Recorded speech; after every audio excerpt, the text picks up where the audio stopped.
Why would any teenage boy cut grass, sweat all summer saving cash, dream about turning heads downtown with straight pipes on a hand-me-down?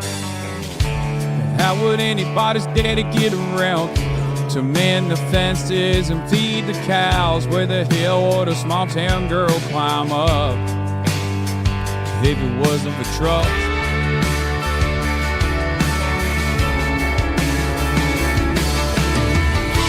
Where would I raised all that hell and talked to God all by myself? How would I have got to Tennessee without a bucket seat? Where was I supposed to cry that July day granddaddy died? Or haul that deer, drank that beer, fell in and out of love? If it wasn't for trucks. That's right, baby, I love my truck. Hell yeah. Where would I God dang. Got the nerve to kiss a green-eyed girl? Where would old dog Where would we go if it weren't for trucks? Where would I have raised all that hell and talked to God all by myself? How would I have got to Tennessee without a bucket seat? Where was I supposed to cry that July day granddaddy died? Hell yeah, baby. That deer, drank that beer, fell he had a night of love. If it wasn't for trucks. What's going on, everybody? I'm Hank Pecker, and this is the fucking HasanAbi broadcast. Coming to you live from sunny California, Los Angeles, folks. We're live and alive, and I hope all the boys, I hope all the girls, and all the MBs are having a fucking fantastic one, because today's a beautiful day. Today's a goddamn special day. It's a gosh darn important day. How would I have got to Tennessee? And where would I be? Where would I god dang be?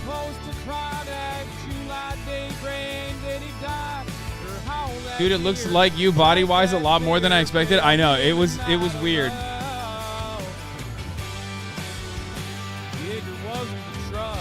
At first, when I first saw the intro sequence, like when he was wearing the blue hat, I literally was like, when did I film this? Like at first I didn't understand. Like when, like maybe I had long hair or something, and then they just like kind of, like I didn't realize it was like an AI music video. You know what I mean? I was like, what the fuck? Like that's very weird that, you know, that they have access to this. Anyway, Dark Hasan is just country. Hell yeah, baby. It's Hank Pecker. Anyway, I love this one. Folks. Let me tell you something. This is an important day. Some of you already know why this is an important day, okay? Some of you already are initiated with it. Some of you are already expecting it. But this is a day of celebration. Merch? No. Even though there is some merch-related updates, which is kind of crazy that you just said that, because I'm wearing a Rolex hat. And I got it from my boy. It was in his trunk, and I was like, wow, that's a sick hat. I want it. It works perfectly with my outfit. And he's like, yep, take it. And it's merch related. But I'll get to that in a second. It's an important day because, ladies and gentlemen, there's no additional reason to delay the inevitable. It's a beautiful day. It's a special day. It's Friday. You know we finally here, right? Well, It's Friday then. That's right. It's Saturday, Sunday, what? It's Friday then. It's Saturday, Sunday, what? It's Friday again. It's Friday, Sunday. Hey! Friday, Kaya, get out of there, Kaya. Kaya, get. Yo. It's Flat Fuck Friday. It's Freedom Friday. It's Fuck a Fan's Mom Friday. That's right, a special day of the week for a special treat.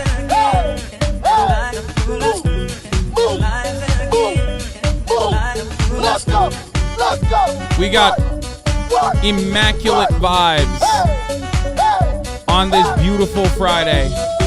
And ain't nobody gonna fuck those immaculate vibes up, ladies and gentlemen. No, you didn't, Mufasa. Yes, you did. It's Hogwatch Friday, folks. This is a special day. This is a special day. Let me tell you. Please, can I have your hat? No. And only because, like, not because I care about it or anything. I just got it for free. But also because, logistically speaking, how would we make that work? Like, you just come to my house, you know what I mean? Maybe stab me a couple times as well.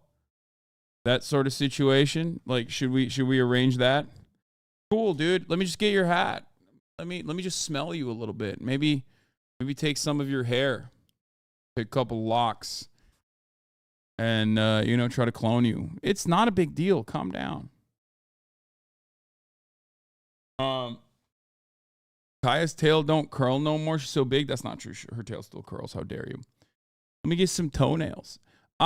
Anyway, the Immaculate Friday vibes, bro, you could mail it. You're being difficult as fuck. Okay. Immaculate Friday vibes are already incredibly under threat. Anyway, off to a great start. We're definitely very unhinged, and I love that. Okay, so what was I gonna say?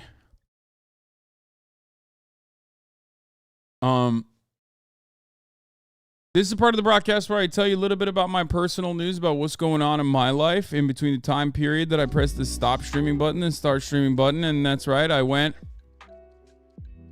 and I took Kai out to the park, played a little bit of basketball by myself, got some good cardio in, and then I feel like there's something wrong with my, I don't know if there's something wrong with my Rodecaster. Wait, let me see. I don't know why. I feel like the noise gate is like tricky today. Sometimes it's just like that. It just ends up unlocking some shit. Anyway,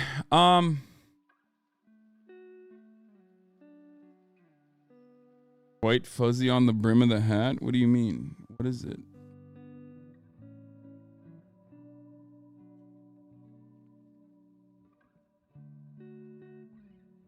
No, there isn't. I have no idea what the fuck you guys are talking about. Please cover the Tennessee elections for Mayor State. Justin Jones, Justin Pearson won re-election. Progressive Afton ban flipped the seat. HasanAbi, I know you don't care, but I watched Leftovers yesterday. Ethan was being a massive dickhead. You handled it very well, King. I mean, it was all right. He wasn't like that crazy. I don't think he was being that crazy. Maybe I'm so used to just like having incredibly bad faith conversations with people in general that maybe because I'm so used to having like incredibly bad faith conversations with people that like are there to like clip chimp you, make you look foolish, make you look bad, that it was a perfectly fine, perfectly normal, perfectly coherent conversation.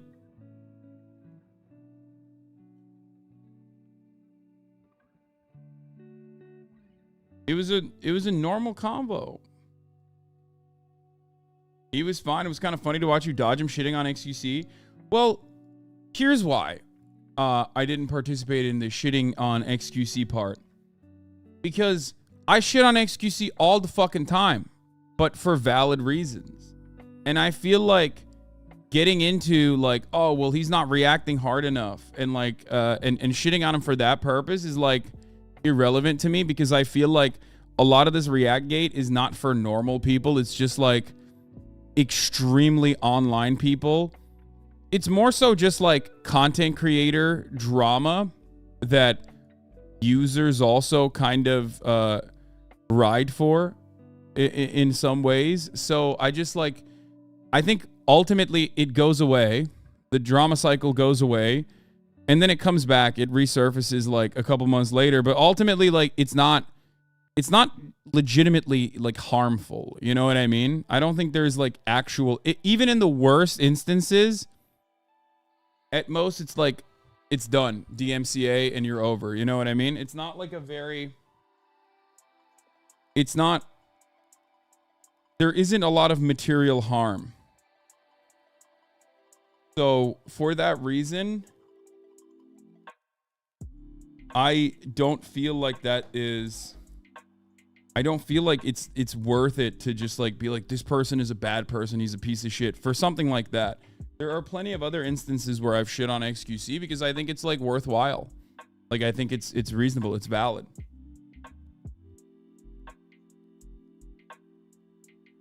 Let's be honest, XQC not reacting is a strict improvement over him reacting with his train rotted.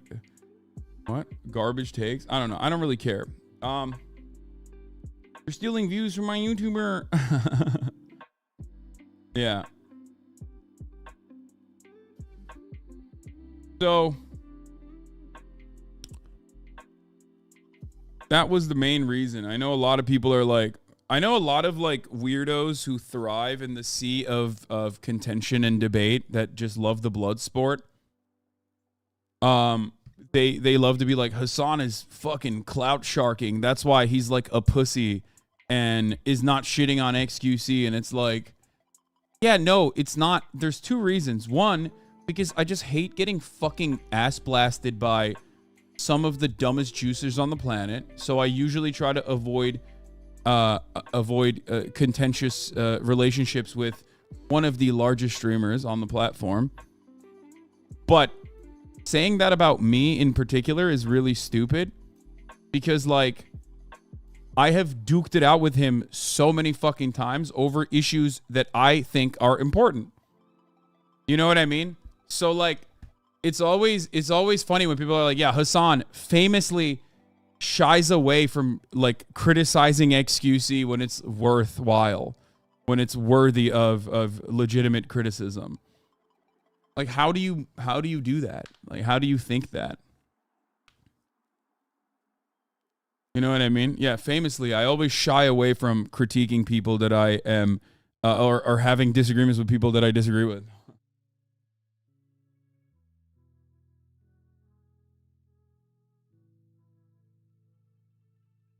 It was such a silly conversation. I'm sorry. I just cannot understand the fascination around this. It's a very personal one for content creators. It's totally understandable for content creators to have strong feelings about this. It's like, it's what content creators do. It's our work, right? People saying because you feel guilty too. No, I do not feel guilty at all. My conscience is clear on everything that I do. I do not have issues with the way I operate. I've been pretty transparent, perhaps too transparent. And yet, regardless of my transparency on all of this stuff, it's still somehow, anytime I talk about it, somehow it just gets clipped out of context or clip chimped and people make their own narrative on it, which is odd.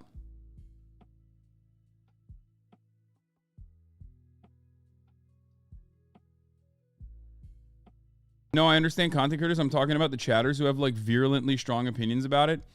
I think it's because they just have a lot of love for their content creators. So when they feel like their content creators are passionately upset about an issue, they want to also ride for it. You know what I mean?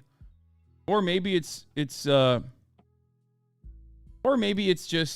like their investment comes from the fact that they might hate someone that is in the crosshairs. So finally, this seems like a legitimate reason to pile on. So they engage in it.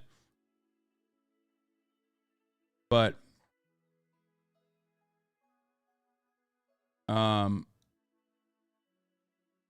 it's not that big of a deal at the end of the day because we're talking about watching YouTube videos. So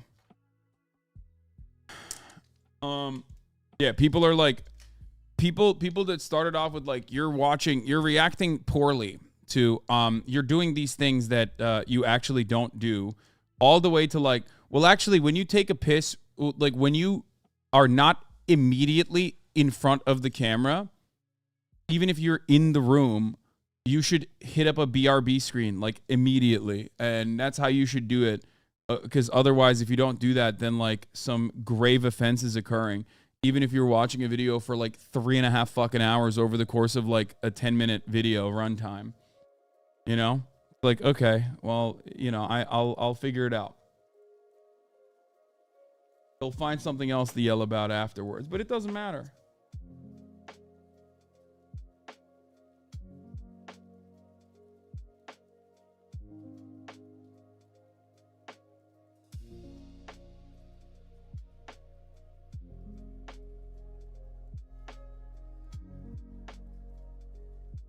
The end goal with these people is to stop you from doing anything.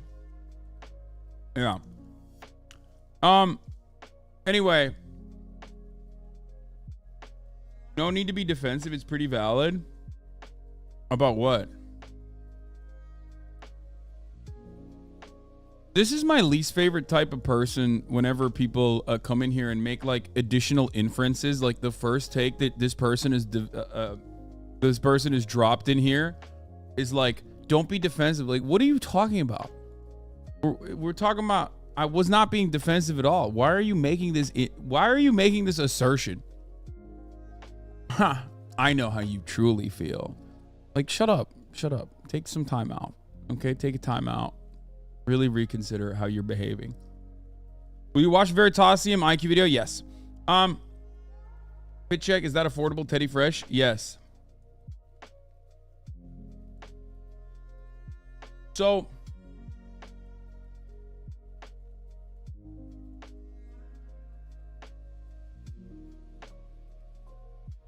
as I was stating, starting with drama 30 minutes in. No, this is not like real drama. It's so stupid. People are just like desperately trying to make it real drama. I have some Yakuza updates. I finished Kiwami 2 and then finally downloaded Yakuza 3 and started playing it. And Yakuza 3, unfortunately, is a remaster and not a full remake. It's not under the same engine as the previous games. And let me tell you, it shows. Okay? It fucking shows. It shows. It's clunky, it's bulky. It's not the great game that I played. And when they block, you do 0 damage. They're basically damage sponges. The characters that you are used to seeing that look a certain... Macy's, thank you for the playlist. The characters that you're used to seeing that look a certain type of way do not look the same any longer all of a sudden.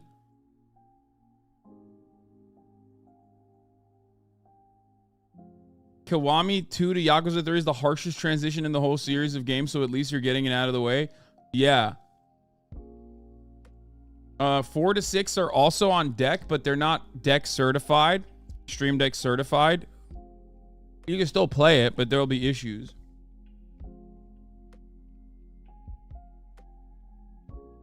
But regardless, I like the story, but so annoying to play. Yeah. Like immediately, let me tell you something. Immediately, a lot of the quality of life fixes that are in the remasters are gone. Like there's no, saving from your phone and shit like that. Yakuza 3 is a wonderful story, in my opinion. Worth sticking it out. I'm gonna keep playing it, but we'll see. How's the ROG Steam Deck thing? Wish you like more. I bought the Asus ROG and then it didn't get delivered, so they returned it. So I need to buy it again. Unfortunately.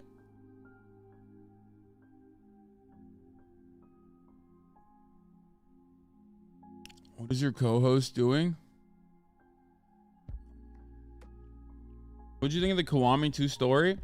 The Kiwami 2 story was great. I mean, Yakuza is incredible. If you like Grand Theft Auto and Japanese shit, if you're an otaku and you like GTA, Yakuza is the game for you.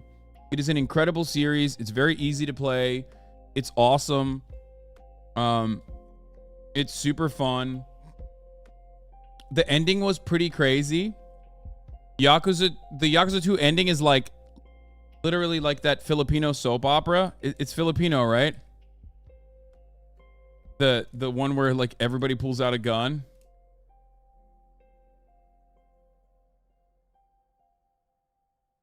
This. Hold on, let me. Does anyone have the video for it? Oh, here. Here,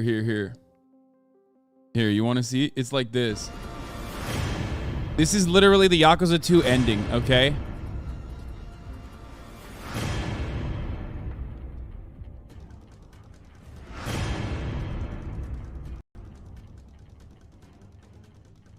Why does he have 2 walking sticks? That's what I don't understand. That's my main question here. He has not what, or are those hammers?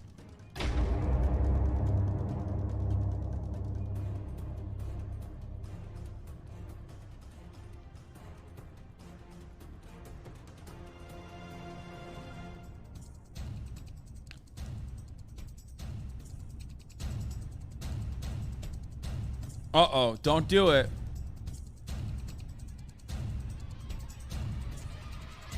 Don't do it.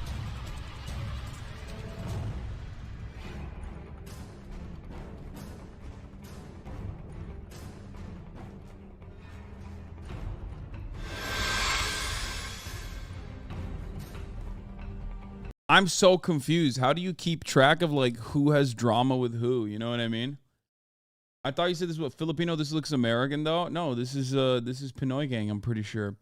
So anyway, that was like the ending of Yakuza 2. Let's be real. That's exactly what it was like.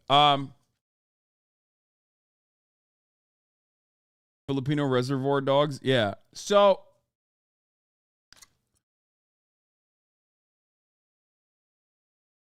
what was I going to fucking say? Oh, yeah. This morning I worked out. I'm doing a lot of ring stuff. I'm doing a lot of stability exercises, which have been really good. Old heads of the show know one of my earliest friends in Los Angeles, Tome Tasker himself, is a big loyalist of the rings. And I've been using it. Not Ring Fit, you fucking weirdos. No. God damn it. I hate how nerdy this community is sometimes. Holy shit. No, not Ring Fit. No, like actual rings that you do stability work on. Like what gymnasts use, okay? God damn it. Immediately they're like, Pog. Aw. The Nintendo Ring Fit? I love that. Pog. Is your rib back to 100%? No, it's not. No, like actual rings. I've also been spending some time upside down, which sounds weird when you explain it like that, but I've been doing like some banana stands. Like I'm trying to do a headstand basically, and I can't do it yet because I'm too heavy and too uncoordinated for it. But you know, I'm basically resting at least some, like my legs and my ass and whatever on the wall while doing it. That's what it's called. It's a banana stand is when you. Here's the pic. Yeah, this is real. This is a real unedited picture of me doing it.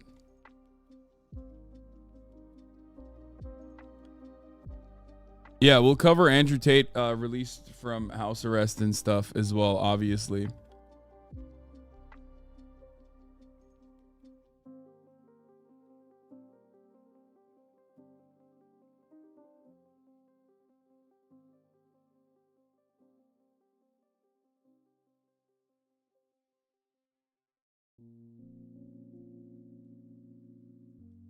An influencer boxer tested positive for performance-enhancing drugs with reportedly over 10x the normal level of testosterone found in his body. Yeah, no shit.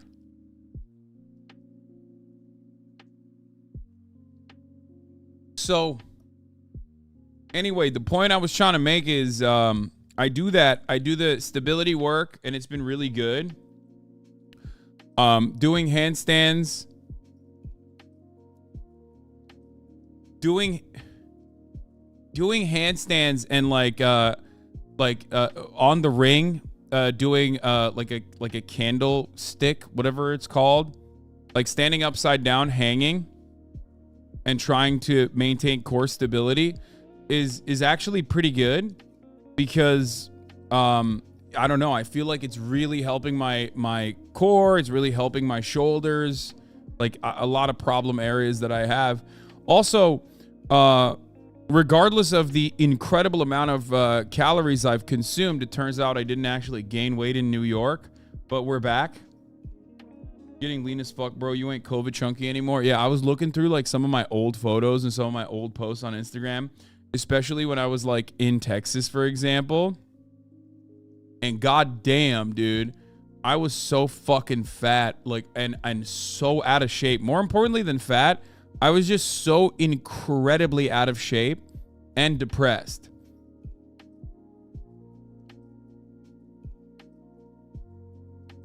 Like, being fat is one thing, but being like tremendously out of shape, where you like lose all your muscle mass and you have no cardiovascular capabilities, like it was really, really bad. And it took basically 2 years of being incredibly sedentary and eating whatever the hell I want to.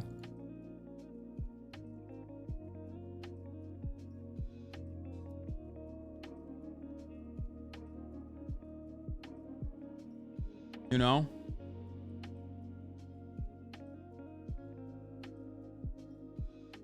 The mauling during RP was peak. Yeah, but I was a sad, sad man. I was a sad man, bro. Eating one day of too many calories isn't going to make you gain 5 pounds. Your body dysmorphia is insane. No, but it's hard. It's hard, okay?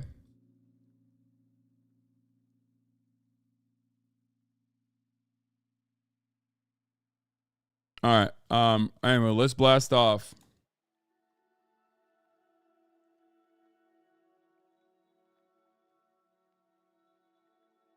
Hogwatt Trump Arrest X3 edition.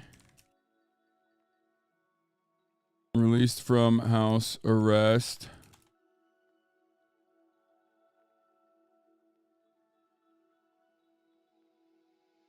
Get in now. Okay, I'm gonna use this meme.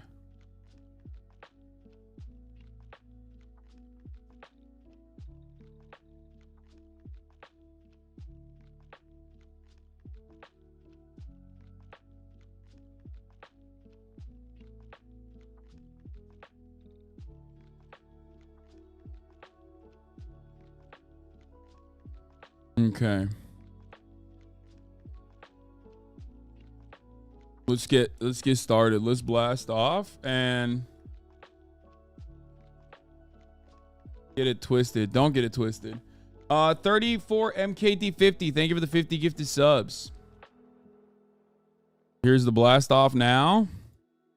We're blasting off. The white Lizzo discourse is so funny because I'm pretty sure it was bait. There's no shot someone was like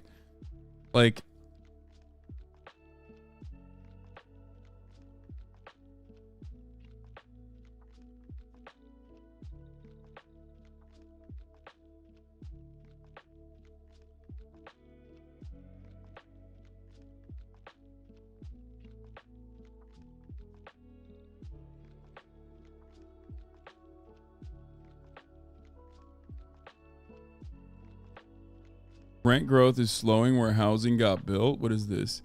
Yimbys are bizarre to me because they're like, my most important issue is housing, and I'm like, great, that's huge. Your central policy plan must be to solve the housing crisis by pushing prices way down, and they're like, no, it will not do that. New construction doesn't bring down rents is no solution to housing crisis, which sounds like the far anti-YIMBY position, but it is simply facts we all agree on. For the record, I'm not an MB anything because I'm a renter. My understanding is that those who are house owners is that those are homeowner positions. I'm a communist writer, and I'm critical of writers on the left who foreground that they concede are market non-solutions to the housing crisis.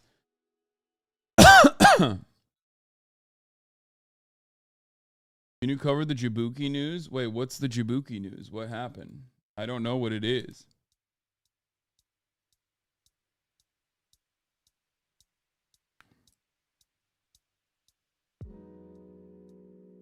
Okay, your medal's in the mail. What do you mean?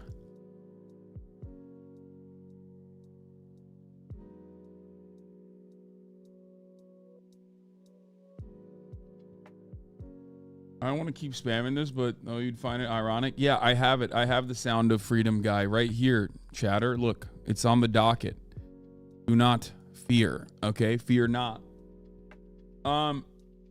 Did I see the Target lady? It's also on the docket. Breaking, the sixth co-conspirator of has been revealed as MAGA Male's very own Ludwig. I like that. We're going to be doing Okay Buddy later. He posted dick print on Twitter. Please don't perma me. I stan you both. That's what you want? You want me to cover Jabuki's dick print? Are you guys fucking insane? Are you out of your mind? What is happening right now? What has this community become? They're just like, hey, man. Dude, you know, posted cock. Want to take a look at it in front of like 30,000 people and get fucking banned for no reason? Would you like to do that today? Is this something that I could hopefully get you to be invested in? No, thanks. Okay, no, thank you. I would not like to do that.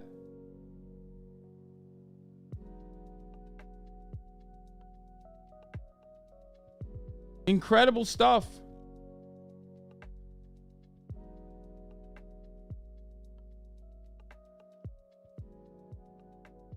Anyway, are we doing cock ratings? Yeah, we're not doing that, actually. This was a funny moment. Here, we'll get started with this. Not AI. This is a real photo of Donald Trump today, taken by the New York Times. The man versus the storm. Epic. It's just Donald Trump holding an umbrella as it's raining.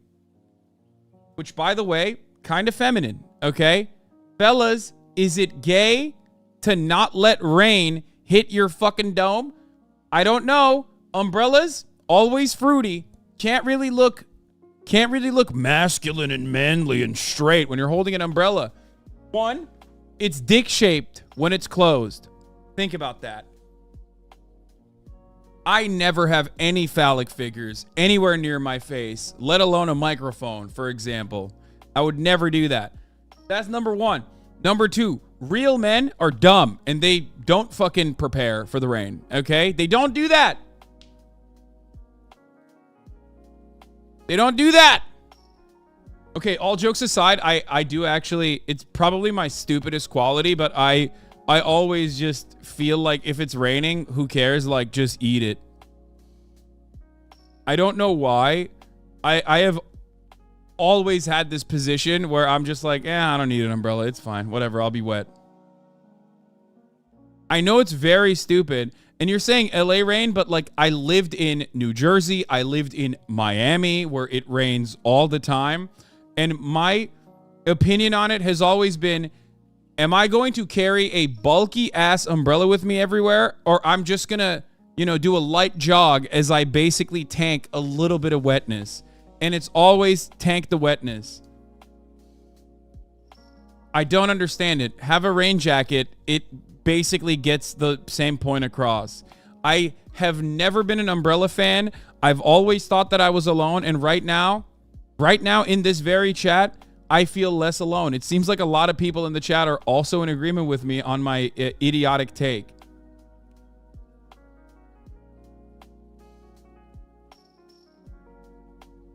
I don't understand why people try that with a 3K suit. First of all, I don't give a shit. It's clothes. And having it get wet is not going to kill it. Okay? What do you mean? What do you mean? Try that with a $3,000 suit? Okay. So what happened when wetness touched your $3,000 suit? Did it perish? That was a shitty ass $3,000 suit then.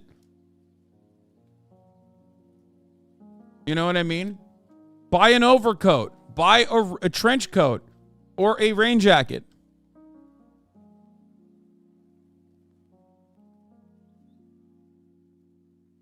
Y'all be smelling like dirty water and I really want better for you. Yeah, I don't think it's that bad. I don't think it's that bad because just like, I don't know, I always have like, if I know it's going to rain, I will at the very least have like a hooded jacket, like a rain jacket, depending on how bad it gets. If it's like, if it is not like super bad and I'm not going to be outside for an incredibly long period of time, then I'm not even putting the hood up. You know what I mean? I'm just roaming the streets like a madman, tanking the water. It don't rain in LA. Guys, I lived in Los Angeles for the past 10 years. I am 32 years old. This means for 22 years of my life, I did not live in Los Angeles. I lived in areas that got heavy rain, including, but not limited to, Miami. Okay? Like, I don't know why people always make it seem as though, you know, I just have no other experience. I just materialized in front of your computer in Los Angeles. I was always 6'4". I always looked this way, and I was always rich, like always, permanently. This is just how I've been. Like, I am not a collection of personal experiences and growth. I'm just the same.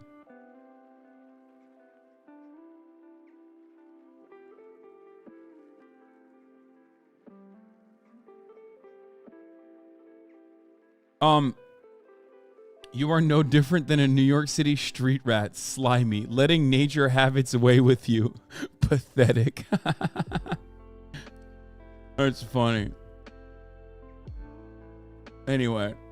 Also, LA is like kind of now becoming a rain area. I mean, it's laughable to compare it to, I don't know, a real rainy area like Seattle, but Los Angeles is no longer a joke with respect to rain. It fucking rains here. It officially rains here a lot. Let me just point that out.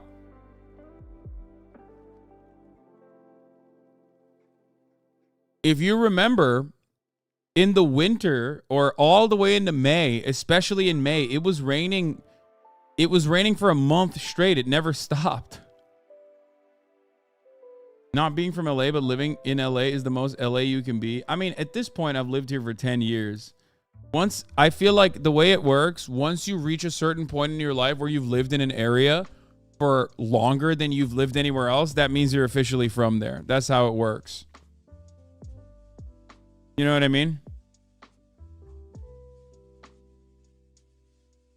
Like, you're not from there, but it's, you know, that's where, like, here's how it works.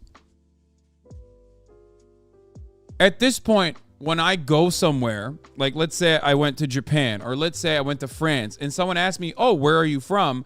I don't say, oh, I'm from Turkey. I don't say I'm from New Jersey, which I never said because that's embarrassing and you shouldn't say that. But like it is my native habitat. This is where I live. This is where I reside. This is where I own a house. You know what I mean?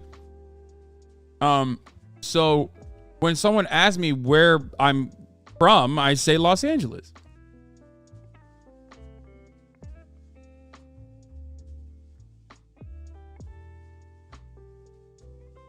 No shot. I moved to LA in October from 15 years in Seattle. I've never seen rain like the November, February in my life in the PNW. Climate change is insane. Thank you for being a little sane about the actual incredible amount of rain we've seen in Los Angeles. It's like record-breaking rain, but chatters are like, well, I want to believe that because it technically goes against my memes that I make about LA.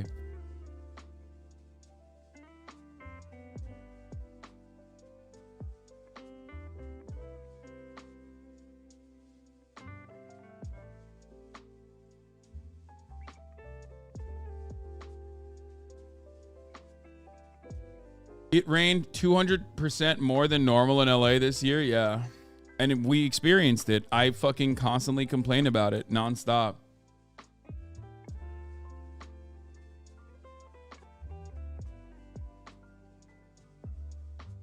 Anyway, let's put a little bit more oomph in this. We got can even break 500 likes on a tweet. God damn, I am so washed, dude. It's Jover.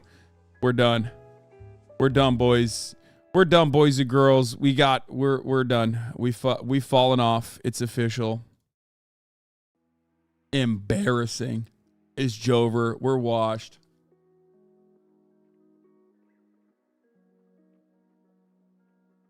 Anyway.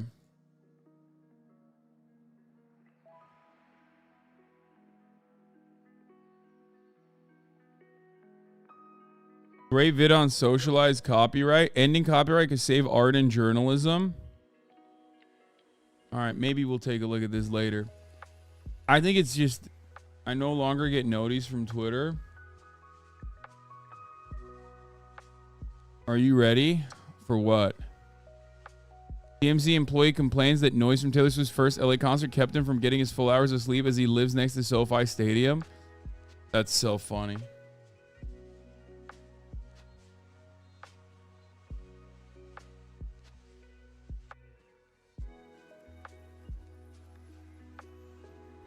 I'm so scared of Swifties.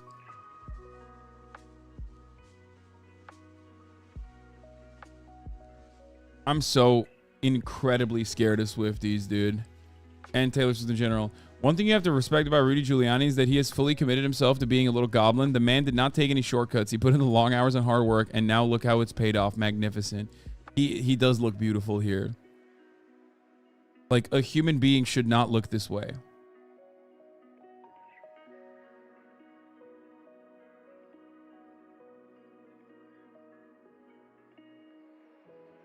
Are those pants or shorts? Those are shorts. Those are extra long shorts because my man is a fuck boy, okay? Extra long shorts that are really big and bulky are a big summer hit. It's a summer staple. I was just in Soho. Don't test me on this. You know what I mean? I went to Nolita. I was there. I saw with my own two eyes. The boys, the fellas are wearing big, long pants. It's the Adam Sandler short summer, okay? You can't even call these shorts. You should call them mids or something because they're no longer short. However, given his weird lack of torso, or I guess it's not, he doesn't have a lack of torso. He's just like doing the old person thing. Like old people love pulling up their pants all the way to their goddamn nipples. I think they think it hides their belly fat or something. Like when I was much fatter, I used to try to take these kinds of shortcuts, but you ain't fooling nobody at that point. You just look like, yeah, you look like Among Us, dude. You look like an Among Us character.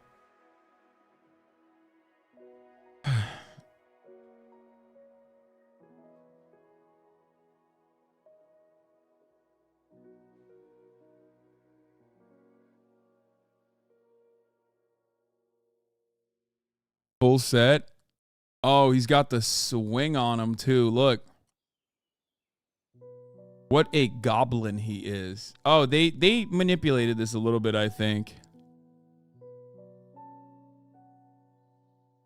I mean, the OG one doesn't look that better. Let's be real, but that's not why. The fatter you are, the harder your pants stay fitted to your waist. I guess I've never had pants that fit to my waist ever in my entire life, so I don't know. Like, I didn't even think about that ever. I was doing it specifically because I wanted to hide my belly fat.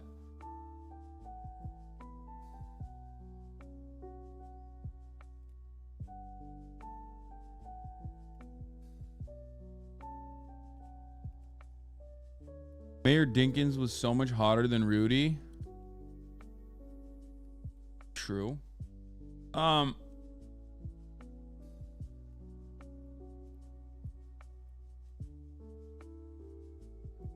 Okay. Let's get into it. Let's get started. Rent growth is slowing where housing got built. If the government tightly limited the production of sneakers, thereby triggering a bidding war over scarce athletic footwear, few would question whether the state's deliberate suppression of shoe manufacturing was implicated in rising sneaker prices. If in the shoe market, people find it intuitive that limiting the supply of a widely sought good increases its price. And the same intuition holds for most other markets. If a drought decimated wheat harvest, leading to a shortage of grain and rising bread prices, few would have trouble discerning that the latter was a consequence of the former. But in housing, this comprehension of the relationship between supply and affordability breaks down. Yeah, it's not that complicated. The only reason why it becomes more complicated is because, people utilize depreciating assets as a way to manipulate their...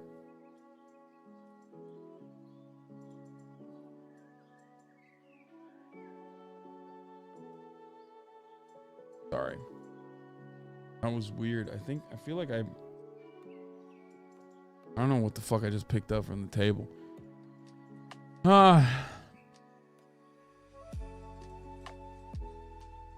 Yeah, it smelled like blood.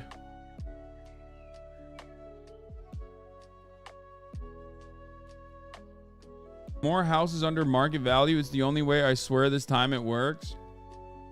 Well, the problem is the houses are not being built for that purpose. The houses are just being built for the houses are being built so that it will inevitably get sold.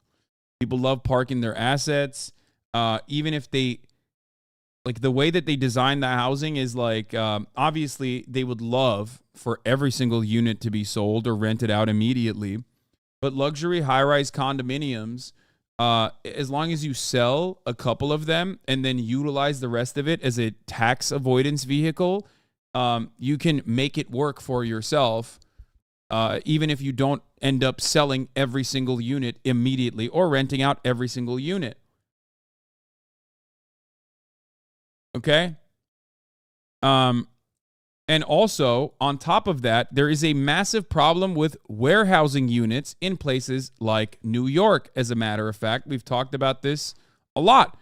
There is a lot of there have been a lot of initiatives to try and combat the insane market prices and the insane rent prices in places like New York. And what landlords will do is basically warehouse units specifically so they can avoid like taking the L and consistently letting people rent with rent control prices, so they can inevitably get everyone out of the units, break it down, build a new luxury condominium that you can charge incredible amounts of rent over. If you're getting more value on the tax write-off, even if you like to rent out every unit, if you're getting more value on the tax write-off, then it's fine for you to park the assets and not immediately rush to the market to try and get these things rented. And part of that will always be to part of the way to do that is always to lower the prices. So University of California system found the majority of Americans do not believe that increasing the supply of housing makes it more affordable. And this perception was not unique to homeowners who have a material interest in maintaining housing scarcity, but also prevailed among renters who bear the brunt of America's housing shortage.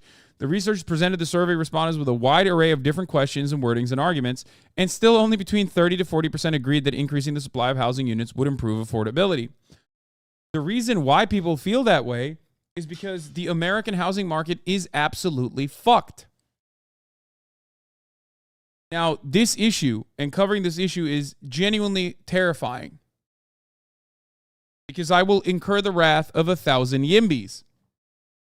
1,000 yimbys that are either libertarian right-wingers like Larry Elder, or 1,000 yimbys that have, that have a rose in their bios, or say that they're like market socialist, social democrats. Okay?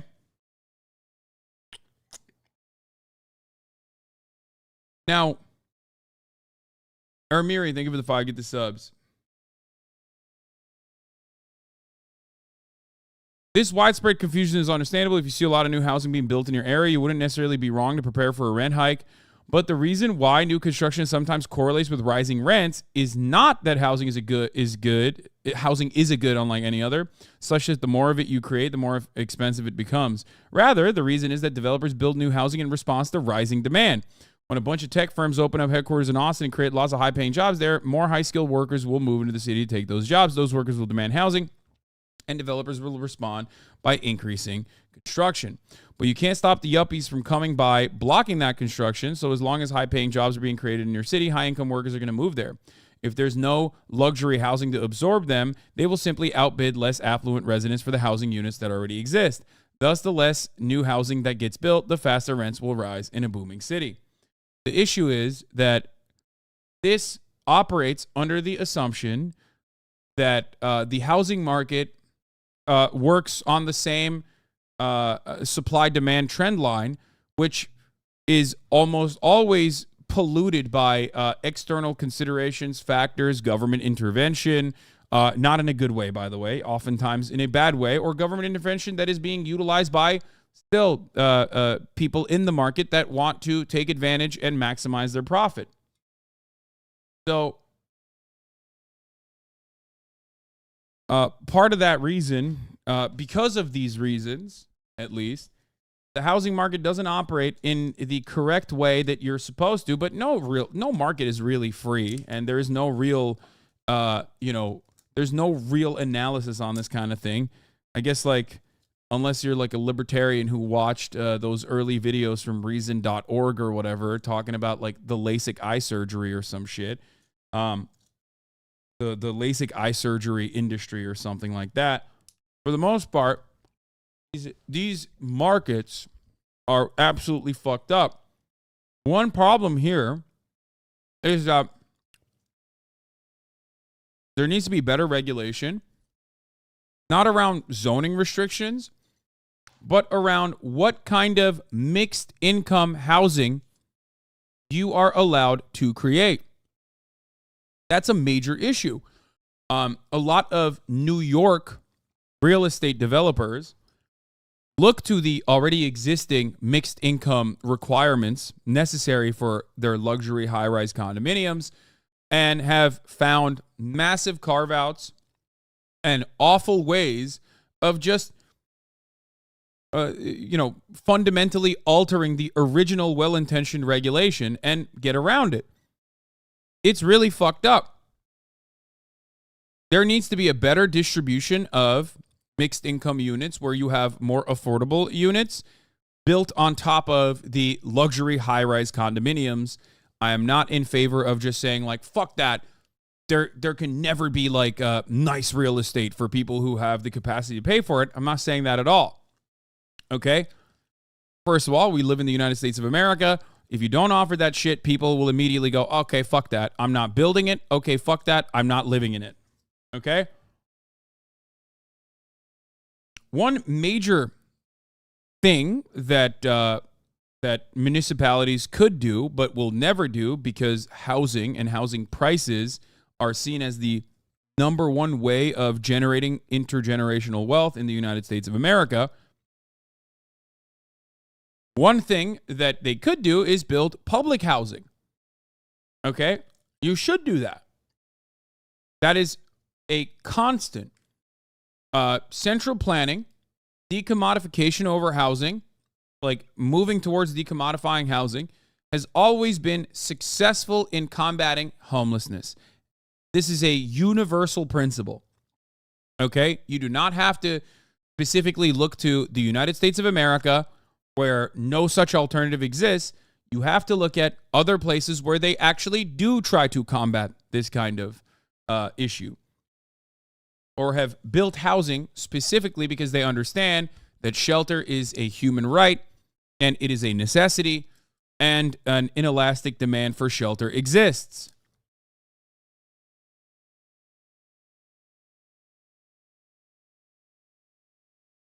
But of course, this would mean that housing prices would not steadily increase as they have year over year.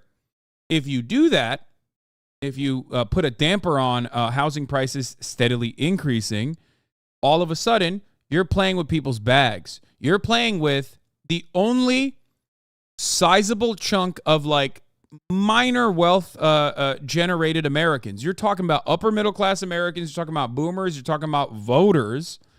And the only way that they feel like they have some semblance of like wealth generation, all of a sudden you fucked up their bag, and you can't have that. There's also a much larger problem on top of this. Obviously, we're talking about like, BlackRock or all these other corporations that are, buying out any kind of available housing that they have so they can turn it into like, so they can create rental units on units that were previously affordable for a first-time homeowner, right?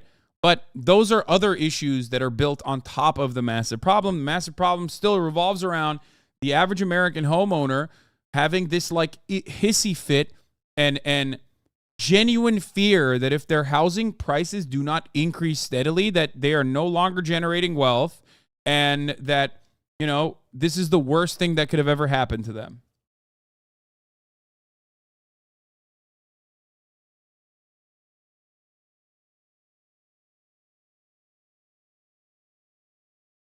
What's the counter to that? The chance of building wealth is very important for the middle class. Is the solution to ban corporation from investing in housing or limiting the numbers of a single entity that can own?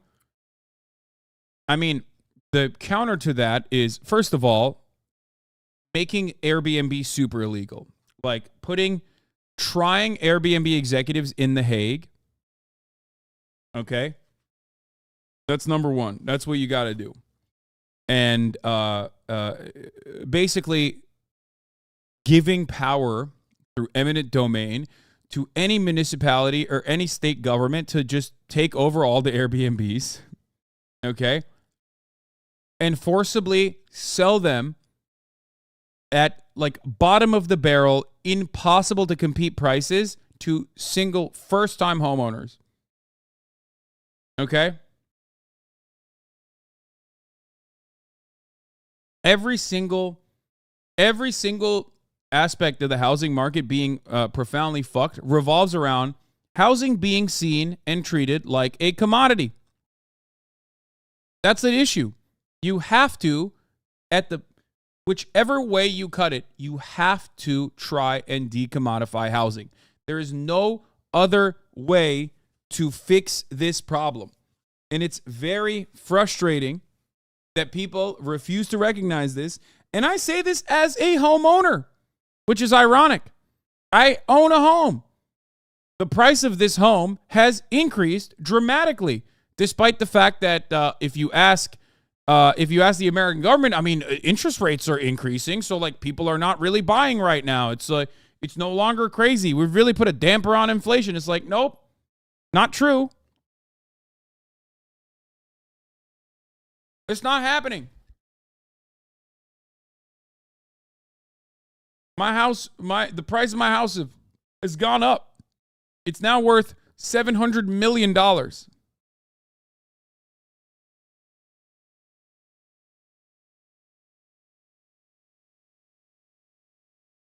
right. Hasan, you were at OAS New York City. I saw you and was nervous to say hi, but you were looking good, man. Thank you.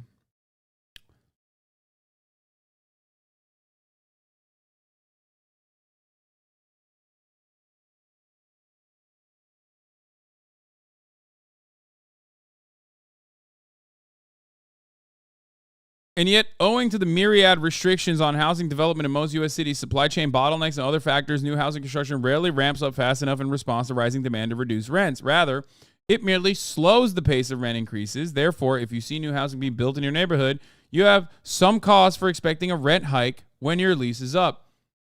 Yeah, wonderful reporting from Eric Levitz, who, I read from time to time, right? He's chill, except like, this basically shows that like this is not fixing the problem. Because if the goal is, when we create new housing, it should translate to rent decreases, just simply slowing rent growth does not mean that it's succeeding. It means that it's failing. It means that the policy of building more housing is not actually legitimately lowering rent. So that's precisely the reason why 30 to 40% of respondents to that survey recognize the reality that when they see new housing being built in their area, that does not mean that their rent is going to go down. It means that the rent is going to go up, because the rent is going up. It's always going up.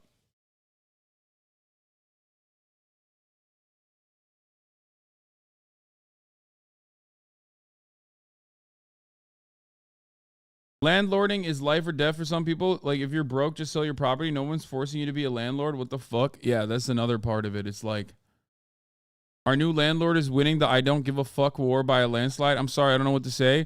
Would you like for me to get back an estimate and get back to you? I'm broke. I'm confused. Did we fix it? Would we be reimbursed by you? I'm broke. I'm concerned that someone might get hurt because of this rotten wooded deck. Just don't get on it till further notice. Also, as far as landlording goes, there is no other industry in the United States of America. There's no other sector where you get this babied by the federal government, where, like, it doesn't make sense. It's like, I thought you were taking on risk. I thought this whole shit was about taking on risk, and that's why you deserve all the profits or whatever. But when it comes down to it, for capital owners, landlords especially, are just like, well, technically I took a risk, but the government should fucking save me every single time. The government should absolutely make sure that there is zero risk in my investment.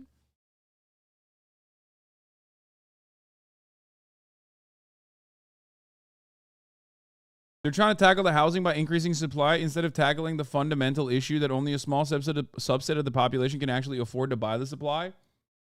That's another aspect of the genuine problem that we're experiencing, is that people just simply do not have enough disposable income to put a fucking down payment on a home to purchase it.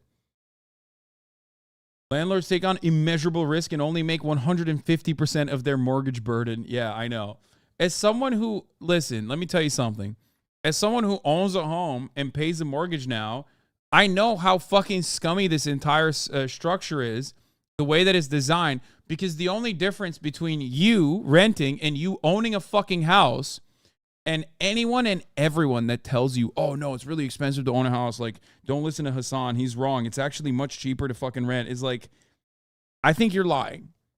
I legitimately think you're lying, especially if you're like a little handy or have a homie that knows how to fucking work on shit, okay? Like, or know like a contractor friend, or if you have a brother like Murat, you know what I mean? Or if you yourself are handy. No, owning a home is infinitely cheaper than renting, especially because, guess what? Once you own the home, you have a property, you have an asset. You can always sell that asset. You take mortgages out on that asset.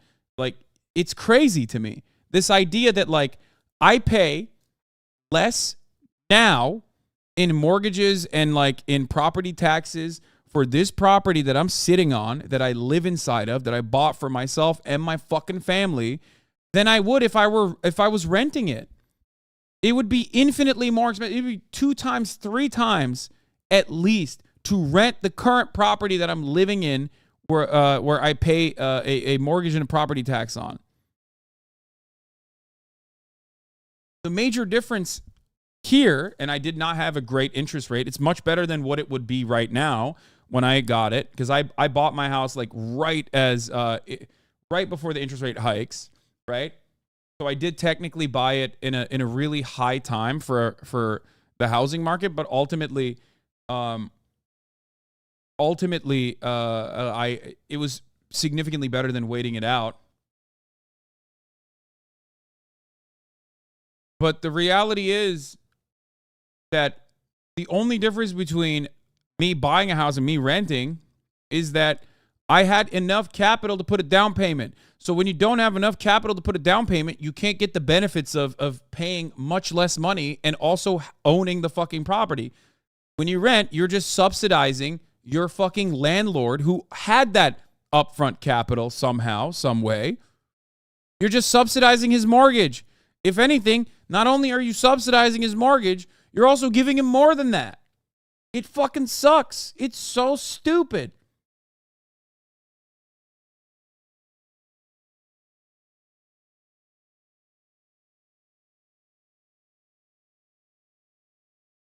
There are a lot of additional expenses when owning versus renting. Sure, dude. Yeah, I know. Except guess what? You own a fucking house instead of lighting the money on fire and helping someone else own a house, okay? I hate that. I hate it. The ultimately you have equity. You have an asset, okay? You have a fucking asset. We are the biggest breadwinners in the house scalpers family. Exactly. Landlord content creators too. Don't even get me started on that shit. Do you think vacation rentals are a part of the problem? Rather rent a vacation home than stay at a hotel? Vacation rentals? You're talking about areas that are like vacation places for the most part are areas where nobody lives in the off season. What do you mean? They're no. It's like I'm sure it's a problem, but it's basically a margin. I'm talking about like big cities, okay? I'm talking about big cities where people have significant issues with the housing market. All right, then, bad take. What do you mean?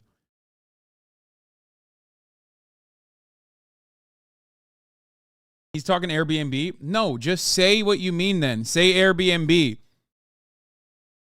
Yeah, Airbnb is a gigantic problem. It's a gigantic issue. I literally started off this conversation by saying if you wiped out Airbnb and made it impossible to exist, you would unironically eviscerate like a noticeable dent.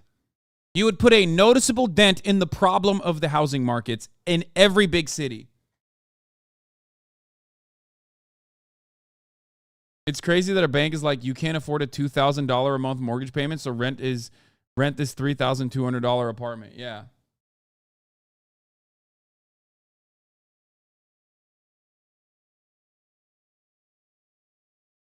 My landlord reverse mortgaged the house that she's renting to me, lol. Yeah.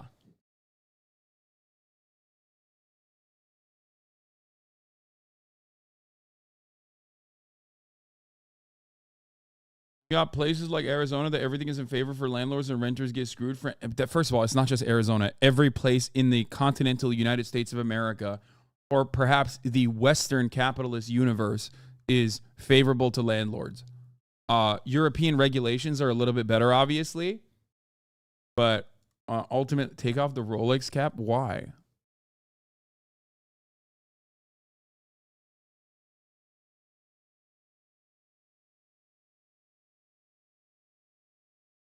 Even up here in Canada, my condo mortgage fee is $3,000, but the places are renting for foreign students for over $5,000 for a 2-bedroom. Yeah. To be sure, believing that new housing construction could trigger rent increases is not as irrational as thinking that evacuations cause hurricanes. There's a coherent theory of how the former could occur. Oh, wait, hold on. Let's get back to this article. If new construction sometimes augurs rent increases, however, it does not cause them. Evacuations often precede hurricanes. So if you live in a seaside town and see your neighbors all packing up their things and leaving at once, this is a decent indication that a hurricane is coming.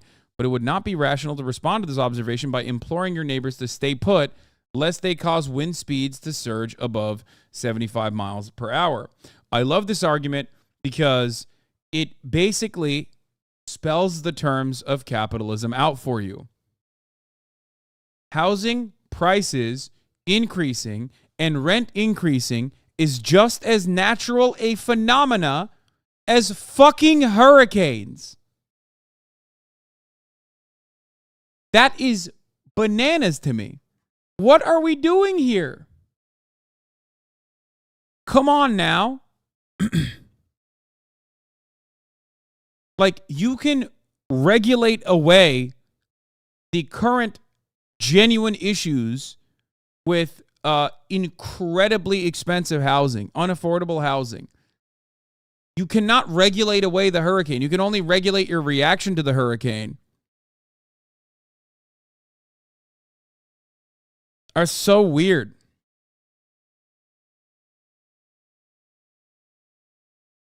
A warning, this may be a stupid question. I'm not disagreeing about the Airbnbs, but there's a reason as to why there's a high demand for them. What is the solution? When I have to travel, and Airbnb is the cheapest and most accessible option for me, I'm wondering what's the solution. When I need a place to stay for a night, Airbnb is the most accessible for me. It's called a hotel. That's what it's called. I think that it is, in the long term, it is infinitely better to stop Airbnbs from existing that eviscerate the housing market by basically, and Airbnbs are never the cheapest option. Like, you think the Airbnb is the cheapest option, and then they slap you with like 1,100 fucking additional fees, and by the time you're done, it's literally more expensive or the same price as a hotel.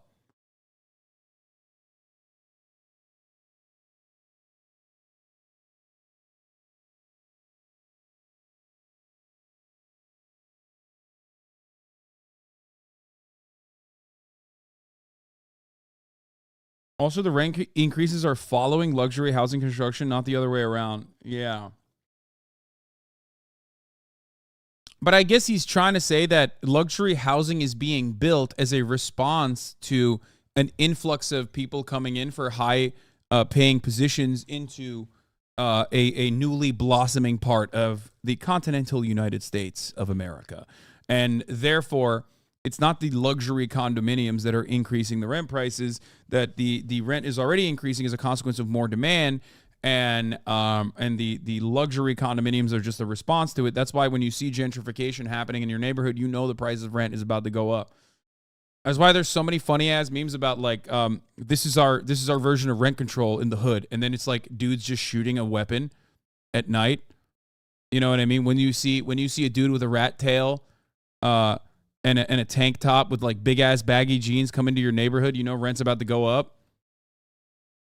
All of those like memes about dirt bikes is rent control.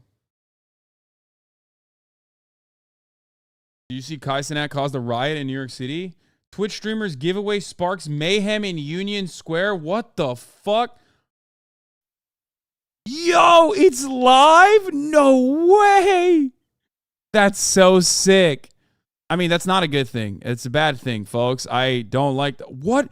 Are they just like fucking... They're grouping up on the cops? Oh my God. What is the giveaway? What's he giving away?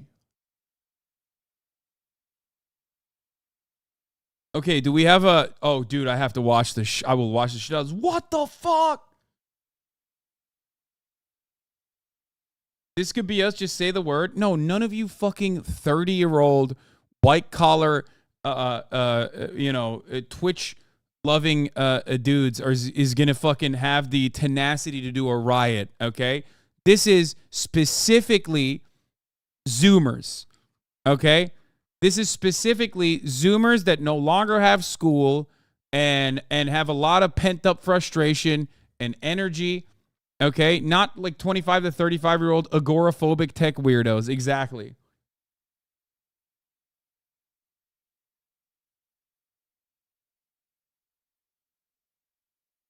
I love people being like 30-year-old Twitch watching white collar dude. I feel called out. Yeah, no shit, because I know what the demographics of my audience looks like. Dude, what is happening, dude? This is fucking crazy. Okay, do we have any commentary on this? Kai said he was going to give away Xbox, PCs, and hella shit.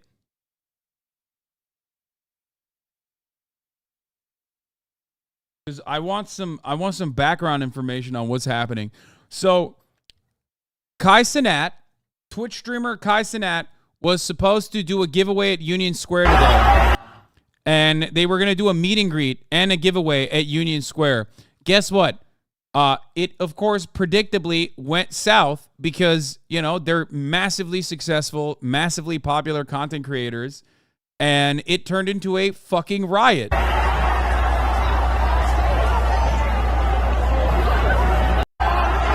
He might actually get in legal trouble for like inciting a riot or something like that. Your audience could never do such direct action. First of all, my audience does plenty of fucking direct action. How dare you?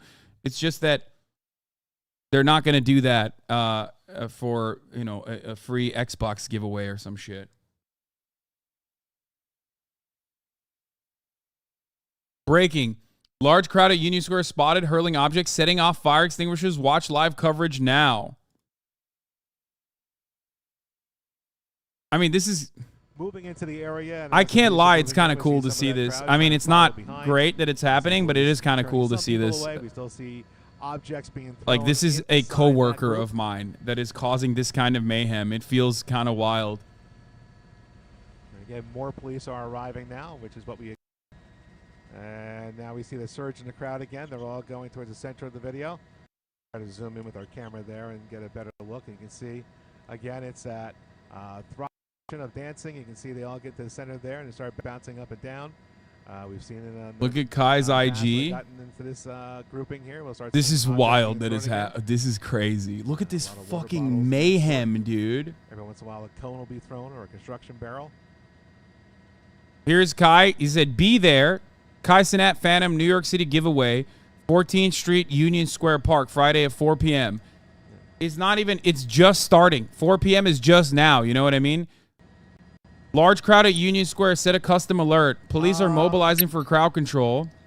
What's our field situation there, Eric? Yes, sir, skate. Wait, is he live on Twitch? So is he even live on Twitch? An hour and a half, Brian. Talking to Brian. He will absolutely get banned if he's live on Twitch. I would not go live on Twitch for this. I'm going to be honest. And again, we see more arrests being... I would not go live for this on Twitch because Twitch will definitely ban him for this. The white shirts, an officer taking out his handcuffs. That's a person being arrested right there. I mean, I hope he doesn't, and I hope he doesn't get in trouble. But holy fuck, this is so. I mean, this is kind of sick. This is kind of sick. Back into Union Square. You see that line of police officers trying to control the crowd as best they can. This is insane, dude. This is insane. Plainview, we are there at 2:7. I can't help but feel weirdly proud. I don't know how to describe it. It's like, I hope no one gets hurt, obviously. Talking to our microwave room there to make sure we get this signal as clean as possible for everybody. So we can see now they're trying to get traffic flowing again on East 14th Street. Looks like way more people than January 6th for a streamer. Why are there so many chatters hating right now? Because they're 30-year-old agoraphobic tech nerds, dude. That's why. What do you mean? They literally look at this from the most adult perspective possible, and they go, well, this is mayhem. There are people that are supposed to be going to work and coming back home from work. This is going to cause a lot of traffic in New York. I hate the traffic congestion.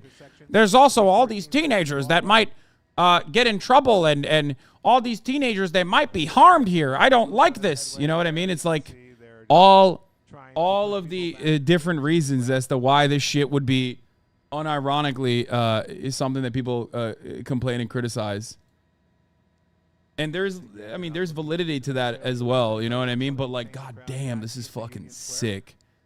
Now, I'm not gonna lie. It's pretty fucking cool. Like I said, I hope that no one gets hurt. I hope that there's no issues,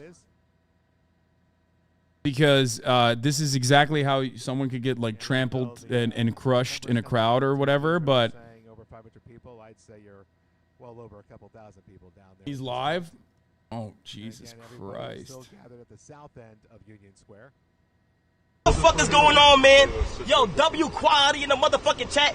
This shit looking like a movie. I'm not going. How is he so crisp? Bro, they throwing tear gas out there, bro. The NYPD is on dick. Bro. How is this so crisp? Yo, Phantom, pull up. That level of fucking congestion, that level of crowd congestion, and he's fucking streaming in 4K quality. How is that physically possible? What the fuck is going on? Also, at the top of the hour, there's a 3-minute ad break. I'm going to run it right now. This is craziness. Yo, chat. And we got like a lot of these. We just gonna be handing this shit out. Boom. Nah. Here, $100. It's $100 gift card, chat. $100 gift cards. All here, bro. We gonna go crazy for New York. Your camera setup is old as fuck. NYC, let's go, man. Yeah, dude. It's not just the camera, my friend. I don't think you understand. What I'm talking about is not the camera. What I'm talking about is the internet, okay? The ISP. I'm sorry. You don't understand. Like, there's no, I don't know how the fuck they have this level of clarity because they have enough bit rate in a massive crowd congested area like this. Thank you. And again, for our CBS News New York folks who are watching with us, just talking to our studio and It's so funny. Where is his truck? Dana Tyler, who will take over the coverage here. So we're only about. You may want to message Kai's manager. Wait, why? Breaking in on our broadcast side as well, both on Channel 2 and here on CBS News New York. He's actively digging his own grave. He's encouraging more people to show up to an already active riot. He's going to face charges. I mean, it's bullshit, and I hope he doesn't get in trouble for it. Like, We'll let the camera drift back into the park there. And again, we can see where that subway stop was, where they had the construction going on. All that fencing. T-Mobile now does 4 carrier signal aggregation, so you don't need those streamer backpacks anymore. We had seen people back over here, back by the Yeah, he might have like a massive wireless ISP or something in that bus that he's in, like a newscasters, like news vans have. You know what I mean? People are fighting in the crowd. It's not a riot, it's a rally. No, this ain't right. People getting jumped. Cars are getting broken into. Businesses are straight looted. All because Cenat wanted publicity. Shaking my head. Wait, what? So while we wait to do that.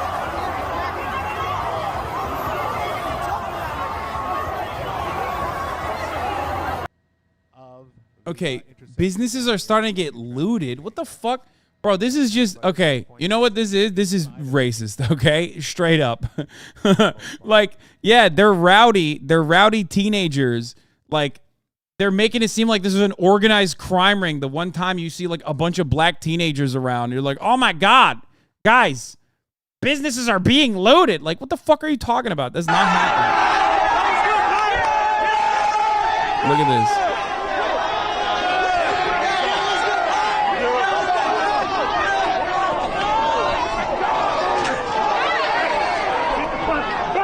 Bro, that is insane. I can't believe he's like diving into that crowd. They split up.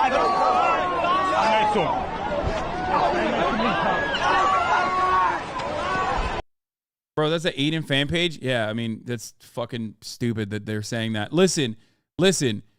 Oh! What the fuck? What is happening?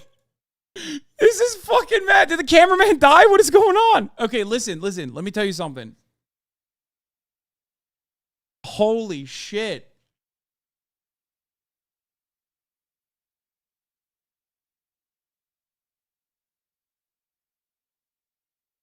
It's like a fucking zombie movie. Let me tell you something, okay?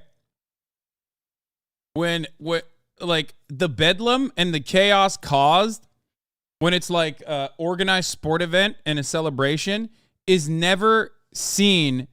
It is never reacted to in a similar capacity when it's like black teenagers involved or black people involved in general. Okay? That's how it. That's usually. Oh, look at them swarming. Oh my God. Dude, he's gonna die. This is crazy.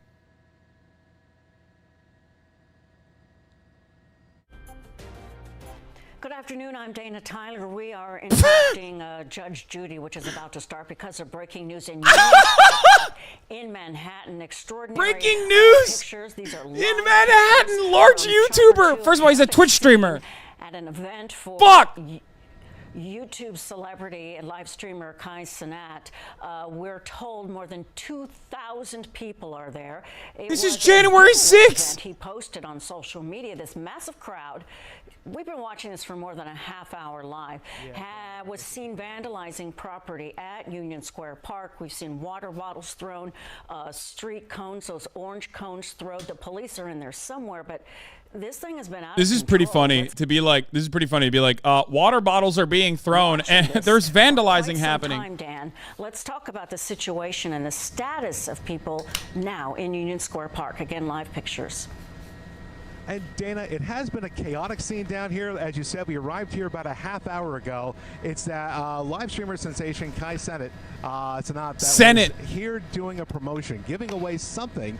I'm not sure exactly what it was that they were giving away here. It was supposed to be on East 14th at Irving Place, which is about a block away from here. And we had heard the crowd had gotten out of control. When we arrived, there was this large crowd at the south end of Union Square. Now, at one point, they were all just kind of gathered around, milling about. And then all of a sudden, you would see this surge of people go into the park there, and they start throwing objects at one point. We saw water bottles, we saw traffic cones, barrels, just throwing them. Not necessarily at each other, but just throwing them.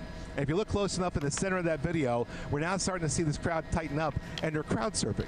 They're picking up people and just moving people along the crowd. Yeah, and they're again, having fun, dude. What the fuck? Violence that is concentrated towards one person. Oh, the stream is back. Okay.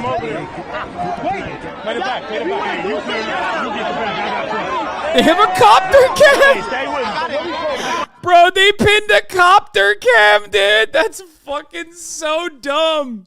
Bro, they're like, hey, we got.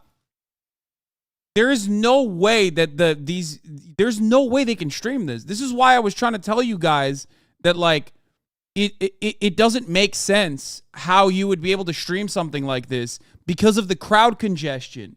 Okay? When you have a concert at a venue, you notice that your phone usually does not have bars depending on how congested this area is. And usually they literally have additional, they have allowances, or they'll like work with ISPs to make sure that there's like at least some level of coverage. You can't do that in a situation like this. You need at least 6K bit rate to be able to live stream. It doesn't make any sense that you would be able to live stream something like this. I know that this is like super technical and probably irrelevant in the grand scheme of things, but I was genuinely shocked at how crisp his video was. They're trying to hit us with a racism like this in Chicago. Every time a group of black teens are gathered, they act like it's a riot. They canceled several suburban carnivals this year for safety concerns, which was really just black youths. Yeah, I've seen that stuff. I've seen stuff like that. I've seen the news coverage of things like that. I mean, what the fuck? Opening up the fire extinguisher. Oh, it's just a fire extinguisher. Okay, I thought it was tear gas. Holy shit. It doesn't seem to be targeted violence. It's not like they're trying to hurt each other or hurt anybody. No, I agree. They're just throwing things all around there, almost like blowing off steam. Whether they're frustrated or just in their way having a good time. It's not a violent situation. It's just a lot of.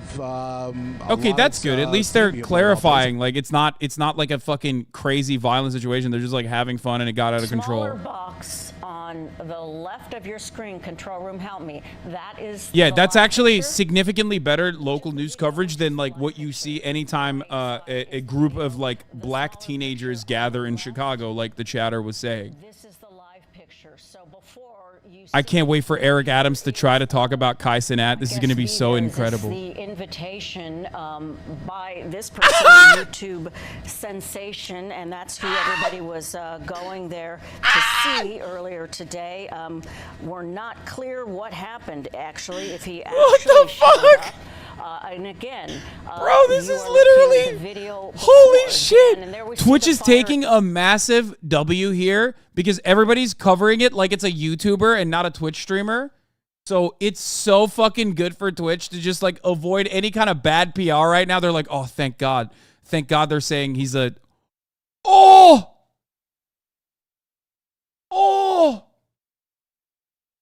my God. Oh my fucking. Holy moly, dude. This is bananas.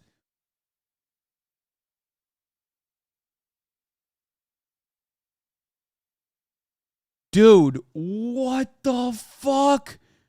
This is crazy. Look at the size of this fucking crowd. Seen this happen several times. We're just going to bring the camera out for a minute. You see him, and you're right, streaming on social media. You see his arm going up with his phone, but you've got another crowd off to the right side. So they might be wondering. Can you do this? Fuck no. First of all, I can't. crowd and just not nearly as many. This is actually very dangerous. Okay, I'm sorry. It's hard for me not to be a fucking boomer here. This is legitimately dangerous. This is what crowd crush happens. This is literally how crowd crush happens. This is so fucking scary.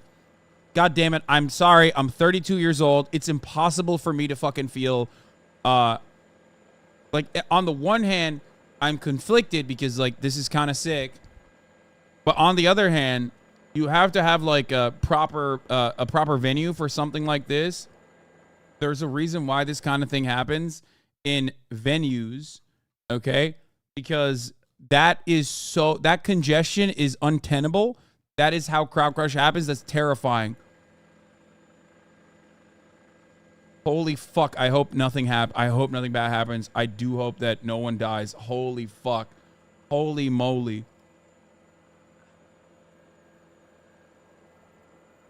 You could do it because you're big enough to survive the crush? No. That's not true at all. Like right now, there's two different things that they need to do. One, they need to stop additional people from gathering into the crowd and making the crowd larger. Two, they need to start pulling slowly but surely. They need to literally start pulling slowly but surely. And you can't actually fucking do this with like a massive, like you can't do this with like tear gas. You can't do this with like actual fucking anti-riot measures because then that chaos will actually make the crowd crush happen. It will make it way more likely. So you have to slowly but surely start pulling people from the outsides and just like open it up as best as possible. How would they do that? He's a child. He did not prepare at all for this. Yeah.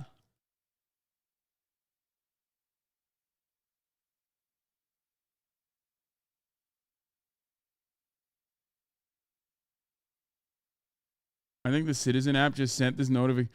New York City is mobilizing around 600 police officers to the scene as a live video shows a large crowd fighting, throwing objects, and climbing on structures. Off to the right side is going to start to merge in with that crowd in the middle, and all of that is happening on the southeast side of Union Square Park. So that's 14th Street here in the middle of your picture, and all of these cars were just trying to cross over 14th Street. Now, as much as police have been overwhelmed, we've also caught glimpses of them trying to sort of soothe people that sort of got stuck in the middle of this. We saw one police officer trying to guide a bicyclist through this to get him out of harm's way, while all the while, some people in the crowd were throwing water bottles and buckets at the police officers. But imagine what this must feel like. You were traveling south going... You know these are all teenagers. There's 0% chance. Like, what cops do here, what cops do here is really, really important.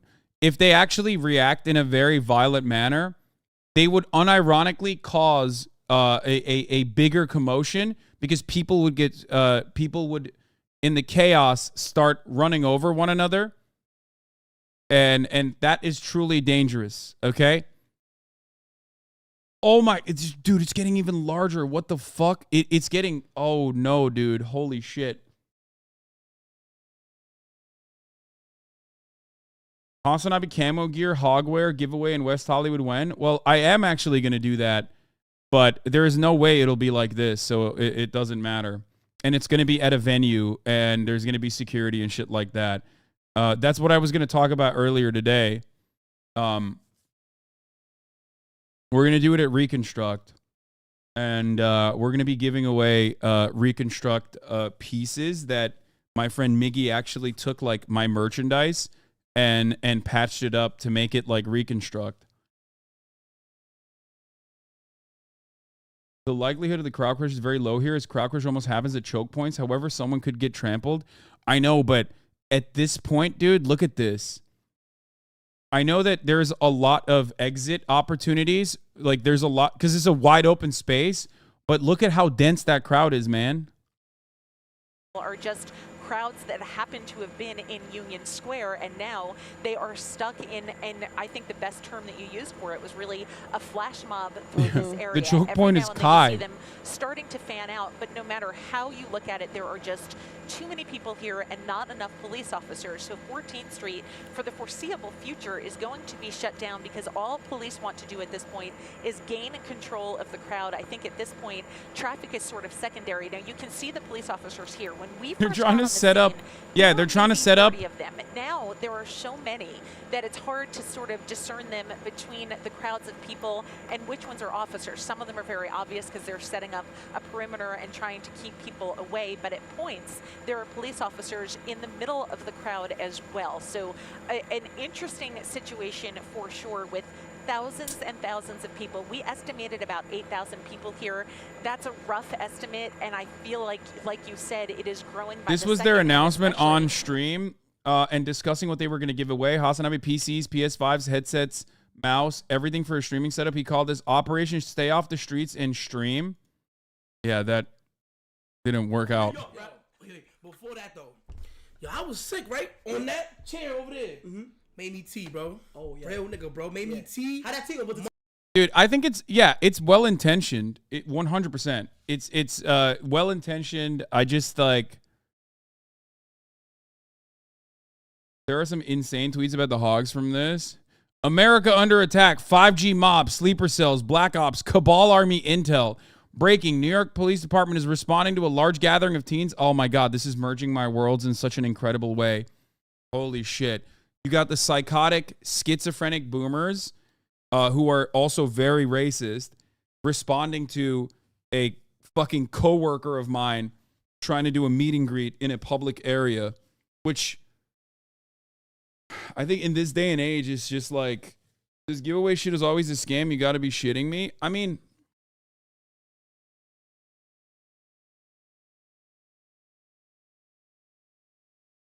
well-intentioned, poorly executed, sadly. I hope no one gets hurt. Yeah, exactly.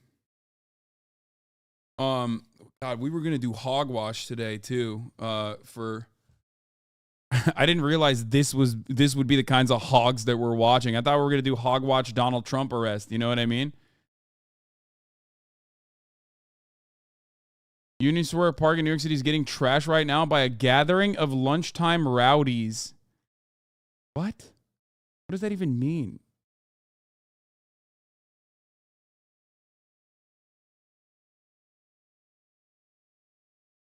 Holy shit.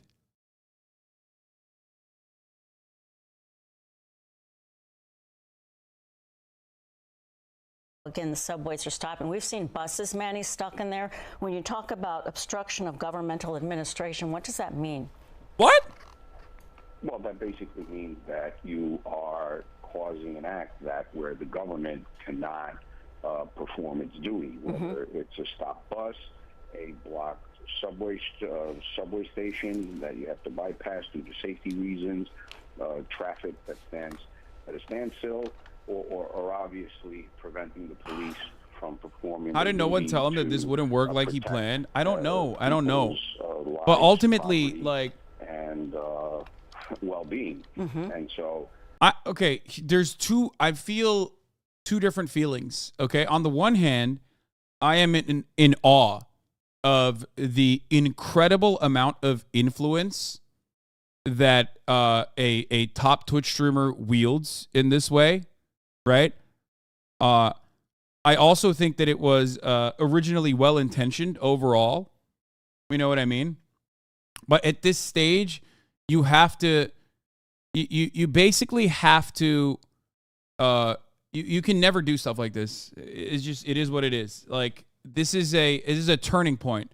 If you are above a certain size, you have to do it at a venue. You have to do security. You have to get permits. You have to get clearances and stuff like that. You have 4 times this crowd watching you right now. Is that weird? It is kind of weird to see it. Yes, I was thinking about that. It's like there's 2,000 people down there, and there's 33,800 people in here watching. And Kai usually has 70,000 people watching him. So I never, it's 8,000 now? Holy fuck. Yes, also the traffic, people who But work even in, then, buildings live even nearby then, think have about been it. Kai told gets to- 80,000 people to watch him. on a daily fucking basis, which is kind of crazy when you think about it.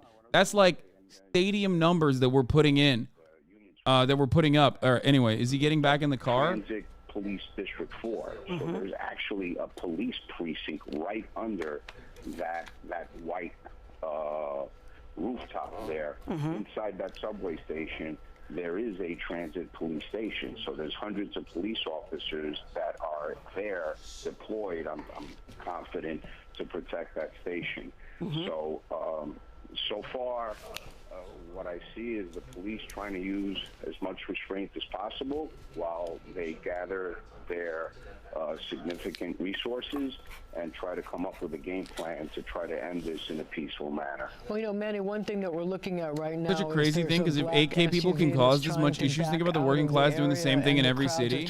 Apparently trying to stop them, but at this point we don't see any other. What is this? What the fuck? Look at these GTRs. What are they doing? One thing that we just saw just previously was that the police were standing on the perimeter trying to use the barricades to set up. This video of Kai about 10 minutes ago being pulled from a crowd by a security team. I saw that. We saw that when he first got out. Yeah, we watched this. We watched this happen live. Trying to push them into one spot. I think they're trying to diffuse the situation. We watched this happen live, and then the camera guy died. There's a sort of a riot going on as this one car is trying to back out, and there's all kinds of people. Oh my goodness! And Marsha, look at the car trying to move and get out. This proves that they're not streamers anymore. They're just celebrities, Lamau. Chat. Gosh, someone I think you need to understand something. I don't think Chris Hemsworth could draw in this kind of crowd. The only way that like a real celebrity can draw this kind of crowd in is if they are backed by like an institution and they're celebrating like, I don't know, like a movie or something that is a multi-million-dollar operation. Don't say the camera guy died. People are taking that seriously. Wait, what? No, no, the camera guy didn't actually die. The camera went off. I don't think that like Taylor Swift would be able to do that. Nicki Minaj would be able to do that. But like the average celebrity that you would think is like way more fucking famous than a Twitch streamer would not be able to pull that. That's because streamers have a unique relationship with the audience. Exactly. Like it is incredibly parasocial. And I think that is the reason. Like that's it.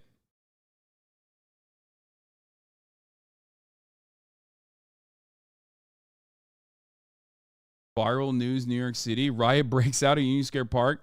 One officer was cut in the neck and had his gun taken away from him. Okay, that's lie. Why the fuck would you ever send me a dumbass link like this? This guy couldn't even write officer fast enough. He's just like, shut the fuck up. Shut up. I hate these fucking scumbags, dude. People are like, oh yeah, let's make this into like a genuine chaos. It's already chaotic as it is. You could just like cover it as it's chaotic, but you have to be so goddamn horny to just like make it something worse. I think Kai is already out. People see them running and they're like, well, we should do that too. And then they all just sort of come back. So we're not quite sure what is causing them to do that, but we've been seeing this in various different directions throughout this last 45 minutes or so. Yeah, you got to believe for a lot of these people down here, a lot of them really young people, it's a happening. They've come perhaps to get some free stuff, but I think they're part of a happening now. Eyewitness News reporter Stefan Kim is standing by with more. Stefan, where are you? I hope Kai doesn't get into legal trouble for this, though. I really do, because I am worried. I feel like Eric Adams is so fucking militant and also awful in general that they will, like, I could totally see them being like, you incited a riot, even if it was like well-intentioned and people up not on top supposed of to be this chaotic. They're climbing it right now, as you can see. In fact, if you can pan to your left, they're actually on top of the statue here at Union Square. I've actually got a couple of his followers here with me who can kind of explain to us what they're like, we found some Zoomers. What is going on? Young man, give me your name real quick and tell me why you came out here, what you expected to happen, what did happen. All right, my name is Dilaquan Tavius. So basically, it's, it's a Cenat Phantom. All of the AMP members, I don't know about all of them, but they pulled up, do a little meet and greet and a giveaway for the fans. Giveaway of what was the understanding? So, from my understanding, PS5s, video game accessories, PCs. But I don't think they will actually give away an actual PC, because how is somebody going to carry that? So I'm pretty sure it's gift cards for them to then go and get the P5 themselves. So, safe to assume that you, along with your friends, came out here thinking that you would get some freebies. Is that correct? Not that we're thinking, but there's a chance to, because there's so many people and there's only so much you could give. Has any of that happened? Is he here? He's here right now, yeah. And they were giving out, but people are, people are being people. There's so many people here. People are pushing around, so you can't really get it organized. Okay. And before we came on, you were telling me that, in your own words, that some people out here were bugging out. Explain to me what you saw, what you meant by that. Bugging out, like you can see, there's no excuse, obviously, for what happened, but, stuff like that just happens all the time. People being reckless. It's New York City. Stuff like this happens every day. Well, I wouldn't say every day, but... He's right. Well, thank you. He's right, dude. I love that. Sandra, we've also heard and seen brilliant zoomers, of construction equipment behind me. I'm going to show you one live look, last live look again of what's happening here. Construction equipment being tossed around. We saw smoke. I'm not sure if that was a fire or some kind of smoke bomb. Again, this was all sparked by a Twitch streamer, a social media influencer. No, say YouTube. He's a YouTuber. He's a fucking YouTuber. Shut up. Union Square for what was a not a Twitch streamer. YouTuber. Let's go with that. Let's go with that. Let's go with that. That was good. When everybody was saying YouTube, that was a good thing. At one moment he was live streaming in a van nearby, but he did step out. As you heard, he's out here greeting his fans. We even observed Chief of Department Madry out here having objects thrown at him. Cops are obviously outnumbered out here.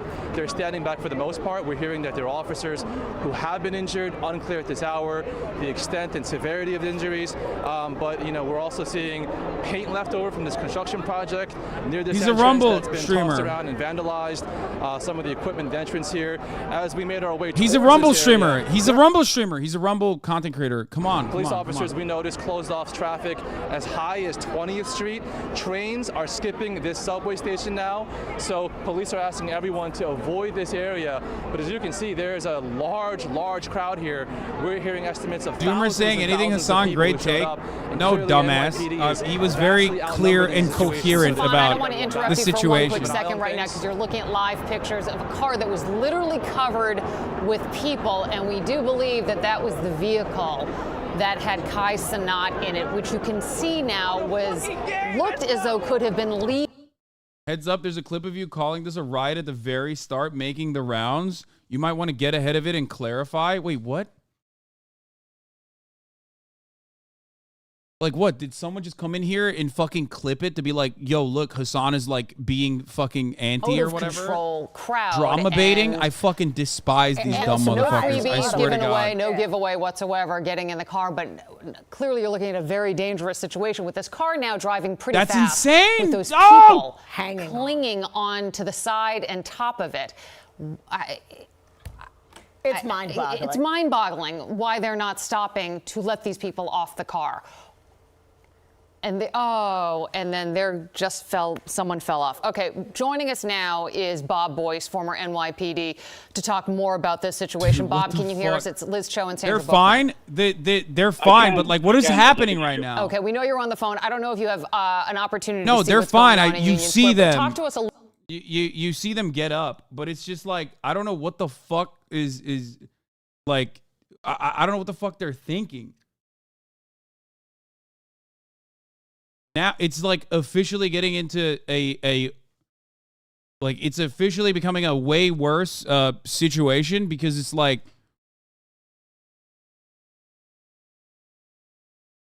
this is like legal. Oh fuck, dude, this is terrifying.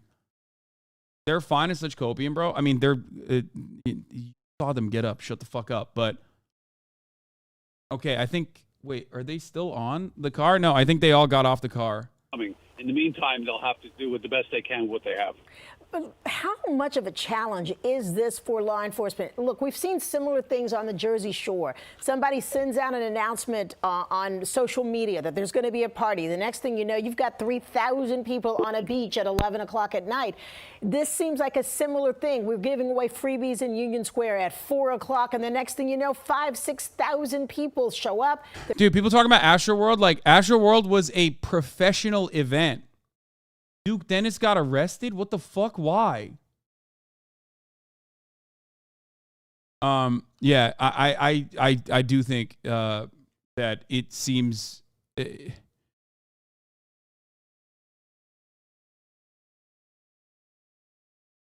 remember, he hates clip chimps.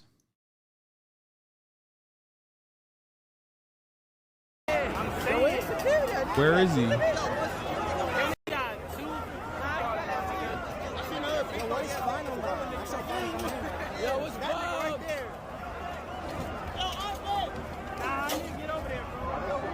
I think Kai and Phantom are okay. I think they probably got in the car and dipped out. But I mean, this kind of stuff has happened before with like Mr. Beast. This kind of stuff has happened before with the Nelk Boys, right? I think it's happened time and time again, like to this severity. Usually there's like a little bit of back and forth pushing and shoving, but ultimately nothing happens. And as long as everybody's fine, it's good. Oh my God, what the fuck? Yeah, why did they arrest him? Is that Duke?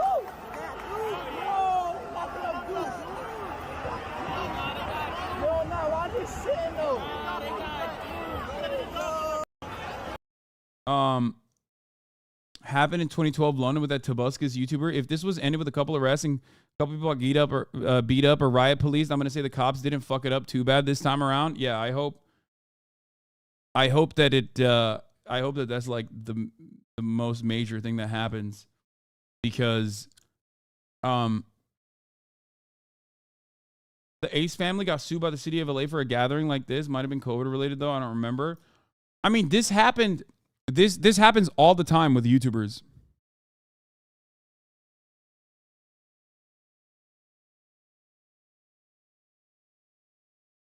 Like, I feel conflicted, because on the one hand, I'm like it feels like it feels like a Twitch streamer having this level of power and prominence is crazy. You know what I mean? Why is Hasan hating on Kai? I'm not. What the fuck are you talking about? If anything, people are going to get mad at me for being too nice about the situation, because like this could be technically very troublesome.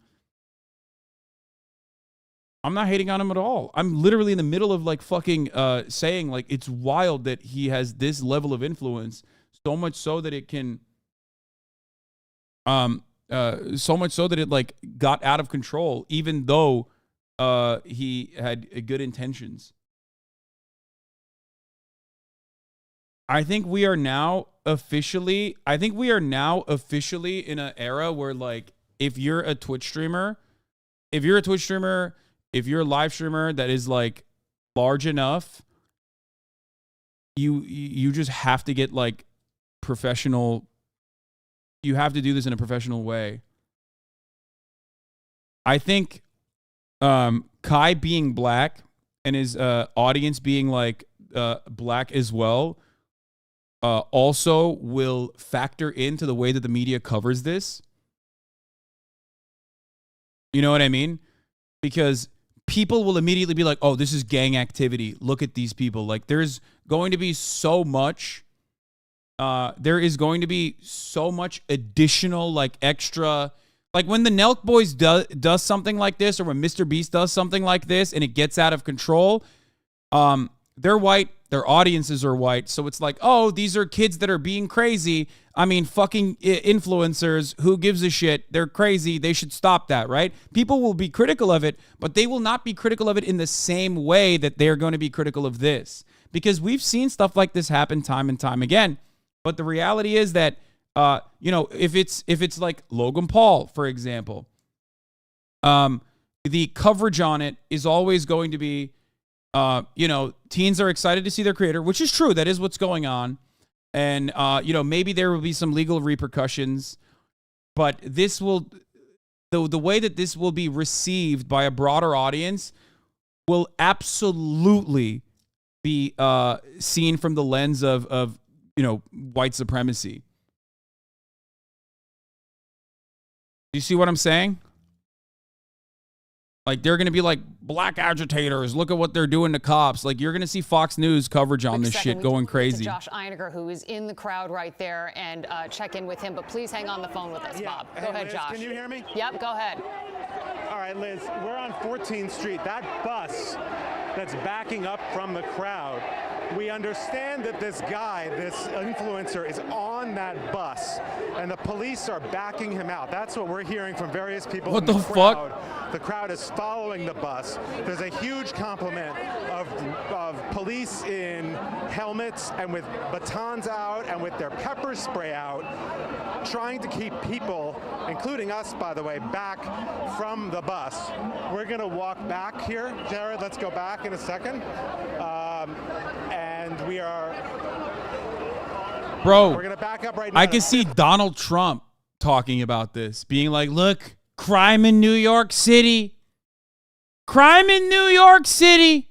Look, when I was president, I wouldn't have allowed this to happen. Joe Brandon. Actually, nobody looks like there is someone in the bus. This police officer asking us to stay on one side of 14th Street because they're trying to figure out how to get this back. But you can see what's happening. It's a really out of control situation. A lot of police here at this point. I'm but they sorry. obviously are not. It's fucking bananas. As a Twitch streamer, seeing another Twitch streamer cause this level of bedlam in a weird way is super sweet. It's hard for me to fucking not be honest about it. Like looking at this from the point of view of like a Twitch streamer, I'm like, this is wild. Like, I can't believe that this is something that like an influencer is capable of doing. Right? But also simultaneously, I am still worried. You know what I mean? I say it's awesome, you dolt. I mean, it is kind of, but sounds a bit jealous of Kai. No, not at all. I'm like, getting national news coverage for something like this is wild. But also on the other side, because I'm fucking 32 years old and an old ass man, I do still fear. You know, I hope that nothing bad happens.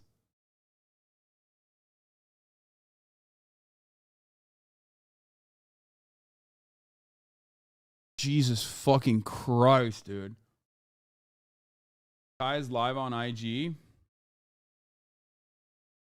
104,000. I don't know if y'all can hear me, but if y'all could hear me, or y'all gotta go home. Oh my gosh. Bro, he's like Donald Trump. He's like, yo, look. Bro, what the fuck? Bro, this. Just come to my crib. Fuck all of that. The fuck? Yeah, his Instagram live got clapped too, I think.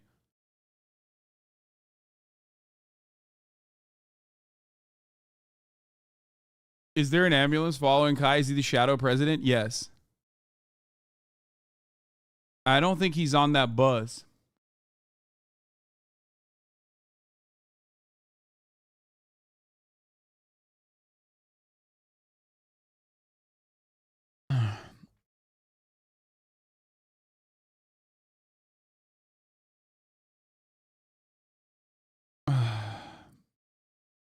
What the fuck are they doing? What is that? Managed to get him, if in fact that's what happened, and Jared is shooting this arrest happening right here. So, hey, Jared, come back over here. You see me? All right. Can you take a look at the front of this bus? They're just like beating the shit. On the bus. They pepper sprayed him, but or if they've just been put on. That wasn't. It was an iPhone. The thing that was dangling wasn't his spit. It was his headphones. But still, what the fuck are they doing? Okay, they need to not be as aggressive. I don't know if he's on These are children, man. Fucking calm down. All around here think they all have their phones. They're all taking pictures. And you can see a lot of police supervisors trying to control this crowd. We're going to step out this way. All right, Josh, we understand if you need to. Yeah, be careful, guys. Continue to walk, but you can see now that some of the crowd on top of the bus that is also, I believe that is the same bus that was backing in or out of the area there. But you can see the crowd has now converged and surrounded that bus.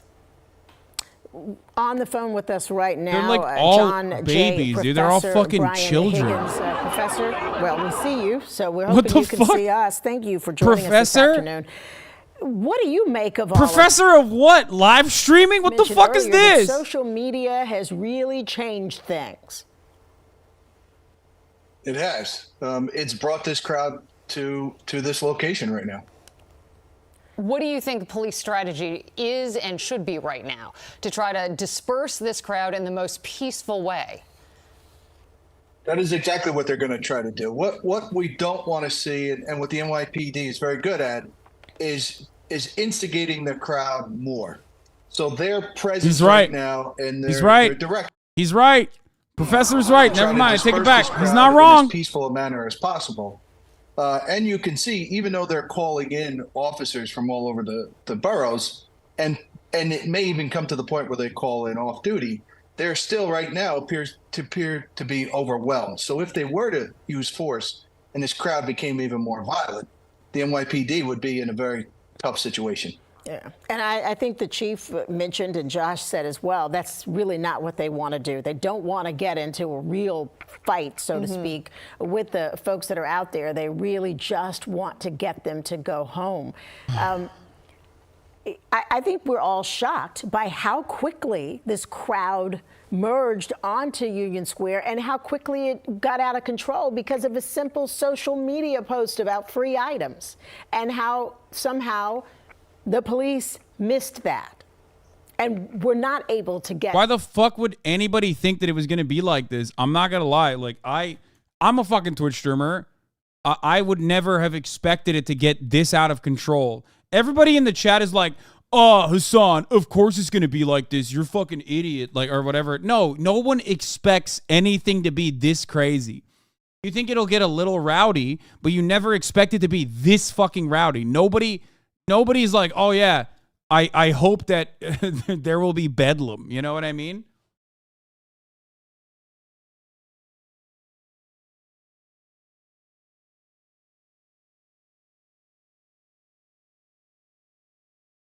They aren't even being violent, bro. Nothing has been looted. Yeah, I mean, obviously not. And people that are saying, oh no, conservatives are already reacting to it. Oh no. Hell is breaking loose in New York City today. Dude, listen, looks like another teen takeover. There is nothing these fucking losers hate more than like teenagers getting rowdy. They fucking lose their minds, okay? Oh, Jesus. The Republican media is going to fucking... Oh, they're gonna make mincemeat out of this.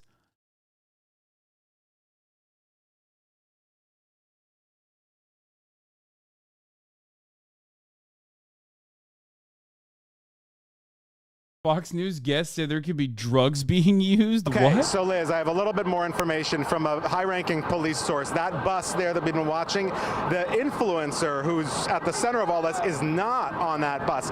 He left, we are told. He is no longer here. They got him out of here. The people on that bus are all under arrest. I don't know how many. We had shots earlier of, I don't know, quite a few. How many? Maybe a dozen, maybe more people, and a lot of cops who are with them.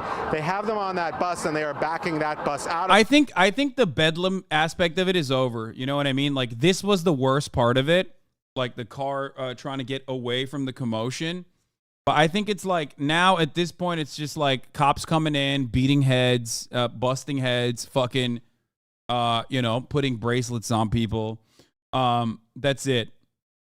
At this point, it's like, it's more so that people are just like gathering to see the commotion.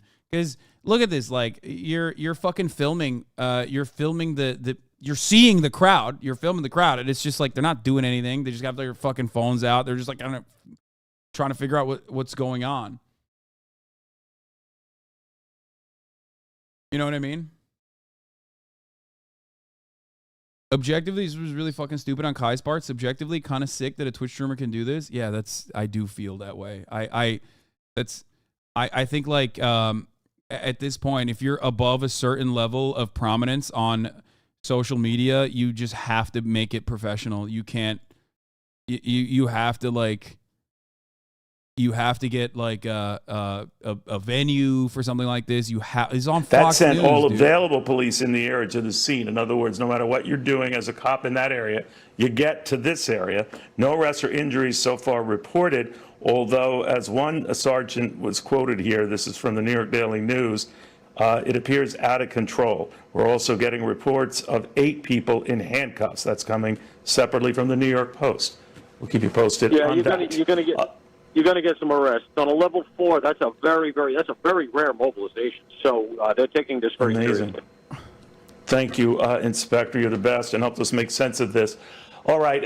In the meantime, a lot new things are coming together on the story of these U.S. sailors who were charged with being spies for China.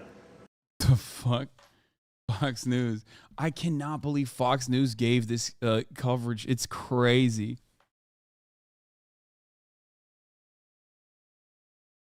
A Category 4 teen gathering. Kai seriously needs to realize the amount of reach he has now is a shit show. I mean, I think he does now. He knows now.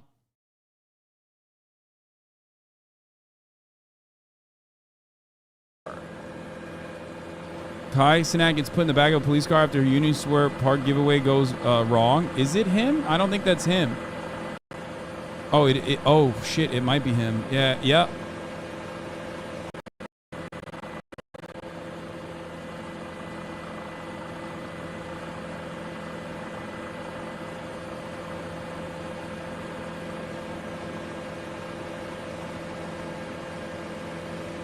Of course they gave it coverage. This is anti-Zoomer hate porn. Yeah. It's anti-Zoomer hate porn. There's an anti-black angle into it. Of course they're going to fucking get all over this shit. Like, oof. He did this with Uzi too, but they didn't really announce it as a meet and greet. It just happens when people see these types of celebrities hanging out, doing shit in public.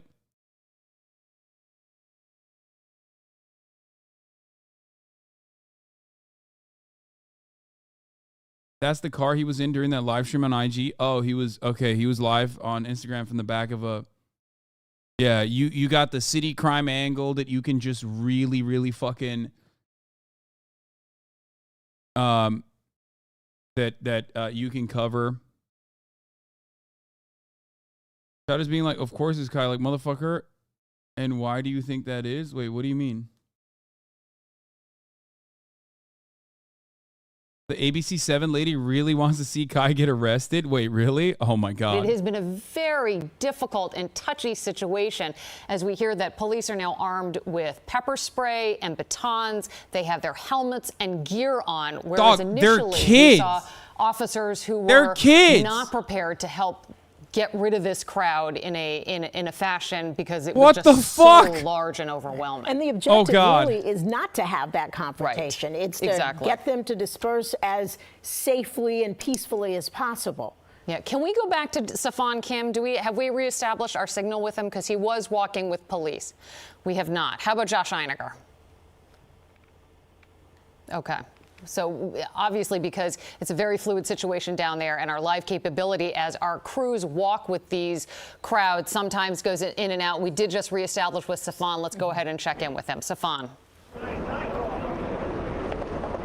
Okay, so there's the first observation, several arrests happening right now. We saw 2 individuals handcuffed. They're being loaded onto this MTA bus. When you last saw us, we were extracted from there by police officers because you can tell it was getting pretty chaotic.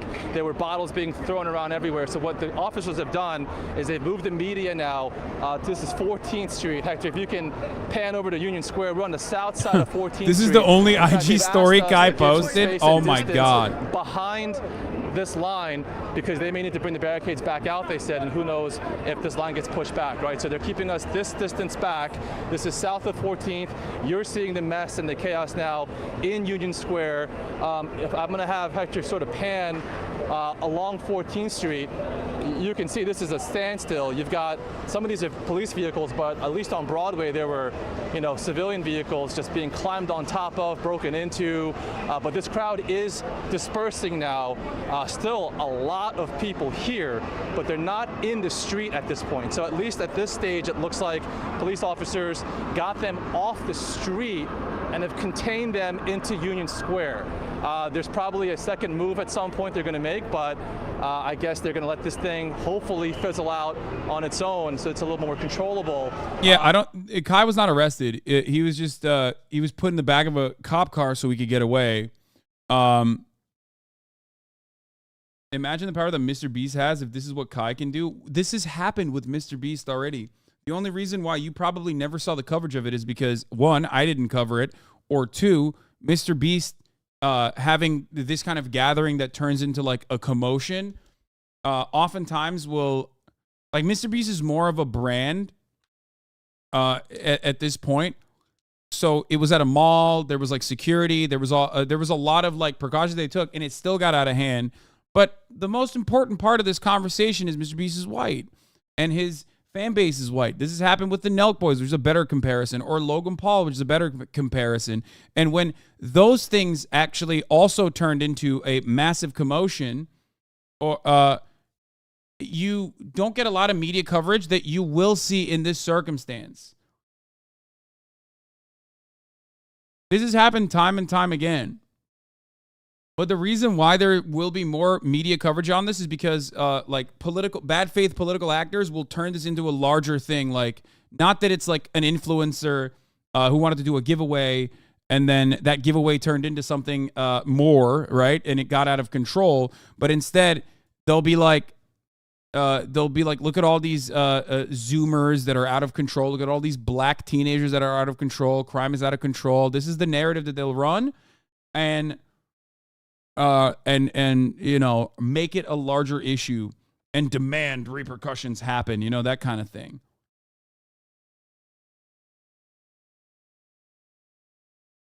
Libs of TikTok posted about it. Oh, fuck, all of the worst demons, dude. Fuck all of these people.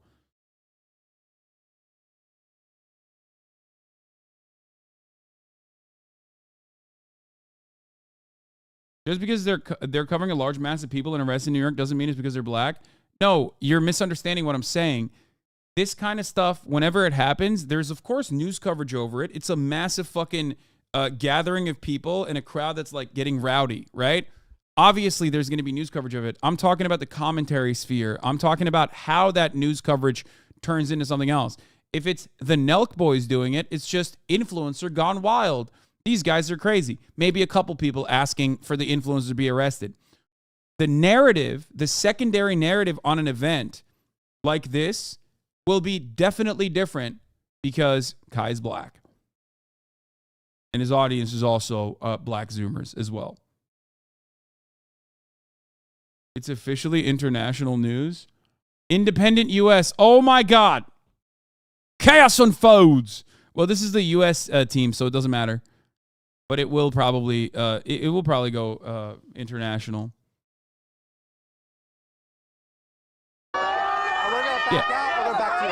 All right, Josh, thank you very much. Look, Josh can't see our vantage point, but it does appear there are fewer people concentrated in Union Square and in that area than what we saw, say, 45 minutes ago. Yeah. So they've had some success. Right. And we are seeing for the first time, like you and I have said, a complete flip-flop of police now overwhelming the situation and getting control of the crowd, helping to disperse or arrest them. But the feeling of the rowdiness, the out-of-controlness appears to have calmed down subsided significantly in that area. But as you can see, much of that area with traffic, violent mobs, still very much at a standstill. And as far as my big fear was crowd crush, which seemingly has not happened, so that's good.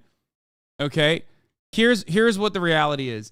Notice how one fight fucking broke out in the midst of this chaos, and every single one of these scum fucking racist ass, dumbass, fucking stupid ass Twitter clout farming bitch ass accounts are literally like violent mobs are wreaking havoc, or people saying like looting is occurring. Fuck those people.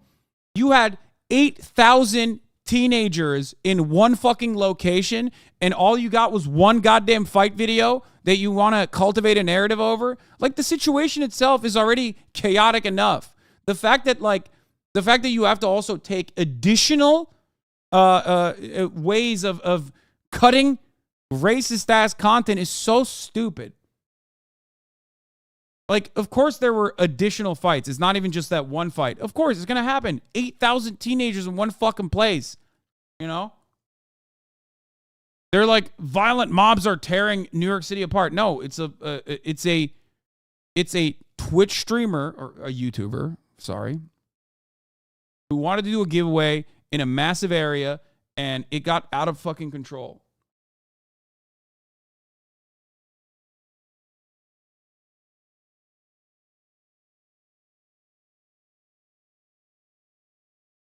Of course, people with time to watch people play video games all day would also have time to go out and cause a riot, get a job. Telling people to get a job when they're like very clearly 12-year-olds is pretty funny.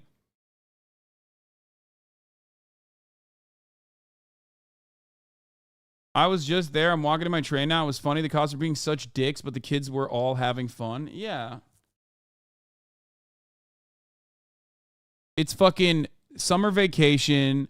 Nobody's got anything better to do. They're all fucking children. You know what I mean? It's like, calm down. Look at this. Look, like, they're all kids. Like, you can tell they're all kids. Fuck. Oh my God. This is Phantom.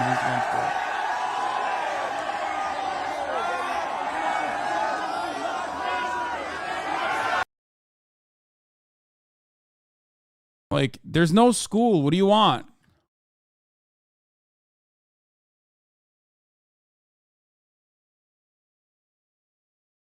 I mean, in the U.S., 12-year-olds is perfectly fine to begin working. Yeah, I know. The children yearn for working in the fucking meatpacking industry so they can die in a poultry facility. You know what I mean? Uh-oh. Well, now it's officially reached mainstream UK news. The Independent. Chaos unfolds among crowd gathered in New York City Park for influencers event. This is now officially an international event.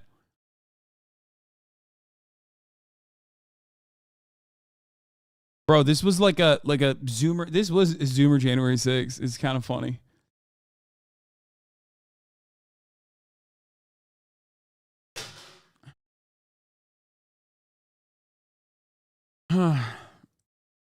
They're playing B-roll now, but this was live on Sky News.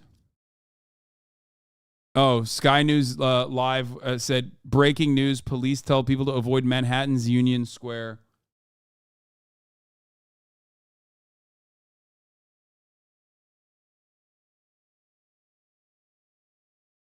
We were doing the same shit after the Eagles won the NFC Championship game in December, and nobody says shit. I climbed on a bus station. It was fun. Yeah, I mean, you know, every now and then this kind of thing happens. But here, this was definitely a little bit more organized.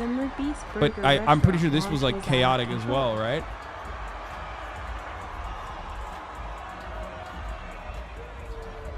Yeah, look, there's like barriers. There's like a shit ton of security. But that's why comparing it to Mr. Beast is not the best example, but instead compare it to like the Nelk Boys, or compare it to fucking Logan Paul. Like they've all had similar situations happen. Yeah, here. Jersey Shore, and it's in the news now because it's the site of a potential super spreader of COVID. They also covered this. Because it was like during COVID. They covered it like from the COVID angle. 19. Thousands of partiers making no attempt to socially be distant, and most of them not wearing masks, all packed together at a party that was organized by a group of YouTube pranksters. They call themselves the Nelk Boys. Then, as Lestrant reports, the cops showed up. This was in a mall with days of planning and security. 2,000 stayed overnight. 10K showed up the day of, but got nowhere near Jimmy. I know, I was 18th in line. Wait, what? Why the fuck were you? What? Please stop.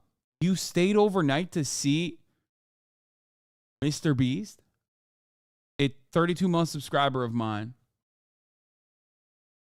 I don't know. Is just black Zoomers watch Kai? No, but the coverage of that will be like that. When I talk about Kai being black, I'm talking about the media coverage of it and the reception of things that he is doing. Okay? The reason why I'm showing this to you, is so you understand like how the media covers different stories differently. Even if like how the media covers similar stories with a different lens. The notorious beach house made famous on the reality TV show Jersey Shore. Like, did you see the fucking white supremacist I just banned? He said, we all know blacks are more violent than whites. Yeah, dude. Yeah, it was crazy when, the black nation of Wakanda invaded Iraq. Remember that? Dumbass. Let's drink. Forget about masks and social distancing. Now there are fears it could turn into a pandemic super spreader event. The multitude was drawn to the house by this video posted on social media by the popular YouTube personalities, the Nelk Boys. Go. Things got out of control pretty quickly. The Nelk Boys have been under fire for throwing. The crowds are actually just going insane because they know the top of the hour ad break is coming. Fuck you, dude. And they can't avoid it unless they sub. God damn it. Why did I fucking read it? Haha, Obama was black, and we all know what happened in the Middle East under his administration. Yeah, Obama was black, so then America became a black supremacist nation and not a white supremacist one. That's a good take. Thank you, chatter.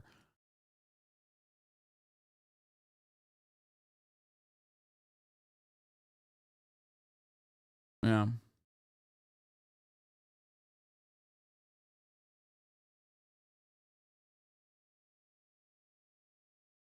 Difference is, yeah, exact. That's my point. This is precisely what I'm trying to say. The difference is our racist uncles are not going to know about the Nelk Boy shit. Plus, the Nelk Boys are also like Trump supporters.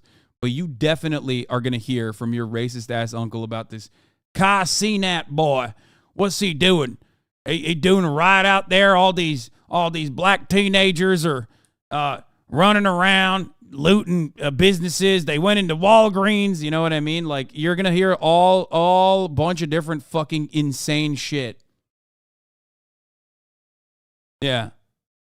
How come our big beautiful president Donald Trump is going to jail for not inciting a riot on January 6th, which was just a regular tourist occurrence, but this Cenat kid, he ain't going to jail? It's because he's black, isn't it? That's why. The goddamn liberals.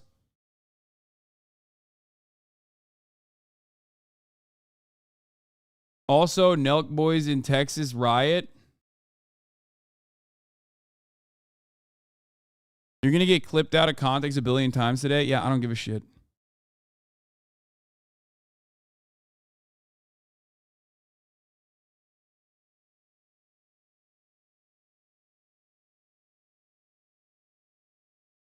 I mean, I get clipped out of context every fucking day. Holy shit.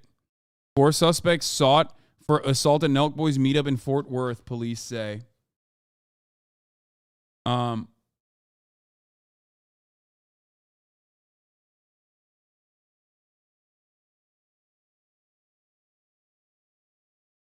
woke DA probably gave Kai Snotfeller a key to the city. Yeah, this wouldn't have happened if they didn't defund the police. You know what I mean? That sort of shit.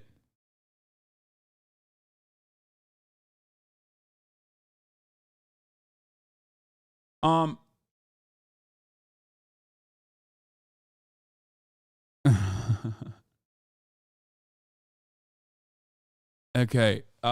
Let me finish this real quick. Huge parties at college campuses across the USA in defiance of the ongoing pandemic. Last night on the Jersey Shore. By the way, before I forget, leave the house. The 3-minute ad break is upon us. I spoke with Seaside Heights Mayor Anthony Vaz. What's your reaction to what happened here yesterday? I'm very, very annoyed, frustrated at the owner, because he was told several days in advance that this possibly can happen. The 6-bedroom house is available online to rent by the night at the cost of $2,600. Today, $2,600 a night, dude. Fucking, that is the real, like, Nelk boys are the worst, but like, goddamn, the real crime there is the milking that these Airbnb owners are getting out of fucking a shitty ass Jersey Shore house. Holy fucking moly, dude. I hate that so much.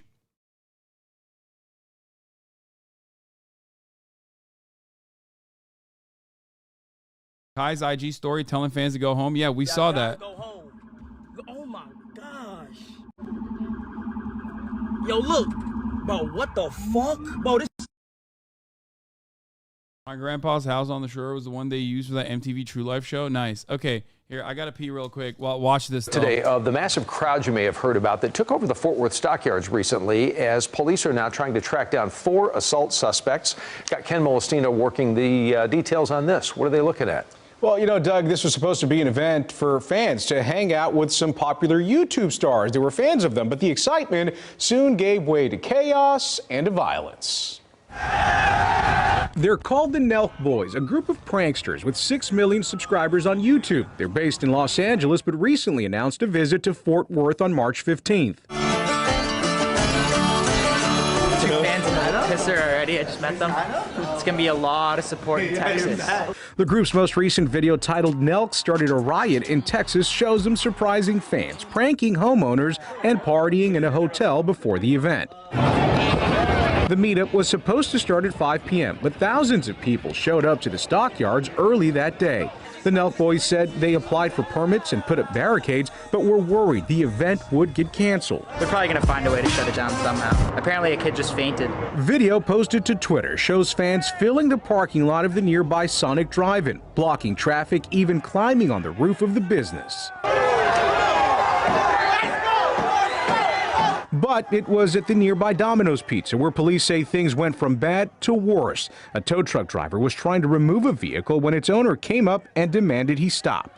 Police say these 4 men assaulted the driver. Investigators are asking for help identifying them. As officers arrive, the crowds dissolved with people running everywhere. Yeah, they're not happy.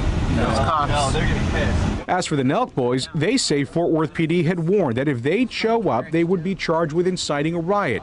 YouTube video shows them driving by the chaos, but not making. Holy fuck. Twitch streamers giveaway event sparks chaos in Manhattan. Police try to contain crowd. Wait, did they arrest him? I think they got Agent and Duke, but I don't know if they also, I mean, Kai was in a cop car, but I don't think he was arrested. No, Twitch streamer. No. This is a YouTuber, guys. This is a YouTuber. He's a YouTuber. The MTA is skipping the Union Square station in both directions. Several people, including the influencer behind the event, have been arrested.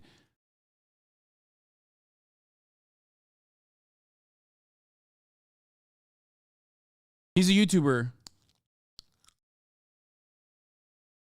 34 MKD50. Thank you for the 50 gifted subs. What exactly sparked the crowd to turn unruly isn't yet clear, but by 3:30 p.m., people are seen throwing garbage at police and taking down barriers around the perimeter. NYPD estimates a couple thousand people were in Union Square around 4 p.m., prompting the highest level of police mobilization. According to a spokesperson, the department called on an estimated 1,000 officers to respond to the escalating situation.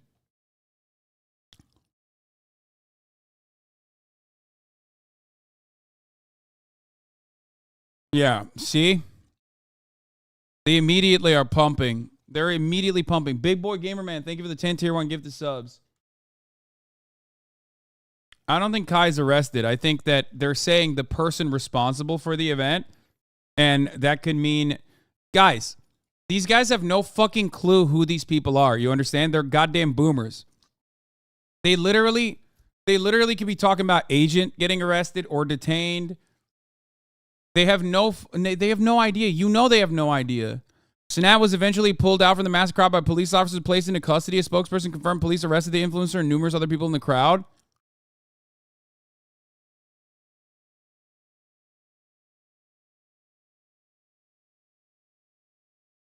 Top story on the 5. They're saying no arrests. No shot. The 5 is covering this? Oh, fuck, dude. This is Literally all of my worlds colliding. Okay, we're going live to Fox News to see what kind of unhinged boomer racial agitated Kennedy, propaganda. You've seen some of these things. You saw it in the Arab Spring. You saw Black Lives Matter. You've seen the anti-Trump protests. This looks a little different than those things, but also, I mean, the same amount of people. Well, unfortunately, the same thing can happen because, as we see with riots, they build and build and build, and the crescendo is what's so dangerous because you have people who are watching this on TikTok and YouTube and Instagram. They have FOMO, so they rush to the scene. They try and get there, and more people show up. The later it goes, the dumber people get. And my worry is that, you know, there are kids. It's the middle of summer. A lot of kids are unsupervised right now. They're just screwing around. And I worry that someone is going to get seriously hurt. And all these influencers are trying to do is show they can pull a crowd. They just want to show that they can create a massive scene, that they've got so much clout and so much pull. And, you know, as Tyrus would say, this is the flex for them to show that they can get a ton of people in one place and create utter chaos just because people are so excited to see them. And that's a win. That is what victory looks like when you are an influencer. Yeah, I mean, you used to have the Beatles. You know, they used to go on top of the roof and they used to play music and people used to swarm around. But that was but that was different because they're white. This guy's just throwing around the PS5. Yeah, that's different because they're white. That's why. Say it, because they're white. So that was cool. He was offering something that everybody wanted, PlayStations. Scott Baio could have came back today and went to and said, I'm going to give away PlayStations computers downtown. The same mob would have showed up. That's the thing. It's not him. Because Tim the Tap Man. Yeah, and I think he can still do it. He's still in charge. But the point is,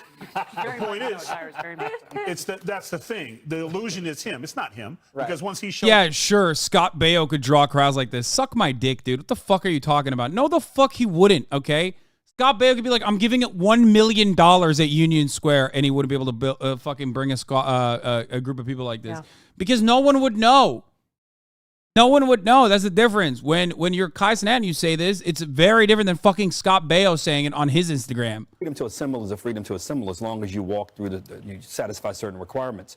People who don't generally are rioting, and those are the people that should be held accountable by the law. Two, this says a lot about us too. I think your point, both you and Tyrus, both you and Martha, saying about how all of us are saying how people want free stuff.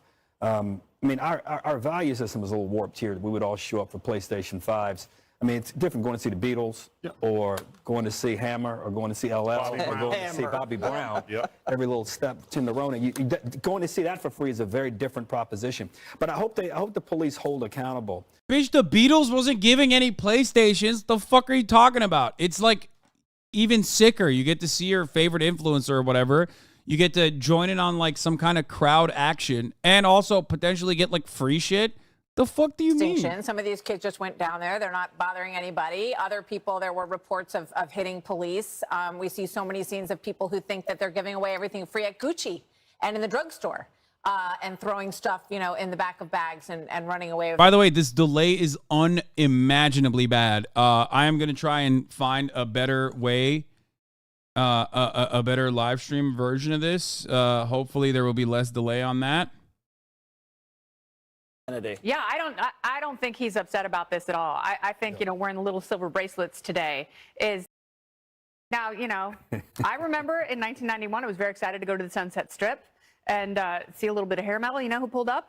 And red convertible Lambo, MC Hammer. Ooh. And you know what happened? He was mobbed by everyone, metal fans, hip hop fans. He was mobbed by everyone on the street. I've never seen a person with a bigger smile on his face. He loved it. He was so happy to have touched off. She's that the moment. liberal. And I was like, please, Hammer, don't hurt him. He's like, this doesn't hurt at all. This feels so good. And unfortunately, that is the effect that he's going for. But stay safe. Don't be dingbats. It's not worth it. Can't touch this. All right, ahead, a big-name Democrat staging a Biden intervention. I mean, it's not too bad. It's like a minor blip. They're not making like a larger story out of it, so that's good. You know what I mean?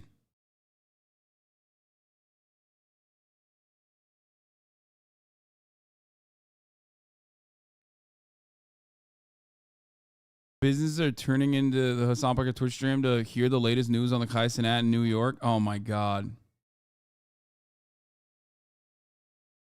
No broken shit, no riots, no looting, so no story. Yeah.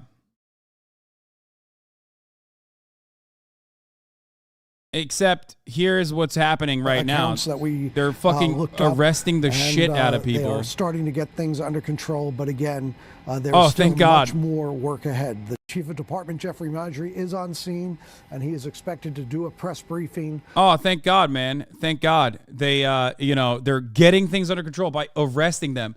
The maximum amount of violence, if there was no crowd crush or anything that happened there, the metric ton of violence that will occur on this day will happen at the hands of cops that are brutalizing and beating the shit out of teenagers, children.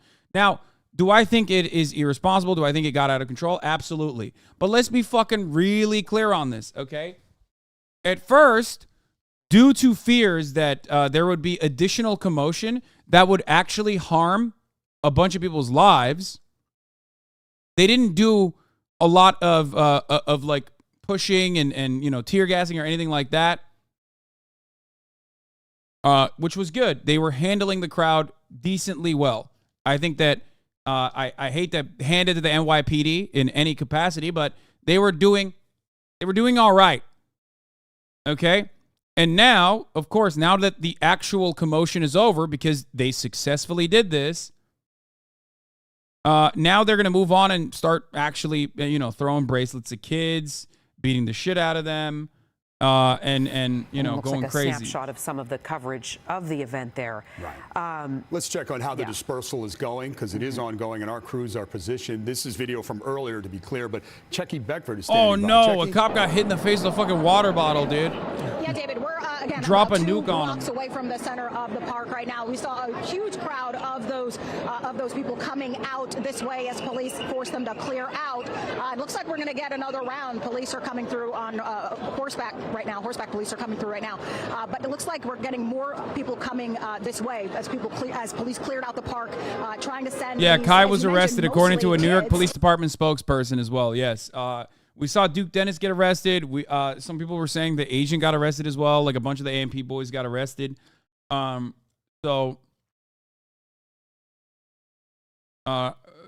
the New York Police Department spokesperson is saying that Kai was also arrested. Top of cars and climbing on top of the subway stop, and that they realized that they needed to leave, especially with the young children that they had with them. So as you mentioned, this again started for many of these people, fans of this influencer, Kai Cenat, who came here for this giveaway of fuck is that PS5s tat? and other gift certificates and so forth, but no one we spoke to actually got anything. So they said that either the crowd was just too large, they never actually got to even to give away anything, and so they walked away because of the situation there, what turned into just this riot mayhem situation. Right now we're seeing buses and traffic coming westward now. Why would they arrest them? I don't know why they arrested anybody. I don't know why they arrested individual people, but why would they have him in custody? Probably they'll hit him with like inciting a riot and disturbing government. They can hit him with like inciting a riot. They can hit him with, first of all, that's what cops do. So of course they did that. It's like if you're a hammer, everything looks like a nail. So one thing that charges that they could hit him with potentially are, like they talked about, inciting a riot and also disrupting government services, because like the MTA had to skip the Union Square station and shit like that. Public disturbance, numerous things.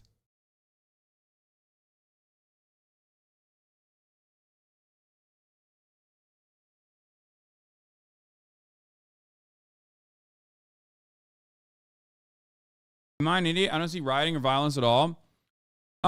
Originally it got a little chaotic, but luckily it didn't turn into a bigger commotion. It was just like, it was bedlam for like a brief moment, and then they were in and out. You know what I mean? There was a couple fights that broke out as far as we saw. But again, I don't know what the actual assessment is because I don't know if there were people that were like stomped on. You know what I mean? But that always happens. You know, it's bound to happen. If there's a massive gathering of teenagers anywhere, they're always going to get excited. You know, things are going to get out of control. Tyler, the Creator, arrested for inciting a riot at South by Southwest. Police said Tyler encouraged behaviors causing an immediate danger and injury to persons. Spin described Tyler's headlining show during the Converse Thrasher death match at Scoot Inn. He told people outside the gates to push through, leading them into a chant, push, push, push. Then hundreds of people rushed in. The venue cut off sound, at which point the scene reportedly almost became violent. They turned the sound back on and finished the set.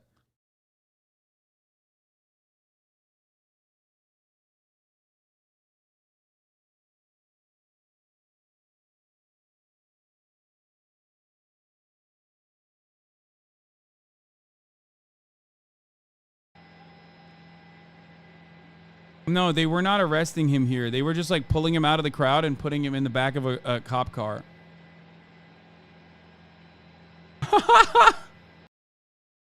Yeah. No, that's fucking funny. What the fuck?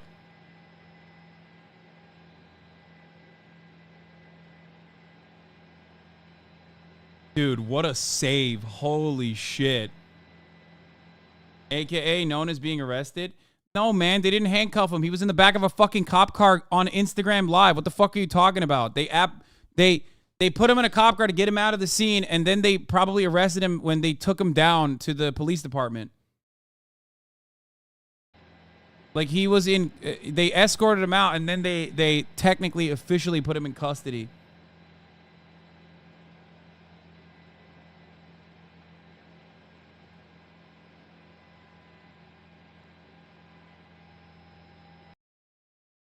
Apparently, they're trying to find him right now. Wait, find who? Also, what did you think was going to happen? It's so stupid or whatever. Is like... What?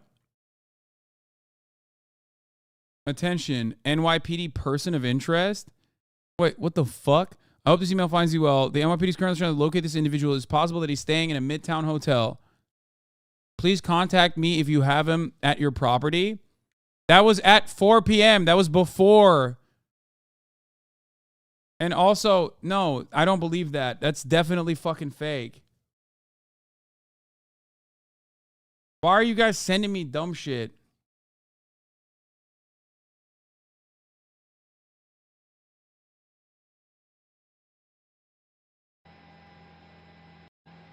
They literally have Kai. You can Google it, dumbasses. Yeah, he was in a cop car. He was in the back of a cop car while he was live streaming from Instagram Live. And they probably, according to the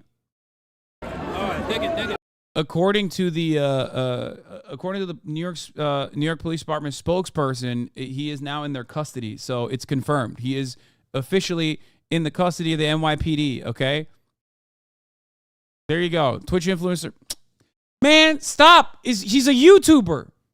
It's not a Twitch influencer, guys. Stop it. YouTuber Cenat in custody after Rumble. He's a Rumble guy.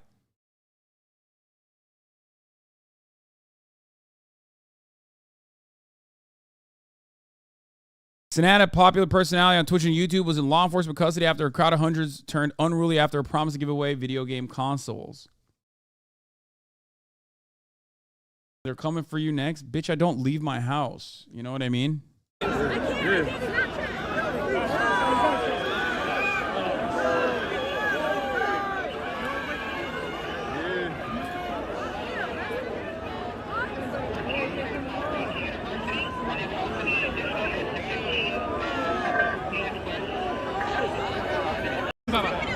Media covering the giveaway side of this seems silly. Surely if Kai was still giving away like school supplies, the same situation happens 100%.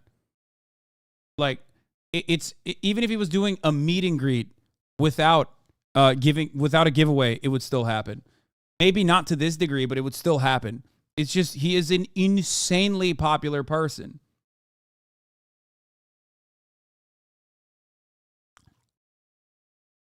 These charges won't stick unless they have evidence on social media of him encouraging people to riot and get it out of control. Just announcing a giveaway in and of itself can't be interpreted as inciting a riot. He didn't tell anyone to fight like hell. He's not Donald Trump. Yes. And not only that, but as far as I understand, I think his suspicion was that like there would be like 500 people or like 1,000 people max or something. That's what someone in the chat was saying.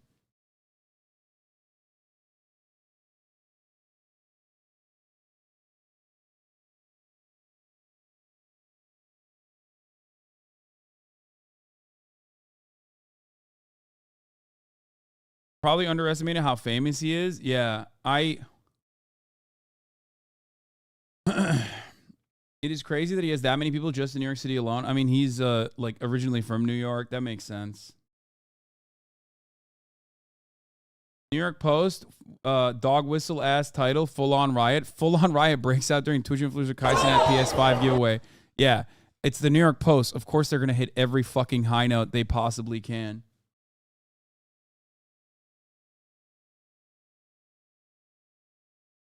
I'm just glad that it didn't turn into a larger commotion. So overall it seems like it was you know, the worst possible outcomes were completely avoided, you know what I mean? It wasn't like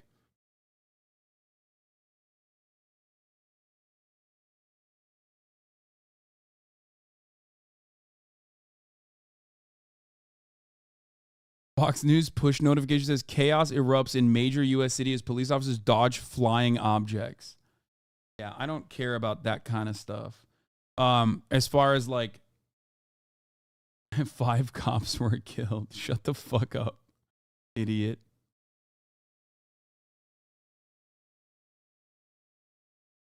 Do a giveaway in Hollywood? Abso-fucking-lutely not.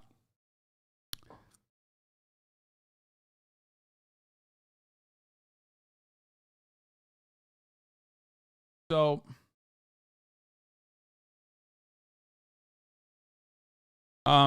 as far as I understand, the goal from AMP was to basically just, you know, the goal from AMP was to you know, do a giveaway operation, stay off the streets and stream or something like that. That's what they called it. Their goal was to give like, you know, PlayStation 5s, gift cards, for streaming equipment, things of that nature. Obviously, they were unsuccessful considering what happened. I don't think they foresaw it getting this out of control. You know what I mean? We're going to hopefully get out without any injury. Jonathan Deans, Chief Investigative Reporter, update us on what you're hearing. Got an answer for you, David and Natalie, what you guys were asking before, whether the social media influencer was in the crowd. Was he in the Sprinter van that he apparently arrived in? According to the police spokesman, he was in both. So he was in the van, he was out in the crowd, he went back to the van, and perhaps that is why you see at least amid the crowd here. Again, we don't know if he's in the middle of all of that, but it would seem to make some sense that, and the police spokesman says, yes, for a time the social media influencer was out in the middle of the crowd. If you were Kai's lawyer, what would you argue in his defense? Oh, what do you mean? Depending on what the charges are, easy peasy.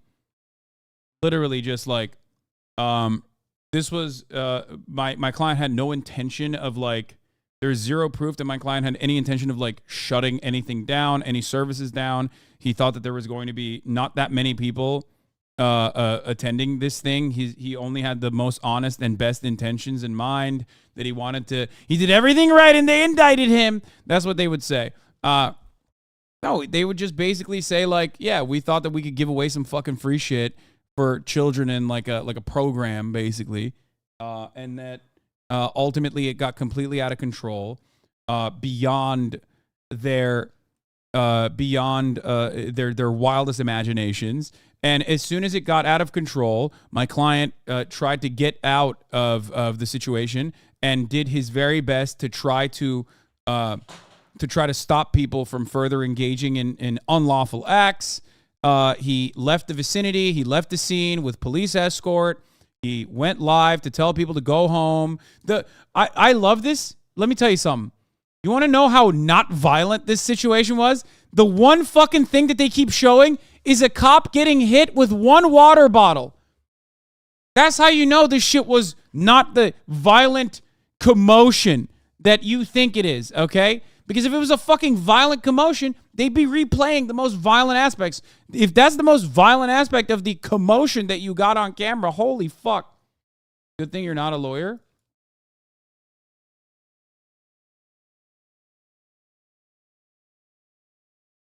He died, bro.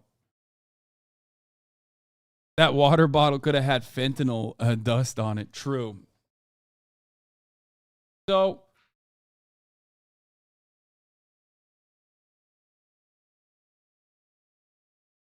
can we please do this? No. For the record, I don't even...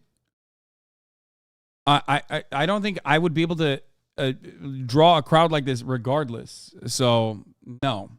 And I'm glad that that would not happen anyway. I would not do that. Anyway.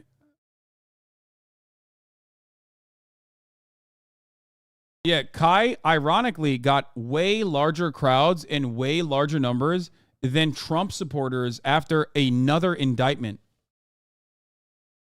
Also, if I got a big-ass crowd like that in a public space, it would be mostly people that want to fucking murk me. Are you kidding me? Yeah, sure, there'd be some fans, but there'd be plenty of other people that are there to just, like, literally kill me.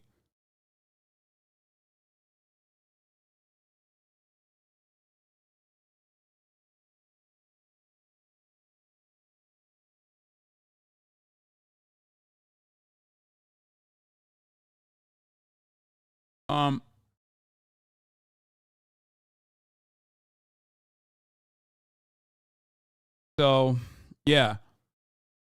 Like, here, let me explain something to you guys, okay? The water bottle being thrown at a cop, that's not great. It's not nice, right? They're showing that as, like, you know, gross depictions of violence. They're like, they're fucking trying to kill cops. Look at this. And then they glance over imagery of police officers, like, arresting people, arresting teenagers with their fucking entire body weight on them. What do you think is more violent? Getting hit in the head by a fucking water bottle from afar? Or like being, you know, physically apprehended and handcuffed?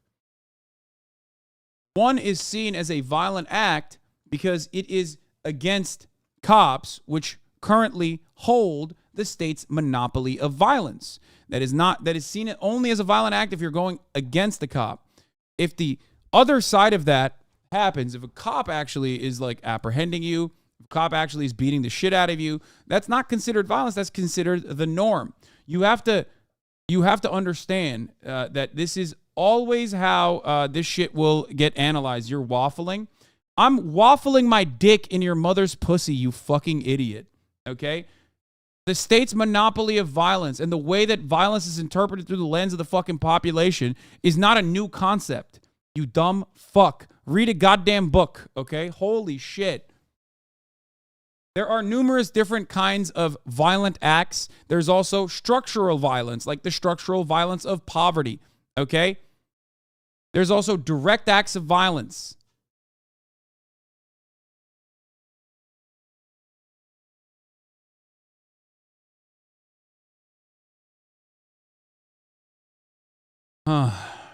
Anyway. As far as direct acts of violence goes, it doesn't matter. If a cop is engaging in it, then it's considered normal. It's considered the norm. If a person who's not a police officer doing it against a police officer, that's considered the most egregious act of violence that you can engage in. Looks like the NYPD called out 1,000 officers to deal with an estimated crowd of 2,000.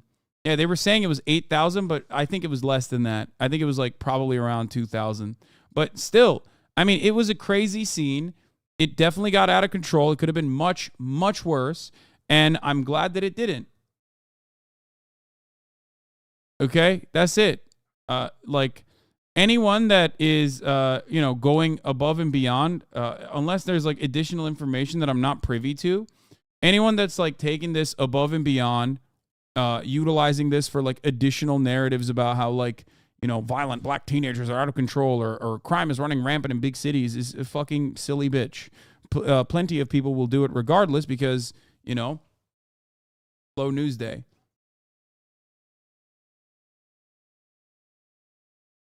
Overall, before this turned into, I mean, overall, the crowd control in the beginning, when it was like a massive gathering and a commotion, was pretty good. And now that the crowd is actually maintained, now that like the crowd is dispersing, well, of course, now they're going to start fucking brutalizing teenagers. You know what I mean?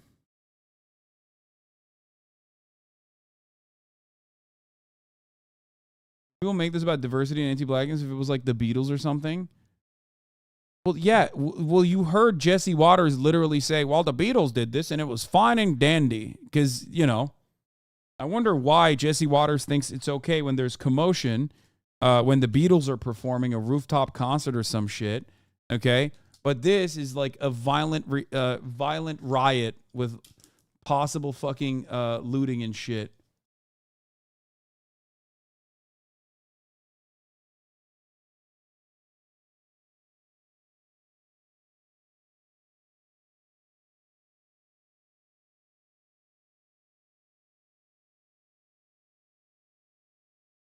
Anyway,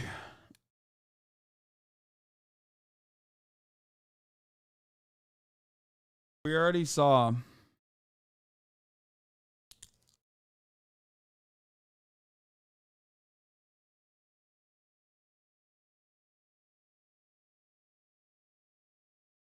you think Twitch bans Kai the way they banned Ice Poseidon? He might get in trouble, but there's a difference.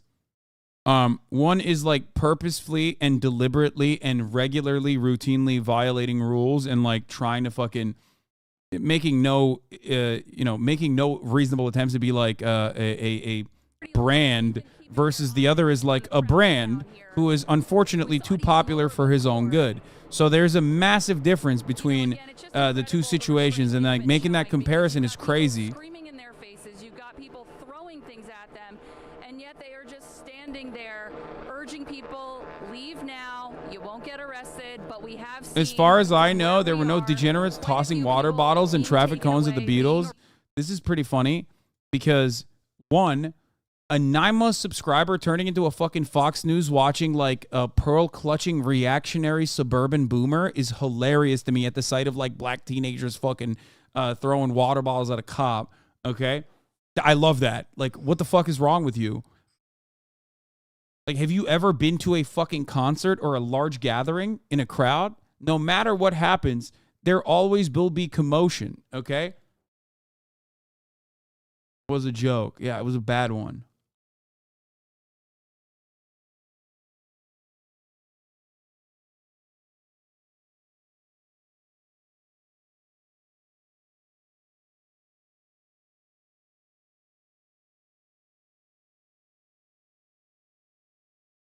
Yeah, people don't just fucking throw shit at cops any longer. They throw shit at the performers. I watched a video about how someone gave a K-pop artist their fucking baby. They're so wrong. Yeah, I know. That's so funny. Keeping an eye on things. And again, they have those speakers they've been blaring so everyone gets the message. You know, go home, get out of here. You won't be arrested. Yeah, it's also a tool to take video and photos for, you know, for future cases, as it were. Of course, that's right. And it's been hovering steadily over here. We're just looking around right now. My photographer, Don, is giving you our latest look. You're looking uptown. That's East 17th Street in front of us. Again, we're standing at East 16th and Union Square East. A lot of officers gathered over here. You can see they have their helmets on. They've been ready, but they've gotten that crowd. Ready to fucking what? Kill teenagers? Holy shit.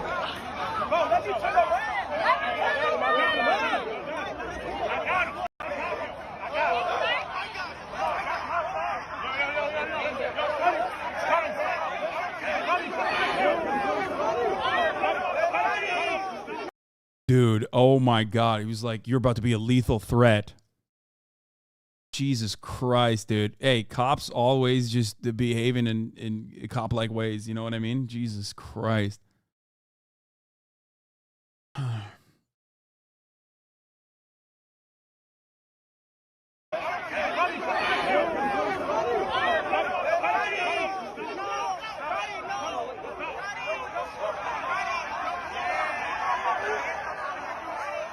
They're destroying public properties and trashing the city. What the fuck do you mean?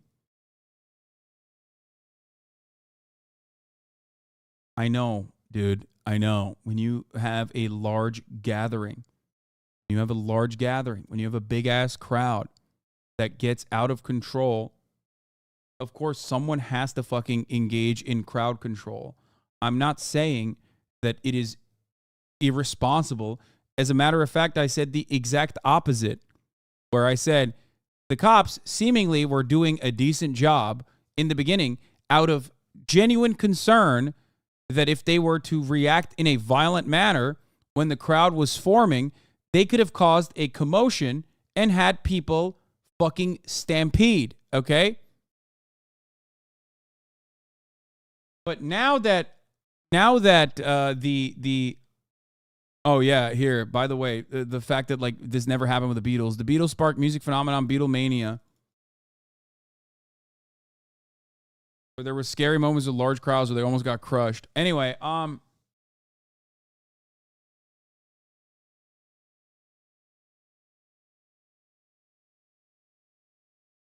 this crowd looks safer than some stages of Lollapalooza Law. It's a wild to say that this is violent and crazy.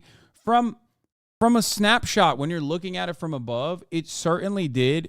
It did look. It looked chaotic. It looked chaotic. But it's over. The chaos is done. It's subsided. It's done.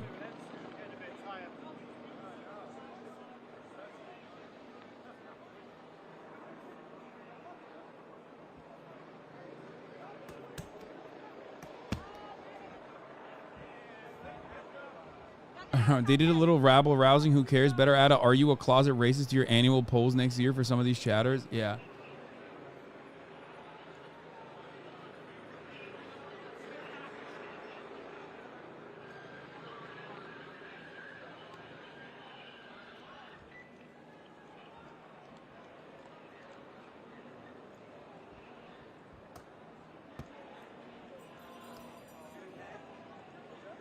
Every Central European medium-sized town of 15,000 people looks like this after a football win. Yeah. Do it with Lolo. This is awesome, Lamau. We need more streamers to do this all over major cities and shut everything down. It's hilarious.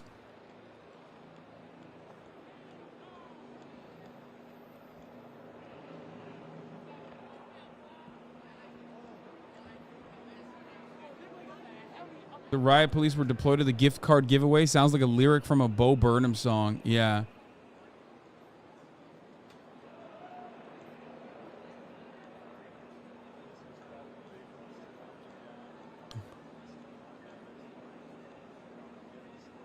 Eagles fans are probably watching all the right-wing reactionaries call this a riot. Like, what the fuck do you call this a riot? You should have seen me set a cop car on fire and eat horse shit. This is stolen riot valor.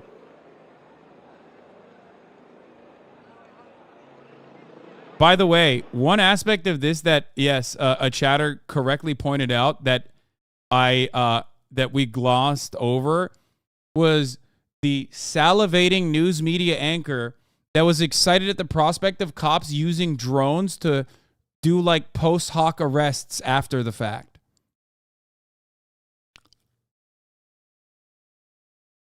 Like they're like, yeah, there's a lot of drones shooting the entire scene, hopefully to gain access to and identify some of the biggest rabble rousers. It's like, dude, Jesus Christ.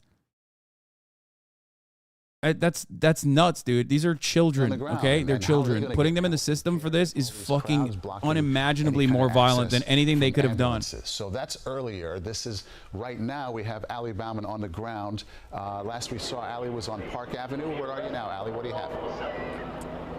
Oh, we're still on Park Avenue. We're really only a block north of where we were before. You can see behind me you have What the fuck, dude? They're kettling. Going overhead saying to disperse, otherwise you're subject to arrest.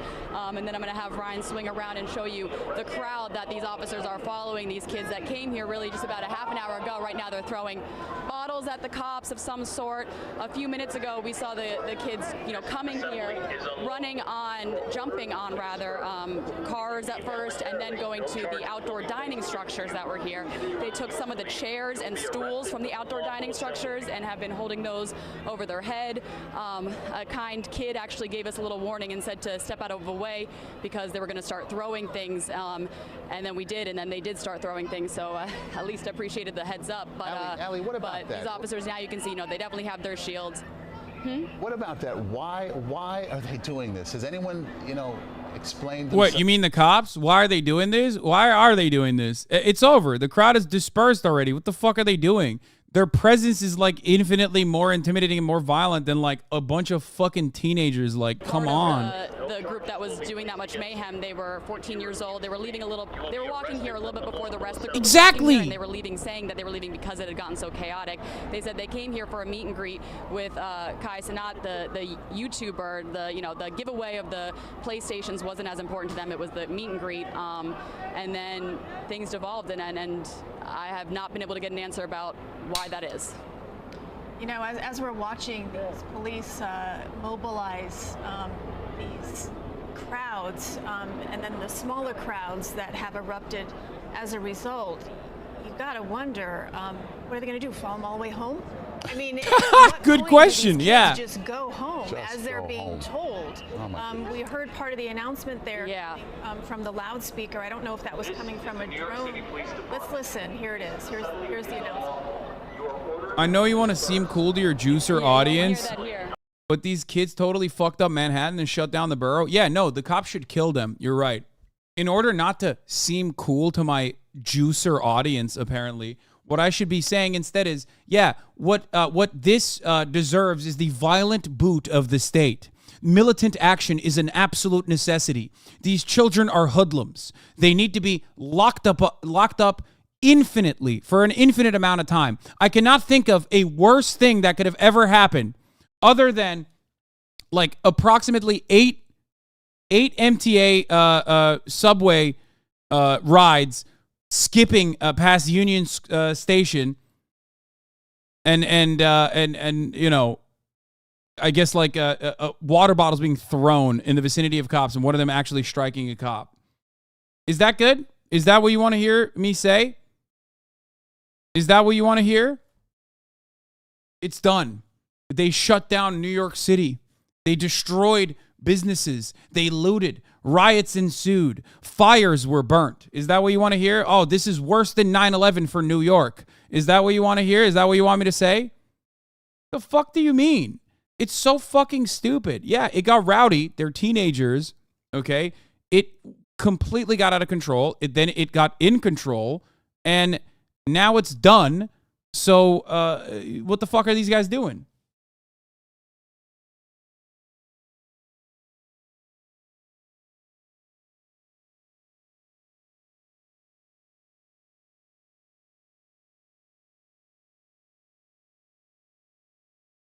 It was rowdy for approximately an hour, and at first the cops were doing a decent job of like dispersing the crowd without using any violent tactics. And then the riot gear came. So now it's like hunting for sport time. You know what I mean?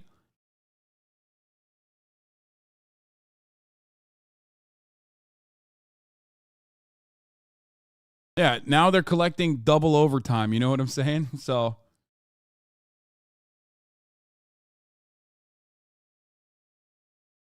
let's not go nuts, but it did probably fuck up probably 500,000 people's commutes. Union Square is a big train exchange. No, I'm not saying that it didn't do that.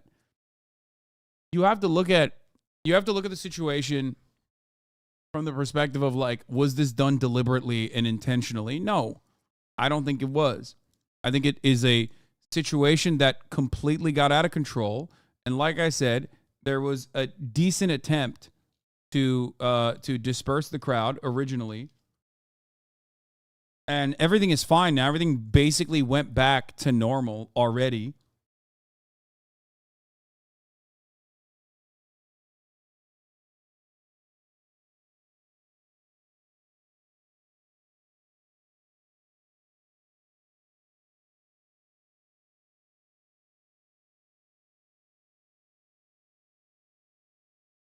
Lamar, yeah, Kai's trying to take over New York. Yeah, that's what he was trying to do. He was trying to do a peasants' revolution in New York. You saw that.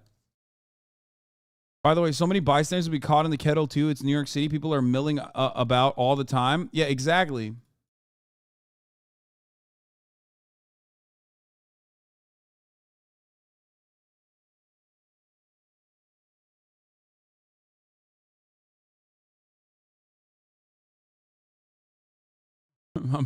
Dude, this is... Dude, what's the operational budget of the New York City Police Department? You're seeing it in action. Whoo! Whoo! $29 million a day, baby. Whoo! That's it. That's what you get for 29 mil. What are you going to do? You're just fucking, dude, a lot of that. A lot of double overtime, baby. What are they saying? With zip ties around their hands, they're arrested. We saw one young man getting first aid by police on his face. And again, we are on the other side of Union Square right now. This is East 17th and Union Square West. We do want to apologize in case anyone jumps in front of the camera. We can't control live TV, and people are saying and doing all kinds of things out here. Don, if you could turn around this way. We're going to try and walk down here. You know, a couple other businesses have their doors locked right now. They're not going to let anyone in unless you're an employee and you call ahead. So this is affecting people's livelihoods out here. They're having to close and they can't do any business right now. You could still see some groups out here calm within their own, you know. Bro, it's like, for all intents and purposes, like the fact that you had this large of a gathering and like only a couple fights, as far as I understand, happened.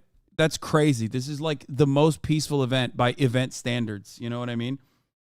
Shit got out of hand, and the only thing that happened was like a couple fights broke out, and then now cops are just like, you know, zip tying teenagers and arresting them. And have a great time, whatever that amounts to. And it's really, there you go. Just really illogical, right? But that, I think, is a lot of what we're seeing here today.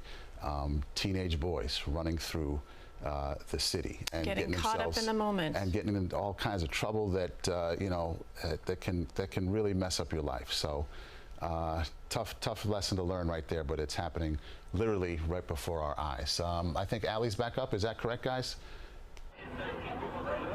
Yes, I'm here, Maurice. Okay, Allie, what do you have? Yeah, I'm here. We're right here. Once you start paying attention to the reactionary framing of news, it's really so fucking blatant. Yeah, it's time to do random arrests. Right now, we're standing. The police have stopped walking while the crowd goes ahead. They're arresting a couple people. We're trying to get out of the intersection because, as I said, the streets are still open and they haven't really closed off traffic. So it's just like you don't know where to look really. Because yeah, Kai getting uppies was pretty funny. Things behind you have cars going, you know, getting directed to go off the street here. I'm not gonna lie, that is the funniest thing that could have happened. Like he got uppies from his security guy.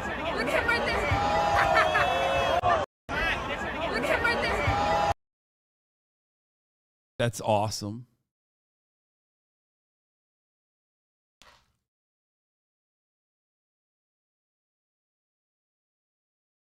Washington NYPD arrests kids for fare evasion. We hear that there was fare evasion activity of some kind attempted at Union Square, and the turnstiles were briefly swamped with officers with some batons and helmets. What?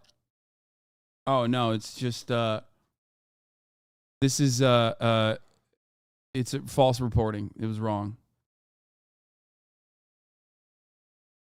Yeah, exactly. Like they say this is the potential to ruin their lives, but don't ask why our system is so fucked that something this dumb can actually ruin your life. Yeah, fare evasion is the most serious crime in New York, for the record. What the fuck is fare evasion? It's when Eric Adams deploys 8,000 militarized cops to baton you to death as a 14-year-old for jumping over the turnstile.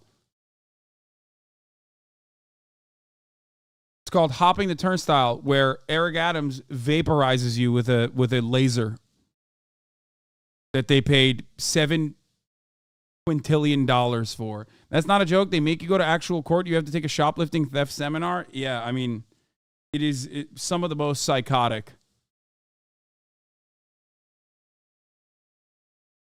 Fare evasion is just like sneaking into a movie theater, but they treat it like it's robbing a bank. Working people, real people were delayed. Their livelihoods put in danger. How can you side with the street youths in such a dire situation? Exactly.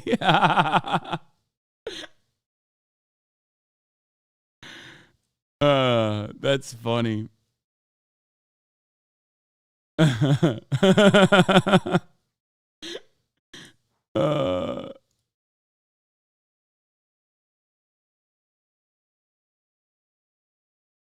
Ay. This is your lawyer, dog. What the fuck? I'm going to prison. This is my lawyer. I'm definitely going to prison, dude. What the fuck?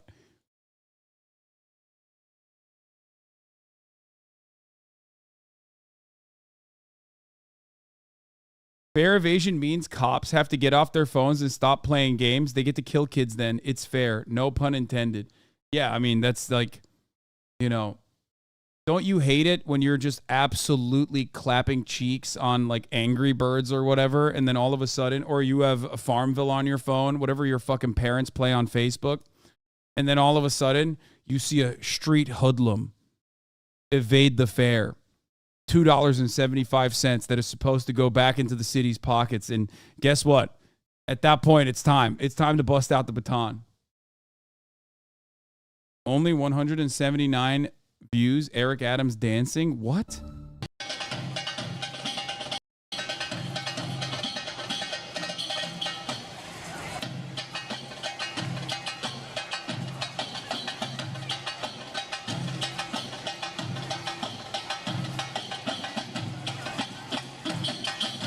I am gay. I am black. I am a woman. I am bi. I am Jewish. I am Christian. I am a Muslim. I am Arab. I'm a belly dancer.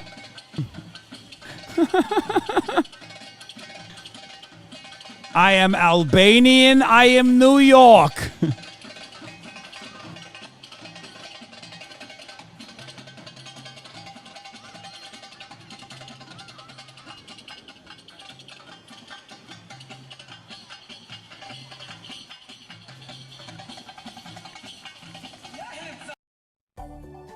Yo, I live in New York City and it's frustrating. MTA loses $700 million of fare evasion each year. There are programs for low-income people to ride for free. Fare evaders are just abusing the system that the rest of us have to pay for. Not saying their lives should be ruined, but it's not as victimless as you're making it seem. Wow. You mean to tell me that the MTA loses $700 million to fare evasion? That's crazy. Remember when I told you that the operational budget of the New York City Police Department is $29 million a day? That's insane. Remember what I told you? It costs $29 million a day for the NYPD to run.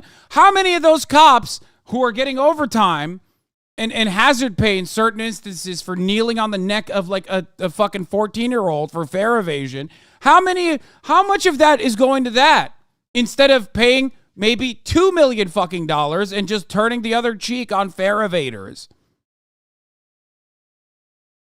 Wow. That's crazy, man. 707, dude. It's crazy.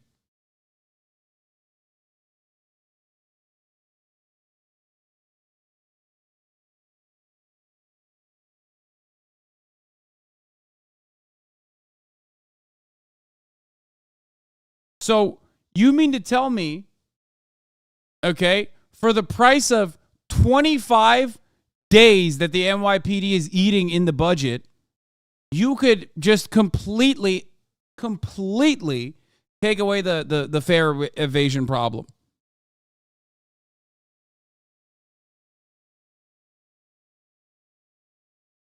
Is that what you're saying? Especially on an issue where it's like, it's not only like a victimless crime, it shouldn't be a crime to begin with, because in a normal circumstance, like no one that is not paying $2.75 or however the fuck the MTA fare is doing it because they're rich, okay? That's so insane. Public transit should already be as free as it fucking gets.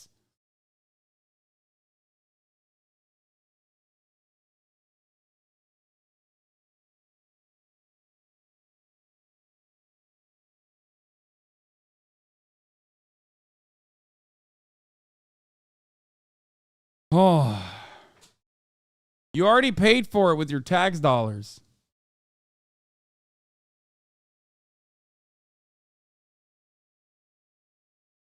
Do you remember the news cycle of Eric Adams trying to cut the budget of New York City libraries? They're only budgeted at $400 million a year to run. Yeah.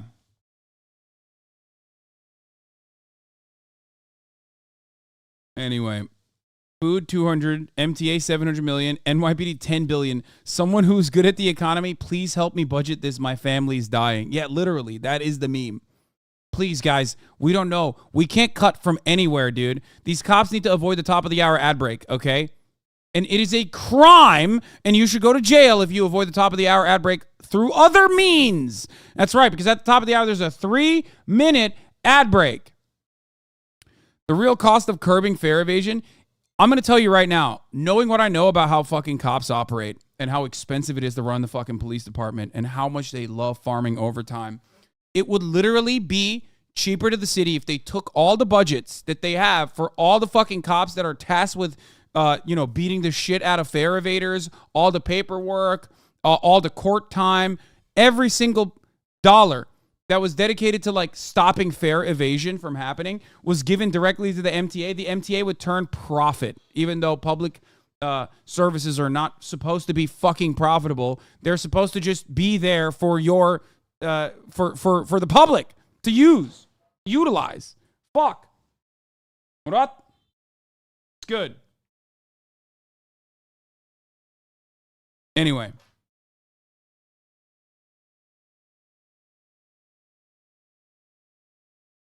Lamau even. NYPD officers brag about milking overtime, call detainees names and accidental recording. I love that. 34 MKD50. Thank you for the 50 gifted subs. Allowing 50 people to avoid the fare at the top of the hour.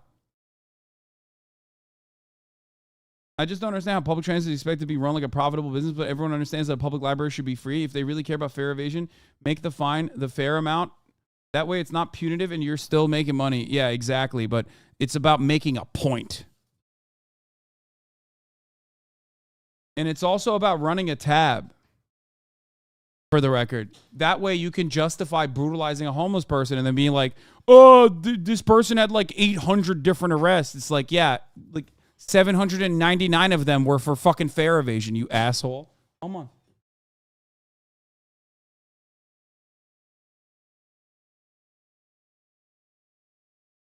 Yeah, talk to me when the police department turns a fucking profit. Anyway, it's just... For the record, this is what we mean when we talk about, like, defund the police, right? Like, this is what we literally mean, which is take these fucking insane funds away from the cops and put it to use in better places. Like public transit, like libraries, like after-school programs. Summer is happening. Kids don't have shit to do. If you want to curb a metric ton of like potential street violence or street activity that you're so fucking terrified of, make some programs. That's it. These are also demonstrably successful initiatives that have worked time and time again. Very frustrating as the news is just like, look at all these 12-year-olds being arrested brutally by fucking cops in riot gear. Coming from the mayor or the police commissioner, and they have every right to be angry as to what took place here today. There you can see an ambulance crossing the intersection. Not sure if they're actually responding due to an injury or if there was another situation, perhaps a rider on the subway, because there is that subway entrance. I love looking at the situation and going, how do the police cost such vast amounts every single day? I don't know. I wonder how. Look at all their gear. Look at how many cops there are. Dude, they wanted to bring every cop from every fucking borough, dude. It was quickly determined that an influencer was posting on social media about showing up to Union Square and was encouraging all of his followers to come to the park. There was some posts also about giving away some gaming systems. At approximately 3 p.m., the post went viral and thousands of people began to arrive at Union Square. Soon the park and the surrounding streets were overrun with people. They were obstructing both vehicular and pedestrian traffic. God, the fucking, NYPD it sucks. responded by calling a mobilization in response to the large crowd. As the crowd grew, so did our mobilization. The crowd was swarmed when the influencer Wait, finally I think that was arrived at literally park. the lieutenant that was like... Individuals in the park began to commit acts of violence towards... Wait, wasn't this the lieutenant that was like screaming at Kai's bodyguard? Within the Union Square Park, and people broke into Holy the park shit. and they began to throw articles that belonged to the construction site, paint cans, bottles, rocks. We had people walking around with shovels, axes, and other tools from the construction Dude, trade. shut the fuck Additionally, up! individuals were also lighting fireworks, and they were throwing them towards the police. They were throwing them towards each other. Yeah, dude, the teenagers had axes. They wanted to chop police heads off. And remove him for safety reasons. Our officers exercised great restraint despite the aggression that they were met with and the acts of violence they were met with.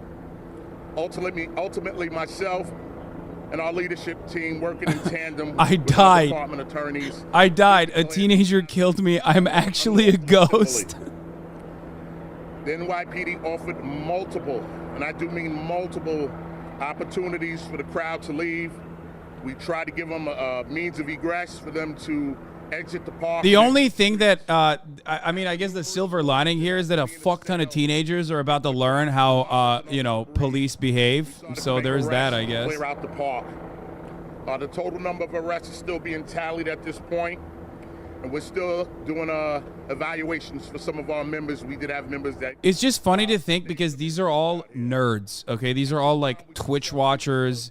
I guess Kai is, like, beyond Twitch. He's a celebrity superstar beyond Twitch. But, like, even then, you know what I mean?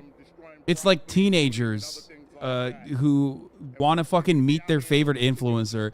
And this guy is over here talking about, like, axe-wielding fanatics who wanted to chop heads off. You know what I mean? Holy fucking moly. Our officers still being met with some resistance after numerous warnings, and we're still making some additional arrests. This mobilization is ongoing, and as I said before, we will be here until this crowd disperses. At this point, He's not lying. This is the axing question. Josh, ABC7. Josh. We've heard reports of injured officers. A woman told us she saw a cop getting jumped and beat. Your shirt, we have video of you being attacked. Your shirt shows.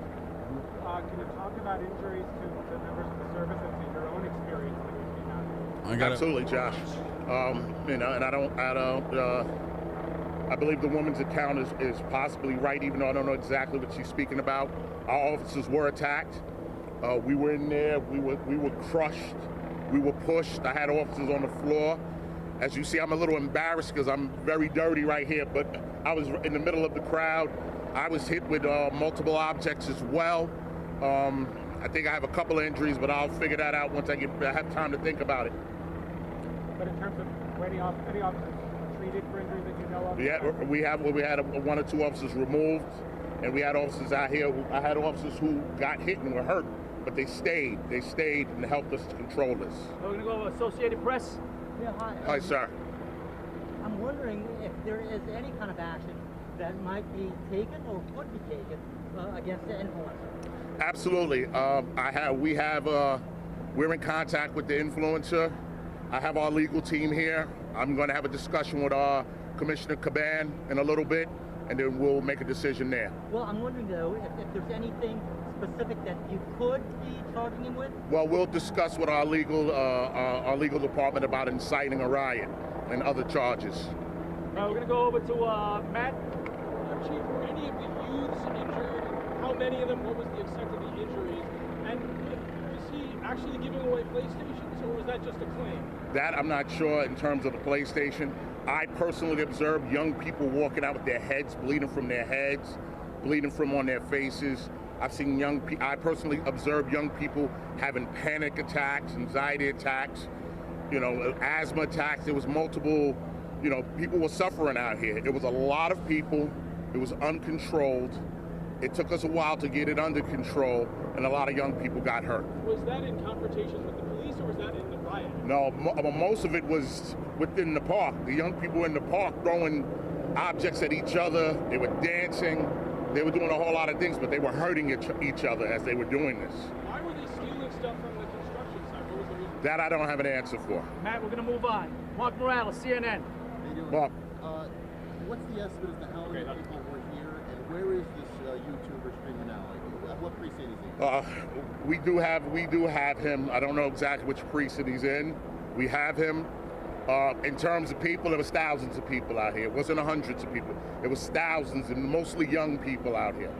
All right, Dean Moses, AM New York.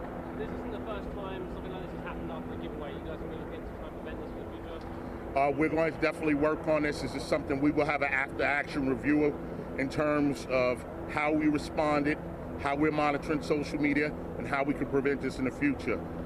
We have encountered things like this before, but it never to this level of dangerousness where young people would not listen to our commands. They were fighting each other, they were hurting each other, and they were turning our attacks on us. We had to defend ourselves, and we had to make arrests. Alfredo Acosta, Telemundo. Approximately, Chief, how many people were arrested today? Yeah.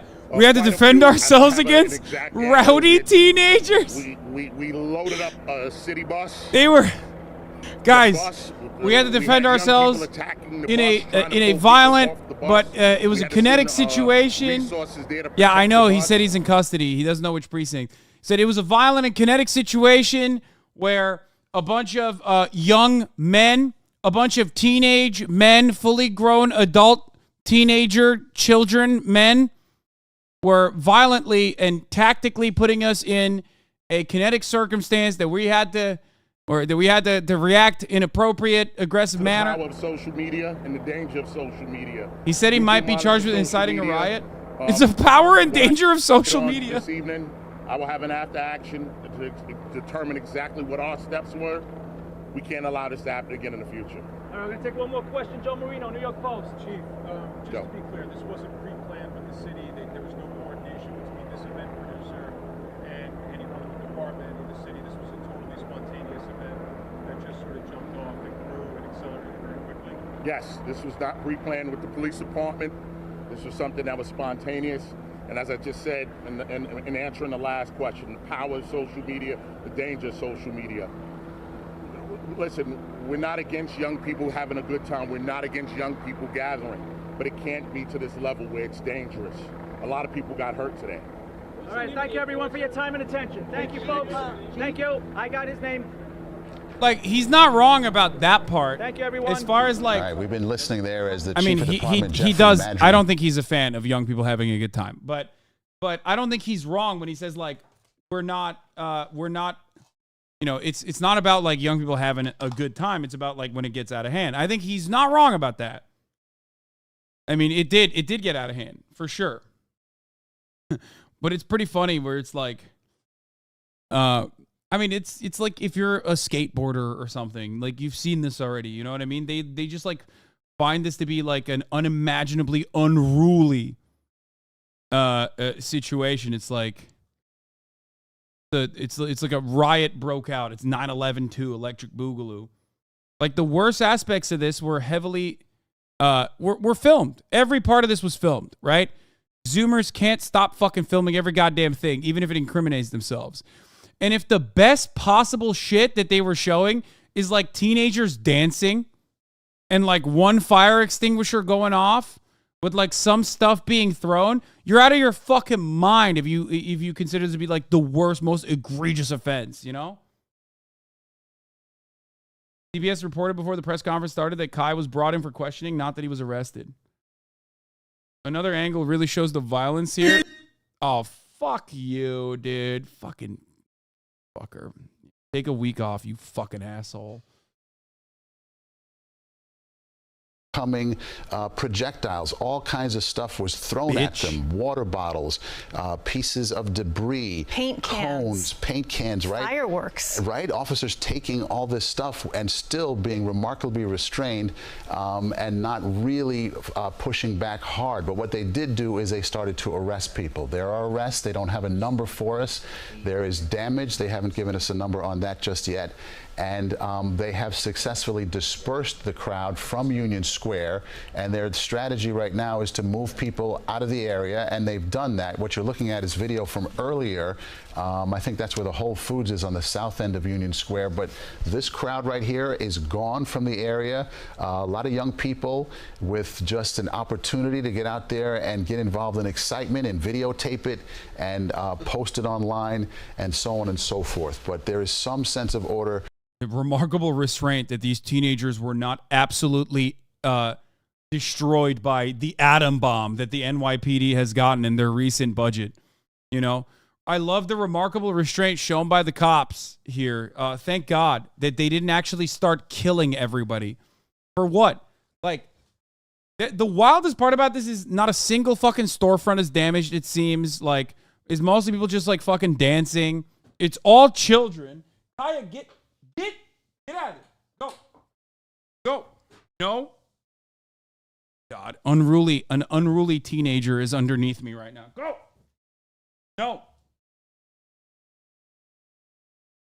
No, stop.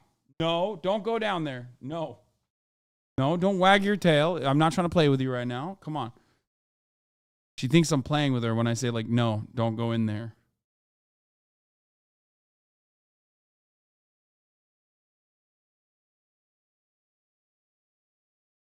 Yeah, I have deployed the riot gear. Hasan PD has deployed. Amazing. I'm showing nobody is over here recognizing the remarkable restraint I'm showing against this unruly teenager by the name of Kaya Piker.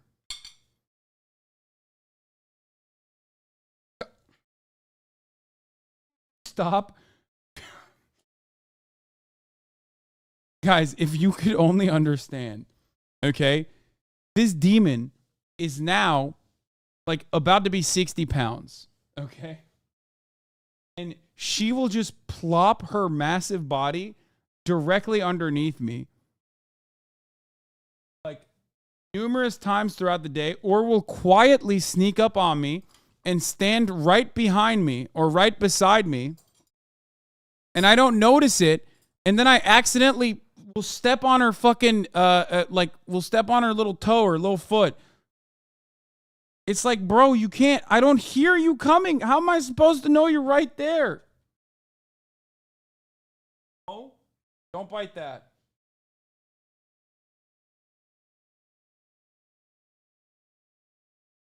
Currently in the process of chewing furniture.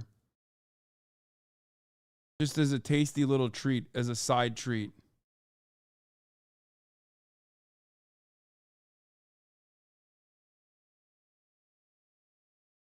I can still pick her up, yes.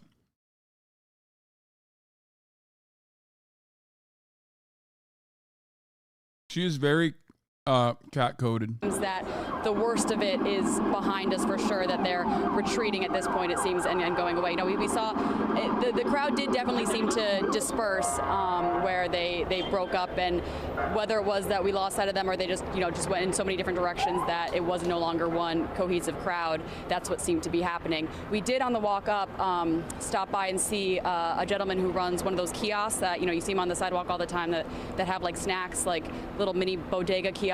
And his whole kiosk was ransacked. All the chips were broken and pulled apart. Things were taken off of it. And he was saying that he was injured because he was trying to stop the kids, and they hit his head, his neck, his back. The gentleman is in his 60s. He was talking to EMTs that were there and talking to the police that were there, giving them a report of what happened. But a totally just innocent victim in all this, that he was just doing his job, going about his day, and his business got ransacked there. But from where we are here, it does that the officers are heading back. In terms Do you of see what they're doing? being able to disperse this crowd that they were able to do, we did a story a couple weeks ago about how they were able to go after scooters by kind of circumventing them in that sense. And from my perspective, that's... I fucking despise local media, dude. There you go. There is no better representation of how dog water local media is, and how much they exacerbate like narratives that you see on Fox News. What role they play in the boomer reactionary pipeline. Local media talking about $3 worth of fucking Doritos. Like, there was a bank run or some shit. Like, you are 31, little bro. How can you say both of those things at the same time? Like, how can you call me a little bro and say I'm objectively older than you? That doesn't make sense. Also, I'm 32. And idiotic Zoomers in here, dude. Little broing a person who could be their father. Probably is their father. I did fuck your mom, so you're grounded.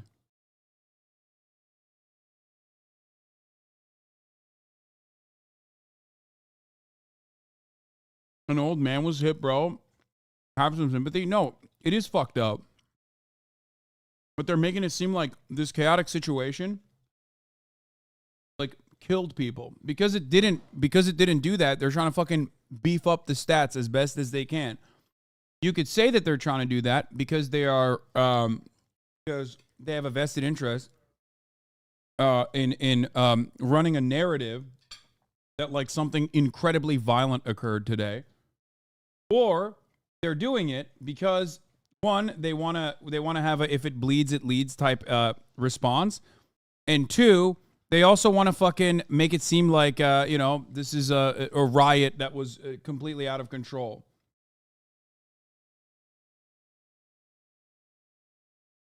It's tragedy porn met with also like black unruly teenagers. Look at them. Look at how scary they are. You're a moron. Yeah, I know. In the process, you saw more cops beat up fucking people. And none of that was an issue. Were disrupted, all because of just bad behavior by a young crowd today. Absolute inexplicable bad behavior by a young crowd. And, these are hardworking New Yorkers. These are hardworking New Yorkers that woke up this morning so that they could go to their job. Did you really just say, so why are we watching the coverage if it's overblown and not a big deal? I'm a Twitch streamer. A person that I know in the real world just tried to do a meet and greet that turned into a fucking event that went on Fox News. This is literally a merger of both of the things that this is two of my worlds colliding into one another. It's also my perspective on this is probably pretty decent considering that I'm also covering this from the angle of media literacy. Why are you, a chatter, micromanaging every little thing that I do? Like, what the fuck?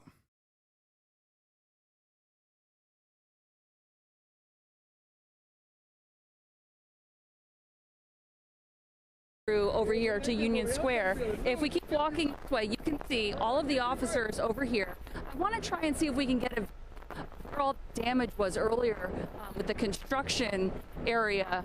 I'm going to see how far we can go right here. Again, people are able to move through here. Before this was totally shut down. Yeah, you can see over there. If we go up, step up here, Don, we're going to be careful about this.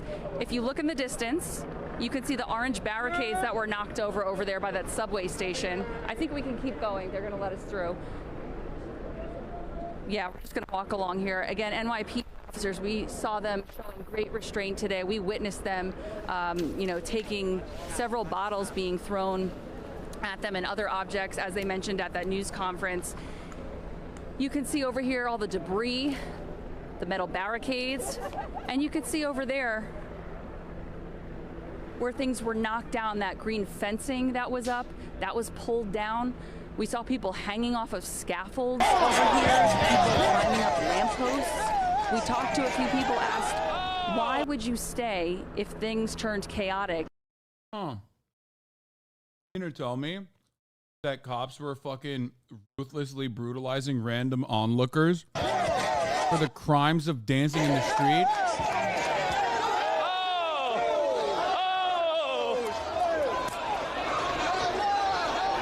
Look at the tremendous amount of restraint shown by this by this pig here. Yeah, he was like, I can't dance like that, fuck you. I can't dance like that, fuck you.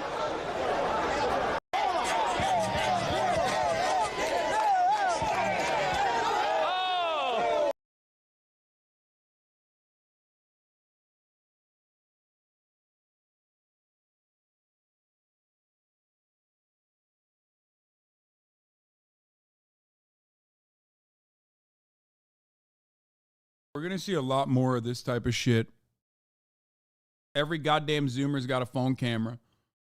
Everybody's got a fucking iPhone. As you can see, there's a large crowd here.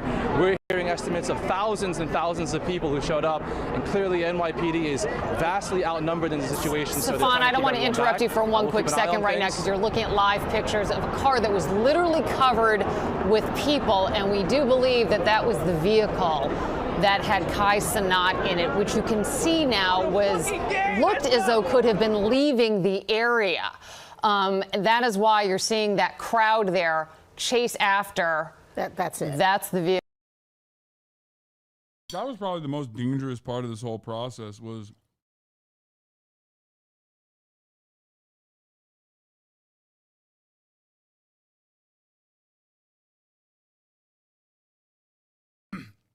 other than being around fucking gung-ho cops.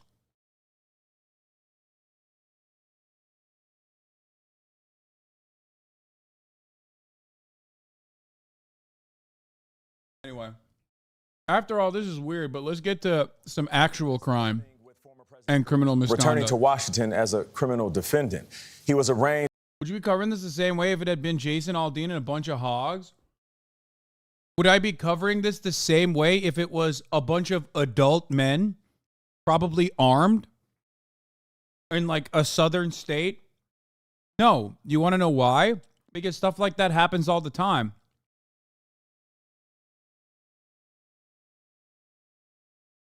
Except the cops don't do anything. Because why the fuck would they? They're in the crowd. Last time this happened, it was an insurrection in January 6th. On federal charges yesterday for an alleged conspiracy to disrupt the legal transfer of power and interfere with the people's rights. It's so funny. Yeah, try giveaways in a small town. Try that in a small town. Yeah, we saw what happened when this was like actually purposeful violence directed at the state. And the cops opened the barriers and were taking selfies with the fucking full-grown adult hogs that had like zip ties and shit with them. What the fuck are you talking about? You're so stupid for like trying to make this hypothetical scenario where it's like, got him here. There was less police response and people died, okay? Right to vote. Afterward, Trump claimed that his rights are being violated. Robert Costa is outside the D.C. courthouse. Bob, good morning. Unpack this for us. Good morning, Nate. Yesterday, inside this building behind me, former President Donald Trump was read his rights and he pleaded not guilty, like so many other January 6 defendants who have come through this courthouse. But unlike the others, Trump is running for the White House and lashing out at prosecutors. You can't beat him, you persecute him or you prosecute him. Former President Donald Trump, the front runner in the Republican presidential race, pushed back Thursday against the Justice Department, which alleges he led a sweeping criminal conspiracy to overturn the 2020 election. When you look at what's happening, this is a persecution of a political opponent. This was never supposed to happen in America. Those comments came after an historic day in Washington, with Trump arriving in the nation's capital and traveling to the federal courthouse under heavy security, escorted by his Secret Service detail. Lock him up! Lock him up! Crowds of protesters and supporters gathered outside. Once inside, he was fingerprinted, but something in... What the fuck? What was happening?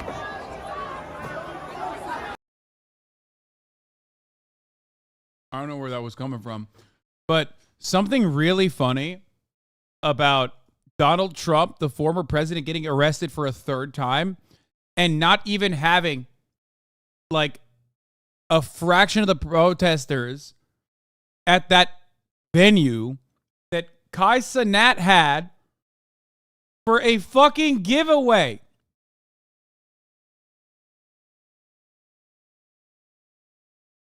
Meet and greet. But not handcuffed, and no mugshot was taken. Inside the courtroom, Trump sat, his hands folded at the defense table, occasionally talking to his lawyers. Trump was then sworn in, stated his name, and when asked his age, said 77, paused, and then 77. He pleaded not guilty to 4 felony charges. The judge told Trump the obstruction charge alone could carry up to 20 years in prison. The charges were the latest turn in an ongoing grand jury investigation being led by special counsel Jack Smith, who sat roughly 20 feet away. Also inside the quiet courtroom, U.S. Capitol police officers who defended the Capitol against rioters and testified in front of the House January 6 committee. But despite mounting legal troubles, Trump is plowing ahead in the race for the White House, with allies hoping his supporters will rally behind him and donate. Trump took to social media hours before the arraignment, saying, "I need one more indictment to ensure my election." Former federal prosecutor Scott Frederickson says the road ahead could be tricky for Trump as he faces multiple trials. And the fact that the president is running for president. Wolf Blitzer is covering Cenat. No fucking way. Oh my God. Going on. Look, at the very essence of this was lies told on social media that within hours created an absolute mob here in Union Square, sort of downtown New York, right in the middle of Manhattan. 21-year-old Cenat, a YouTuber and social media influencer, is now arrested and being held by NYPD, pending possible charges at some point. I do want to show you sort of the situation here at Union Square. Big line of police. They've moved down an entire block down that way as well, and they've moved most of the people out of here.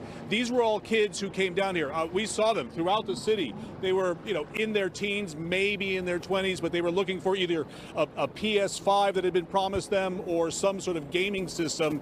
But they completely it was just a meet and greet. It was more so a meet and greet. Under construction, completely walled off with the fencing. They tore all of this down. They were throwing rocks and bottles. They had shovels and axes in some cases, say the police. A couple of police come officers on, were CNN, injured. you fucking assholes, bro. Come on. I'm being told that the police said they had nuclear warheads. Kick off in other parts, so they are concerned about that. But just an absolute mob kicked off. Yeah, by bro. Fucking Cenat fans were axe murderers, actually. That's what they were doing. They said they were looking for blood. And when they didn't get what they were promised, a mob ensued. Yeah, no, that's not what happened. Miguel Marquez in New York for us. Thank you. Also tonight, the White House is touting historically low unemployment and strong wage growth, even as the latest jobs report undershot. Bro, that's insane, dude. They literally fucking made it seem like that is such a fucked up way to spin what happened. Oh my God. that the crowd went crazy when what they were expecting didn't actually come to fruition? No.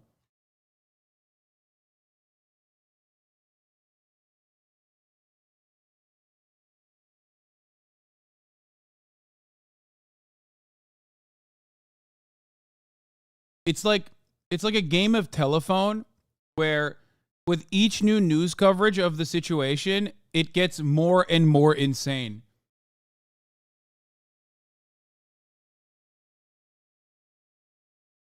With each new piece of coverage on the issue that took place, the situation becomes more violent and more chaotic.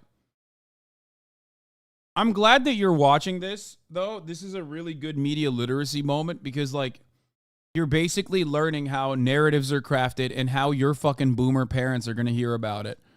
By the time it gets down to the Facebook footage, by the time it gets down to Facebook and your boomer-ass parents watch this shit, it will have been manipulated a million times into something entirely different. They're like, they had pipe bombs. I heard that this Cenat child brought a pipe bomb and he was saying, we're going to homify the children. He was giving HRT and CRT. He was making all the children trans and they were getting excited.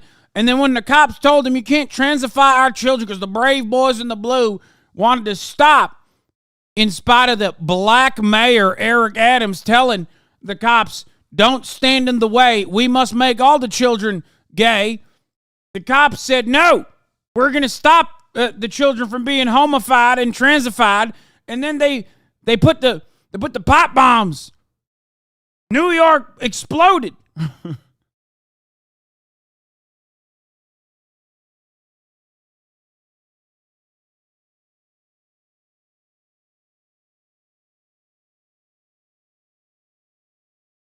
Anyway, back to Trump. The nomination of his party doesn't change the fact that he's under an obligation to show up for trial. The judge has set the next hearing for August 28th. That's 5 days after the upcoming first Republican primary presidential debate. Trump has not yet said whether he will attend, though he has said he's leaning against it. Gail. All right, Bob, thank you very much. Let's bring in our chief legal analyst, Dan Abrams. Dan, good morning to you. It's great to have you. One of the conditions that Trump signed as part of his release was to not communicate with any potential witnesses. We saw. Yeah, he has literally not done that. You have watched Donald Trump not do that. Like Walt Nauta was literally with him on the classified document one. On the classified document DOJ case, Trump left the courtroom alongside co-conspirator Walt Nauta and went to a fucking went to a Cuban pastry shop with him, where he claimed he was going to pay for at Versailles. He claimed he was going to pay for everybody's dinner and then walked out without doing such a thing. Walt Nauta out there holding his umbrella. He's indicted in another case, the documents case. Mike Pence, he could be on a debate stage with him next month. How does all of this work? Yeah, it's not communicate with them about the case. Yes. Right? That's very specific and very important in the context of the rules here. Now, it is an interesting question about what would happen in the context of a debate, right? Because they could debate this issue. They could discuss this issue on the stage. They will be asked about it. Yeah, so if they do end up on the same stage, one of the exceptions is you can do it in the presence of counsel, right? Do you include one of the lawyers in the audience? As a practical matter, I think if anyone's concerned about it, they would go to the court. They would say, hey, by the way, we're having a debate about this. The issue may come up. I'm sure the court would give them permission.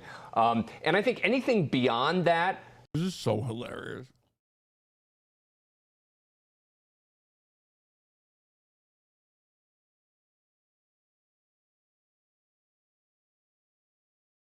Former vice president who's currently running for president against the former president who's who's been arrested 3 times now are technically not allowed to be by one another because the former vice president is a key witness in the active case against the former president. America is so fucking psychotic. I love it, dude. I love it. It's so good. Conversations he has with Walt Nauta or others. Remember, someone has to report it. It has to be public for anyone to raise the issue. And that's the other question, is putting aside the public nature of a debate, in a private conversation, who would be the one to actually go to the court and say, hey, by the way, people like you made it that way? This guy's still stuck on the how can you deny it wasn't a riot bias much. My dude came in here to fucking cry about a bunch of teenagers that were dancing in the streets. Good job, man. We're covering like big boy news now, okay? Don't worry. We moved on. Like, we've totally moved on from the Kai stuff. You can keep crying about it if you want.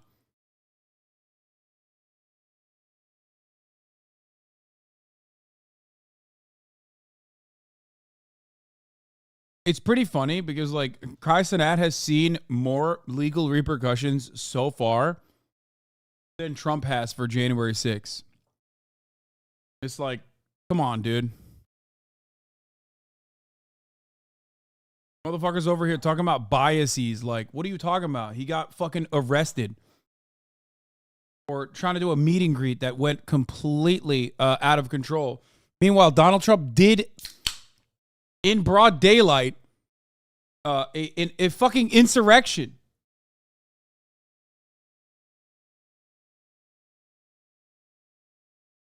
The fuck do you mean? ended up talking about it. The other big question here, Dan, is the timing of all of this. The special counsel wants a speedy trial. Is that going to happen? The big question is going to be, does this happen before Election Day? Right. That's the cutoff date. There is no doubt that the special counsel wants this case to happen soon, certainly well before the election, and there is no doubt that the Trump team wants this to happen after the election.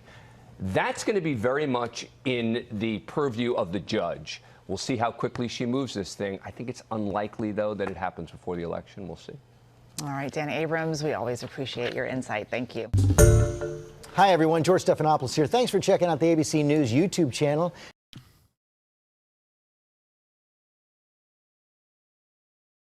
Trump's PAC is going broke.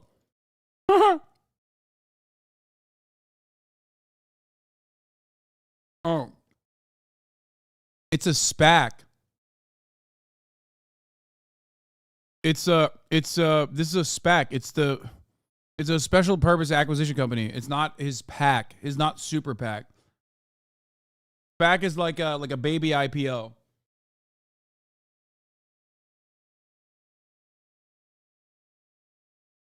For Donald Trump's own media company.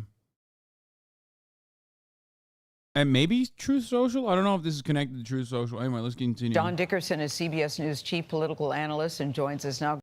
I would suspect his PAC is also going broke, though, because there's a lot of fucking legal proceedings that they have to fund.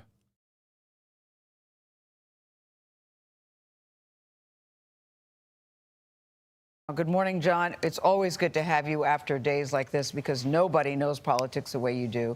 You know, we hear the word unprecedented a lot when it comes to Donald Trump, and yesterday was no exception. What were your thoughts? How should we all be processing this? Well, good morning, Gail.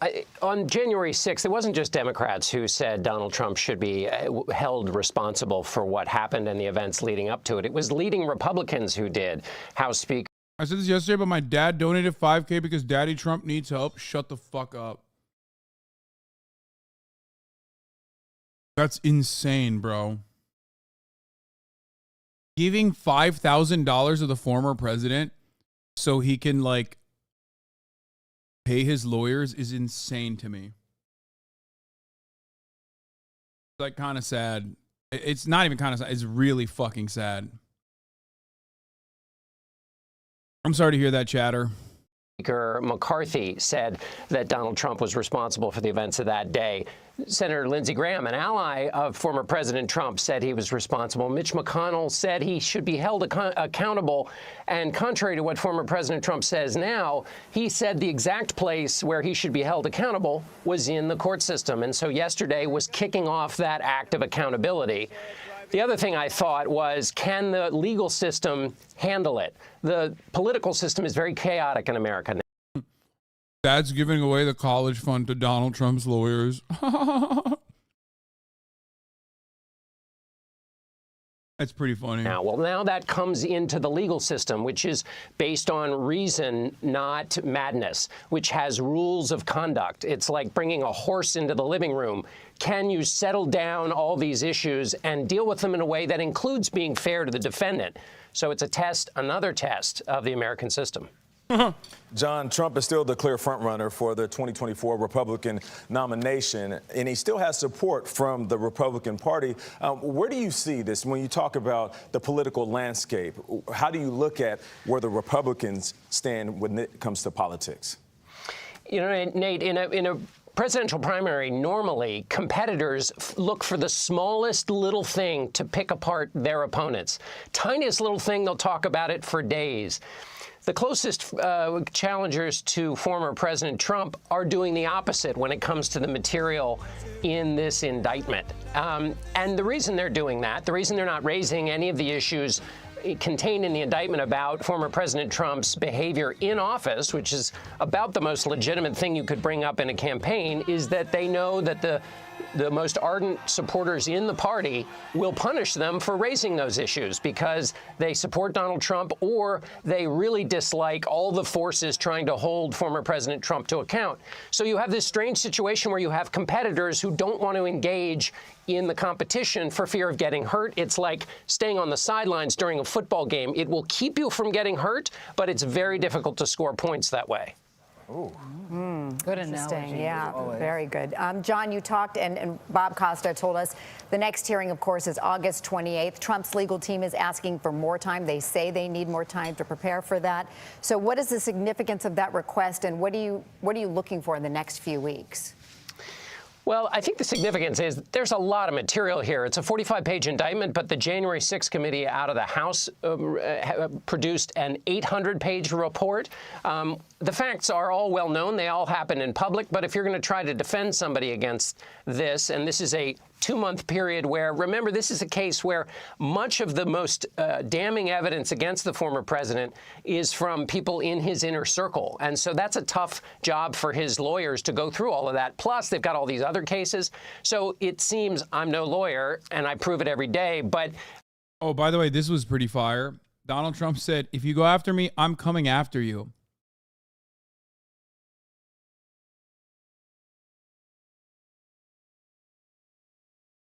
I mean, he's probably talking about like Republican primary opponents, but it absolutely could be seen as like intimidation of witnesses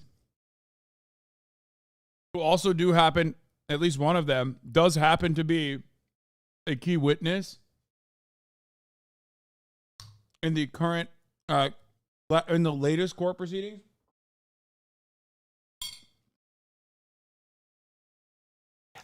This is a case where there's a lot of work, and so it doesn't seem crazy to ask for more time to go through all of the material. So that's the big question, though, is how quickly will this move? Because, of course, we don't just have legal calendars. We have, of course, the political calendar.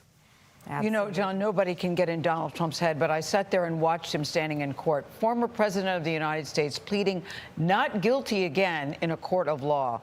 Have you heard even privately what is going on behind the scenes, how he must be feeling? They didn't even call him president yesterday. He was called Mr. Trump. Well, I don't have any reporting other than Bob Costa's reporting, which was that the former president is kind of bored by all of this, which is extraordinary when you think of the issues that are at play. These are the most important issues relative to democracy. But President Trump has been engaged with the legal system, former President Trump, I should say, for many, many, many, many years. So even though this is unprecedented, certainly in his life, it's been many interactions with the legal system. Yeah. John Dickerson, as always, thanks. Yeah, he's bored of this because he's still fucking constantly being in trouble with the law. He's like, I'm yawning through it. Yet another day, another court case. They will never arrest me. Cover Kai Cenat being arrested. I'm going to fucking... I am going to lose my fucking mind. Dude, how much more time do I need to spend on Kai Cenat? The first 4 hours of the broadcast was entirely dedicated to Kai Cenat. I skip away from this coverage. We've moved on to the fucking president, and immediately you got dumb motherfuckers in here being like, dude, you have to cover this. It's crazy. I know, man. I know. Not everybody watched your whole thing, bro. Okay, well then fucking figure it out. Go to the VOD.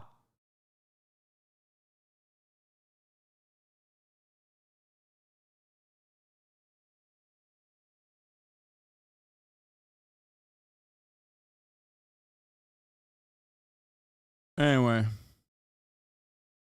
let's continue. The judge overseeing Trump's election interference trial has also presided over dozens of trials of the January 6th rioters. In those cases, District Judge Tanya Chutkan has taken a strong stance against efforts to overturn the 2020 election. Now, all eyes are on the federal judge as she prepares to oversee this case. CNN's Randy Kay has more. She has described the events of January 6th as a violent mob seeking to overthrow the lawfully elected government.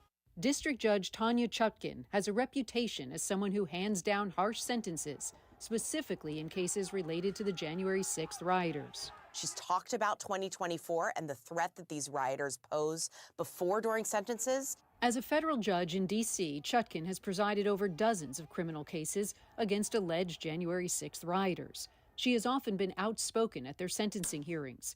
At a January 22 sentencing... Yeah, guys, me and the boys at the Kai Cenat giveaway. Sorry. Hell yeah, brother. I heard Donald Trump's giving away PlayStation 5s.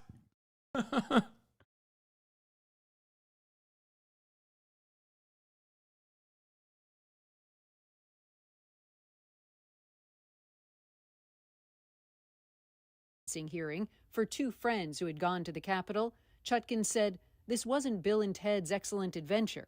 She added, "They came to Washington knowing full well the events of January 6th. Their actions were an assault on the American people." She also called it a violent attempted overthrow of the government that almost succeeded.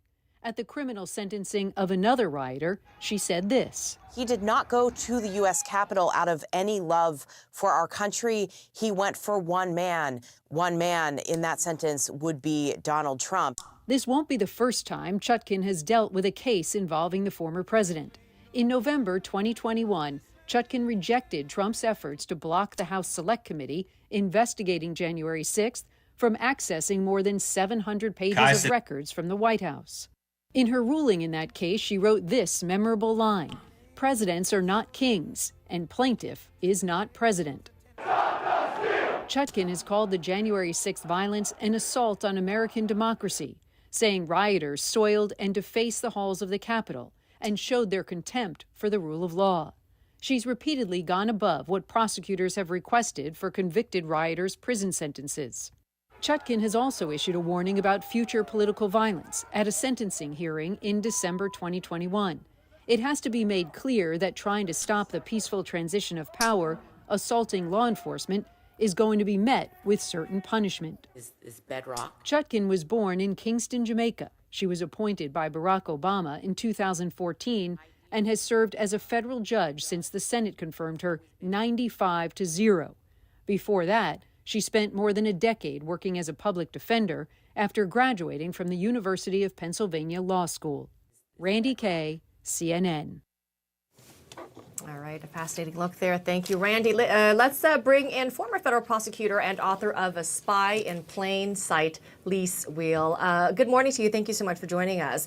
So we know that the next hearing is set for August 28th, where the judge is expected to schedule a trial date.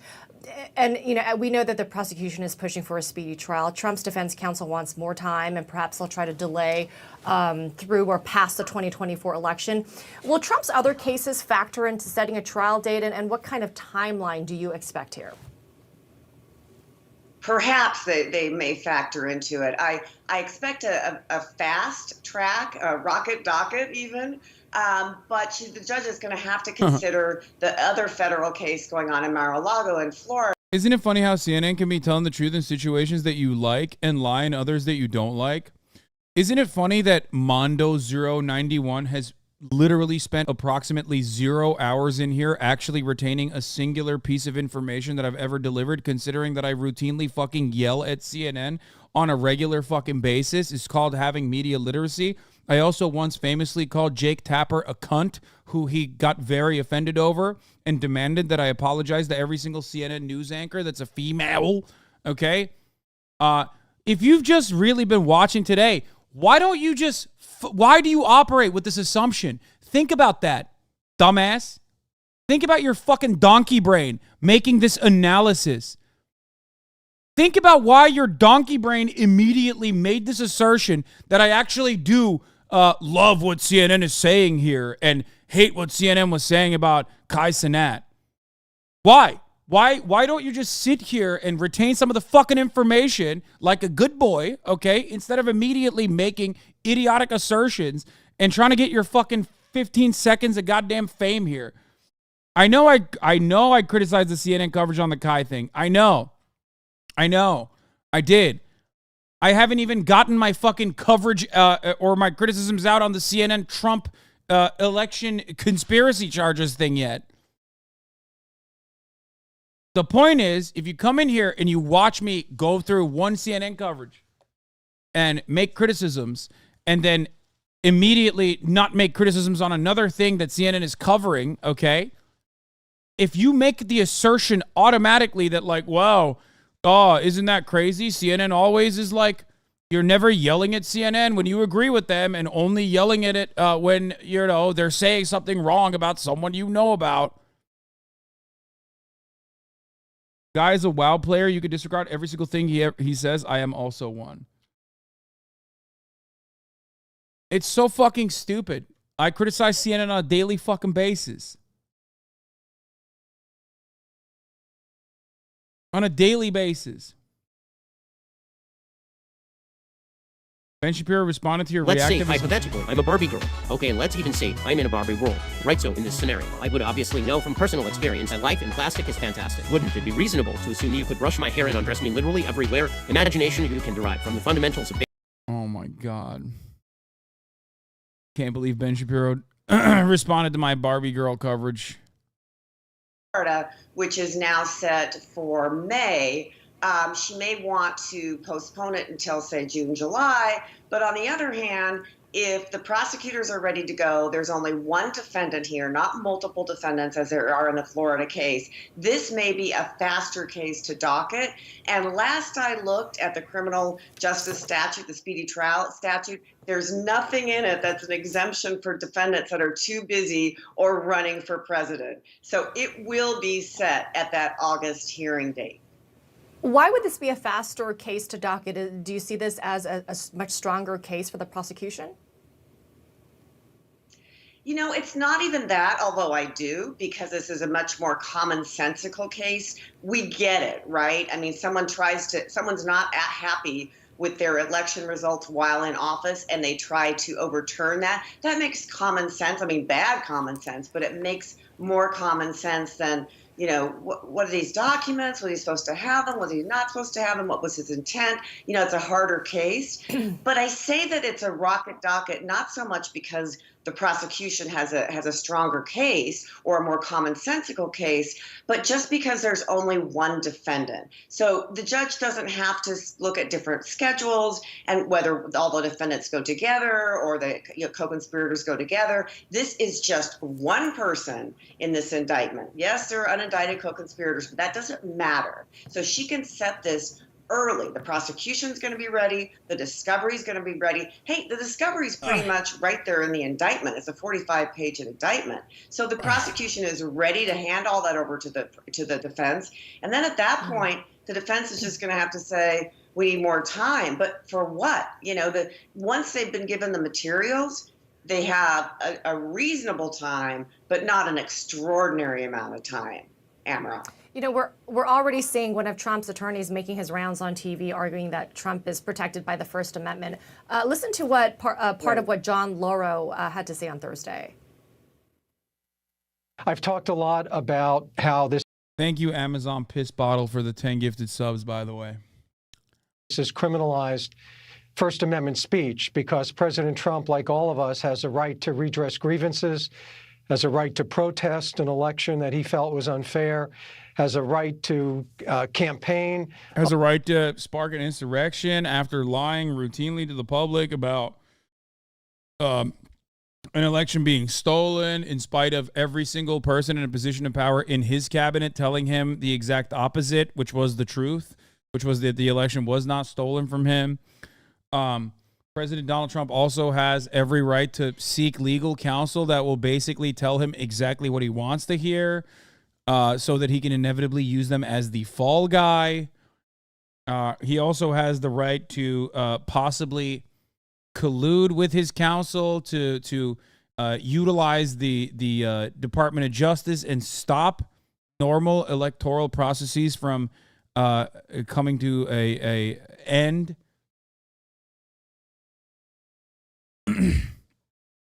I just want to point out how stupid it is to say, wow, you sure criticize things you don't agree with. Like, yeah, because it's not something you agree with. It's like saying you sure are biased with a leftist agenda, sir. Yeah, exactly. It's really stupid. Like, ultimately, I got really mad at that person because I do yell at CNN all the fucking time. And that dumbass hasn't been in here to recognize that, I guess. Just like he hasn't recognized that at the top of the hour, there's a 3-minute ad break. You know what I mean? But if you're in here long enough, you will inevitably understand. I do not like CNN. I shit on them all the time. And also, at the top of the hour, there is a 3-minute ad break. If you no longer want to see those ads, all you need to do is subscribe, which you can do for $5 or free with a Twitch Prime by connecting your Amazon Prime account to your Twitch account, where you get 1 free Prime subscription a month. Use it on your favorite podcaster. Hopefully that's me. You can also get gifted a sub if you're lucky. Like Ken of Meerkat. Thank you for the 5. 34 MKD 50. Thank you for the 50 gifted subs. Here's the 3-minute ad break now.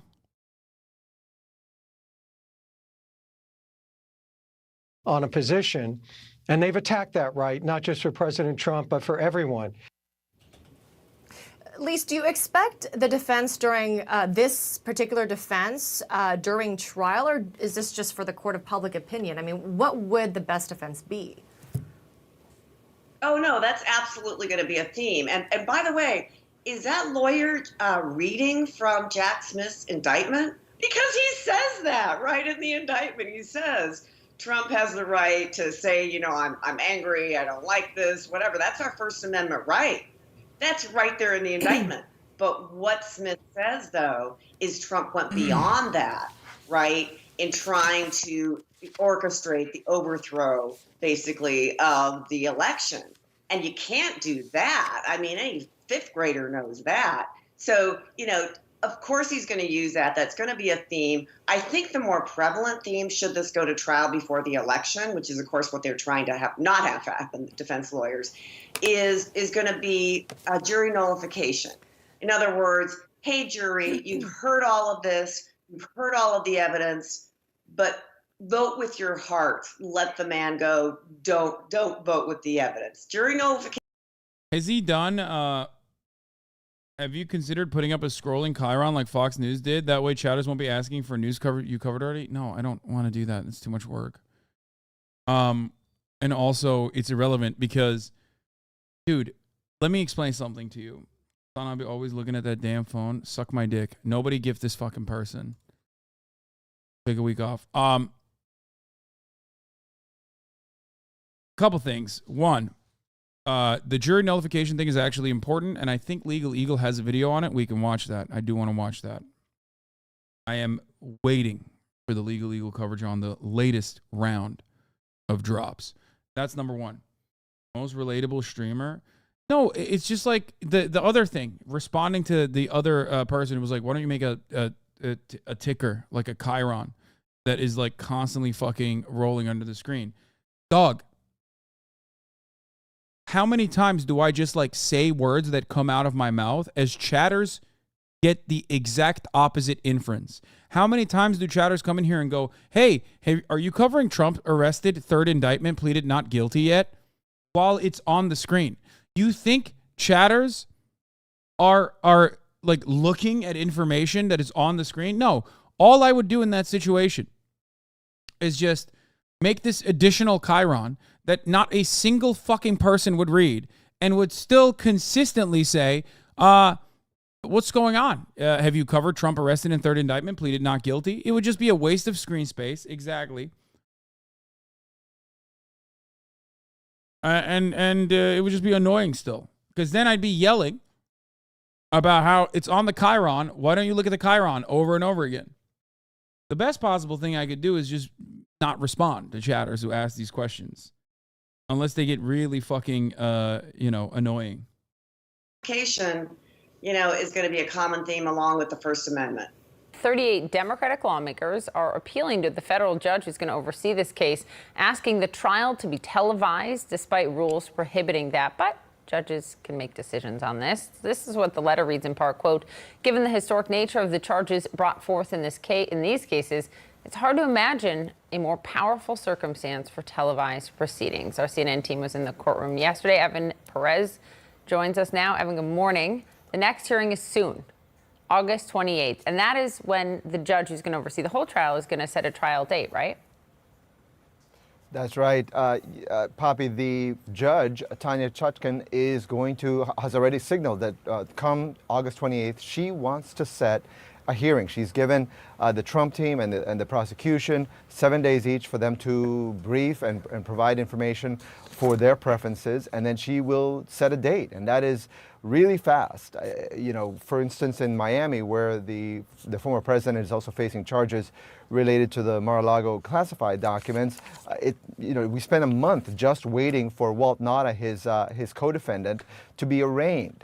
And so you can see that this is a court that we've seen this repeatedly in the January 6 cases. We've seen these judges set quick trial dates. They want to try to adjudicate these cases, and they say one reason for that is because they believe that these people should face justice. Everybody involved in January 6 should face justice before the next election and try to prevent that from happening again in the next one. And so what we anticipate is, as you heard there from John Lauro, the former president's attorney, we expect that he is going to raise a lot of issues. He already raised them in court yesterday. He said this is... Would I love it for it to be televised? What do you think? I mean, that is like... I think there's a legitimate defense that you can... there's a legitimate argument you can make as to why that should be televised, because it absolutely is like a matter pertaining to the public. Half the fucking court case revolves around Trump knowingly and willingly defrauding the American public, right? But fuck all that. The real reason why I want it is because content, baby. I want that so fucking bad. Call me selfish. I don't give a shit. It is a crime for that kind of content to not be content. I would come. I actually would. Oh, God, I'd be too stimulated. Dozens of House Democrats have asked the policymaking body for federal courts to allow live broadcasting of the court proceedings. Oh, my God, this is the only good thing that Democrats have ever done. Oh, my God. Oh, my God. Be careful what you wish for. Trump will capture the airtime just like he did in 2016. We know how that turned out. Oh, my God. Bro, I'm not even kidding. This is the one time that the Democrats are pulling through. It makes everything worth it. It's crazy.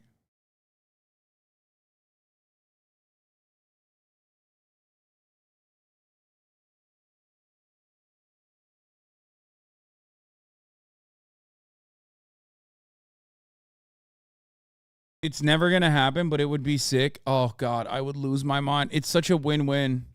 for everybody. It's a very complicated case. He believes that we have a lot of issues that have to be litigated. He also pointed out that the special counsel's had 2.5 years to investigate.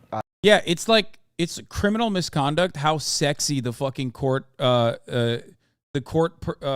portrait photographer is making him look. Okay, we need to see him disheveled. We need to see him not looking like a sexy anime character. Okay. What did they get fucking Ben Garrison to do the cartoons? Like, he just looks good. I don't like that. I don't like that at all. Here, there you go. I put my fucking lib hat on for a second. We need this. We need this information. We need this information. I need it so fucking bad. Oh, I need it.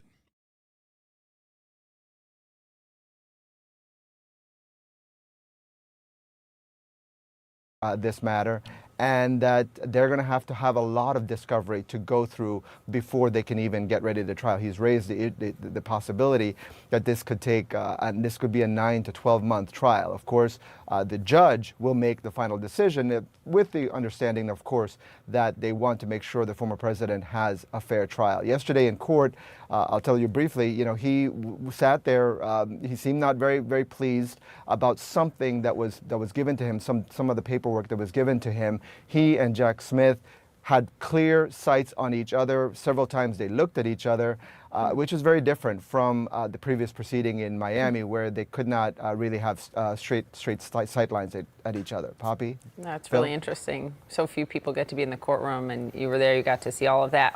Every year since 1896, the loser of the U.S. presidential election has made a very public concession. Do you think the Trump trial live on TV would beat January 6th viewership? No. I'm afraid that I guess it's like not. I don't know. I don't think that we will get numbers like that ever again. The reason why I'm saying that is because I think January 6th came at the culmination, like at the climax of 4 years of endless coverage. Have you got the matching watch to the hat, Haas? No, of course not. This was a free hat. I'm not a big watch guy, though. That's the only reason, like I've said. January 6th is mid-COVID. It's happening. It's like 4 years of people being basically 4 years of people being completely glued to the screen. Everyone cares about politics. An election cycle has ended, and everyone is wondering what Donald Trump will do, and then that happens. Like it was a perfect storm.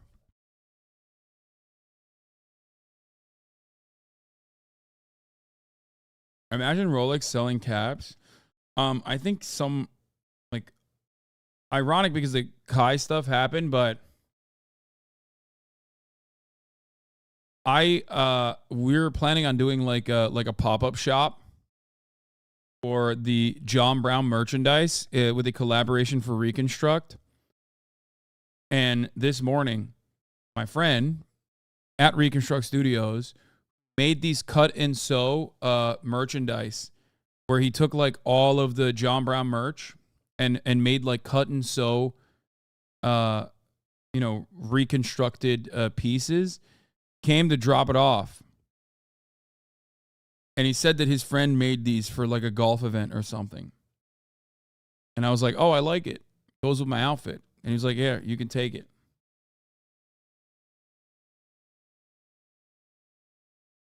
Yeah. Concession speech. That is until 2020. Donald Trump lost the election, but refused to concede to Joe Biden, breaking a 124-year-old streak. Didn't attend inauguration either. Now, to be clear, there's no legal requirement that the loser must concede.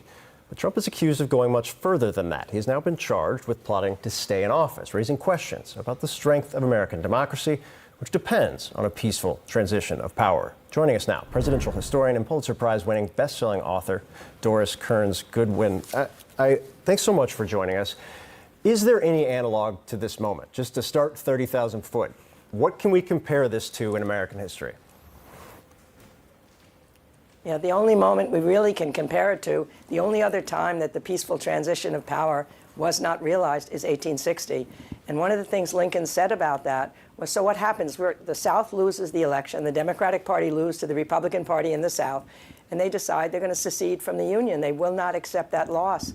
And Lincoln said, if we allow that to stand, this is the central issue that their struggle is really about, then democracy will be considered an absurdity. Ordinary people cannot govern themselves.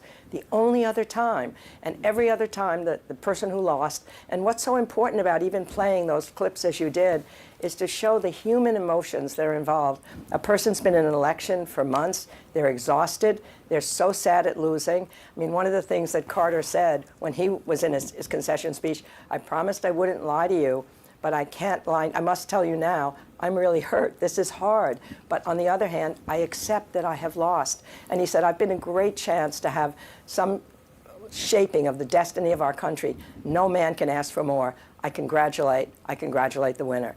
I mean, we've needed that time and time again. It's what democracy is about. You know, you can either vote the guys in or you can throw them out. And the guy who loses has to be able to accept it with school. Let's watch some Ron DeSantis crowd work, for the love of Christ.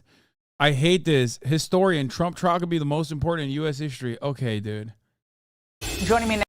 Okay, listen. It's just like double dick suck from all different angles here. It's fucking annoying.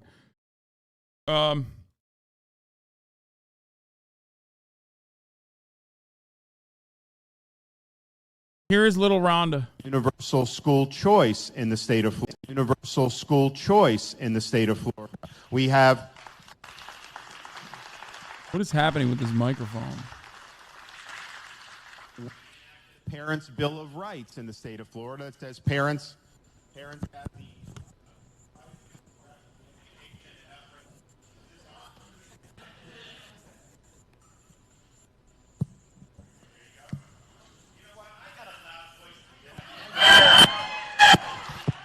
All right, let's see. There we go. The education and upbringing of your kids.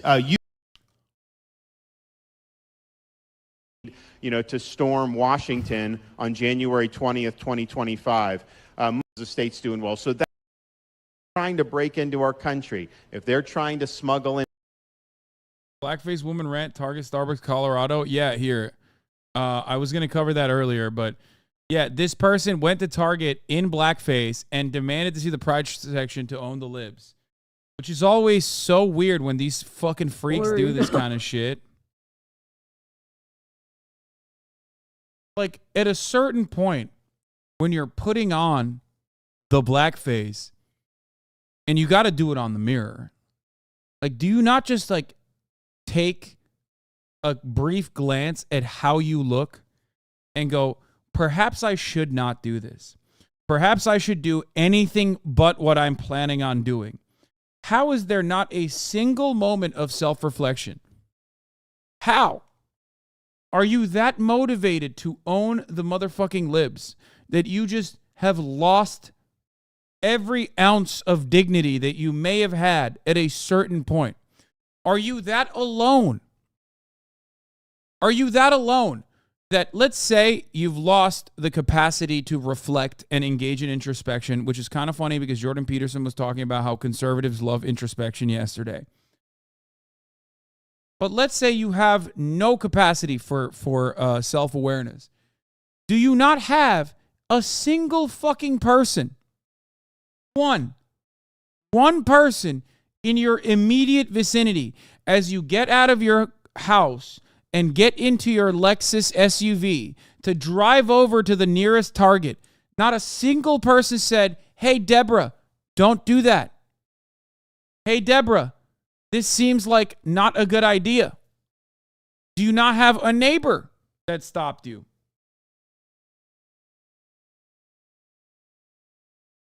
What? Oh my gosh, she worked in my post office and came in a bunch of times after she got fired. She cased my whole office to shut down yesterday.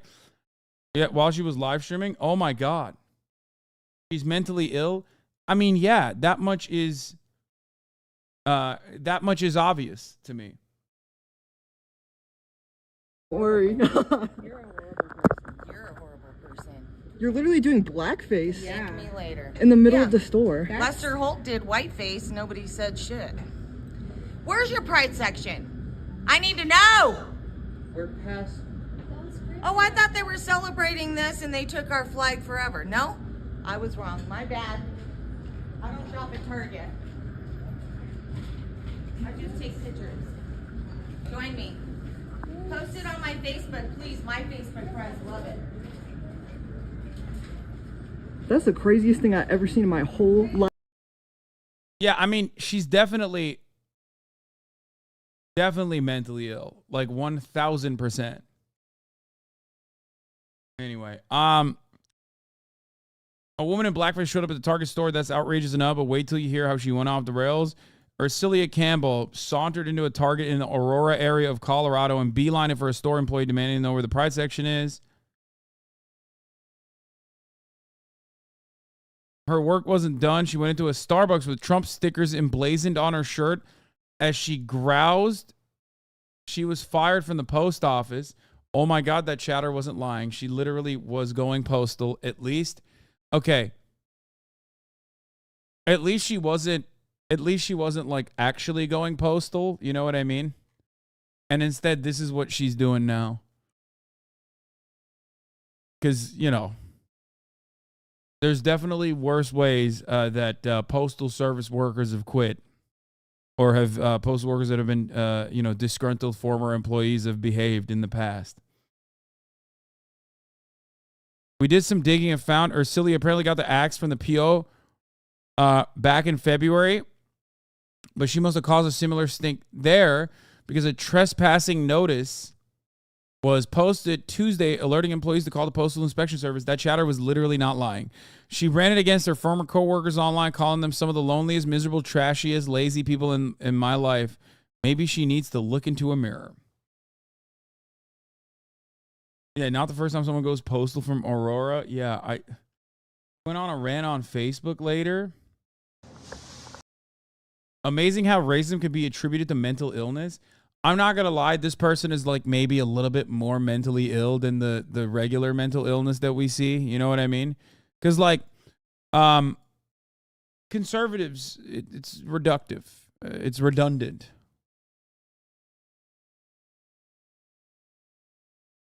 It's redundant when you talk about conservatives and mental illness. But in this circumstance, it seems maybe a little bit more mentally ill than like regular old conservative mental illness.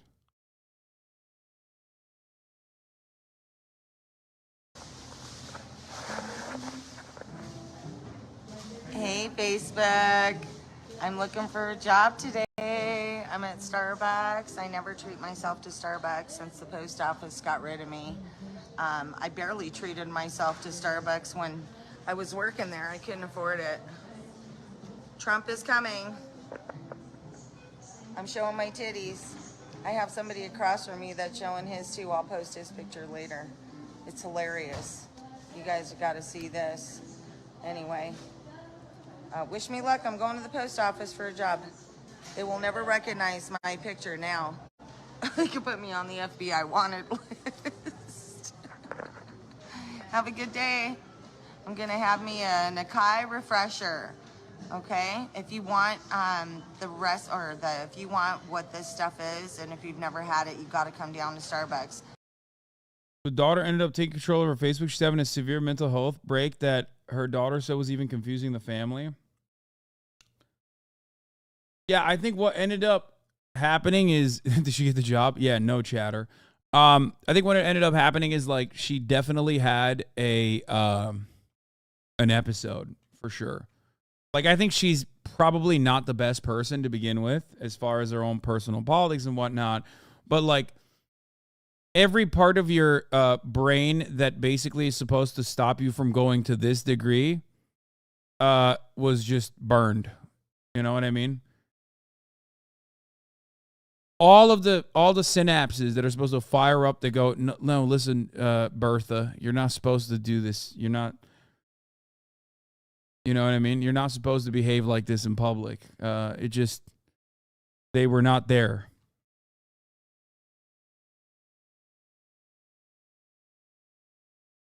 Many such cases, to be fair. I mean, literally, Kanye West is probably one of the most public instances of exactly what we're talking about, right? Where he's like, he has a long and complicated history with being manic depressive and having manic outbursts in public. That paired up with like a lot of reading material that slowly but surely eroded his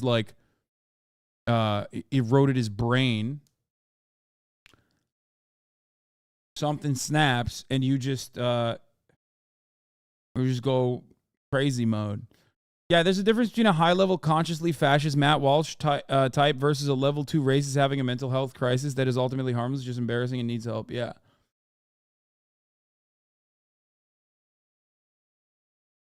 How was the episode just racism, lol? No, I'm guys. I'm not even saying that she's not a racist person. I'm saying that she definitely is a racist person, but like very clearly she's having like a mental health issue.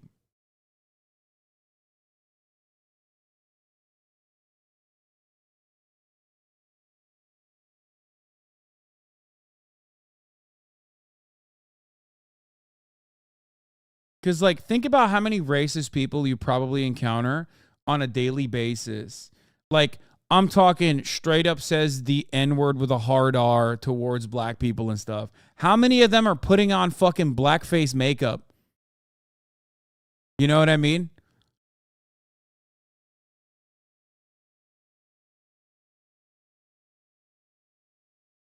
It's just, like, incoherent. Like, there's a shit ton of racist people probably in close proximity to you, but none of them are putting on blackface to go to Target and yell at the camera. I'm off of Mississippi and 225. Okay. And, like, you know, mentioning their location and stuff. It's going to be candid camera, lights, camera, action today. They'll never recognize me. Have a good day. Worry.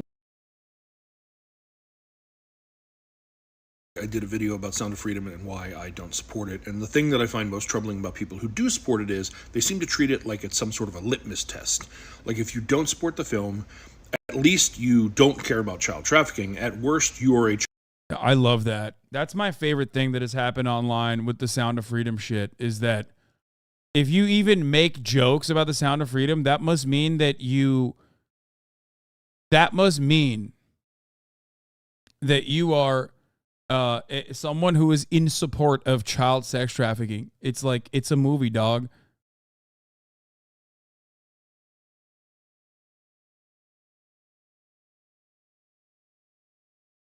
Fuck you mean? Child predator yourself. And the problem with that is it surmises if you do support the film, then you're a good person and you don't do those things.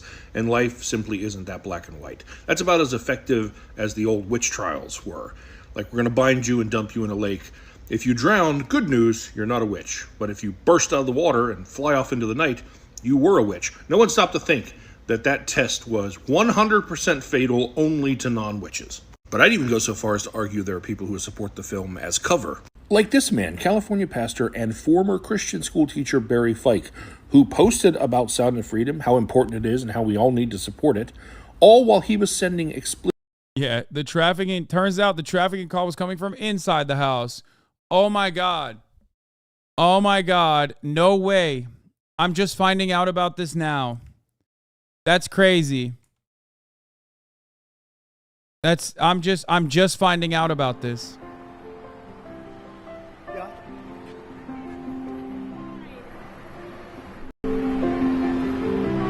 She just died? Wow. You mean to tell me that a financier of a sex trafficking movie that's like cooked up by a bunch of weird, ultra Christian psychos happens to be a child trafficker? Wait, what? I didn't know that. I just, you're telling me now for the first time. She led an amazing life. What else can you say? She was an amazing woman. Whether you agreed or not, she was an amazing woman who led an amazing life. actually saddened to hear that. I am saddened to hear that. Thank you very much. Probably one of the best clips of Donald Trump's presidency. Like, such a pivotal moment.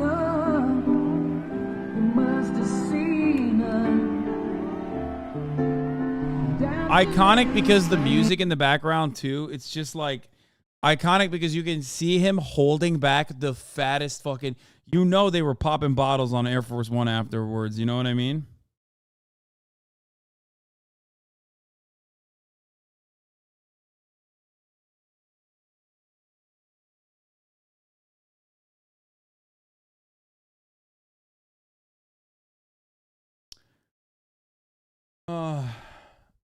I need you to start doing that before dropping a truth bomb. Like that.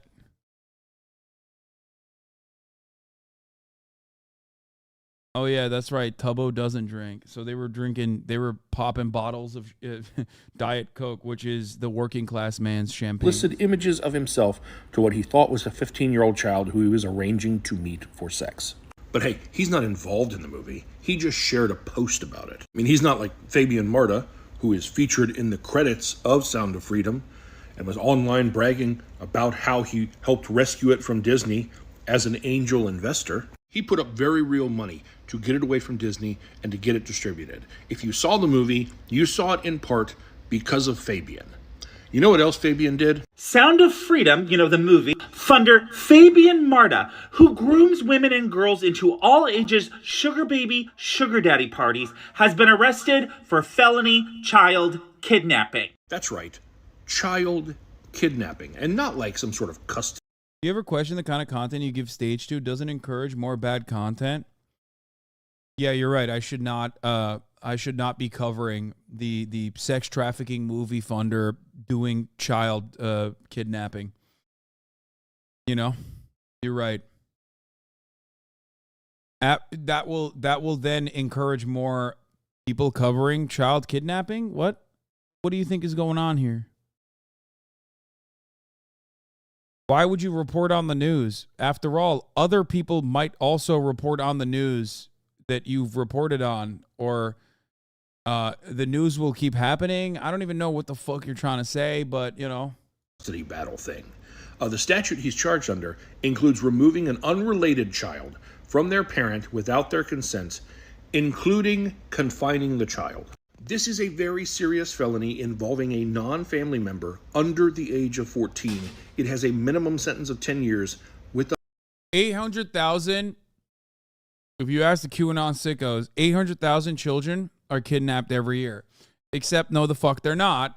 The situation is a little bit more different. Okay?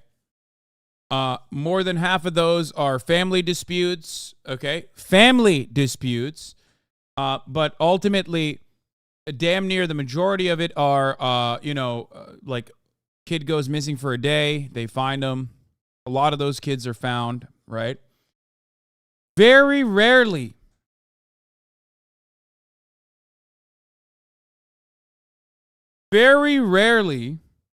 do you ever have a situation where a non-familial adult will kidnap a child.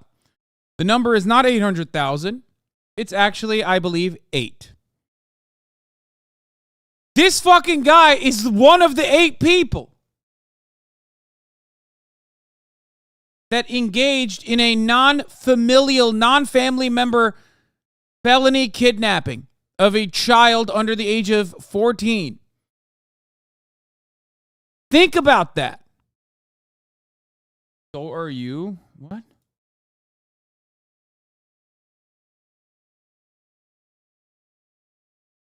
Careful, brother. This is some clip chimp shit you're on right now. What do you mean?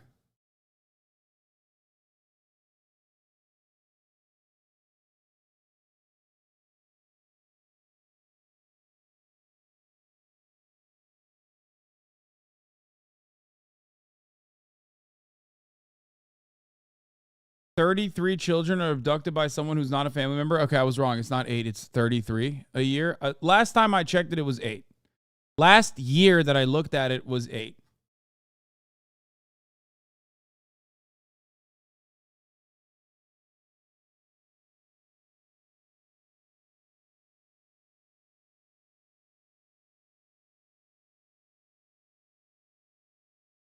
8 seems too little. 33 makes more sense. 33 child abductions by a non-family member makes sense. It's quite literally so insanely minuscule, especially like even one child being kidnapped is psychotic and awful and immoral and gross. But it's not 800,000. The difference between 8 and 33 is the difference between 8 and 33 is nothing when you're comparing it to 8 and 800,000 versus 33 and 800,000.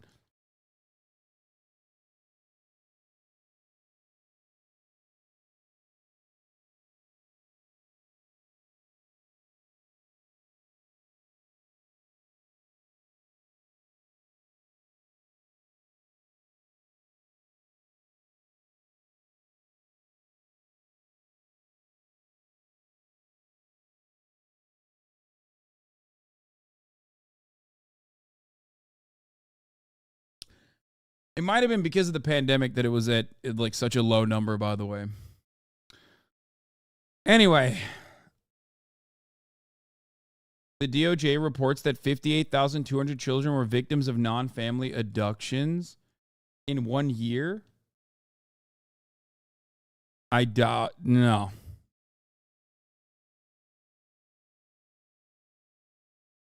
No. You mean like over multiple decades, maybe? I don't know.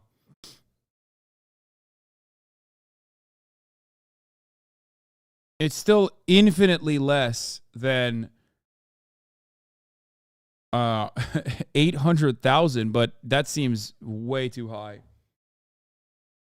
Unless you're talking about literally fucking ICE kidnappings or something, but even then it's too high.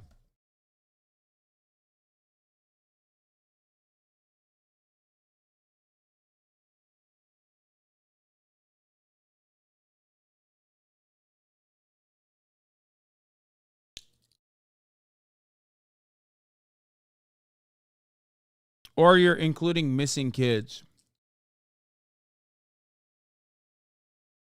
Anyway.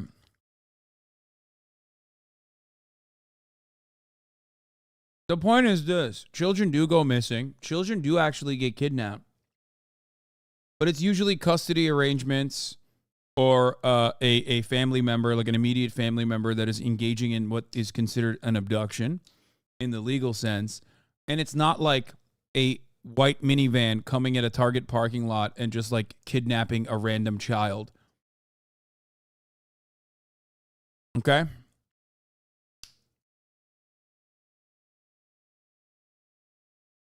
That's it.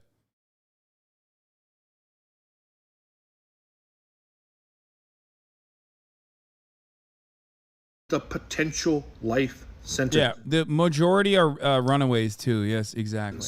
And even before that, he was hosting all ages sugar baby, sugar daddy events. Isn't that funny? It is kind of like voter fraud, where it's like another massive Republican fear that is just completely ridiculous, statistically speaking. Misreported runaways are lobbed into this number so fucking frequently, by the way, that during the Wayfair saga, where conservative QAnon freaks said Wayfair was sex trafficking children in public on their publicly accessible website because some of the throw pillows were like insanely expensive when they went out of stock or something. People were posting missing children from, the 80s and 90s or whatever that corresponded to the names of the throw pillows on Wayfair on the website. And one of the missing children actually came out and was like, I'm not missing. Like I'm the person. I was lost for one day when I was a child and then I was found. It was a traumatic experience, but like luckily, nothing terrible happened. And then, of course, the QAnon weirdos then turned around and were yelling at her because they were like, well, don't you care that we cared about you? Like, what the fuck? You're being you're being awfully contentious here for the incredible work that we're engaging with, trying to stop sex trafficking, child sex trafficking from happening. This is awfully suspicious. Maybe you're working with the sex traffickers. That's what they said to her. Now, the reason why I love talking about that story, because I brought it up a lot of times, and I brought up like the child kidnapping statistics a lot of times because it's like a huge deal here. Okay?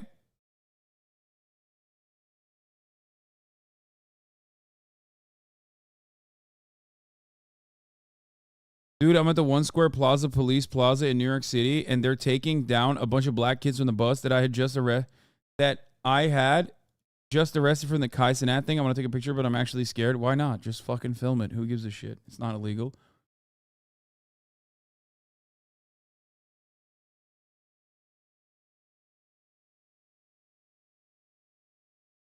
Yeah, this was I guess the Washington Post did an article on it, which is great.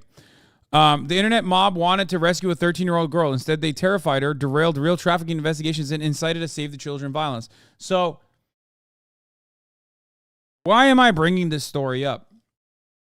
Because it taps into the consciousness of these fucking psychopaths who think that their cause is holy, their cause is just, and they're also like kind of schizo.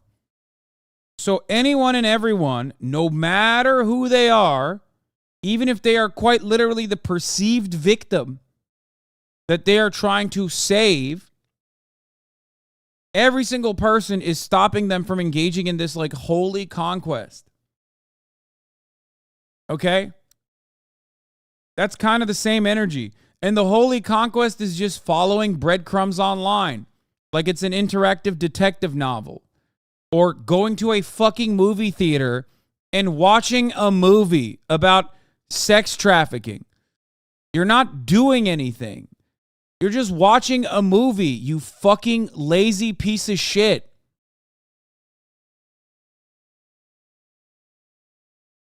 It's insane. They're like bored, mentally ill, middle-aged psychopaths. Very frustrating to watch this kind of thing unfold and become a incredibly prominent political move. Like an incredibly prominent political movement, in the United States of America. I hate it. I hate that we have to capitulate to the whims of schizophrenic weirdos, some of which are actually grifter charlatans like this fucking guy, who basically are doing the very crimes that they quote unquote are supposedly shining a dark light on, or shining a light on the dark side.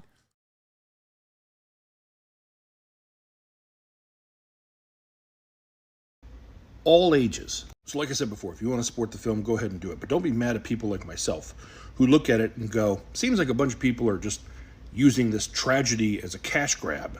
And then now we have the added fun of some people who are going to use it as a smokescreen, a distraction to go, hey, look over here. Look, I'm a good person, save the children, while they're the ones who are actually preying upon them.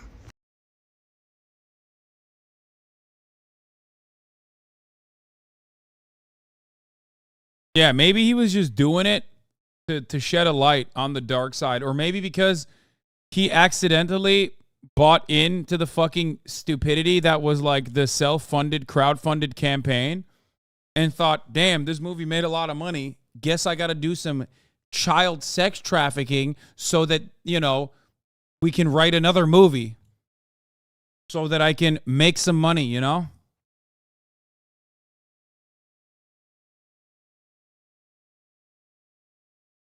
Like, what the fuck is happening? Sound of Freedom Funder charged with child kidnapping. Yeah, he's just, Your Honor, I was just doing method acting.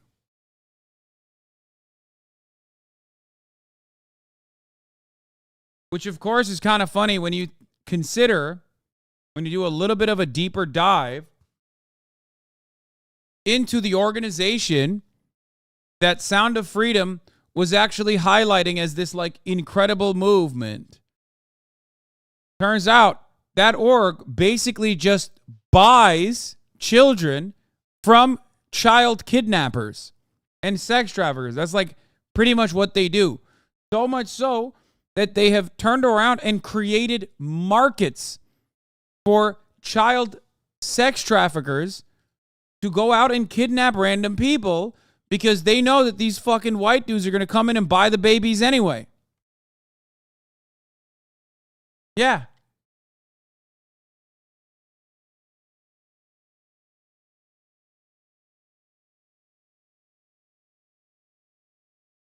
These assholes are the same, just like my dad pointing fingers at gay trans people and he kidnapped his third wife that was 17. He was 68. What the fuck? Yo, what is up with some of your dads, dude? Some of your dads are straight criminals. I mean, some of your dads are dumb as fuck. Like the one dad that gave $5,000 to the fucking Donald Trump, to the Donald Trump legal defense fund. My dad is evil. Yeah, no shit. I mean, this is also a criminal, I think.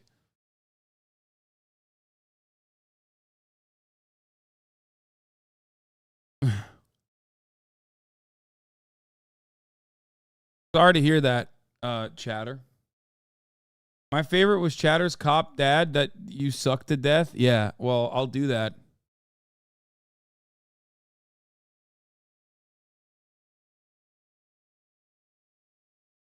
I'll be the father that stepped up. There was this insane Twitter thread about the guy in an open carry state saying if he sees anyone walking up to a child in distress, he would intervene. Yeah, I don't want to get into that. That's some fucking gross loser that is in the fandom of a content creator that some of my friends love closely following online. I don't even want to get into that mess. In popular.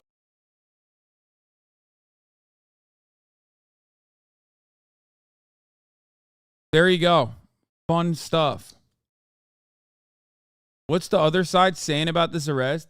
They're saying that this person is like not a serious funder, that he was only simply one of the minor funders. I've already seen it. I've seen what they're saying because I love looking at fucking psychotic weirdos, you know? My favorite thing. They're basically saying he was like a minor funder. He was not a major funder. He didn't have any kind of like, you know, he didn't have that serious of an impact on the release and distribution of the movie. Minor funder. Yeah, exactly.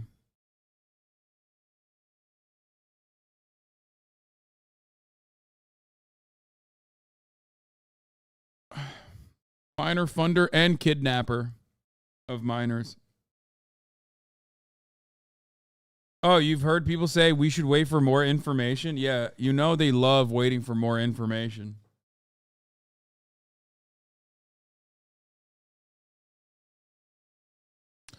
I'm not a big... See, they're saying it. I'm not a big fan of this movie, but to be totally honest, this isn't really the story it pretends to be. The movie is crowdfunded, which means anybody can contribute.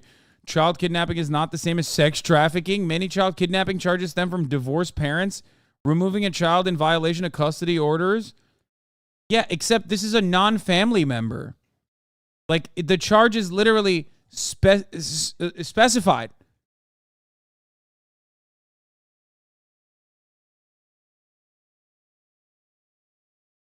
Why is your counter to this?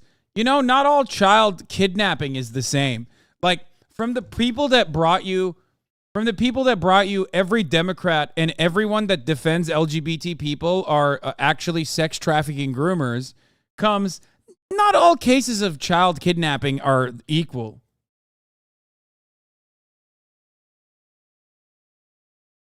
This poster is praying they don't find his kidnapped captive children.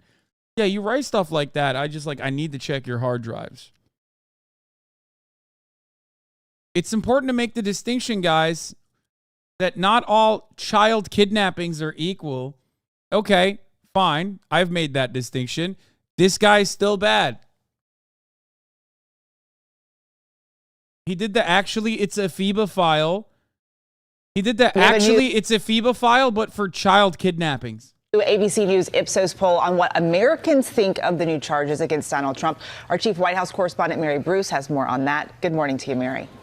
Good morning, Eva. Is the Mali situation any kind of threat to Western hegemony the way Politigram has made it out to be?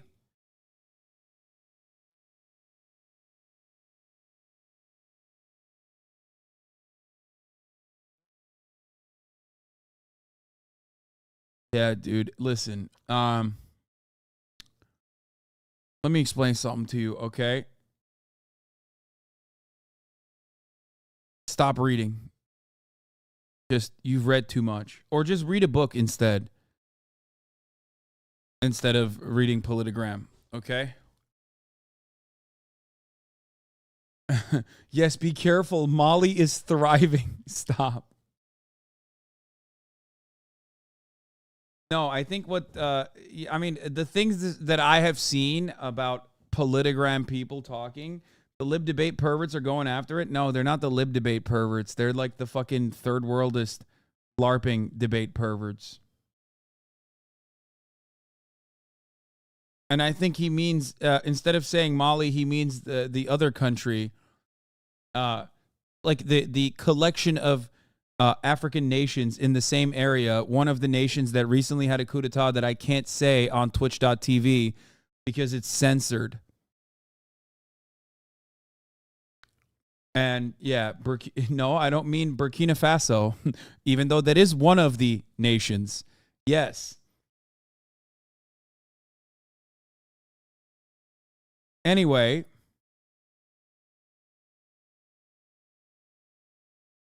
you actually can't say the name? No, you can say the name. You can say Niger. You just can't spell it on Twitch. That's actually not even a joke. Like I typed it out before, and it literally says like this term is a violation of Twitch terms of service. Yeah. And don't even try to spell it in the chat. You will absolutely get banned. You might get literally site-wide banned. Please don't write it. Because, understandable, it's very close to the other word that people do try to spell. Anyway, the point is, do I think that it will impact Western hegemonic power? I don't think so. I am in support of a Pan-African nationalist movement that seeks to liberate West African nations from being, new colonies or continued colonies for countries like France. And so, yeah, I'm on board with that. I just don't know enough about the West African nation. Yes. Point is, I just don't know enough, because a lot of times when these coups do happen, even if the news media coverage of it is like, wow, it's crazy, like this coup happened, it's really bad, you find out that those guys especially were training with the U.S. forces right before that coup happened. And Niger specifically was like a very important asset for America's operations in Africa. So I don't know if it's like, there's a huge military base there. That's where they do all the drone strikes. There's also like Wagner group involvement as well on the other side. So I don't know if it's like, I don't know if it's like Russia, which recently I think forgave a shit ton of loans as well to African nations alongside China, which does it all the time. I don't know if it's more like the continued interest of Russia and the Wagner group and their exploitation of said nations against American corporate interests exploiting these nations.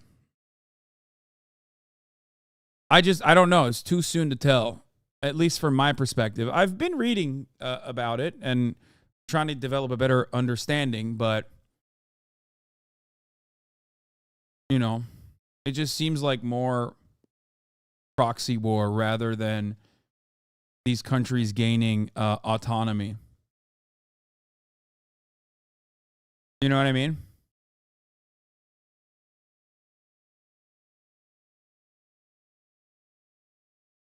No, it's because Daddy Putin is a based anti-imperialist. Yeah.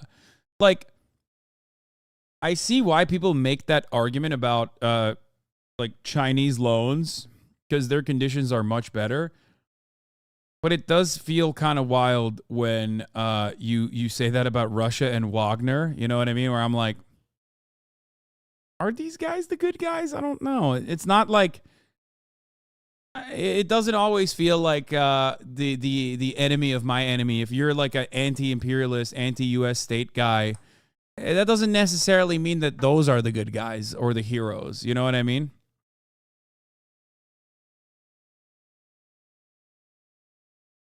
Just saying. You're operating on outdated info. Chinese loans are so bad they literally impose NDAs on the borrower. What?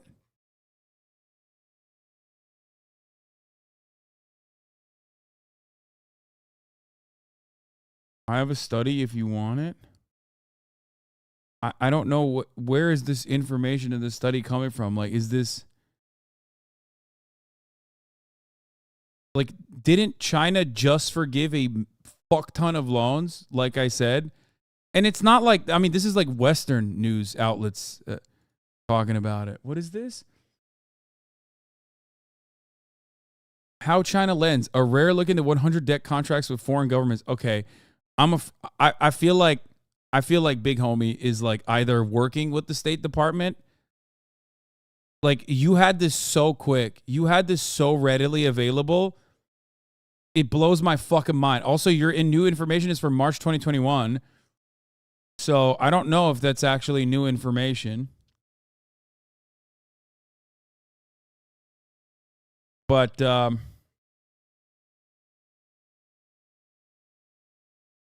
don't know. Center for Global Development. Kiel Institute from the Kiel University.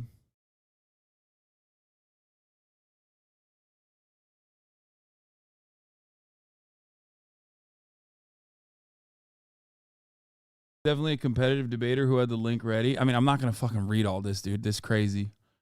Or at least right now. Everything I disagree with equals CIA. Okay. Here's the thing. I don't think that the Western news media is even remotely interested in making Chinese loans on African nations look good by any metric. So when I hear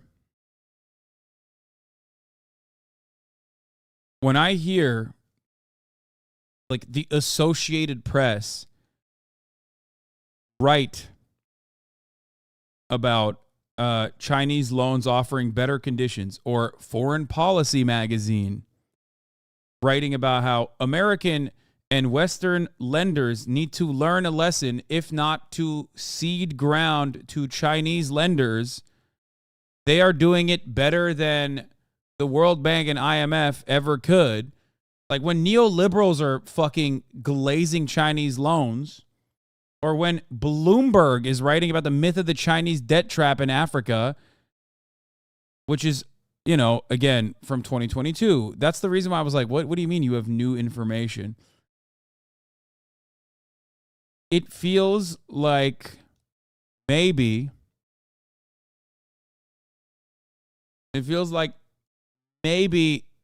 this stuff is, you know, a little bit of propaganda that's beyond Western news media.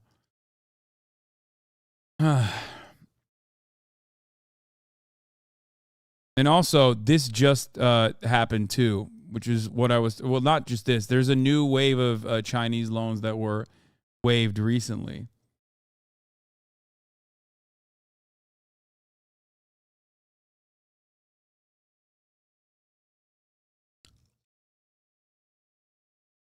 You know what I mean?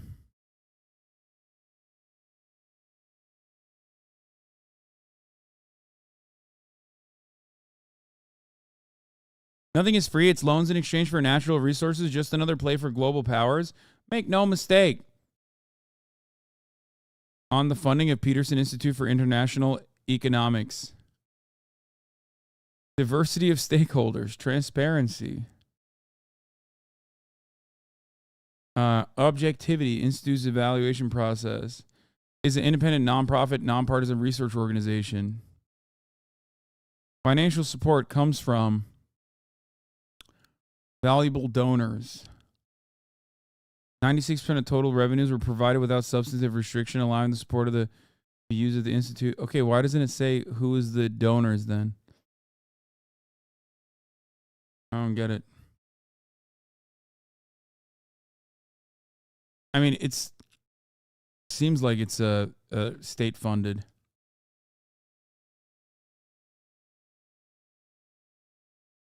Aflac, Amazon, BNP Paribas Asset Management, Caterpillar.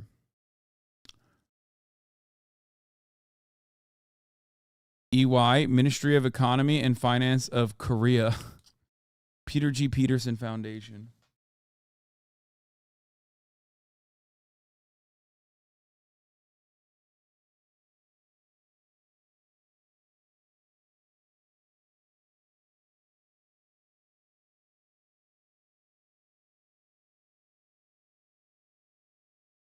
Anyway, 34 MKD50. Thank you for the 50th subs.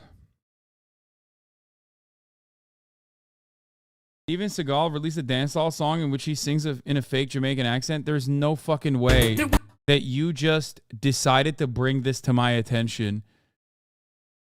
You've been in this community for 7 months as a tier 1 subscriber. That means for 7 months you have avoided the top of the hour ad break. For 7 months. And you've not once heard this classic HasanAbi community meme? Like, it blows my mind. For 7 months, you've been avoiding the top of the hour ad break. And yet you haven't once seen me say, me want the punani? Has it been that long? I probably said me want the punani like 3 weeks ago. There's no way. I say it all the time. I have a job, I'm sorry. I want the punani. That's crazy. Where mama at? Where the top of the hour ad break at? It's a 3-minute ad break now. It's like chatters who say you're always eating. Yeah, I know. I've been saying we want the punani for 25 years. Infinite Ryman, thank you for the 5 gifted. 34 MKD 50, thank you for the 50 gifted. Another 50. I type me want the punani in a highlighted message almost every stream. I'm going to check to see if this person is right. Oh my God. He's not wrong. Not every stream, but he does definitely write me want the punani.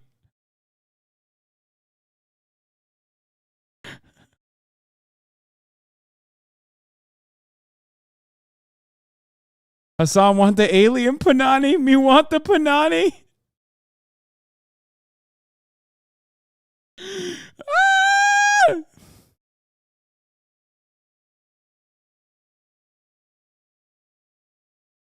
Okay, let's see if we can find another one. Can I ask her thoughts on Steven Seagal? Interesting. You said, can I ask your thoughts on Steven Seagal? But you did not say Steven Seagal want the punani. Or Gavin Newsom want the punani. That's kind of fucked up. It's a missed opportunity, chatter.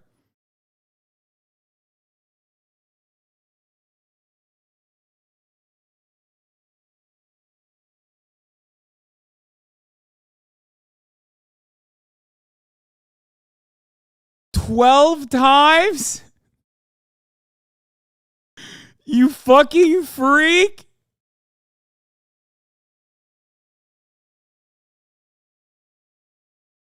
You got timed out.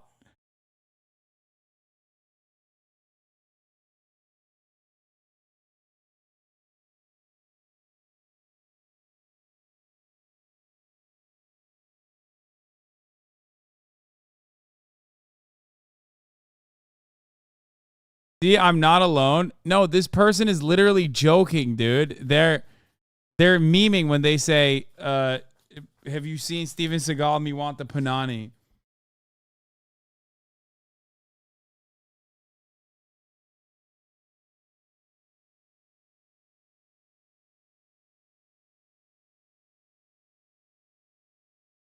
Anyway, what the fuck? How do we get the Chinese debt trap myths?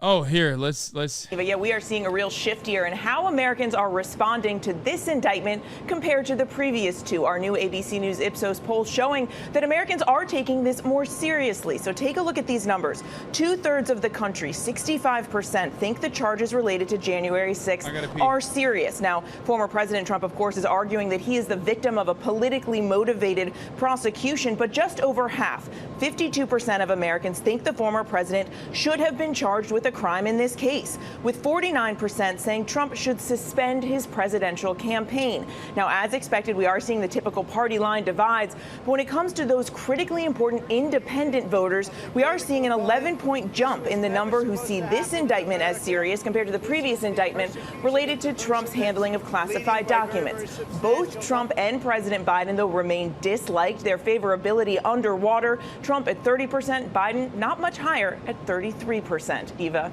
All right, Mary Bruce Forrester, thank you. And be sure to tune in Sunday to This Week. George will be speaking with Donald Trump's attorney, John Lauro, about their legal defense strategy.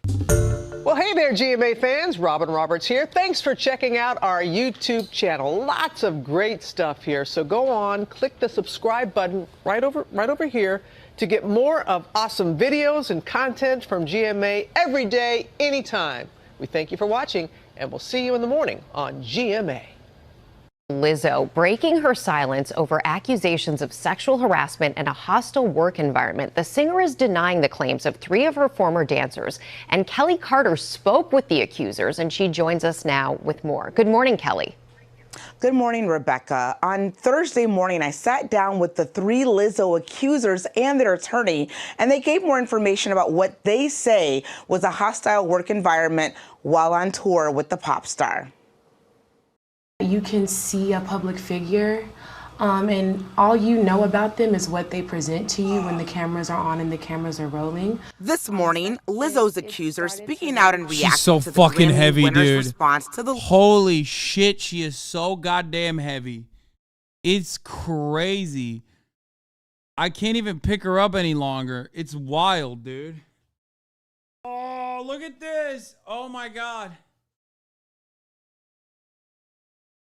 Oh. I'm fucking out of breath. It's on the timing. What? You should not have said that with Lizzo on. Oh no! No! No! Come on, dude. Oh, dude. Oh no. No, no, no. No. No. I'm talking about Kaya. Fuck. Audio watchers. I'm talking about my dog Kaya, who's 5 months old and now almost 60 pounds. Fuck. Late I clipped 20. Oh God. Oh God. Oh no. No.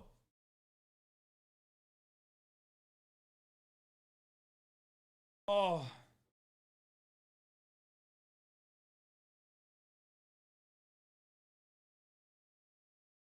Her little kicks. lawsuit she's facing. Don't text me, tell it straight to my face. The Truth Hurts singer writing on Instagram, these sensationalized stories are coming from former employees who have already publicly admitted that they were told their behavior on tour was inappropriate and unprofessional. How do you guys respond to that? Like our experience and our pain, and not just us three, but for the many women that have, because it's mainly women that have come forward and said they felt the same or have shared their stories with us because they don't want to publicly share it yet. It completely kind of invalidates all of our experience and our trauma and our pain. Lizzo went on to write, I know what it feels like to be body shamed on a daily basis and would absolutely never criticize or terminate an employee because of their weight. Lizzo also said, "There is nothing I take more seriously than the respect we deserve as women in the world." What is your response to that? I honestly just find it kind of sad that even with us bringing forth. Bro, she literally is like, she's just like one big blob, okay? It's fucking nuts. I don't know how she just like, I don't know how she does this, okay? I don't know how she just like physically can stand like this. I have never met a dog that fucking is always on her back like this. It's crazy. Like, she doesn't sneeze at all. It's so fucking cute. It's crazy. Booju, booju, booju, booju. Booju, booju, booju.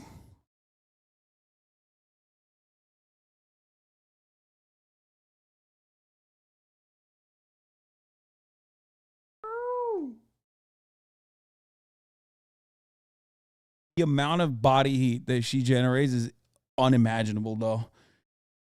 Oh, my Lord.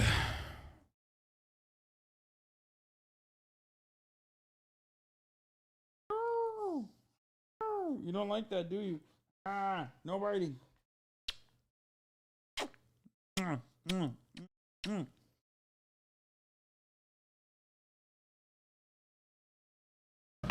And shining light and speaking up on all the things that we were feeling, instead of being met with at least acknowledgement of our feelings, when her brand is to preach about women empowerment.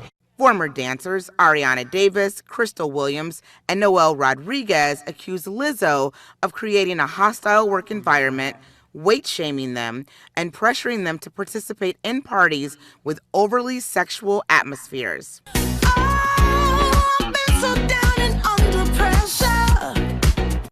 I love that they always intersperse like Lizzo clips, like music, like just clips from her songs and shit in between. It's like, yeah, here's Lizzo dancing the night away. It's like, she made us put bananas in our pussies, and then it's like, it's about that time. It's like, what are you doing? What's happening here? Like, what's going on? This is serious business, is it not? What the fuck?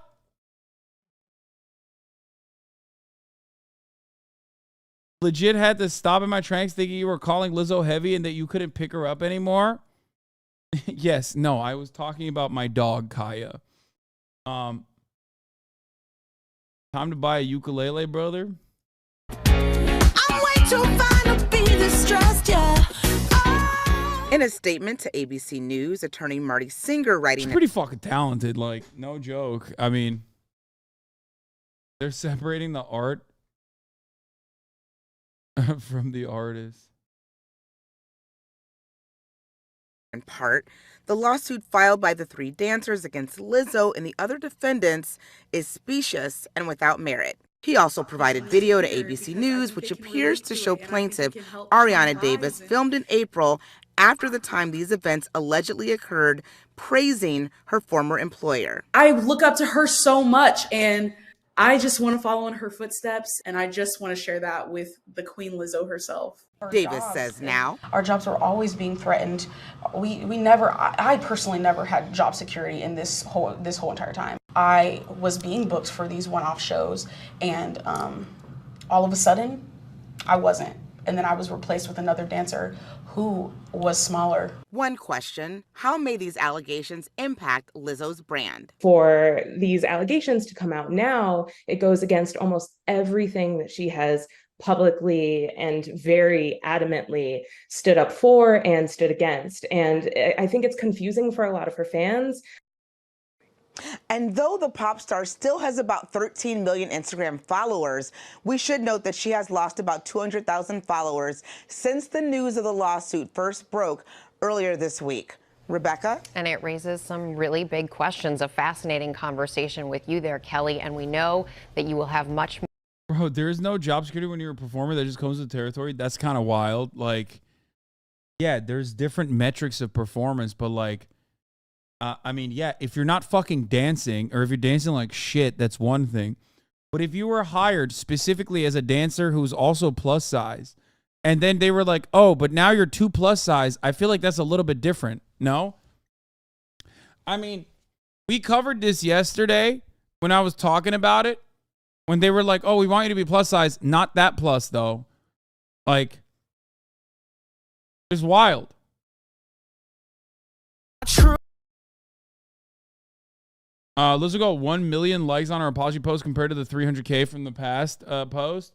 I think she will make it out okay, but obviously we'll suffer some from this. Yeah, I think so, too. Oh, yeah. What you heard, that's true, yeah. I fuck him and you, yeah. If you believe I do that. Had to cut some hoes loose, yeah. Indy ain't no loose lips. Now them hoes tryna sue me. Bitch, I don't give two shits.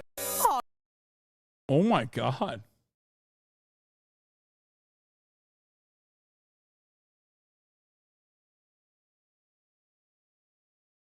Well, she said they were fired over inappropriate behavior, which is a little different from I was fired for being too smart. Yeah, that was really interesting how they said... she said inappropriate behavior and not necessarily.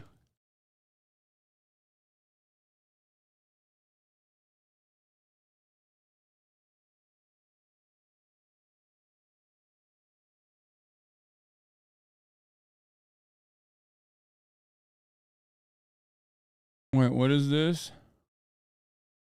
Oh, the fear end clip. Sorry. State news, Oregon just finally allowed self-service gas pumps starting today. Now one state that doesn't allow self-service gas pumps. Get with the program. New Jersey, been there.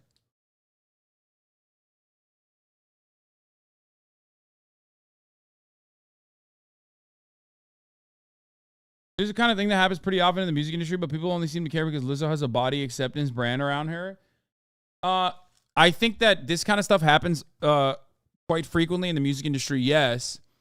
But Lizzo has so many enemies that, I mean, it's fucked up when it happens to other people in other circumstances. But the reason why it's like being highlighted in this one is because she's not only a black woman, but also she is a overweight black woman who has done like a lot of fat acceptance stuff that, you know, people just fucking despise. Like, she has all of the worst villains up until this very moment. And now there's a legitimate reason to fucking shit on her. All of the worst villains and all the other people are going to come out of the shadows and go crazy mode. Calling Lizzo our belly after the drama this week is insane. Okay.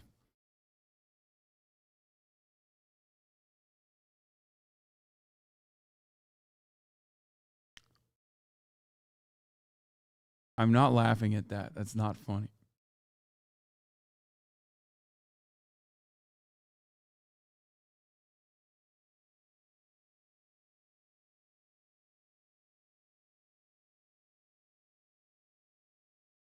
Laugh you lose? Yeah, exactly. And I lose a lot. How neoliberalism became culture? Oh, God.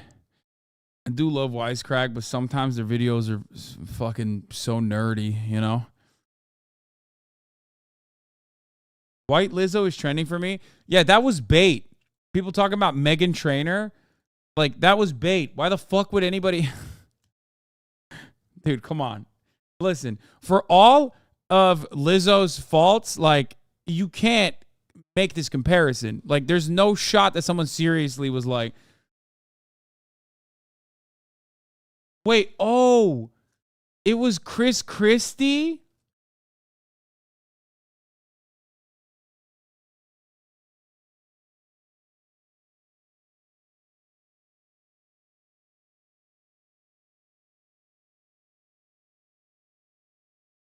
Oh my God. Okay, stop. The new alt-right playbook just dropped.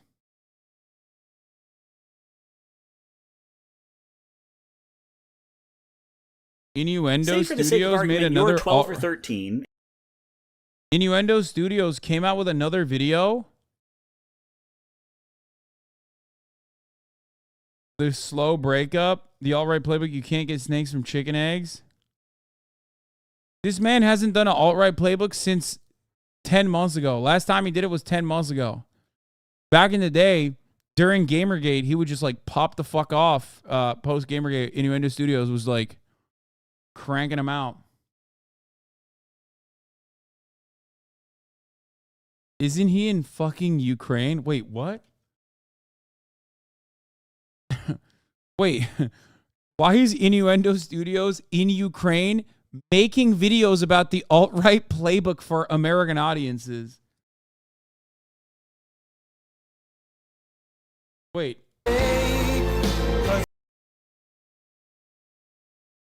Wait, what the fuck? Donald Trump is actually at...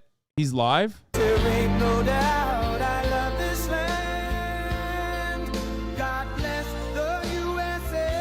Yes, sir. Patriots are in control, sir. I didn't even know this was happening. I didn't even know this was happening, Chad. From the lakes of Minnesota to the hills of Tennessee, across the plains of Texas, from sea to shining sea. Where's your hat? I'm too lazy to grab it. Detroit down to Houston and New York to LA. I gotta ask, why does all our patriotic music suck? What do you mean? This song is a bop, dude. It's a banger. God, look at... Oh my God, look at the fucking hogs in that room, dude. He's in Alabama.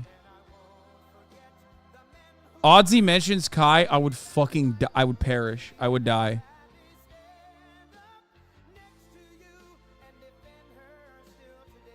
If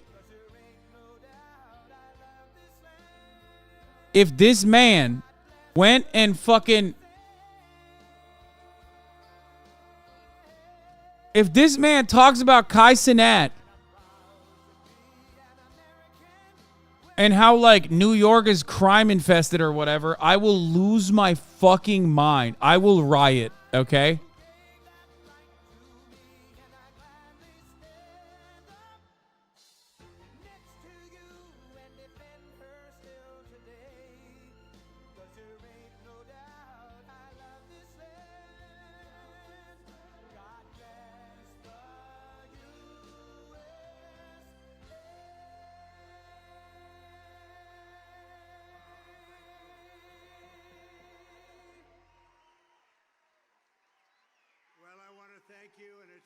Be back in Alabama with so many proud American patriots who stand for God, family, and country. That's what you stand for.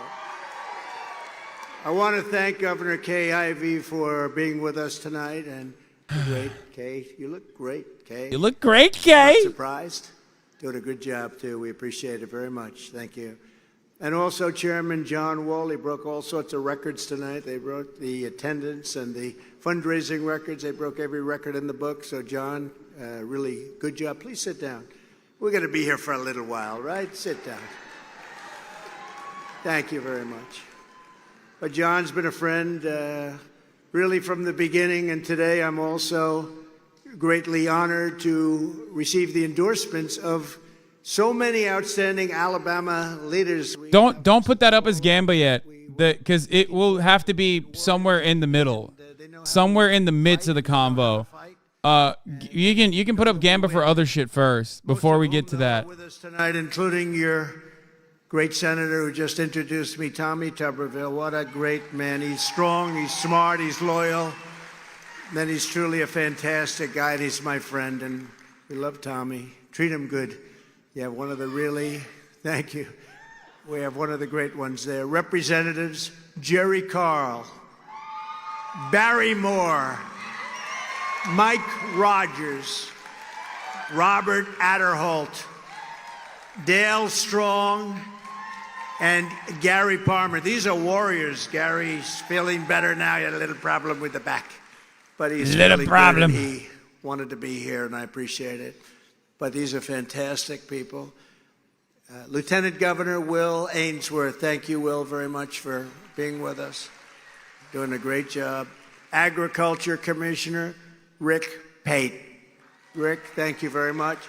Well, the other Public month they covered Service Commission President Twinkle Kavanaugh. I love This that. guy's name. literally wearing my shirt. Thank you very Or much. behind. Thanks. I'm wearing this guy's Public background Service as my shirt. Commissioners Jeremy Oden and Chip Beaker.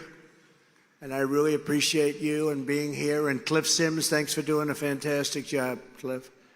I'd also like to recognize Alabama Secretary of State Wes Allen, who's here. Wes, thank you. Thank you, Wes. State Senator Gerald Allen. Senator, thank you very much.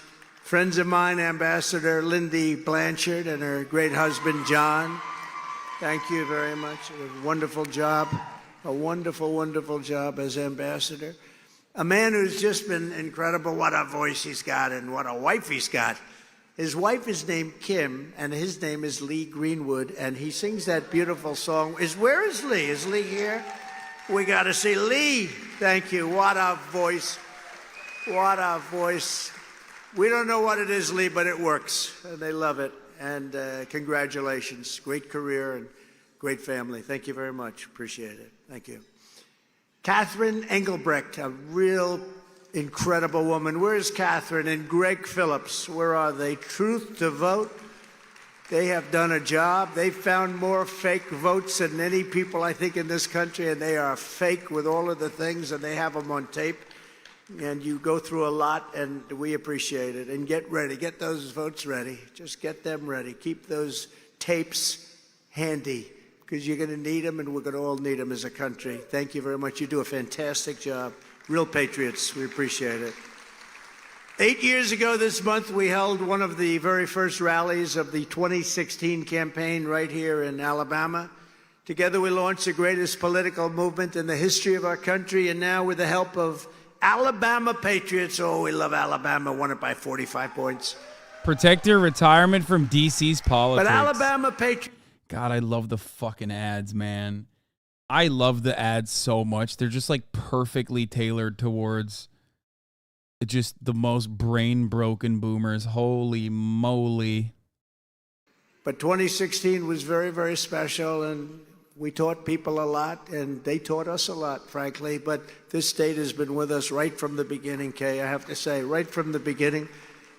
And we will completely finish the job. We are going to do something that's going to be so incredible. On Election Day 2024, we're going to evict crooked Joe Biden from the White House. We're going to expel the criminals and thugs from the halls of power. Is he doing this because he's broke from all the legal shit? Yes. Also, yeah, are you going to purge the criminals and thugs, Luke? Dude, three arrests so far. From the beginning of our movement, it's really three arraignments, bro. A true force bro is in 3 American for 3. politics that's dared to stand up. It's an incredible thing. We dared to stand up to the corrupt political establishment. That hasn't happened. That's why we have such difficulty, because they just can't stand us. But they're getting smaller and smaller. They're getting weaker and weaker, and we have to go on, and we have to win some battles. And I think you're seeing that we're winning a lot. We're going to have a tremendous election. The poll numbers are the highest we've ever had. And people are very upset out there, angry, upset. They don't like what's happening to our country, because our country is going to hell. Going to hell. We said no to open borders, no to globalist trade deals, no to endless wars, and no to the godless values of the communist left. That's what they are. They skipped socialism. Kai Somebody Cenat. used to say this will not be a socialist country, and I was right. They skipped that station. It's communism We now. always put America first. In response, our enemies We unleashed skipped an this army step. of rabid left-wing lawyers, corrupts. We're living in a borderless, stateless, moneyless society. These are dishonest people, bad No people, class, folks. deranged government agents and rogue intelligence officers to try and stop our movement. Remember the 51 intelligence officials that lied about the laptop? They said, oh, the laptop, Russia disinformation. No, they all lied. 51 of them lied. And it would have made a difference of about 11 points in the election, according to the pollsters. They lied. As an example, every one of these many fake charges filed against me by the corrupt Biden DOJ could have been filed 2.5 years ago. They didn't want to do it 2.5 years ago. They wanted to wait. Dog, how could they file a charge on mishandling classified documents and like obstructing justice before you did it. You hadn't done it yet. Like, this is such a funny line that I hear from dumbass Trump supporters in my chat all the time. And I'm like, what are they supposed to fucking assume that you're going to do a crime? Yeah, it's really fucked up, dude. It's really silly and dumb. Or if you're talking about the January 6th one, they had to do a congressional hearing on it. Out this election, one more indictment, and this election is closed out. Nobody has even a chance. We've already defeated the Republicans. They're at 2 and 3 and 1. You know, he they sounds all want me like to go shit. onto the debate stage. And I say, well, if we're at 71 and they're at 0, 1, 2, 3, some of them are at 4 or 5. I don't know. Does it really make a lot of sense? Does it really? I love to debate, but, you know, sometimes you don't want to be a fool. You want a smart president. You don't want a stupid president. But, you know, the radical left, what they say is, oh, we want Trump. That's only because we're leading in the polls, because they're a party of disinformation, misinformation, a big party of disinformation. The person they don't want is Trump. We beat them by so much last time. We beat them with crooked Hillary. They've never recovered from that. That's why the hatred is so great. But remember this, if somebody else were leading this banner, they'd be attacked with false He does seem stories shook. also. They'd be attacked with the Russia hoax and the fake dossiers and all of the crazy things that these people do. They're lunatics. And the question is, I don't believe they'd be able to handle it, because you got to be very different. I'm not going to go beyond that, but you got to be very different to be able to do what we did. In 4 years, we had one of the most successful administrations in history, with the tax cuts and Trump Tumblr. the rebuilding of our military, the From greatest TrumpTumblr.com. And we didn't get involved in any wars. We brought our people back home. We defeated ISIS. All of the things that we did. The fact is that it's not fair, and it's probably not legal what they're doing. Tommy They want to Tuberville. interfere in my campaign. They want to Straight out of interfere in the Central elections. Casting, They commonly Tommy. use tactic in third world countries. That's where this tactic comes. Third world, fourth world, fifth world countries. And they're taking All it the to a level world. that What is our fifth country's world? never Like, seen. like an uncontacted indigenous tribe? Like, what are we talking? Of political speech. That's all it is. You make a statement, oh, we have to indict him because he said we were dishonest. Let's indict him. They're trying to make it They illegal couldn't do to this. question the results of a bad election. It was a very bad What election. does he Everybody know, knows Chad? that. But only a party that cheats in elections would try to make it illegal, because if you have nothing to hide, why would you do that? And why would you be afraid to have those results come out? If you can't challenge a rigged election, or if you don't have borders, then in actuality, you really don't have a country. We don't have borders. Millions and millions of people are pouring through our borders like an open wound, like a sieve. We're not the ones trying to undermine American democracy. We are the ones fighting to save our democracy. We're fighting to save our democracy. So this ridiculous indictment against us, it's not a legal case. It's an act of desperation by a failed and disgraced crooked Joe Biden and his radical left thugs to preserve their grip on power. They want to do anything they can to preserve it, and we are in their way because we want to bring our country back. Our country has never been so bad. I don't think it's ever been in this position so bad. And we have a very dangerous situation because we have other countries with nuclear weapons, and the weaponry is so powerful, and we have a man that he can't put together two sentences, and he's in charge of whether or not we have a nuclear war. And I don't like that, and you don't like that either. Biden and his protectors know he cannot win this race any other way, so now they're trying something that hasn't been tried in this country, election interference. They rigged the presidential election of 2020. We're not going to allow them to rig the presidential election of 2024. How? They rigged it while you were president. How are you going to stop them? Let's say what you're saying is true. How could you stop them if you're no longer the president? Jonathan Turley, great guy, highly, highly respected, said this is a free speech killing indictment. Killing free speech. That's He's a what it highly is. respected lawyer. Referring to the deranged No, he's Jack Smith.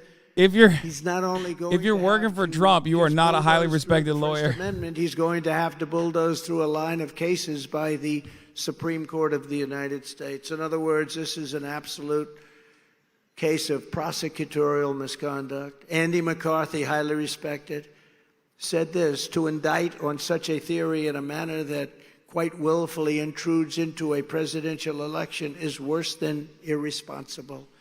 The editors at the National Review wrote, this Trump indictment should not stand. Should not stand. It's a terrible thing they're doing to our country. The only civil rights that have been violated in this matter are my civil rights and those of the countless people that Biden and the communists have been persecuting. And they are communists, and they're Marxists, and they're people that don't get it. They get it. They're vicious and they're smart. But we're smarter and we're tougher than they are, and we're going to take it back, and we have no choice, because otherwise we're not going to have a country. Also, the likelihood that there would be a January 6th 2 electric boogaloo is very low, Chad. I mean, he can't even get fucking Cenat. He can't pull Cenat numbers at his goddamn third arraignment. Come on. The Biden crime family was No taking shot. in money from China, Ukraine, Russia, and so many other countries, and now every time more Biden corruption is exposed, his henchmen indict me because they want to knock out the bad publicity. You ever see? Whenever they have something big happening, they put another indictment or a special indictment. It's called a cover-up, and what they do is illegal and horrible. Every time the radical left Democrats, Marxists, communists, and fascists indict me, I consider it a truly great badge Make of auto honor, detail great again. I'm being indicted for you. Thanks a lot. Thanks a lot. I appreciate that. I appreciate that, Lee Greenwood. Never forget, our enemies want to stop us because we are the ones and the only ones that are able to stop them. They want to take away my freedom because I will never let them take away your freedom. It's very simple. They want to silence me because I will never let them silence you. In the end, they're not after me, they're after you, and I just happen to be standing in their way, and I will That's a never meme, leave. by I the will way. never let them do- Trump is just like me for real, just stealing memes from his fucking community and then making it his own narrative. You know what I mean? Like, that's literally a meme that's been reshared so many times I can like see the fucking iFunny watermark on the corner of it. Okay, that's what he's with doing. A term many years ago, fake news. Now, I mean, honestly, it's just not a strong enough term. It's been a brilliant term, but it's not a strong enough. These are corrupt people. They don't want to even report. I mean, you have Biden got $10.2 million. You don't even read it in the newspaper. You don't see it on the news. They don't want to talk about it. These people are corrupt. From the first day in office, I will appoint a special prosecutor to study each and every one of the many claims being brought forth by Congress concerning all of the crooked acts, including bribes from China and many other foreign countries that go into the coffers and go straight into the coffers of the Biden crime family. It is a crime family. He's a corrupt person.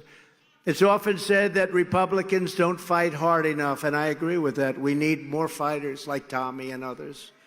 We have some good fighters, but we don't have enough of them. We have some bad ones, too. But they never said that about Trump, and I think it's one of the reasons that you like me. It's one of the reasons that I like you, and it's one of the reasons I like Alabama, because you're fighters. And you'll see that on the very first day of my presidency. The deep state is destroying our nation, but the tables must turn, and we will quickly destroy the deep state. We know where the bodies are buried. I just Googled something. This is like kind of silly, but I just Googled something, and it turns out Cenat not only brought a shit ton more people to his Union Square meet and greet, but there were more people at the Cenat Union Square meet and greet than January 6th. January 6th number capped at 2,000. Cenat Union Square, according to the NYPD's numbers, was, according to some numbers, 5,000, and other numbers had it at 8,000, which I don't believe. I think it was like probably maximum 2,000 to 5,000, which is crazy. January 6th look way bigger. Just saying. We will fight, and we will fight hard, but we're at a level that we've never been at. We have the highest poll numbers we've ever had, and that's because the people of our country are disgusted with what's happening. We're dominating crooked Joe Biden in the general election. The Harvard-Harris poll, not a good poll for me ever, has me way up and leading by 5, 6, and 7 points, with Trump up 18 points among independents. You know, you keep hearing about independents. How is he going to do with the independents? You know, independents like to have great walls, and they want to have, you know, we built almost 500 miles of wall, and then we were going to build another 200. And we had Mexico come in and give us 28,000 soldiers free of charge. You know, they say, oh, did you charge Mexico? I told the president, we need 28,000 soldiers while the wall is being built. And he looked at me, he said, no, no, no, we cannot, 28,000. He thought I was crazy. I said, no, no, you will give it, you will give it. We need 28,000 soldiers. And he said, well, you know what, you're going to have to make a presentation. I said, you send whoever you want. And I said that to his top representatives. We want them, and we want them fast. We want them by Monday morning, 28,000. They said, no, no, we will not do that. I said, yes, you will. You're going to do it. You're going to do it. And the State Department people thought that I was a little crazy. They said, you know, this guy's asking for stuff. We've been after this for many years, like stay in Mexico. I got that too. I said, give me to the State Department. A woman, very good, but she never won anything because Mexico would give her nothing. She worked on Mexico for 25 years. Good woman, but never got anything. I said, give me your top 10 list. Give me the list I want. And I see my great Mike Lindell. By the way, he's the single greatest advertiser in history. I don't know what that... Bro, he's bankrupt. He's literally bankrupt. ...can make with pillows. He's literally bankrupt, dog. You know, if he is completely bankrupt. Also, not only is he completely bankrupt, he's like liquidating all of his assets currently. But also, you have made fun of him actively and very publicly, as a matter of fact. Like, you have made fun of Michael Pillow. You've, according to insider reports from the White House, he would literally put the phone on mute, put it on speakerphone, and make fun of him to everyone in the room. Like, look at this fucking kook, folks. Isn't he crazy? He's so crazy. This guy, you know, he was addicted to crack cocaine, folks. Good morning. I'm putting that tariff on, and I'm signing it right now, right in front of you. Here it is. I'm signing it. I signed it. Sir, we'd like to have a 5-minute pause. May I make a phone call? So he went and called, I assume, the president of the country. Came back 5 minutes later. Now, he was saying, absolutely, we wouldn't give. Now he goes, sir, it would be our great honor to give you 28,000 soldiers to protect your border. We think that's very, and it would be our great honor to create a policy of stay in Mexico. You know, they used to stay in our country. That was the end of it. We wanted them to stay in Mexico, and we wanted them to come in maybe to our country after they've been checked out. So we had hundreds of thousands of people staying in Mexico, right on the other side of the wall that we built. And it worked out very well. We had a very good relationship, actually, with the president of Mexico. He's a socialist, but that you can't have everything, but we had a very good relationship. But we got everything. We got so many other things, literally with phone calls. You know the story in France where they were going to charge us 25%, they were going to charge us a tremendous amount for any company doing business in France. They were going to charge us a lot of money, these companies. I said, you can't do it. I gave it to my people. I said, tell them they can't do it. They came back a week later. Well, they won't listen to us. They're going to do it. It's almost too late. I think it's being passed. So I called up Emmanuel Macron. I said, Emmanuel, you're not going to charge 25% to our companies doing business in France. What the hell do they need France for anyway? You're not going to do it. He said, oh, Donald, it is too late. I'm sorry. It's so late. I said, well, I'll tell you what's too late. On Monday morning at 7 o'clock in the morning, I'm putting a 100% tariff tax on your wine and champagne that comes into the United States.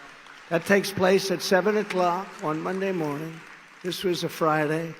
So you let me know within the next half hour what's going to happen. But we are putting a tax on it. I've just signed the bill. And it's going to go into an effect in 2 days. And he called me back about 2 minutes later. He said, Donald, we have decided not to put the 25% tax on. We have decided. Now, that's the good news. The bad news, as soon as Biden got in, they put all sorts of bad things in, and nobody calls him. Do you think Biden calls him and says, by the way, you're not going to put that tax on? You think that happens? I don't think so. He doesn't know what the hell you're talking about.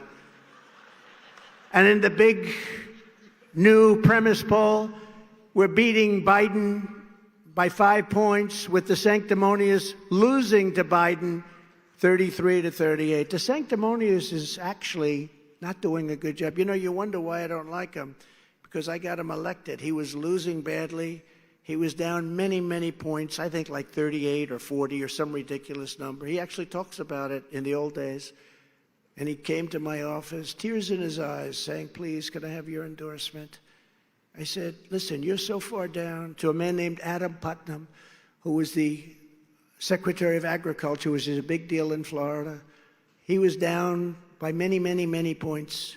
Many points. It was over. I said, if I brought back George Washington and Abraham Lincoln, you don't have a chance. He said, sir, I'm telling you, if you endorse me, I'll win. So I remember that I saw him on television a couple of times talking about the impeachment hoax #1 and impeachment hoax #2 and fighting for me a little bit. He was no Jim Jordan. He was no, some of the great guys we have, but he was fighting for me a little bit.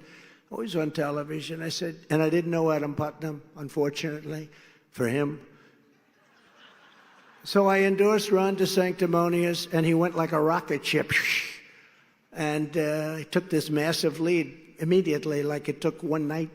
And he went from being way, way down to being way, way up. He ended up winning the primary in a landslide a very short time later.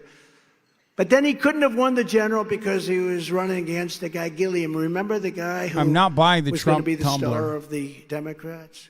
African-American man, a very handsome man. Turned out to be a crack addict, but we don't have to mention that. But he was the hottest one. Him and Stacey Abrams were the two hottest politicians in the Democrat Party. He was going to Dog, so was Michael Pillow. First he's going to be governor.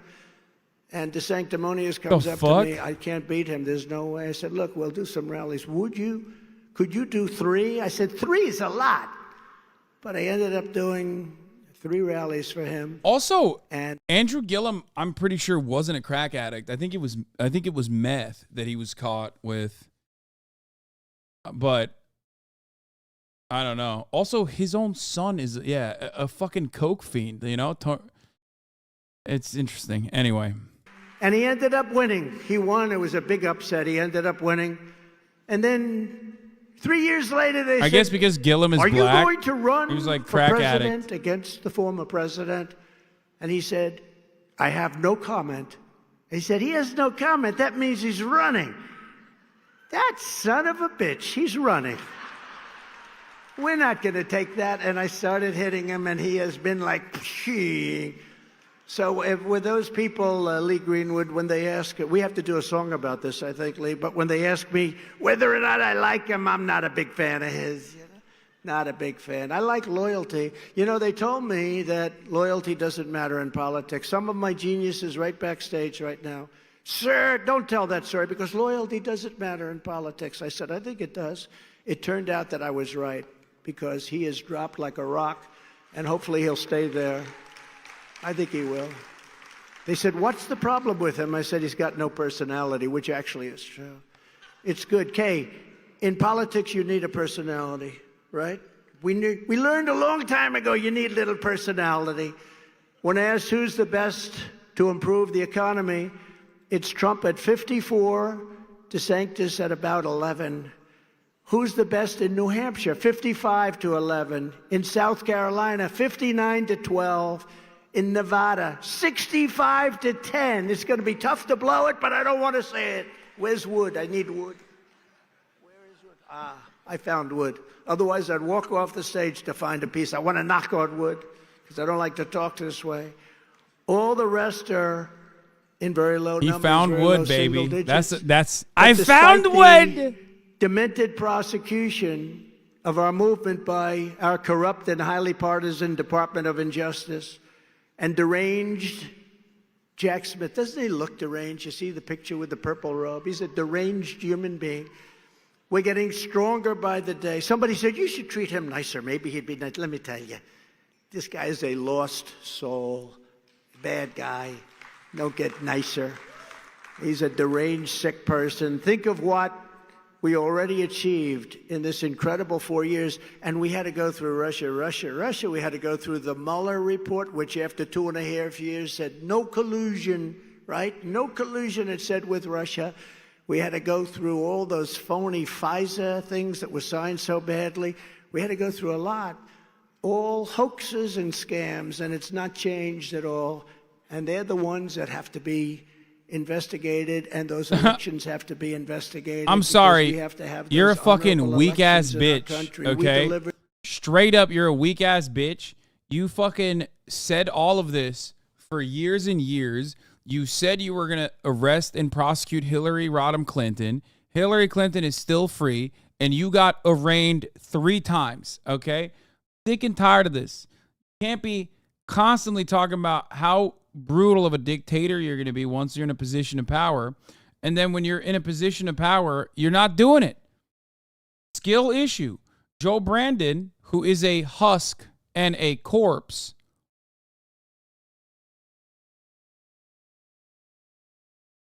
has done a better job of criminally prosecuting his political rivals than you. He's just better. You can't on the one hand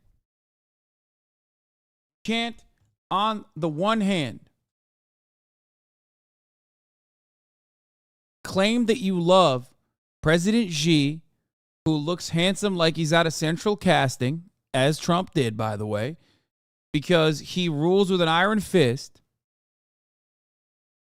and then turn around and fucking cry that Brandon is owning you and that you're going to go back and actually prosecute everybody this time around. I promise. Just saying, dude. Can't do it. You're just posting L's at that point. Back to the states. That's a big deal. On both sides, they felt it should be. Now, like President Ronald Reagan before me, I support the 3 exceptions for rape, incest, and the life of the mother. And I will say that in terms of... Bro, you calling him bitch flashback me to times where he was the president and you would get so annoyed since you've been only making fun of him since then? Yeah, because he has no power. This is the perfect Trump. When he has literally 0 power and he's just talking shit like a television guy. That's my favorite Trump. Trump on Twitter with Twitter fingers and no actual like bully pulpit or no actual serious power that comes from being in office is great. He's content. He's great. He's catty. He's bitchy. He's sassy. He's got a lot of charisma. It's awesome. Trump with actual power, on the other hand, that's like enacting incredibly cruel legislation, not so great. It is very frustrating. To do it, it would not have been good. But he said, yes, the baby's born, and then we sit down and we talk to the mother, and we decide whether or not we essentially terminate the baby's life. This is a baby born, and they have that too. Numerous states that you can kill the baby after birth. So they're the extremists, not us. You have to fight that issue differently. A lot of Republicans, a lot of House members, they weren't able to talk about the issue. They didn't know how. They didn't say that. This is the weakest way to defend an incredibly unpopular thing that happened in America that is like probably the pivotal issue for this election cycle, Roe v. Wade. I've said this already. He needs to workshop this. It's so bad. Rebuilt the U.S. military. It is such a bitch-made way to defend, like to try and have your cake and eat it too. On the one hand, you're like, oh yeah, the abortion thing, I did that. And also simultaneously not standing by it and basically saying, but I did it for you. So you could have the conversation about abortion as though like abortion bans have not already immediately been implemented, whether it be trigger laws in like numerous states or, additional laws that came afterwards. that have made people's lives a living hell.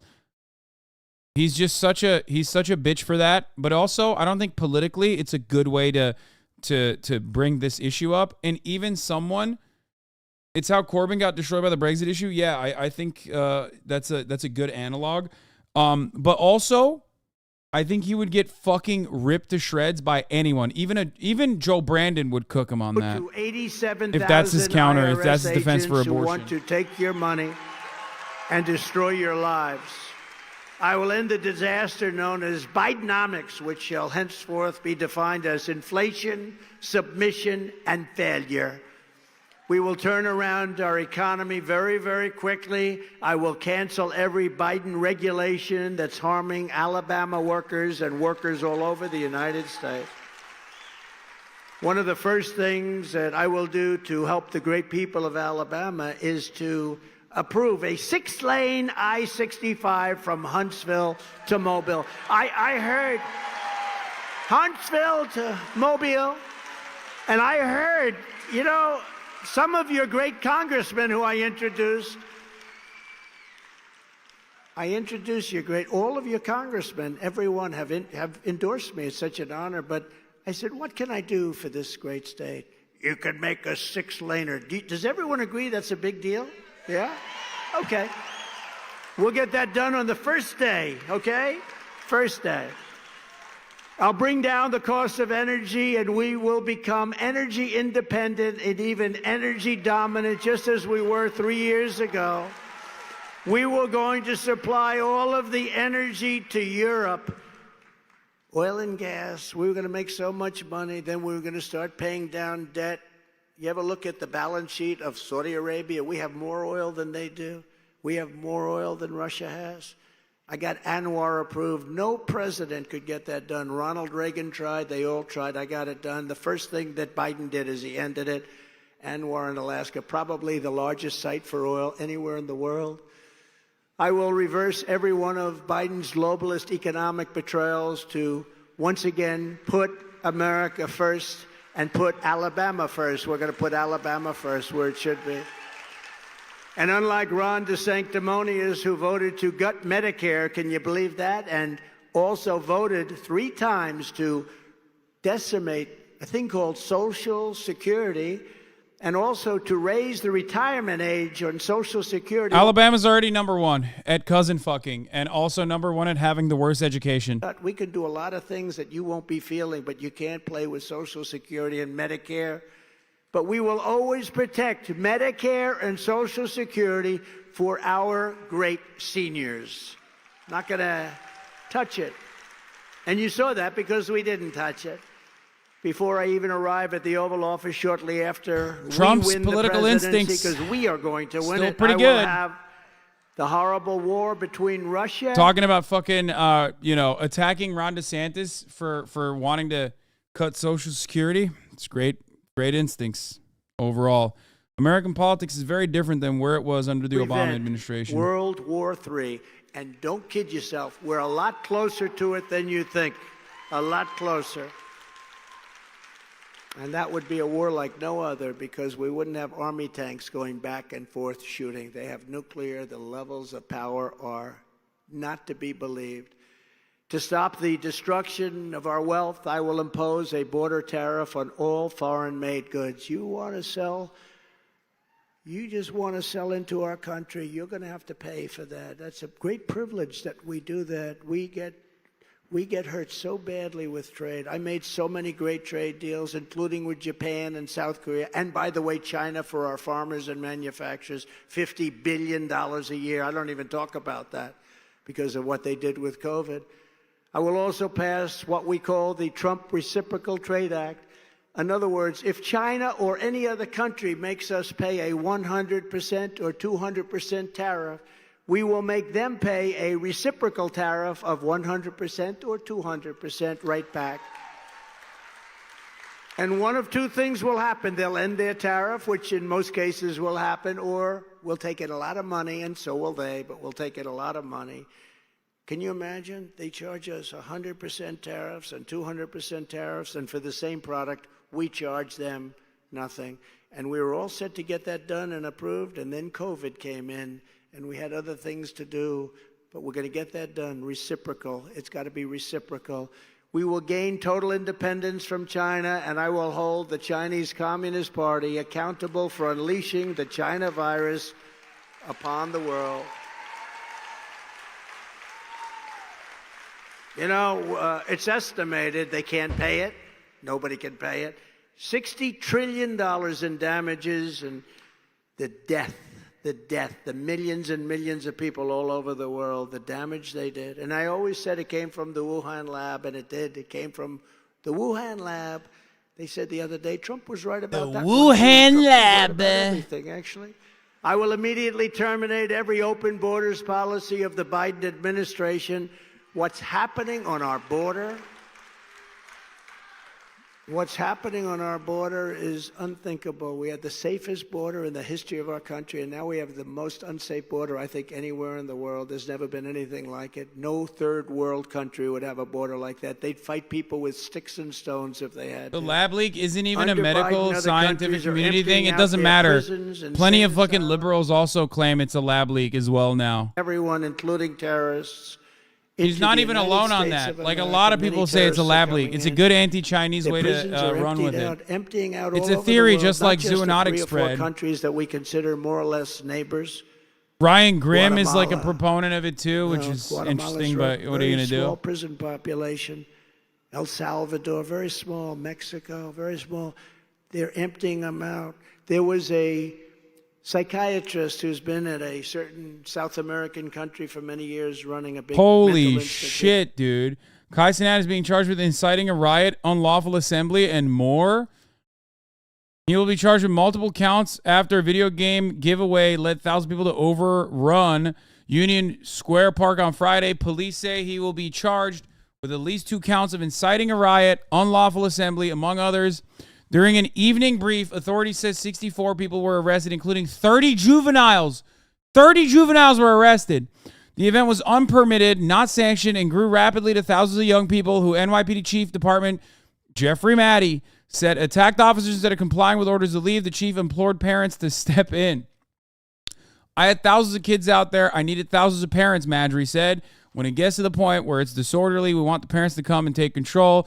3 officers were injured during the mayhem, 2 of which were taken to a nearby hospital. 1 sergeant suffered a broken hand. What did he do? He fucking beat someone? He beat a teenager and broke his hand. Over the last few days, Cenat, one of the most popular streamers of the video game streaming website Twitch. No! It was YouTube. You guys were saying he was a YouTuber, and that was fine. Don't do the... No, he's a YouTuber, guys. I don't know what you're talking about. Oh, it's so Jover. Bro, Trump is going to get time before... No, he's not. Kai is not going to get time before Trump. I don't know what the charges are. I don't think... I don't know how bad these charges are. Like, I don't know what what it would look like after a plea bargain. You Twitch streamers looking pretty sus. No.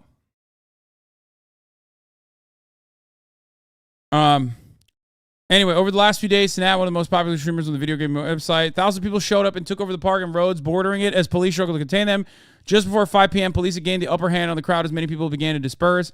NYPD sources told Eyewitness News they did not want to arrest people and they did not want to escalate the situation further. Cap. Despite that guidance, Eyewitness News observed several arrests made as prisoners were loaded onto an MTA bus. I personally observed young people walking out with their heads, bleeding from their heads, bleeding from their faces. I personally observed young people having panic attacks, anxiety attacks, asthma attacks. People were suffering out here. It was a lot of people. It was uncontrolled. It took us a while to get it under control, and a lot of young people got hurt, Madry said. Bro, I love when they're like, a lot of young people got hurt, which is why, we arrested 65 young people. You know what I mean? It's like, one thing that we love to do when, people are being hurt is like, well, where's our piece? You know what I mean? It's a Class A misdemeanor in New York State. Okay. NYPD has recovered evidence from social media that Cenat was out of his vehicle and interacted with a large crowd before he left Union Square. Detectives are currently questioning him, but no determination has been made onto whether charges will be filed. To gain the upper hand on the mob, the NYPD flooded the scene and pushed the crowd away, making sure they didn't come back towards Union Square.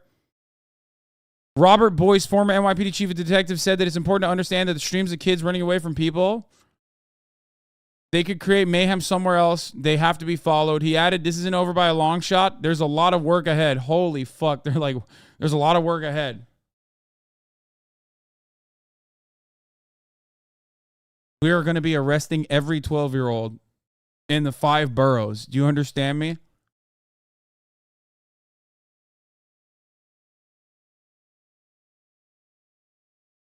I'm sorry. We have to follow these children. Did you see Kai's statement? I did everything right and they indicted me. Stop.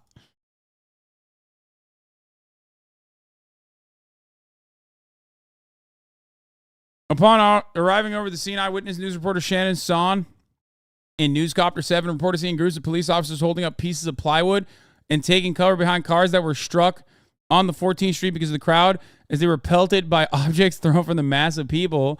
There was construction happening near the 14th Street subway station, and people in the crowd had grabbed and were throwing paint cans and other equipment. They climbed on top of the gazebo, which covers the subway, as well as George Washington statue, which depicts the former president riding a horse. Service has been resumed. A number of drivers were trapped in their cars and were surrounded by the crowd as it was shut down. A sheer number of people and their seeming desire to get a glimpse of Cenat and a group of people with him, which created a dangerous situation of massive people moving and shoving.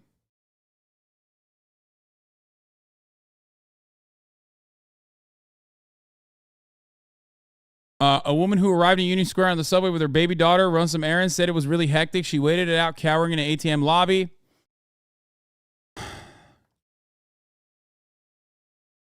But to come and make a mess of not just the city, I understand if you're a Cenat fan.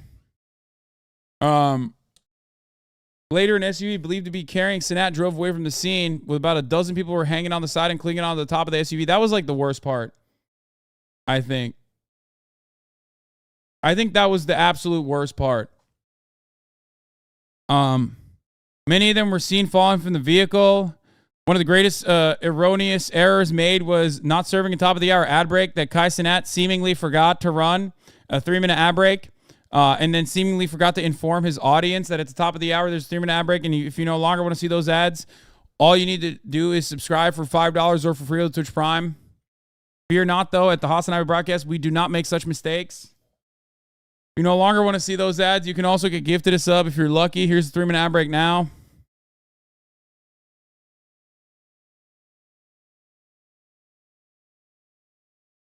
Chat is fucking hating. That was a good debate. I know. It's fucking stupid when chat hates on good debates. Shortly after that, a bus on the 14th Street became the focus of a large part of the crowd, with some people climbing on top of the bus as they seemed to believe Cenat was inside. Police officers could be seen taking people into custody outside the bus, and video later showed people inside the bus apparently handcuffed. While police worked to set up a barricade, hundreds of people ran away. NYPD loudspeaker could be heard instructing people in the crowd to disperse. The crowd finally appeared to begin to disperse around 4:45. The NYPD said it recovered evidence showing Cenat was out of his vehicle and interacted with a large crowd before he left Union Square. What do you mean, like evidence? Yeah, he streamed it. Why are they making it seem like this was like secret? We uncovered damning evidence of Kai Cenat from the little-known website Twitch.tv, where he seemingly was streaming.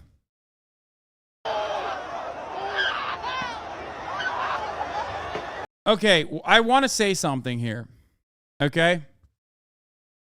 I think a lot of times I like to say, oh, you're too online, go touch grass. Turns out I was wrong. This is what fucking happens when you're touching grass. Stop telling children to touch grass. Look what they did. They're fucking out there Naruto running on police officers, okay? Stay inside. Stop touching grass. No more grass for the Zoomers. Stay the fuck inside.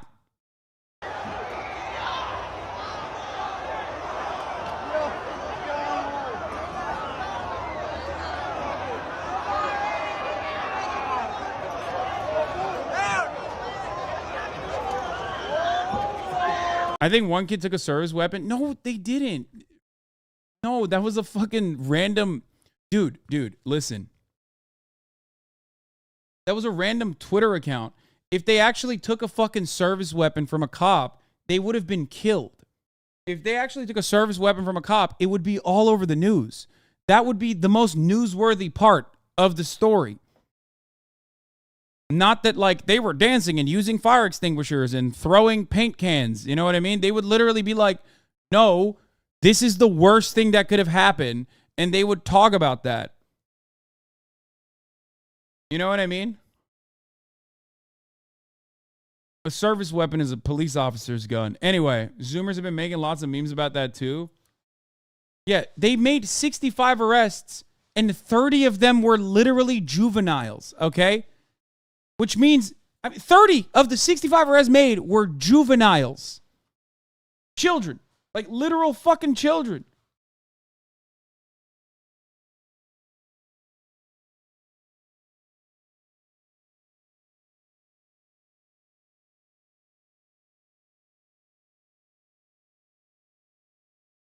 "17 is a juvenile." Okay. What do you mean? What the fuck does that mean? Okay. Okay. I'm genuinely confused. What were you implying there? Are you trying to say a 17-year-old male adult? Is that what you're going to say? Like, a full-grown adult 17-year-old man. ABC just tweeted him out. Yeah, I saw. I mean, ultimately, the charges are understandable. The charges are understandable. They're trying to hit him with the book, which I get. It's a double whammy because, like, it's fucking, it became a massive commotion. You know what I mean? So they're like, they want to, it's like, it's a two-part thing. You know what I mean? It's a double whammy because one, it's yet another influencer causing chaos with teenagers that want to go see him in the eyes of like, in the eyes of the news and in the eyes of people in positions of power, older boomers, they see this as like, oh, we got to make an example out of this kid. Like, we got to do some deterrence, right? But also he's black and a lot of his fans are black. So then it's a double whammy because then it's like you're basically creating an opportunity for all the other people that are like, well, this is mob activity. These are thugs. You know, all the people that say that kind of shit are also out there looking for blood. So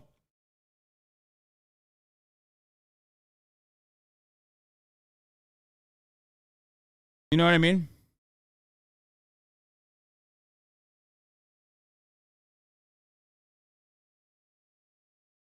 I get unauthorized assembly, but inciting riot charge is stupid. Yeah, but I think that's more so throwing the book at him. That's what this is.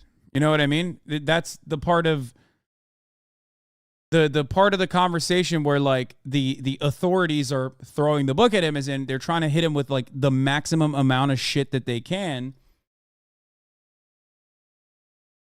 Because they want to make an example out of him. One, because he's another influencer that has like caused the commotion. And two, because he's a black influencer. You know what I mean?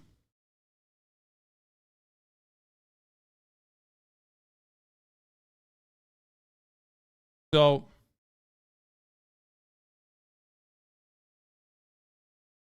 you know, it's happened before. It's happened before. It will probably not be the last time that this happens. You know what I mean? Like, it's just it's a common practice, I would say.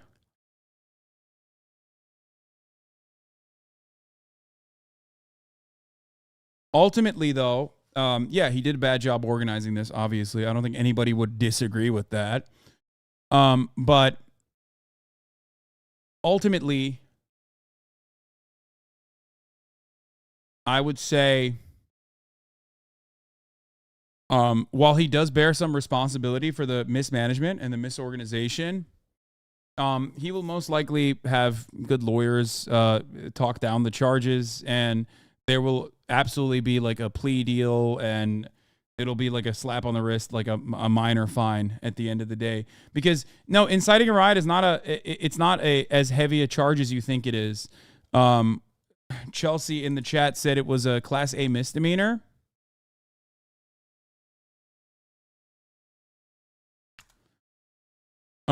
It is a person is guilty of inciting a riot when he urges 10 or more persons to engage in tumultuous and violent conduct of a kind likely to create public alarm.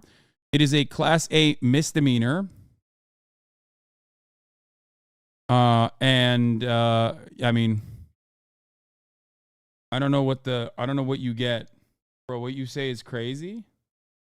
Nah, what you say has nothing to do with it. Come on, bro. What do you mean?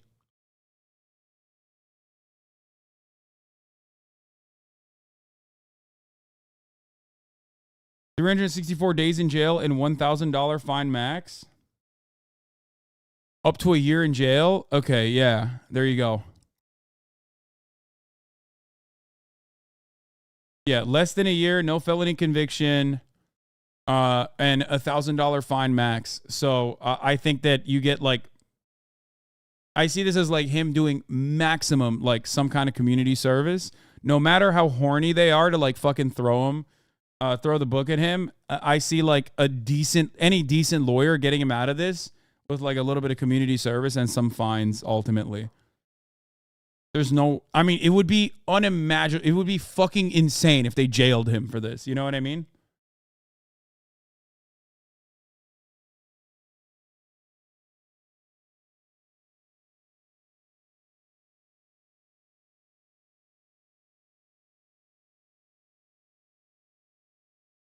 So,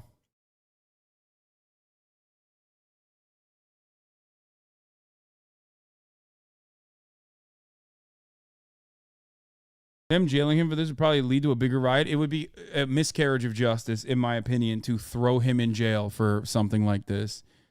I think it's already like annoying and over the top to arrest 30 fucking juveniles for the events that took place today. Like, are there people that were behaving in an unruly manner? Absolutely. 100%. But like,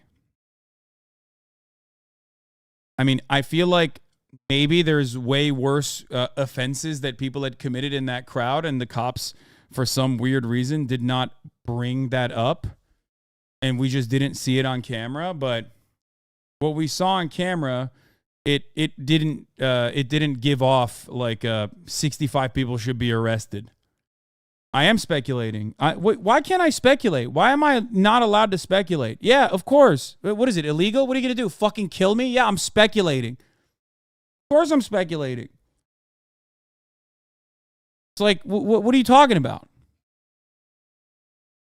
What part of like, I didn't see anything in the videos, and the cops may in the future down the line talk about the additional arrest records and why they were valid. What part of that means I'm covering my bases? I don't fucking know.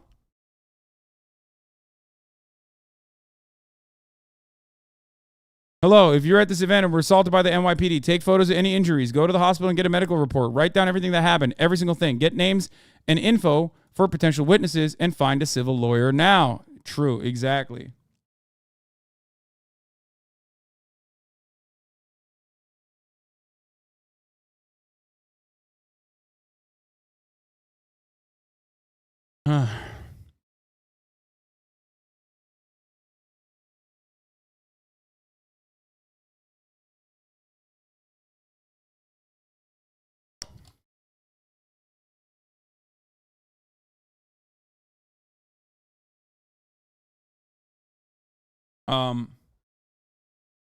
Anyway, guy's gonna get sued to shit. That'll be worse than the criminal penalties.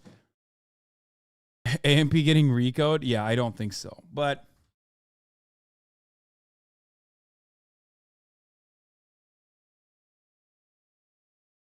But yeah, if you got your ass beat by a cop, you should absolutely sue the NYPD. That Cenat mugshot hitting the timeline going to be worse than 9/11? Yeah.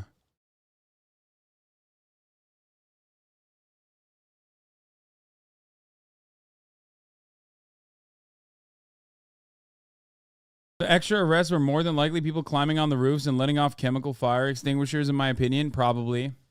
There was also a fight. There was also a couple fights that broke out. You know what I mean? Brother, what? Maybe don't go there in the first place. Okay, but what if you did? You know what I mean? What if you did go there and then some fucking cops saw you dancing in the street? We saw a video and they just pummeled you into the ground and arrested you. Should you not have any kind of legal recourse for that? You know what I mean? Fucking collect, baby. Collect that paycheck. It's like, it's the best way to possibly get some of these goddamn tax-funded dollars back into your fucking pockets directly. Big payout for you. Get the bag. It's true. So much of our tax dollars fund these civil suits that local police departments have to deal with because they're constantly beating the shit out of people that they were not supposed to. You know what I mean?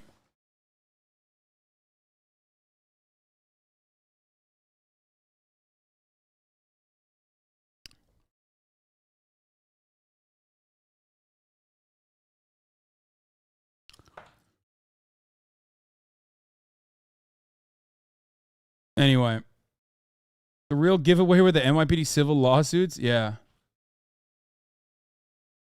Start funding lawsuits in the police retirement fund and watch how quick shit gets cleaned up.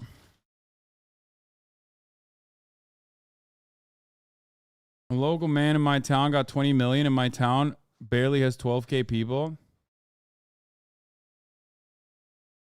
You know, I'd rather have your tax dollars, our tax dollars, go to these kind of fucking civil suits from departments than to overtime pay for these fucking hogs for engaging in like brutal actions to begin with. At what point did Kai incite violence as a baseless charge? If I invited 10 people to meet up at a restaurant and then they acted up, how am I responsible for it? If I call you to come and meet me at the bank and you start robbing it, how is that insightful? First of all, that's not a great counter argument, because if you called a bank robber to a bank, you absolutely would be at least charged with criminal conspiracy to rob a bank. So like that's actually worse than what you were claiming. Like the analogy would be not great in that situation. But he knew thousands would show up. No, I think he didn't think that it was going to be like this. I don't think that he thought that it was going to be like this. Come on, dude.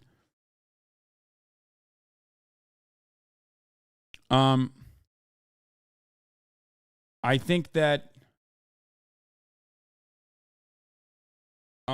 what was I saying? The person implied they knew by saying they called a bank robbery, y'all. How is exactly Kai liable? Not being contentious, I actually don't know. I don't know. I mean, people have gotten hit with like riot charges before, Tyler the Creator as well. But in that situation, Tyler the Creator, it seems, was in a controlled environment that he actually egged on until it became uncontrolled at his own event. So that seems like more liability than Kai just being like, hey, show up. I'm going to give you guys, gift cards and PS5s and shit. You know what I mean? Like, it's gonna be there tomorrow. Ask chat, bro. Look at these numbers. I want you to no. Look at these numbers that they're saying though, bro. Chat. How much people you think gonna be there? 45K, 1,000, 5,000, 1,000, 10,000, 2,000, 10,000. Bro, there's no way I could pull out 10,000 people, bro. No. I feel like 500. 20,000. Never. I'm not gonna. That's crazy. Now, how much do you think gonna pop out? Yeah, I mean, he's like, oh, it's just 500. I'm sure he thought it would be more than that, but I'm gonna be honest. Yeah, be honest, bro. Don't lie. You've been in this content creating game for a little minute. You feel what I'm saying? You have not this. That will not look good in court. What do you mean? He literally said, no, it'll be 500 max.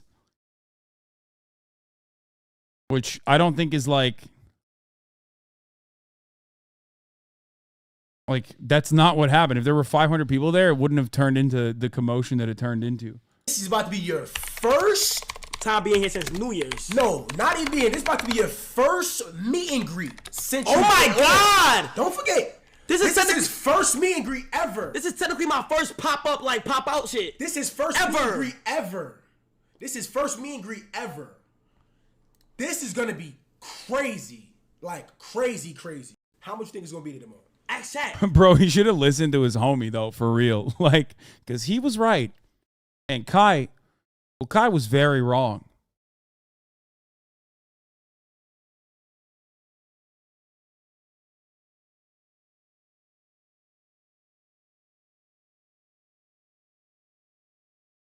His friend was like, dude, come on. Be real. Be for real. You're fucking insane. 500? That's crazy. Turns out he was very wrong. The 500 number, I mean.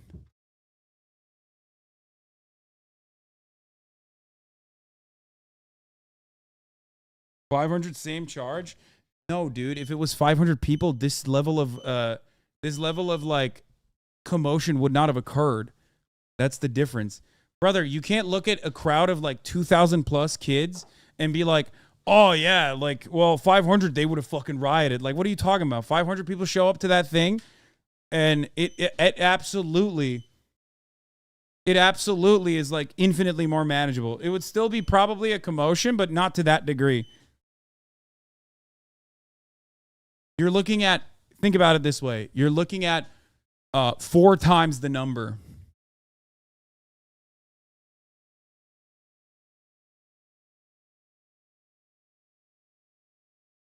You know?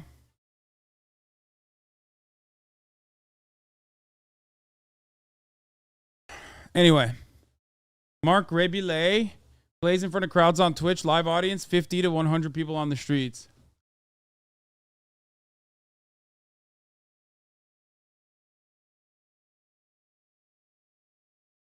Hasan, how the fuck did you build your audience?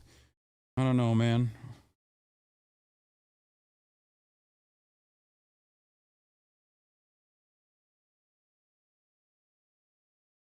Man, it's 100K subs, 6.4 million followers. It's in New York City on a nice Friday. He thought only 500. That's more than naive. I mean, regardless.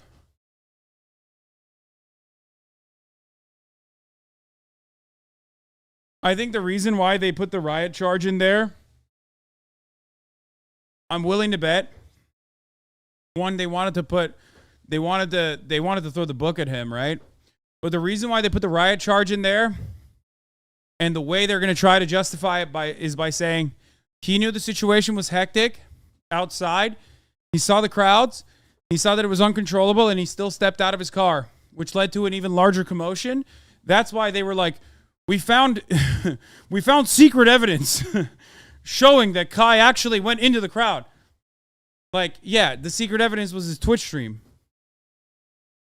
So they're probably going to use that to be like, this is definitely inciting a riot. Because the situation is like untenable, unmanageable, and he still walked outside of the crowd. So that's what they'll say. I think.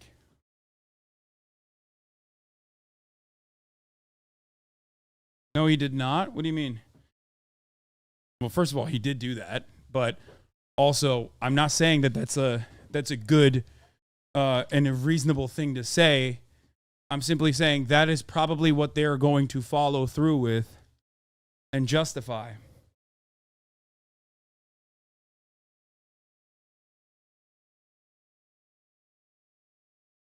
We watched it live. His cameraman was eating or something. But like I said, the worst aspect of this, luckily nothing like super terrible happened.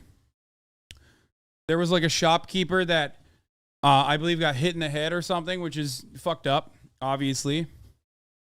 Luckily, nothing horrible happened, like a trample situation or like a crowd curse situation didn't happen. So that's good. So ultimately,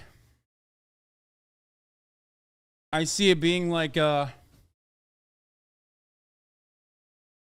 Like a slap on the wrist. You know what I mean?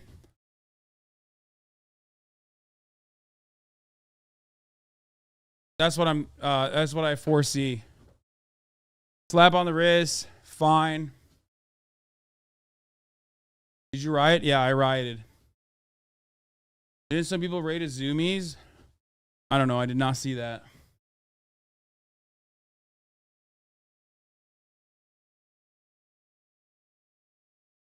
Even Hasan knows he's fuck lol. I wouldn't say fucked at all. What do you mean?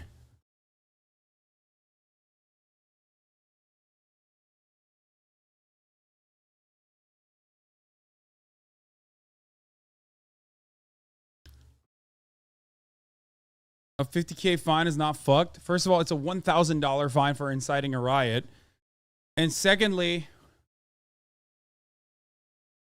LSF turned into a right-wing sub with people posting a Foot Locker being looted and saying, what will Hasan say? I bet he won't mention it.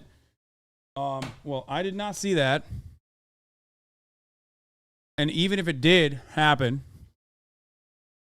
I'm willing to bet it happened significantly after the events had already died down. So I don't know if they'll try to slap him with that charge.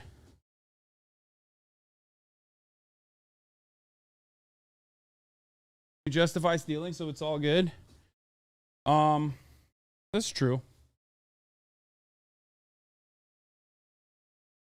But also, it's not surprising that a subreddit was very racist. Let's be real. Is inciting a riot not a felony? It's a Class A misdemeanor. 364 days in jail is the maximum sentence and a $1,000 fine, as we found out.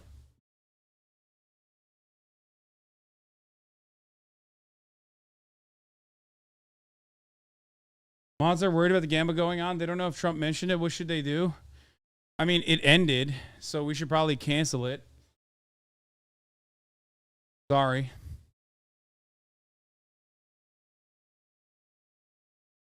Kai's lucky he doesn't hold any substantial political agenda. Being apolitical pays off sometimes. Brother, I don't know if you know this, but Kai's black, which automatically makes you political in the United States of America. Even if he himself is apolitical as a brand, the way that people will view him and his actions and the actions of his community, that will always be political. There's nothing more political than a black male in the United States of America. Straight up.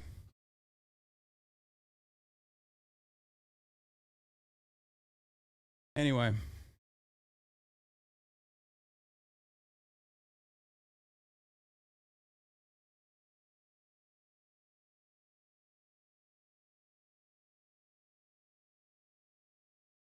A black woman may be more political.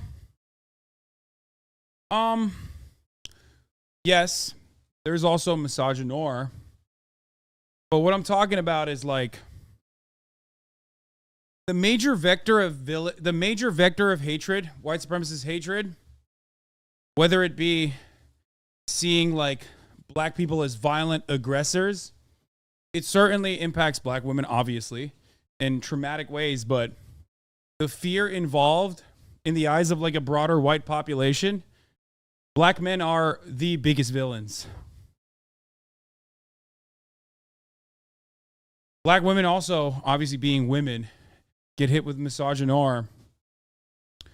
But the stereotype still heavily features black males as the main villains.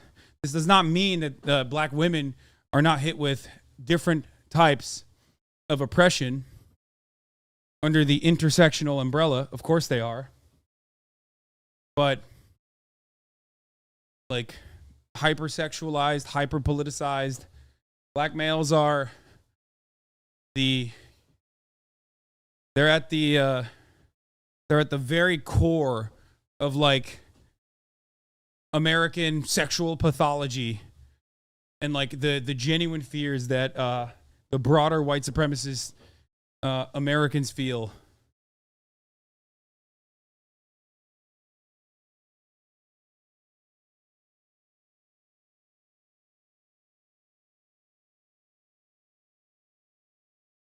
Main villain.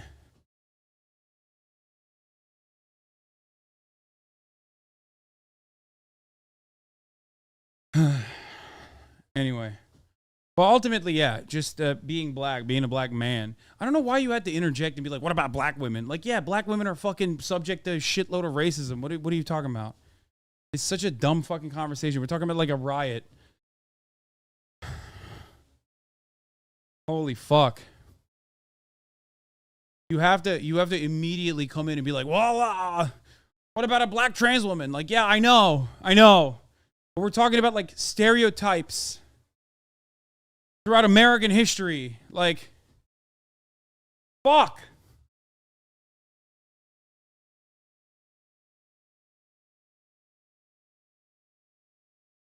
Yeah, what about a disabled communist black trans woman? Like, yeah, okay.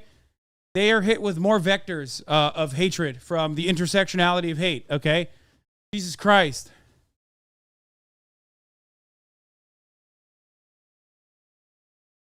But if we're talking about like the beacon, the thing that like white supremacist fears the most and has made like the most awful depictions of, you know, we're talking black men specifically. This does not mean that black women are not oppressed or marginalized, and even marginalized worse than black men in certain circumstances like misogynoir, as I mentioned. But yes, the reality is the most oppressed minority in this country are atheists. Atheist gamers, as a matter of fact.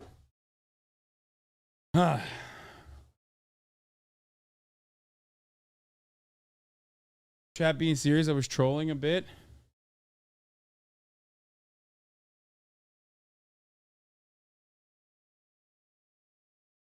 The most oppressed person in America is Donald Trump. Let's be real.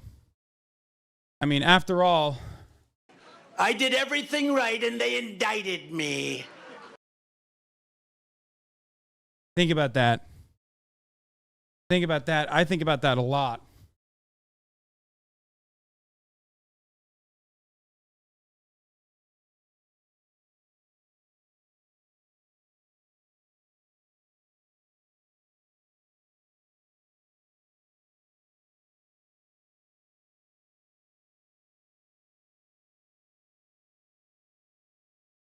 All right, let's get some fucking reacts, dude.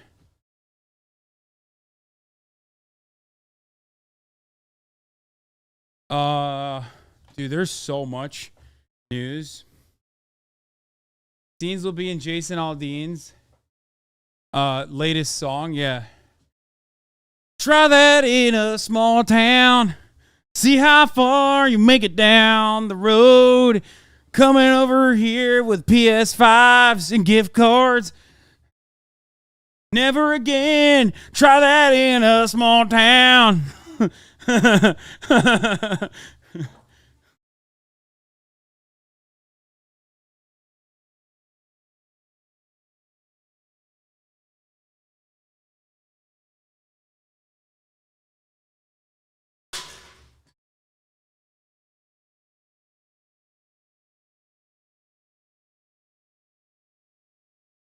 We're going to do Okay Buddy tonight? Yeah. To be honest, yeah, Kai unironically should have done that in a small town because I feel like it would have gone a lot better for him as opposed to what happened. The events that unfolded. Oh, my Lord.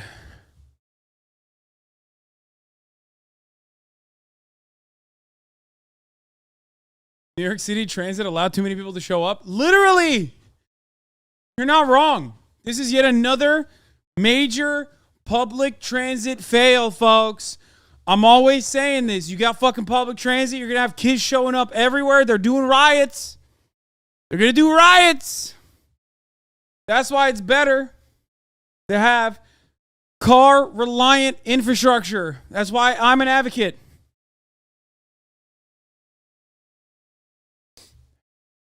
Drake had a Hasan moment about breast sizes. L?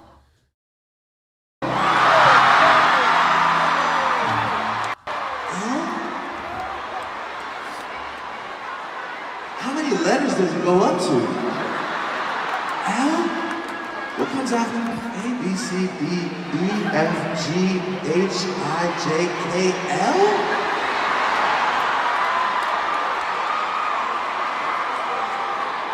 There's another one over there that looks big, but... That's pretty funny because I had the exact same moment. The exact same realization, which shocked me to my core. We'll talk about it later. I gotta talk to you personally. We gotta have a personal conversation. 36L? The Yakuza traced this streamer out of Japan. Who is this? Who's the guy? Oh, I don't want to watch this. No, fuck that. I don't want to watch this. Yeah, I don't like that. Not the content creator himself. I don't know anything about him, but I don't like the I don't like the dude that he's covering, the one that got chased out. Anyway. All right, let's fucking skip the Lizzo shit. All right, let's do it. What does IQ actually measure? Culture, the term... Before we get started, you guys know my takes on IQ. Talked about it quite frequently. This is a video from Veritasium, so I believe it'll be great. The only thing that IQ measures is how fucking stupid you are. And not for the reasons that you think, I mean.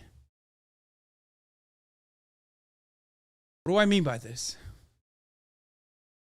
You're not the smartest person if you believe that IQ is a decent metric of intelligence or a decent measure for how successful you will be in society. That's it.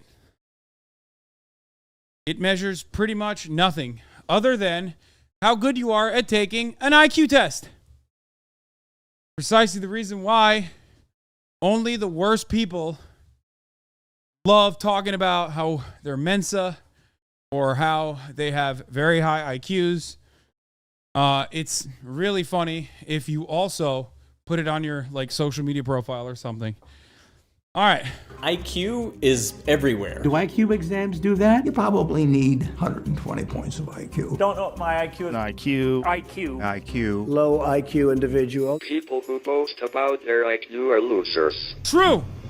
When people say IQ, what they mean is intelligence, an objective, rigorous measurement of intellectual ability. But does it actually work? Well, in this video, I want to find out where IQ came from, what does it actually measure, what can it predict about your life, and I guess, what is my IQ?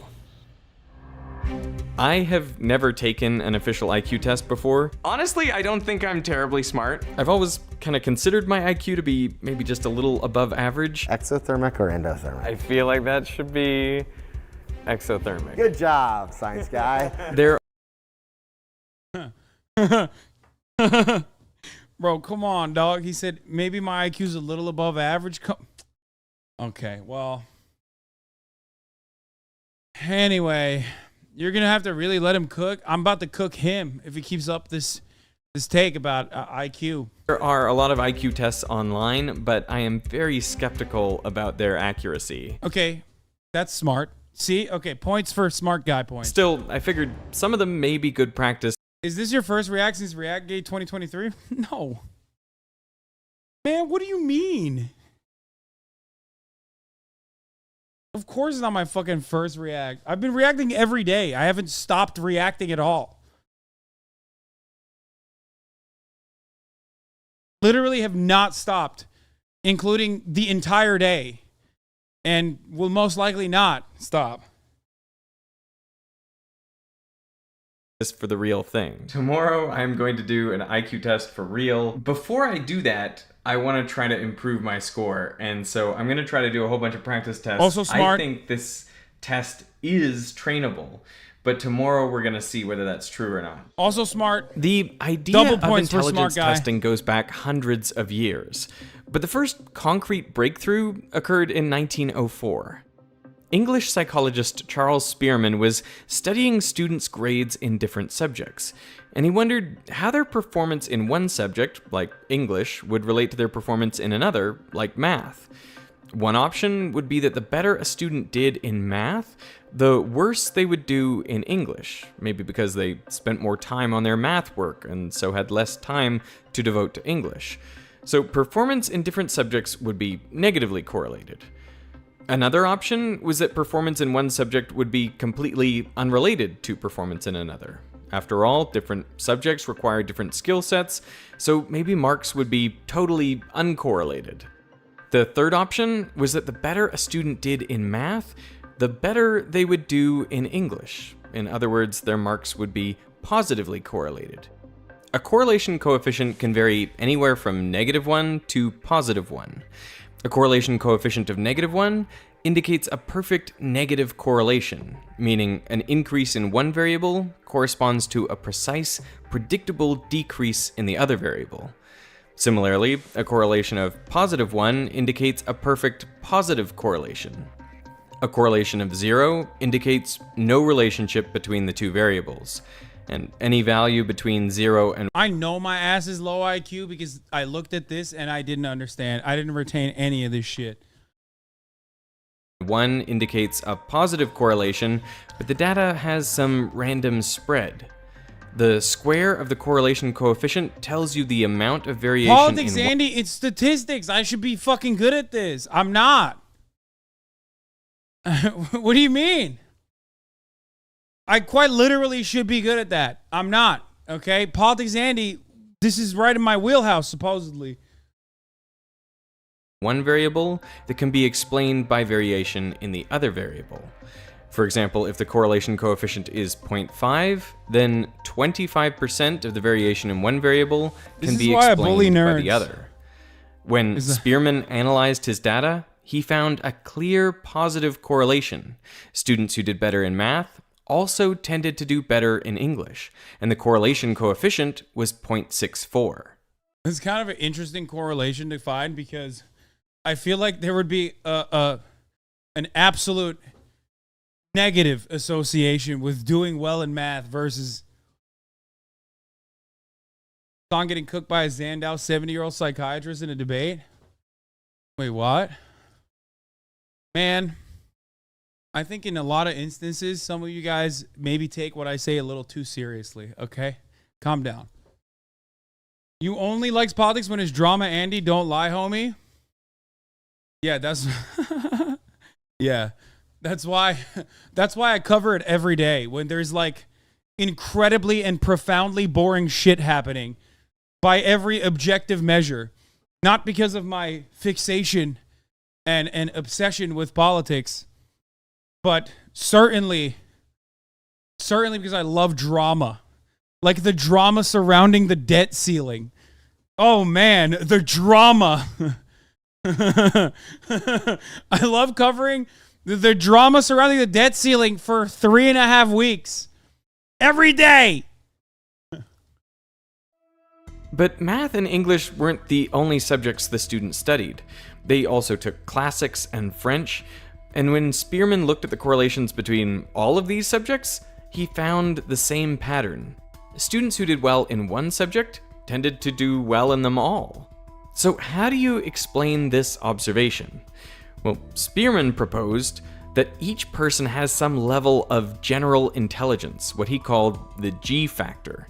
This construct was meant to capture how quickly students could learn new material, recognize patterns, and think critically regardless of the subject matter, which explains why students' scores across subjects are correlated. Those with high G score well on all subjects, and those with low G score poorly on all subjects.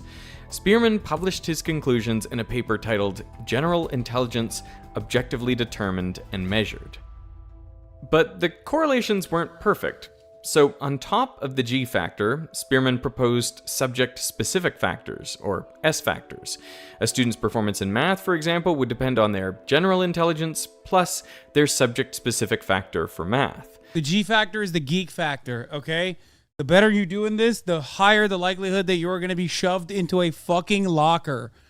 Subject-specific factors could increase or decrease performance on that particular subject. Spearman believed that specific factors could be trained, but general intelligence was fixed. So he wanted to find a way to reliably measure general intelligence. At around the same time, You are so bully coded for someone who used to get bullied. Yeah, I mean, why do you think I'm joking about it? Okay, shut up, nerd. in France, Alfred Binet was tasked with figuring out put your which glasses kids on to needed see, more help nerd. in school. Together with Theodore Simon, he developed the Binet-Simon test. Students were asked to name what's missing in the drawing, define abstract terms, and repeat back sentences. And there was also this question asking which face is prettiest. There were 30 tasks in all. Dude, the most French intelligence test you can have. Which one would you be la racist to? Also, the correct answer is 2. In the eyes of Frenchmen, it's 2. They're like, look at the nose. It's very well defined. Just like my favorite Gerard Depardieu. What do you mean? He's got le schnoz. It means powerful. Now they need a question about cigarettes. Yeah, which cigarette would you consume, and why is it both of the cigarettes? Their performance was benchmarked against other students of different ages in order to assign them a mental age. For example, if a student performed about as well as the average 8-year-old, their mental age would be 8. This mental age was then divided by their actual age and multiplied by 100 to arrive at a so-called intelligence quotient. And IQ was born. So the Binet-Simon test was the world's first IQ test. It was translated by Goddard into English and brought to the US. At Stanford, Lewis Terman standardized it using a large American sample, and with some modifications, it became the Stanford Binet test.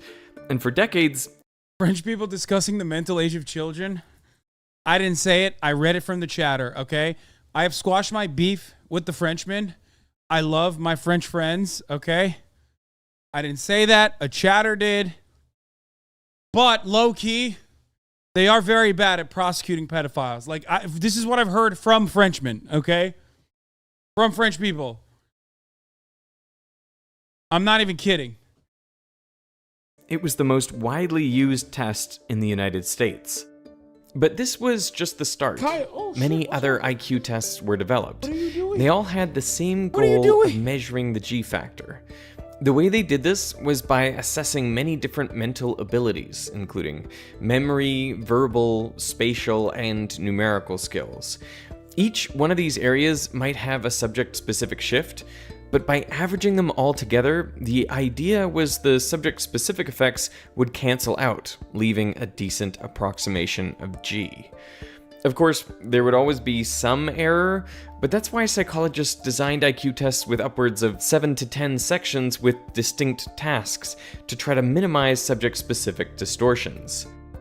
All the different IQ tests differed in the number of questions and their difficulty. So to standardize the scoring system, each test was given to a large sample of the population. Raw scores were normalized, usually so the mean was 100 and the standard deviation was 15. And that's how it's still done to this day. This is known as IQ, and it's meant to be a measure of an individual's G factor in comparison to the rest of the population. The way it's scaled, 68% of people have an IQ between 85 and 115. Only around 2% score over 130 or under 70. 11 lions, 4 cats, and 7 crows have a total of... Oh, boy. As I was studying for my IQ test, I practiced all the different types of questions that appear on modern tests. One section will almost certainly be on vocabulary. This is They good. give you one word. This is good because I'm going to train for an IQ test. Like sanguine, and you have to pick which of the multiple choice options is most similar in meaning. Is it gloomy, asinine, recalcitrant, optimistic, or reflective? They might also ask you to pick a word with the opposite meaning. Isn't it? So what is the opposite of perspicacious? Is it canny? Bro, what the fuck? Okay, first of all, if you're ESL, you're like cooked. Automatically, you're like, oh yeah, by the way, immediately, if you know 2 languages, I mean, I guess like there's a lot of fucking dummies in America as well, but like automatically you're just like, oh, okay, well, I guess sorry, I only know fucking 2 languages fluently.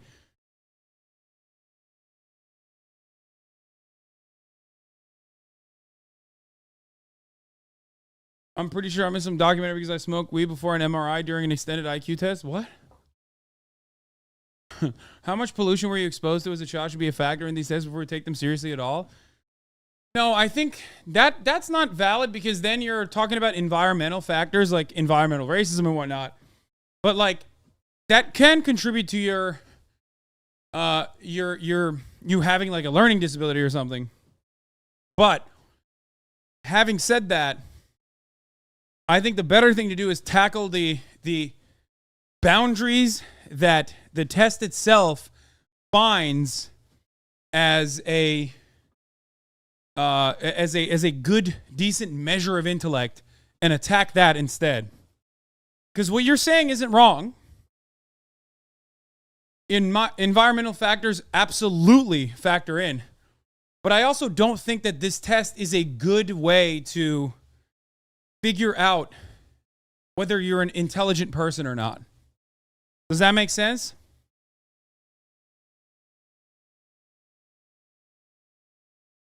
Obsequious, dull, fanciful, or sagacious. What the fuck is sagacious? Another section tests your ability to spot patterns with numbers.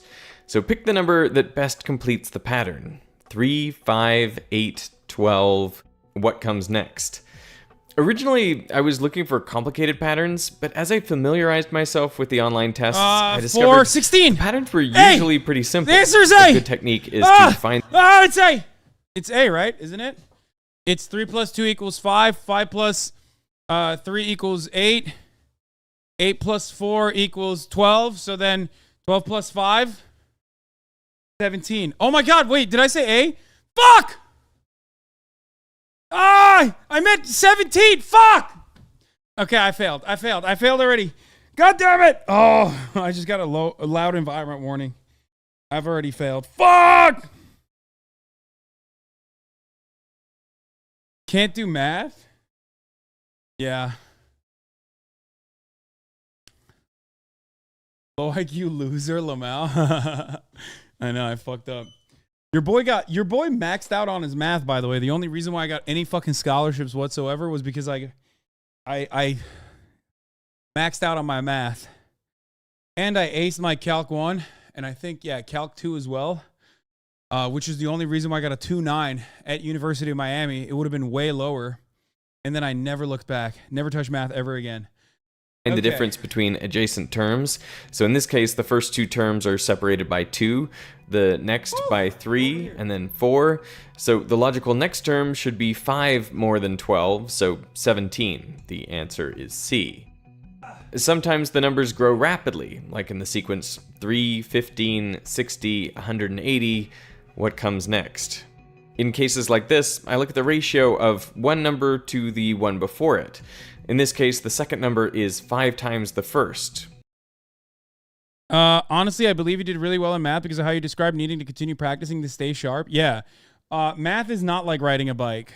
Or I guess maybe it could be like riding a bike. I don't know. I've never gone back to it. But the only reason why I was good at math is because in Turkey, you learn Calc 2. It's like a part of like the regular curriculum, Calc 2, in high school. And not only that, but also we're never allowed to use calculators. So like you had to have that shit drilled into your fucking brain. Hey, stop licking my leg, you weirdo. Why?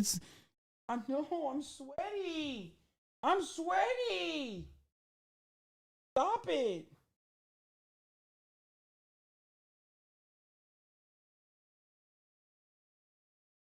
She's looking at me like I'm a chew toy, dude. The next number is 4 times... And you said 12 plus 5 is 16? Okay, shut up. Yeah, I was wrong. Bigger, and the next one is 3 times larger. So the answer should be 2 times the 4th term, which is 360. Answer B. One of the best-known types of IQ test questions are Raven's progressive matrices. These involve a 3x3 grid with symbols in each of the cells. And you have to select the 9th cell, which follows the pattern. I found that the bulk of these puzzles obey one of only a few different logical rules. One is translational motion, so the symbols move from one cell to the next in a predictable fashion. The second is rotational motion. One or several objects rotate from one cell to the next. The third is missing symbols, where in each row or column, each symbol... Fuck, I missed it. I'm sorry. Dude, this is why I would never fucking do well in a goddamn IQ test, okay? Holy shit. Immediately, he's like describing this. I care about it. I want to do better. I already said like, oh yeah, I'm going to take an IQ test. I'm learning. And like, I literally forgot. Like after the first math thing, I was like, all right, okay, got it. That piqued my interest. The math one was fun. 160. Answer B. One of the best-known types of IQ test questions are Raven's progressive matrices. These involve a 3x3 grid. Okay. With symbols in each of the cells. Okay. And you have to select the 9th cell, which follows the pattern. What? I found... Fuck. What is it? What? What do you mean? What? Oh, I have no idea. What does that mean? Why would it be that way? What? Everyone is saying, see, y'all just watch the video, you fucking jackasses. You just watch the video.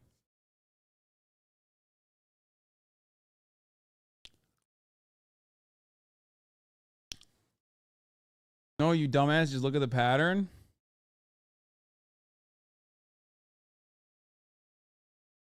Like what? I don't get it. Now I know IQ is real. Low, middle, high, down the left row. The answer is Napoleon. Look at the pattern as you move left to right. What? It's getting closer to the right side. So what? I don't get it. So? How am I supposed to infer that? It's not, dude. Okay, I'm not taking the IQ test, dude. Found that the bulk of these puzzles obey one of only a few different logical rules. One is translational motion, so the symbols move from one cell to the next in a predictable fashion. The second is rotational motion. One or several objects rotate from one cell to the next. Oh, I hate this. The third is missing symbols. I fucking hate this. Watch out, Kaya. I'm so bad. I'm so fucking bad at this, dude. This is okay. The previous one is whatever. Memes, jokes, who cares? I am so physically incapable of doing this. I am so bad at this. Like it's virtually impossible for me to do this. It's not impossible, but it takes a long ass time for me to do it.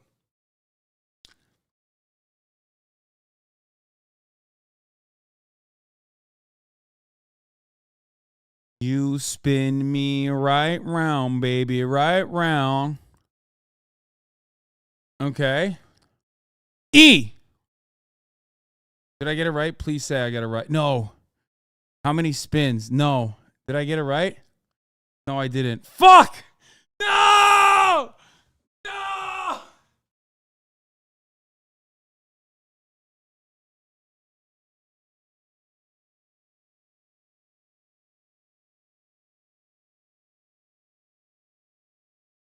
Rory V, thank you for the 50 gifted subs.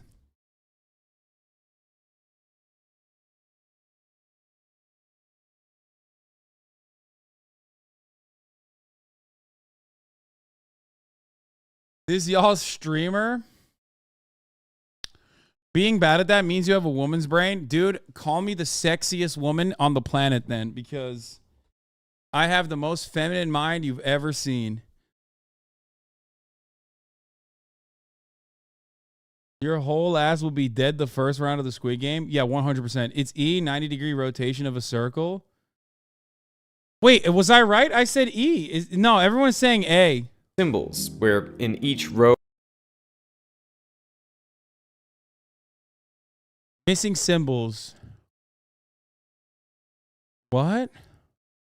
Isn't it just a star? Like what is the this is what I mean. It feels like it's too simple. It's like a mini star, right? So it would be D. Okay, some of these are like really stupid.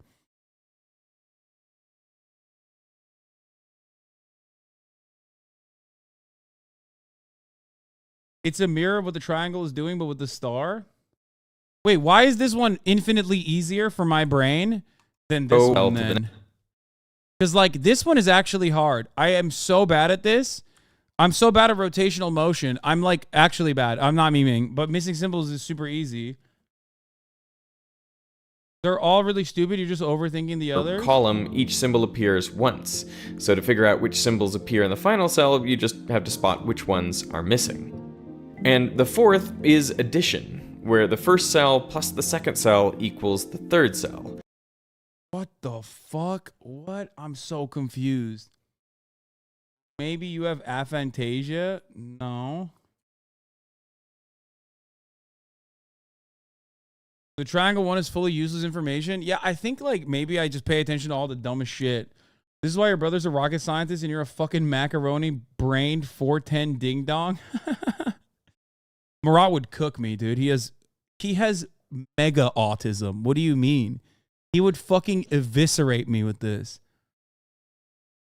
What are you talking about? He builds fucking spaceships. Are you insane? There's no question. Think about the level of autism you need to have to be able to recognize that at the top of the hour there's a 3-minute ad break. Many of you don't even have that level of autism. But fear not. As long as you subscribe, you will no longer see the ads at the top of the hour.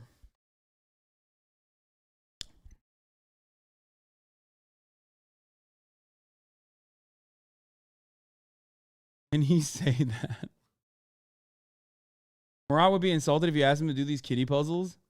No, I don't know. I think he would like, maybe pressure would get to him potentially. You know what I mean?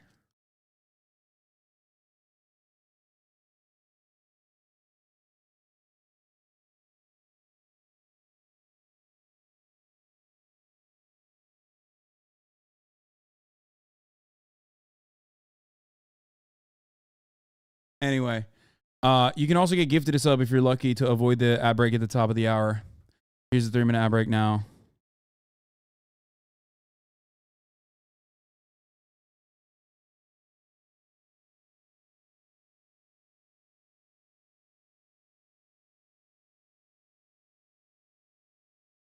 Fear and IQ would be such a content, except for Austin somehow getting a 160.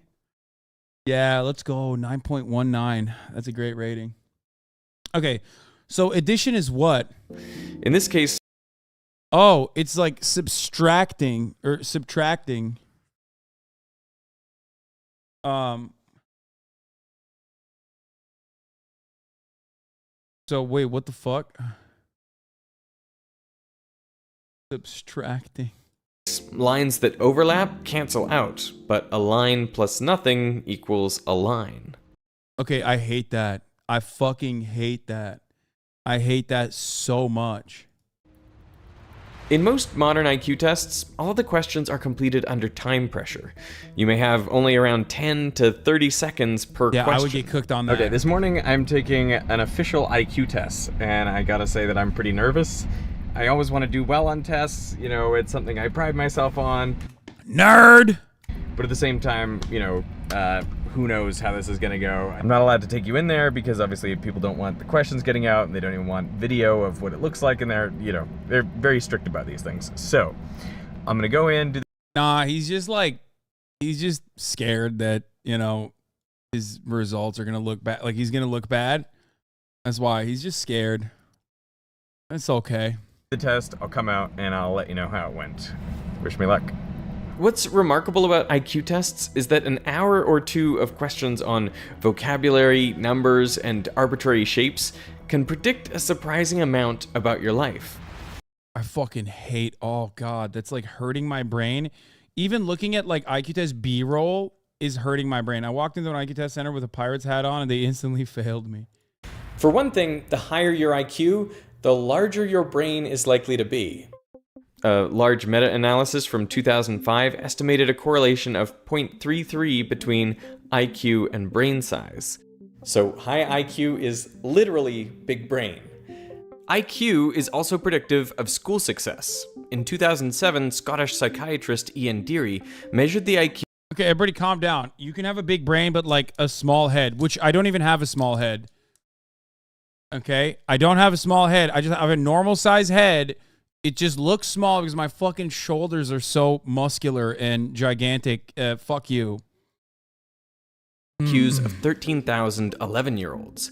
And 5 years later, when these students completed national school examinations, Deary compared their exam marks to their IQs. Their performance on an IQ test when they were 11 correlated with their... I love chatters being like, yeah, you have a small head, which means you have a small brain. Okay, then Charlie Kirk is a fucking genius. Is that what you're trying to say? Sebastian Gorka, Sean Hannity, some of the smartest people you know. Performance 5 years later on the GCSEs, about 0.8. That's an extremely high correlation. It means about Trainwrecks is the smartest motherfucker you've ever seen in your life. 2/3 of the variation in national school examination scores could be predicted by IQ tests taken 5 years prior. Now, the correlation coefficient of this study is at the high end of the 0.2 to 0.8 range found in similar studies, but research supports the claim that IQ is a good predictor of school success. It also predicts how much schooling a person will complete. Maybe this shouldn't be so surprising, since some school tests are essentially IQ tests. Yeah, there's a school for like the gifted, Merman Academy.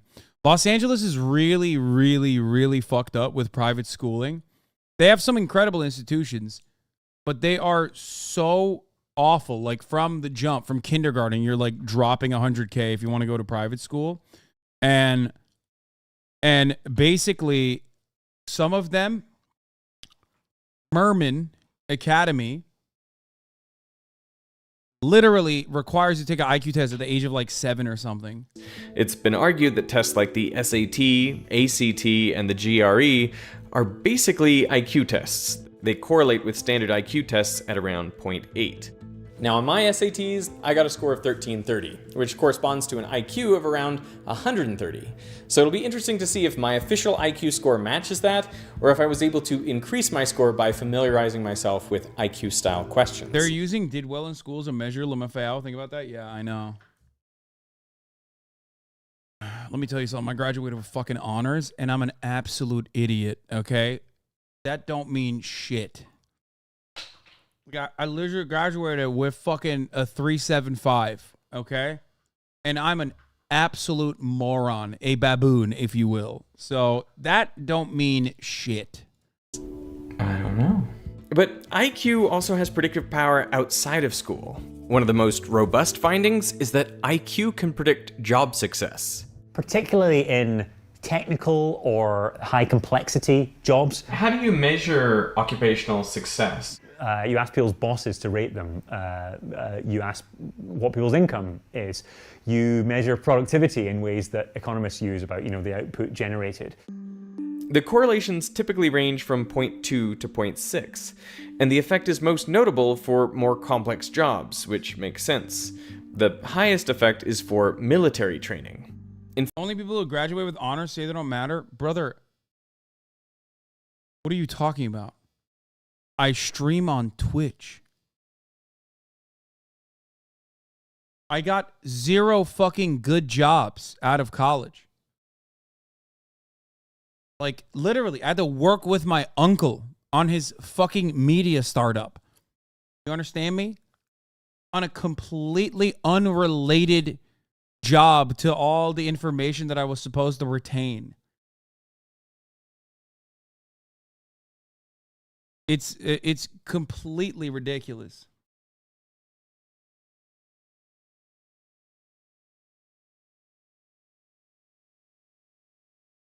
In fact, the US military will not accept anyone with an IQ under 80.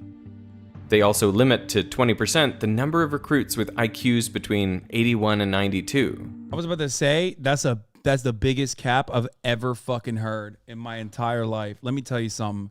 I believe in the top I believe in like the military being like, no, your IQ is too high. Even though I don't think the IQ is a decent metric for intelligence or success or anything like that. But I 100% do not believe that. The Marine Corps exists. Are you fucking kidding me? They max out at 90. Sure, I believe that. But I'm sorry, there is 0% chance that like a bunch of fucking crayon eaters are like even hitting any right answers on an IQ test. During the Vietnam War, in order to increase the pool of applicants, they relaxed this last requirement. But what they found was that those below the threshold were 1.5 to 3 times as likely to fail recruit training, and they required between 3 to 9 times as much remedial training. Taken together, this added so much strain. We have, as humans, a profound ability to adapt and engage in pattern recognition. And what this video does ultimately is, because IQ is like so colloquially understood, it makes people who, even like myself, who don't, subscribe to the concept of like IQ being a valid metric for anything, it makes all of us basically start cracking jokes and adopt IQ as a standard for intelligence, because like it's just colloquially understood. You know what I mean? Like, I'm doing it already. I'm already making jokes about like how military people are low IQ, even though most people in here probably don't even recognize it as a serious metric for intelligence. That the military ran more efficiently without the extra recruits. In total, 5,478 people recruited under this initiative died at a fatality rate 3 times higher than ordinary recruits. So the military reinstated their requirements, and today anyone with an IQ less than 80, that is about 30 million Americans, would be ineligible to join the military. Even outside the military, IQ seems to play a role in how long you live. In a Scottish study, scientists... There's a weird ass noise. I need to fucking nail it. I don't know what it is.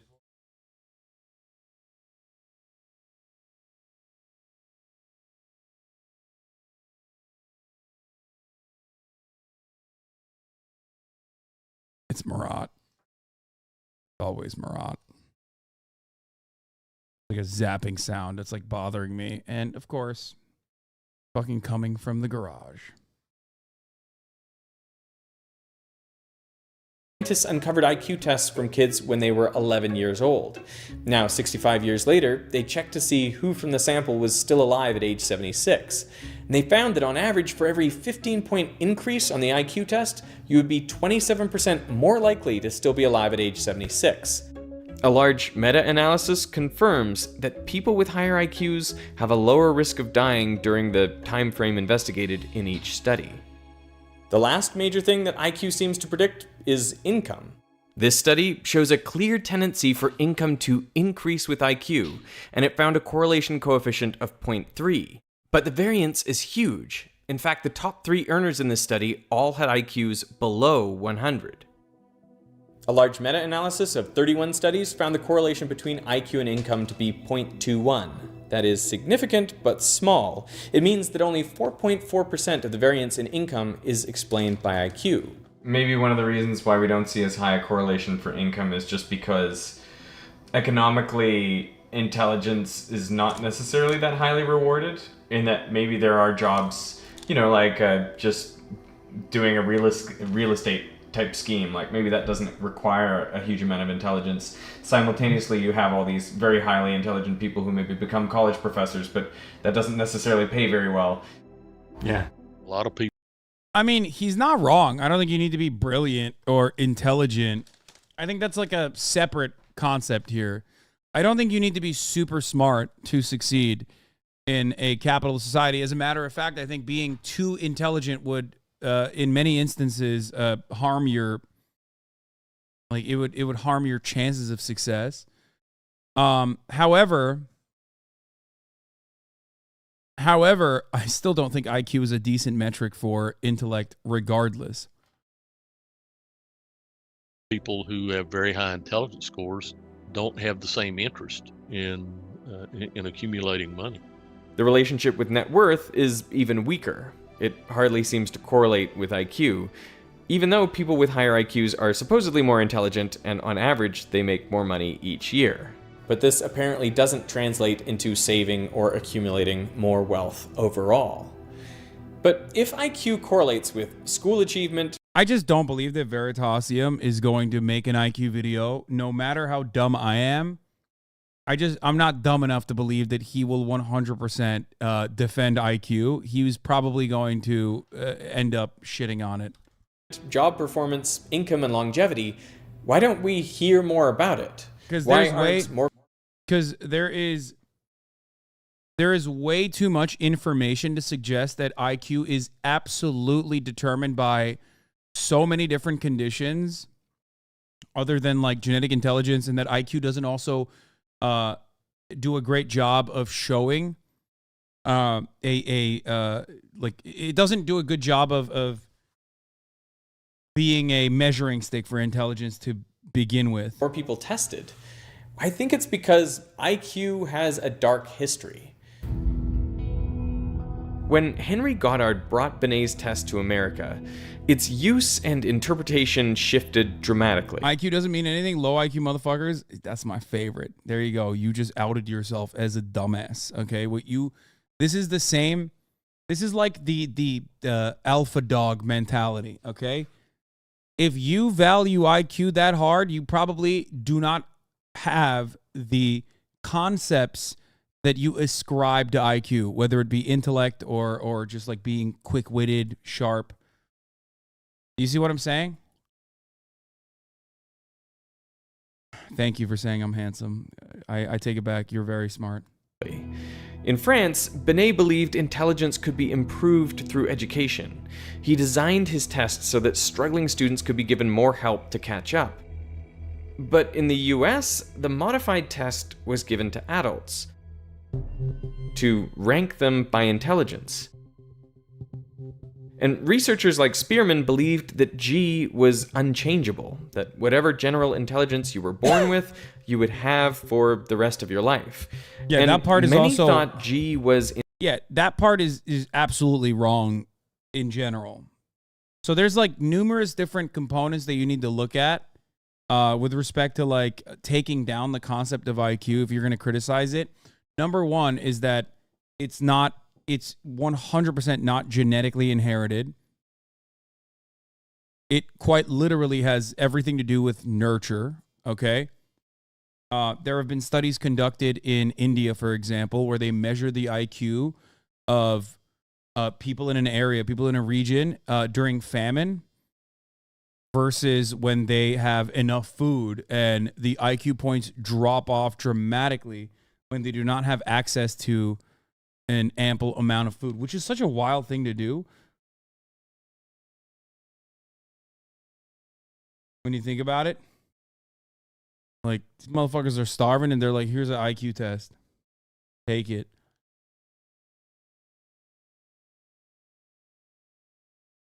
Anyways, Inherited, passed down from parents to children. These days, we would say it has a genetic basis.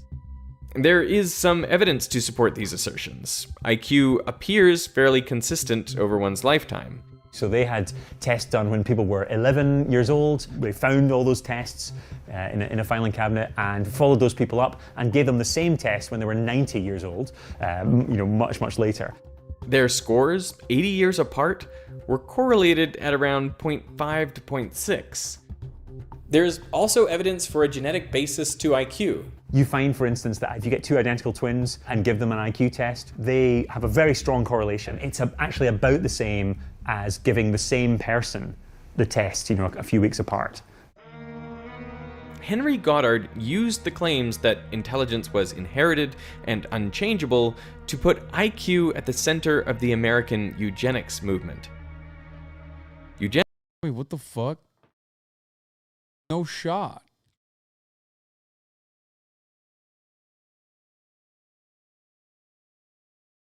I got a concussion in 9th grade and haven't been the same since. What the fuck is happening? This dude just, first of all,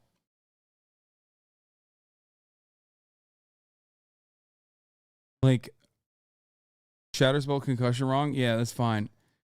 IQ always comes with the eugenic conversation. Yeah, I know, but he went with IQ is I know the history of IQ inherently being adopted and utilized by eugenicists. I know the contemporary version of this is the bell curve, okay? But it's wild to let that hang without going into detail about numerous studies that have been conducted on this matter that completely debunk this concept. Eugenicists wanted to prevent those with undesirable traits from having kids. In many states, laws were passed. Like, the problem with this isn't that, like, oh man, if you have low IQ, you can't have children. Like, obviously that's an issue, okay? Obviously that's fucked up.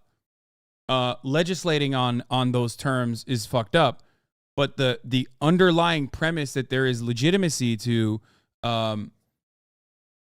heritability of, like, high IQ and IQ scores not changing is really, really bad. It's not true. To enable forced sterilization of people who failed to meet a certain threshold on an IQ test. The constitutionality of these laws was upheld by the Supreme Court in 1927. Even words that we now use as insults, moron, idiot, imbecile, were used as scientific terms. In his judgment, Justice Oliver Wendell Holmes wrote, "It is better for all the world if instead of waiting to execute degenerate offspring for crime, or to let them starve for their imbecility, society can prevent those who are manifestly unfit from continuing their kind. 3 generations of imbeciles are enough." In total, over 60,000 people were forcibly sterilized as a result of these laws. In fact, they served as a model for Nazi Germany. Hitler himself claimed to be inspired by American eugenicists. These have been used for horrific things in the past. At the Nuremberg trials after the war, some Nazis quoted from the American Supreme Court decision. Given this awful history, I think it's understandable that many people completely disregard IQ today. On the science of intelligence, there are a number of things those early researchers got wrong. One is that IQ is not entirely determined by genetics. Yes. Can you quantify the effects of genetics versus environment? When you look at twin studies, on average across the whole lifespan, it's about 50-50 to heritability and environment. You simply can't, for ethical reasons, estimate it in humans, with a reasonable degree of certainty or accuracy. Given my reading of that literature, it's a pretty broad range, probably somewhere between 40% and 70%. Okay. Fucking told you, dumb bitches in the chat that are like, no, you don't understand. It's like directly tied to your genes. Maybe you should have let the fucking video cook, not just me, okay? And since education can... And there's also been plenty of studies conducted on this since the ones that he was using. I mean, 40 to 70 isn't zero, though, Lamau. Keep coping. Or you were saying he didn't address it? No, I said it's ridiculous not to let him address it and leave it hanging, especially considering that he's presenting it like it's a profound truth while talking about the only ethical considerations being that what do you call it? Being that, like, oh, the Nazis did it too, and that's why it's bad, or they started sterilizing people and that's why it's bad. Like, it's not just that. It's not necessarily just that they were sterilizing people that was bad. That was objectively bad. But the real issue also is that it's not even true to begin with. Can improve IQ, it is not completely fixed over a lifetime. Plus, intelligence might not be a single construct as initially imagined. These days, scientists recognize 2 forms of intelligence, fluid and crystallized. Fluid intelligence is your ability to learn, process information, and solve novel problems.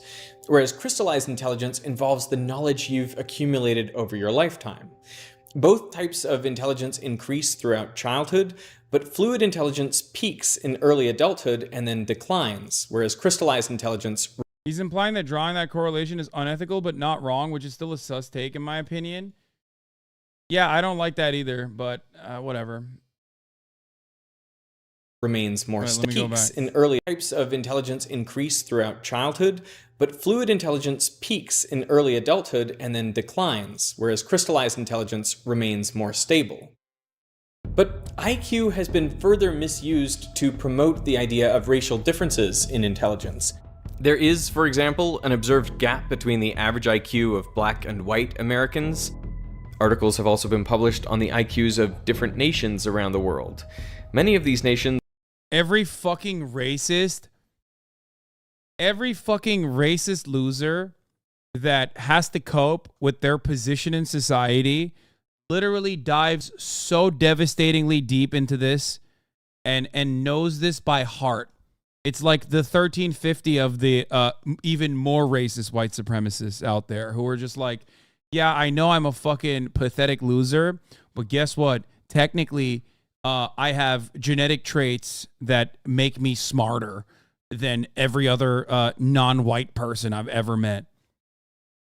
That's why they, due to the psychic damage that they faced when their sense of entitlement from their upbringing doesn't match their material conditions, you often find this weird heel turn by a lot of a lot of white people often.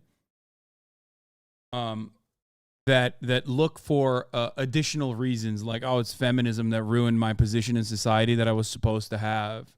But because look, I'm destined to be a brilliant scientist. Are purported to have average IQs below 70. That's the cutoff for intellectual disability. How could this be? The conclusion that some draw is that there are genetic differences between races or nations in intelligence. But I think that's a gross misrepresentation of the data. The problem, I'd argue, is that IQ tests don't necessarily measure what you think they're measuring. And the proof is that there's a representative sample of white Americans whose average IQ is 70. Who are these people? Just ordinary Americans who lived around 100 years ago. Researcher James Flynn studied the average results of IQ tests over the past century, and every so often the tests get updated and renormalized to keep their average at 100. Now, what Flynn noticed was that each time they got renormalized, the scores had to be shifted down a bit more, by about 2 or 3 IQ points per decade. And if they didn't do this, what we would see is that the average IQ of the whole population was increasing at a steady rate for the last 100 years, adding up to around a 30-point increase. This is known as the Flynn effect. Were our immediate ancestors on the verge of mental retardation? Because Yo! My man! Yo! He can say it, dude. He's a PhD, okay? He's probably... It's his word, okay? My man just said it like that? I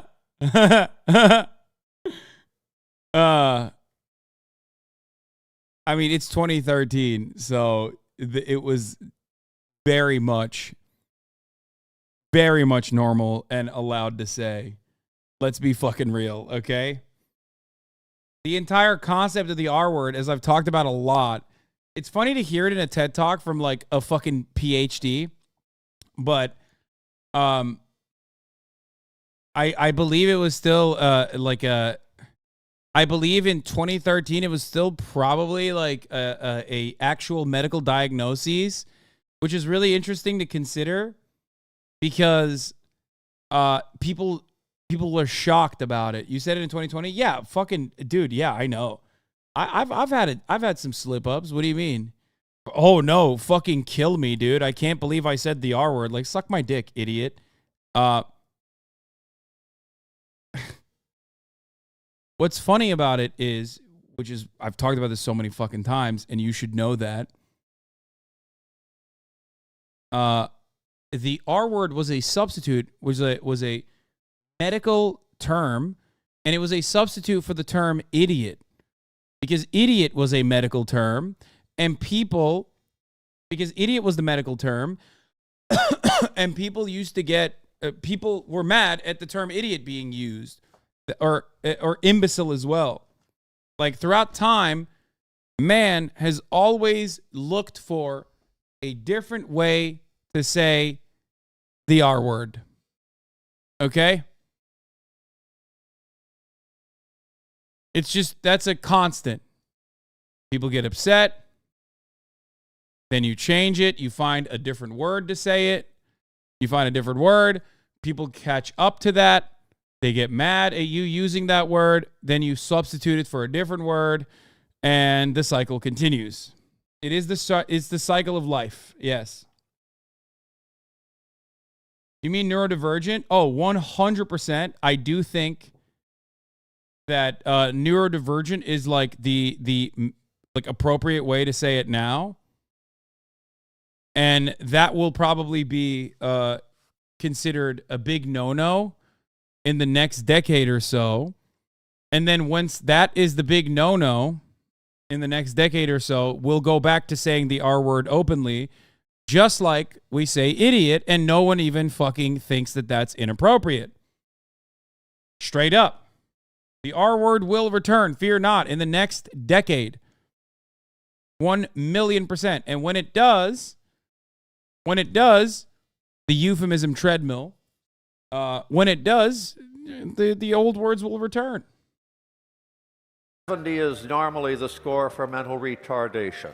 Or are we on the verge of all being gifted? Because 130 is the cutting line for giftedness. Now, the genetics of the population haven't really changed over 100 years. So what caused the increase? Well, there is some debate about the true causes, but one of them is probably improving childhood nutrition and health. You know, height also increased across that time period, right? People got taller and taller and taller. Another cause is better education. There's lots of evidence that school makes you more intelligent. You become better at problem solving if you have more knowledge, because it's easier for you to make associations if you have more things to make the associations with. A third proposed cause is a shift in the types of work that most people do, from mostly manual labor 100 years ago to much more abstract thinking these days. That's why the idea of not using certain words because people are offended by them is inherently stupid. No, I don't think it's inherently stupid at all. Man is a social animal. We live in social environments, and in order for there to be some kind of cohesion, you abide by certain standards, and not offending other people is one of those standards. It's like a pretty basic thing. And for that reason, I think it's perfectly understandable for a lot of people to be like, I don't want you saying this. As long as it reaches a certain point, a pivotal point, you just stop using certain words and find new and creative ways to say it. You know what I mean? Yeah, let's just randomly ban random words. Yes. What am I doing? Am I dealing with a bunch of fucking idiots in here? What's going on? A bunch of imbeciles? What is this, 2014? What are you, fucking that desperate to say certain words? Like, you fucking loser? Are you a child? What the fuck's wrong with you? Although I completely fucking understand that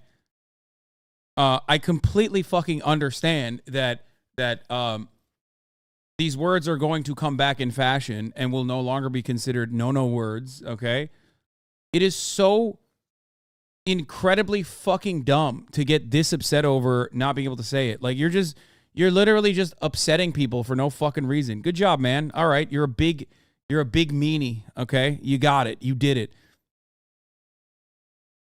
Let's just randomly ban random words is so fucking stupid. No, obviously it doesn't work that way. We're not banning the word banana, idiot.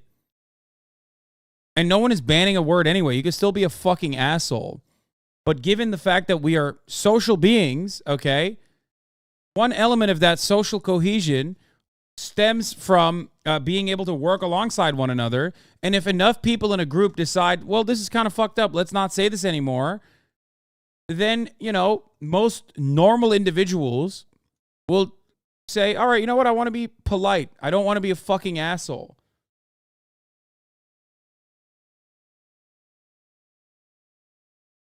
I'm glad that you understand that. It's just about not being a dickhead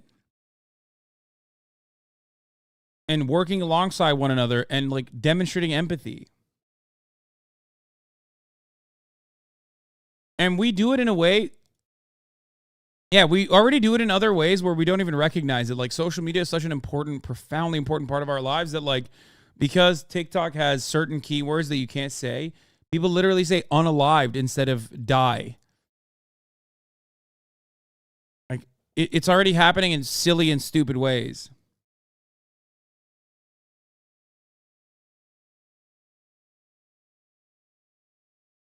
You also do it every day in work as well.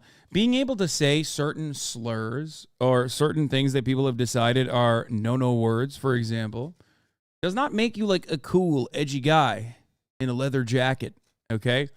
It just makes you a fucking asshole. And I know that in a lot of parts of the internet, being like the biggest fucking douchebag is seen as like a marker for courage, bravery, being real, right?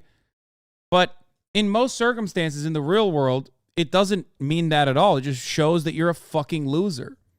You're an asshole. You're a mean guy. You're a bully. Do you want to be a bully?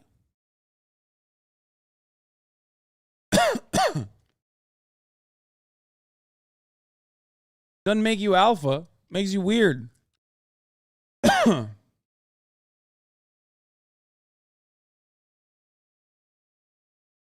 You're not that dumb. No, I am pretty dumb. But this is not, you don't have to be smart to have these opinions. All right, let's continue. And that shift may have made us better at answering the types of questions that are asked on IQ tests.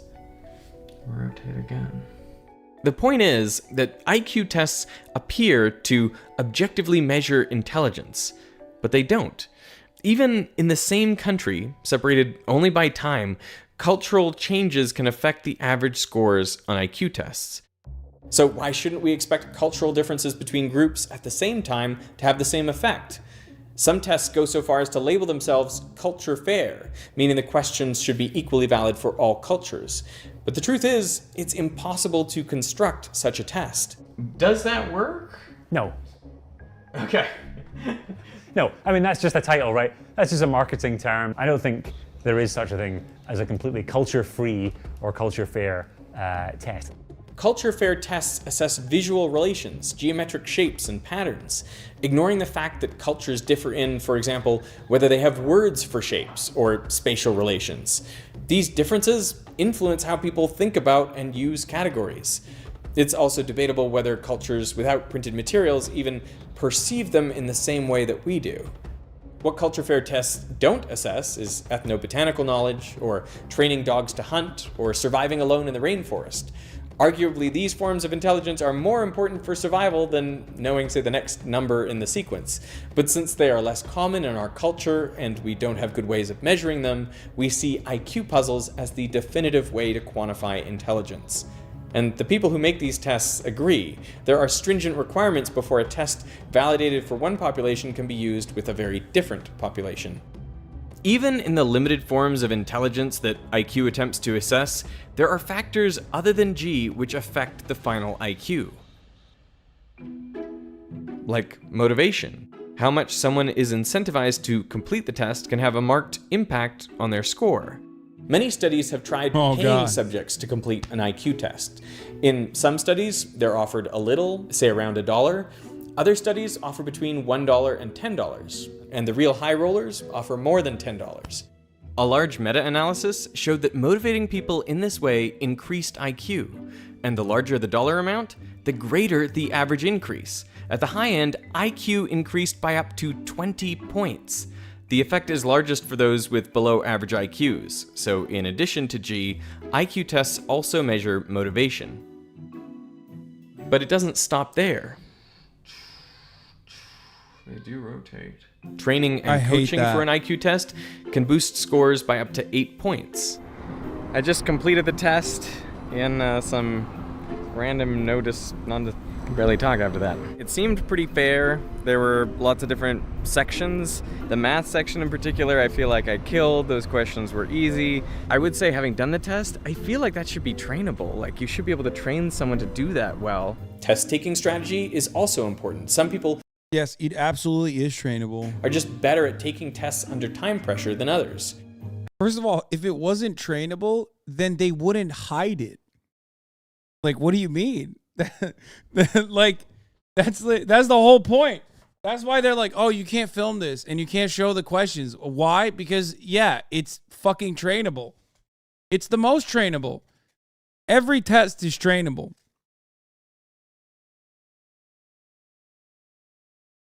So they recognize that. The test givers recognize that. That's kind of the whole point. I think the hardest thing about the test was the time limits, looking for the patterns in a series of shapes. And it just normally takes me a little while, and so I feel like I didn't finish those. You have to know when to skip questions, how to eliminate clearly wrong answers, and when to guess. Anxiety also plays a role. Apparently, a small amount of anxiety is good, but past a certain point, it negatively impacts performance. I guess the overall review is... I have too much anxiety. I'm so bad at test taking. I did okay. And I think the training actually really, really helped. That's my prediction. Let us fast forward to the future and see how I actually did. I actually got my results from the author of the IQ test I took. There are 3 areas, three specific areas. For the math one, for the numbers ones, I think that's where I felt really comfortable, and I, got there before the time was done, and then I could go back and look at a few things. Yeah. You blew the roof off the quantitative one. On the quantitative, it was 143. Whereas on the crystallized intelligence index, it was 132. The fluid intelligence index was 118, which still is a higher score than 88.5%. It's not bad, but it's interesting that one is significantly Damn, lower, he's bummed. I guess. And that's not an unusual difference. Around that concept of G, people have strengths and weaknesses. If we were to look at the best estimate of G for you on this set of tests, and it'd be different if you took a different test, it was at 134, which... Don't trust no one with that accent on IQ test? No, I kind of love that. I love his accent. Is higher than 98.8% of the population. Wow. Hopefully you're not disappointed with any of that. No, I wanted to do well. I feel like my motivation was high, possibly higher than the average person. So what is IQ good for? My clinical practice now is forensic neuroscience, and about 90% of my cases are death penalty. One of the most common issues is what's referred to the Atkins defense, after the name of the U.S. Supreme Court case that eliminated the death penalty for people with intellectual disability. Can't the criminal just throw the IQ test? Can't they just intentionally answer every question wrong? We know that. I mean, Okay, first of all, that don't stop motherfuckers from executing low IQ people with mental and intellectual disabilities, okay? Let me tell you, and that certainly doesn't stop the Supreme Court in ruling on behalf of states like Texas or Florida, which have made it an Olympic sport, okay? They fucking love that shit. So a man with that kind of accent should know that pretty well, I think. Include that, just like in the test that you took, there are embedded measures of invalidity. It's detected using various mathematical algorithms. We're better than 95. Deciding if people should die depending on their IQ? No, it's actually deciding if people shouldn't die depending on their IQ, as in because their IQ is so low that it signals some kind of mental disability, mental deficiency, that it's like a he didn't know better defense almost. You know what I mean? Which is precisely the reason why. And there are plenty of people who are like regardless of what you think about the IQ test, and I am not exactly fond of the IQ test, as you guys might have noticed, it's not like there aren't people who do have legitimate mental impairments, right? I mean, I don't think that capital punishment should exist to begin with, but even in a state, even in a country and a state where capital punishments do exist, it's fucking ridiculous that the state is executing people who are literally like vegetables, pretty much. 5% accurate in detecting people who are attempting to fake poor performance. Oh, wow. One thing that we might be interested in doing is to boost people's cognitive ability early in life so that it takes them, even if they go into cognitive decline, it takes them longer to reach the point where they'll have sort of functional, actual everyday problems where they lose independence, whether it comes to dealing with their money or whether it comes to dealing with Vegetables, what a gross word to use. I mean, yeah, I don't know how else to describe it. I'm sorry, okay? Like, what would you say? Like, what is the right term? I know that, like, it's politically incorrect, the terminology that I use, but, like, what do you want me to say? You know? I've been trying to dance around it, but, you know. Reading labels, whatever it is that people struggle with when they get into kind of later stages of cognitive decline. If we could discover a way to lastingly boost people's intelligence, that would be massively helpful.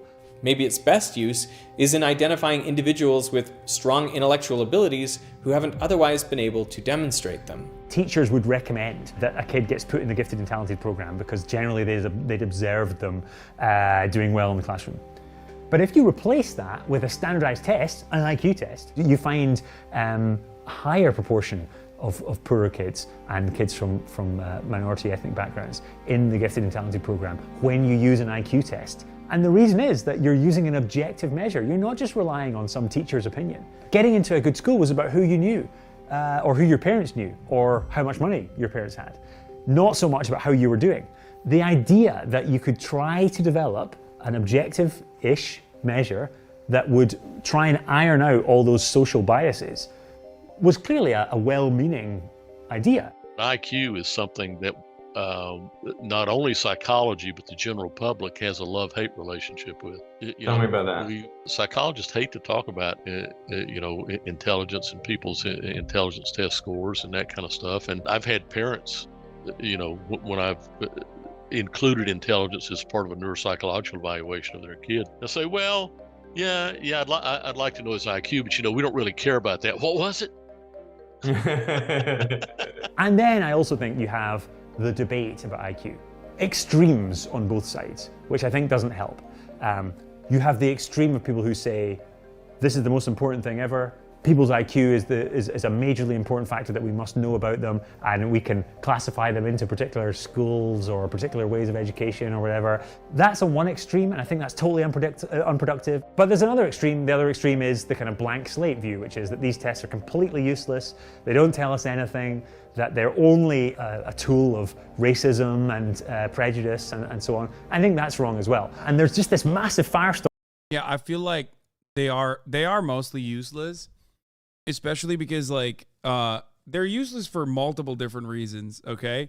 But obviously, he's not going to say that because his job is literally IQ. Like, that would render his job useless. I would definitely be an IQ extremist in that regard. But, this chat doesn't like nuance. I mean, it's largely useless. It's useless from multiple different metrics. Okay? It's useless because even if it were to actually legitimately measure intelligence, okay? Not just pattern recognition, even if we nailed it, okay? We figured out like what it means to be intelligent. It's still infinitely useless to figure out anything else about the person. Not very good, as evidenced by who succeeds in society.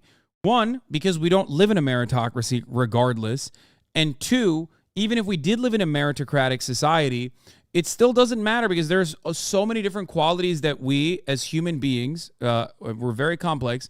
There's still so many different qualities that we care about when we think about success. You know what I mean? Like what it means to be successful.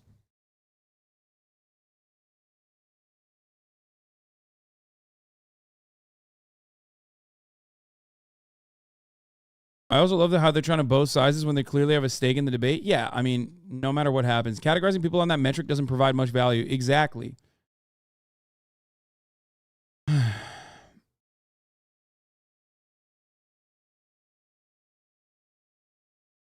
There are so many different factors that are really important and not considered in this situation, that looking at pattern recognition doesn't necessarily nail anything down other than the fact that you are good at taking the IQ test. And most people will say that. You know what I mean? So just ban all standardized tests. I don't even think standardized tests are good in general, but I don't know what better. I genuinely don't know what the best possible way of like measuring someone's capabilities, like someone's cognitive capabilities, someone's knowledge over a particular subject than standardized tests.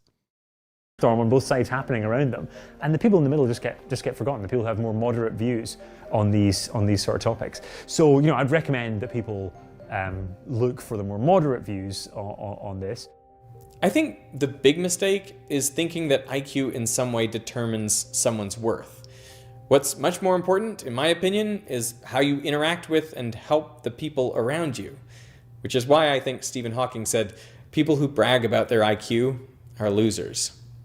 To play devil's advocate, just because there are other factors doesn't mean this one couldn't be used as a part of an evaluation. No, there's a significantly more holistic approach, and it's holistic, but it's also hard to compute. This is probably the worst community to make this argument in, because a lot of people are, stem cells and maybe a little bit A-worded and possibly think like, no, this is how it's supposed to be. But you can't really have this quantitative assessment on something that is inherently qualitative. You know what I mean? That's the major problem with this kind of test, is that it is trying to desperately put a number on something that changes throughout time, something that changes depending on your like level of satiation. Satiety? Is that what the right word is? I don't even fucking know. I mean, I'm stupid. Whatever. But can we not say autistic now? No, we can. It's a joke, man. Chill.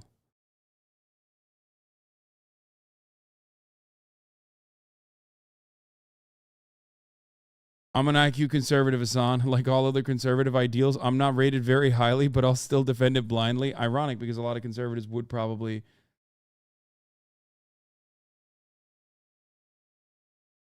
Standardized tests are efficient and have fairly decent correlation with intelligence only for the type of individuals they designed these tests to churn out, and completely loses people that aren't raised in the environment for target demographics for these tests.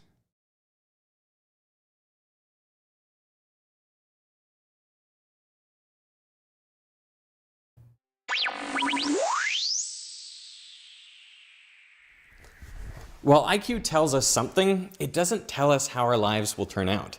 We have the ability to dramatically improve our outcomes by building knowledge and analytical skills. And if you're looking for a free and easy way to do that, then you should check out this video's sponsor, Brilliant.org. With Brilliant, you can master key concepts in everything from data science and math to programming and technology. Just set your goal, and Brilliant designs the perfect learning path for you. Someone also said that standardized tests are super informative, but I do think they should not be tied to a school's financing. No Child Left Behind, but I don't think we should get rid of them. We should look at them more for how we can better teach students as an ed policy researcher. Yeah, I don't know if there's a better alternative to standardized testing. I'll be the first to admit that. I just don't know. If there is something out there that's better, I don't know. I'm running the last ad break here, by the way, but someone in the chat was saying like, oh, well, if everybody had the same level of education, like then you could run IQ tests. Like even then it still doesn't arrive at a decent conclusion about anything. Do you see what I'm saying?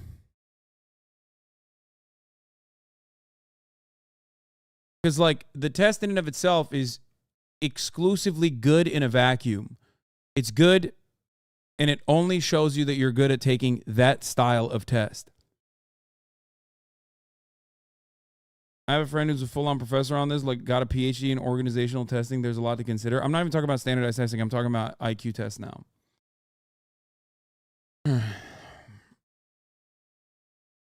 Yeah, like the video itself mentioned how incentives will increase IQ scores by up to 30 points. That's massive.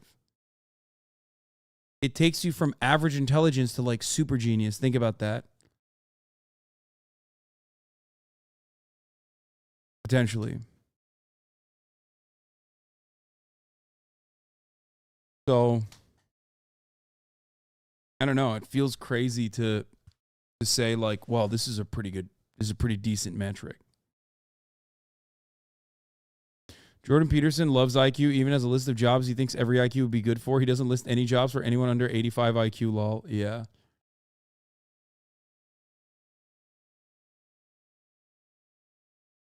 You are talking about standardized testing, though, because you took the extreme position that the IQ test is useless. I mean, what does the IQ test say for you if you believe that the IQ test is good and it can have some uses?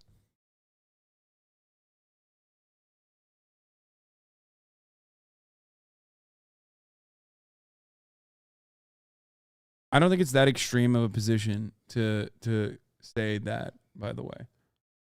Will you take an IQ test on stream? Sure, I'll take an IQ test on stream. Like saying testosterone levels are a good indicator for masculinity or whatever is just too broad a concept to boil down to a single number. Off topic, but have you done okay, buddy, Hasan today? No, but I will 100,000,000%. Mark my words, I will do it tomorrow. I have to go right now, but I will absolutely do it tomorrow. And we got a lot of reacts on the docket as well. Tomorrow is a more fun day, so fear not. Fear not.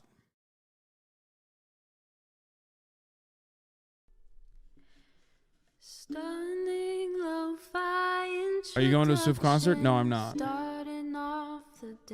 Anyway, love you guys, and I will be back tomorrow. Same time, same place. Peace, everybody.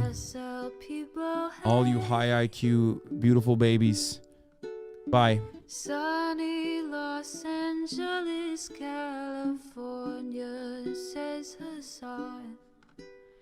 The starlock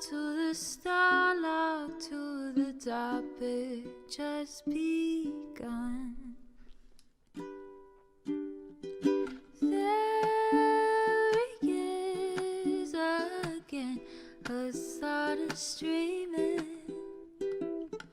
Hasan is streaming. There he is again. Hasan is streaming. Hasan is streaming. Reviewing the P.O. box, Uncle Uger's face. Sudden Discord agitprop, great names take embrace. Tiny Bernie Sanders, LGBTQ Air Force. The whole left at your fingertips, Ane at your door. H3 crowded debate, the Young Turks online show. 3 talking years of this, plenty more to go. 90-day fiance talks of champagne bourgeoisie. A Trump rally live reaction on mass riot at DC.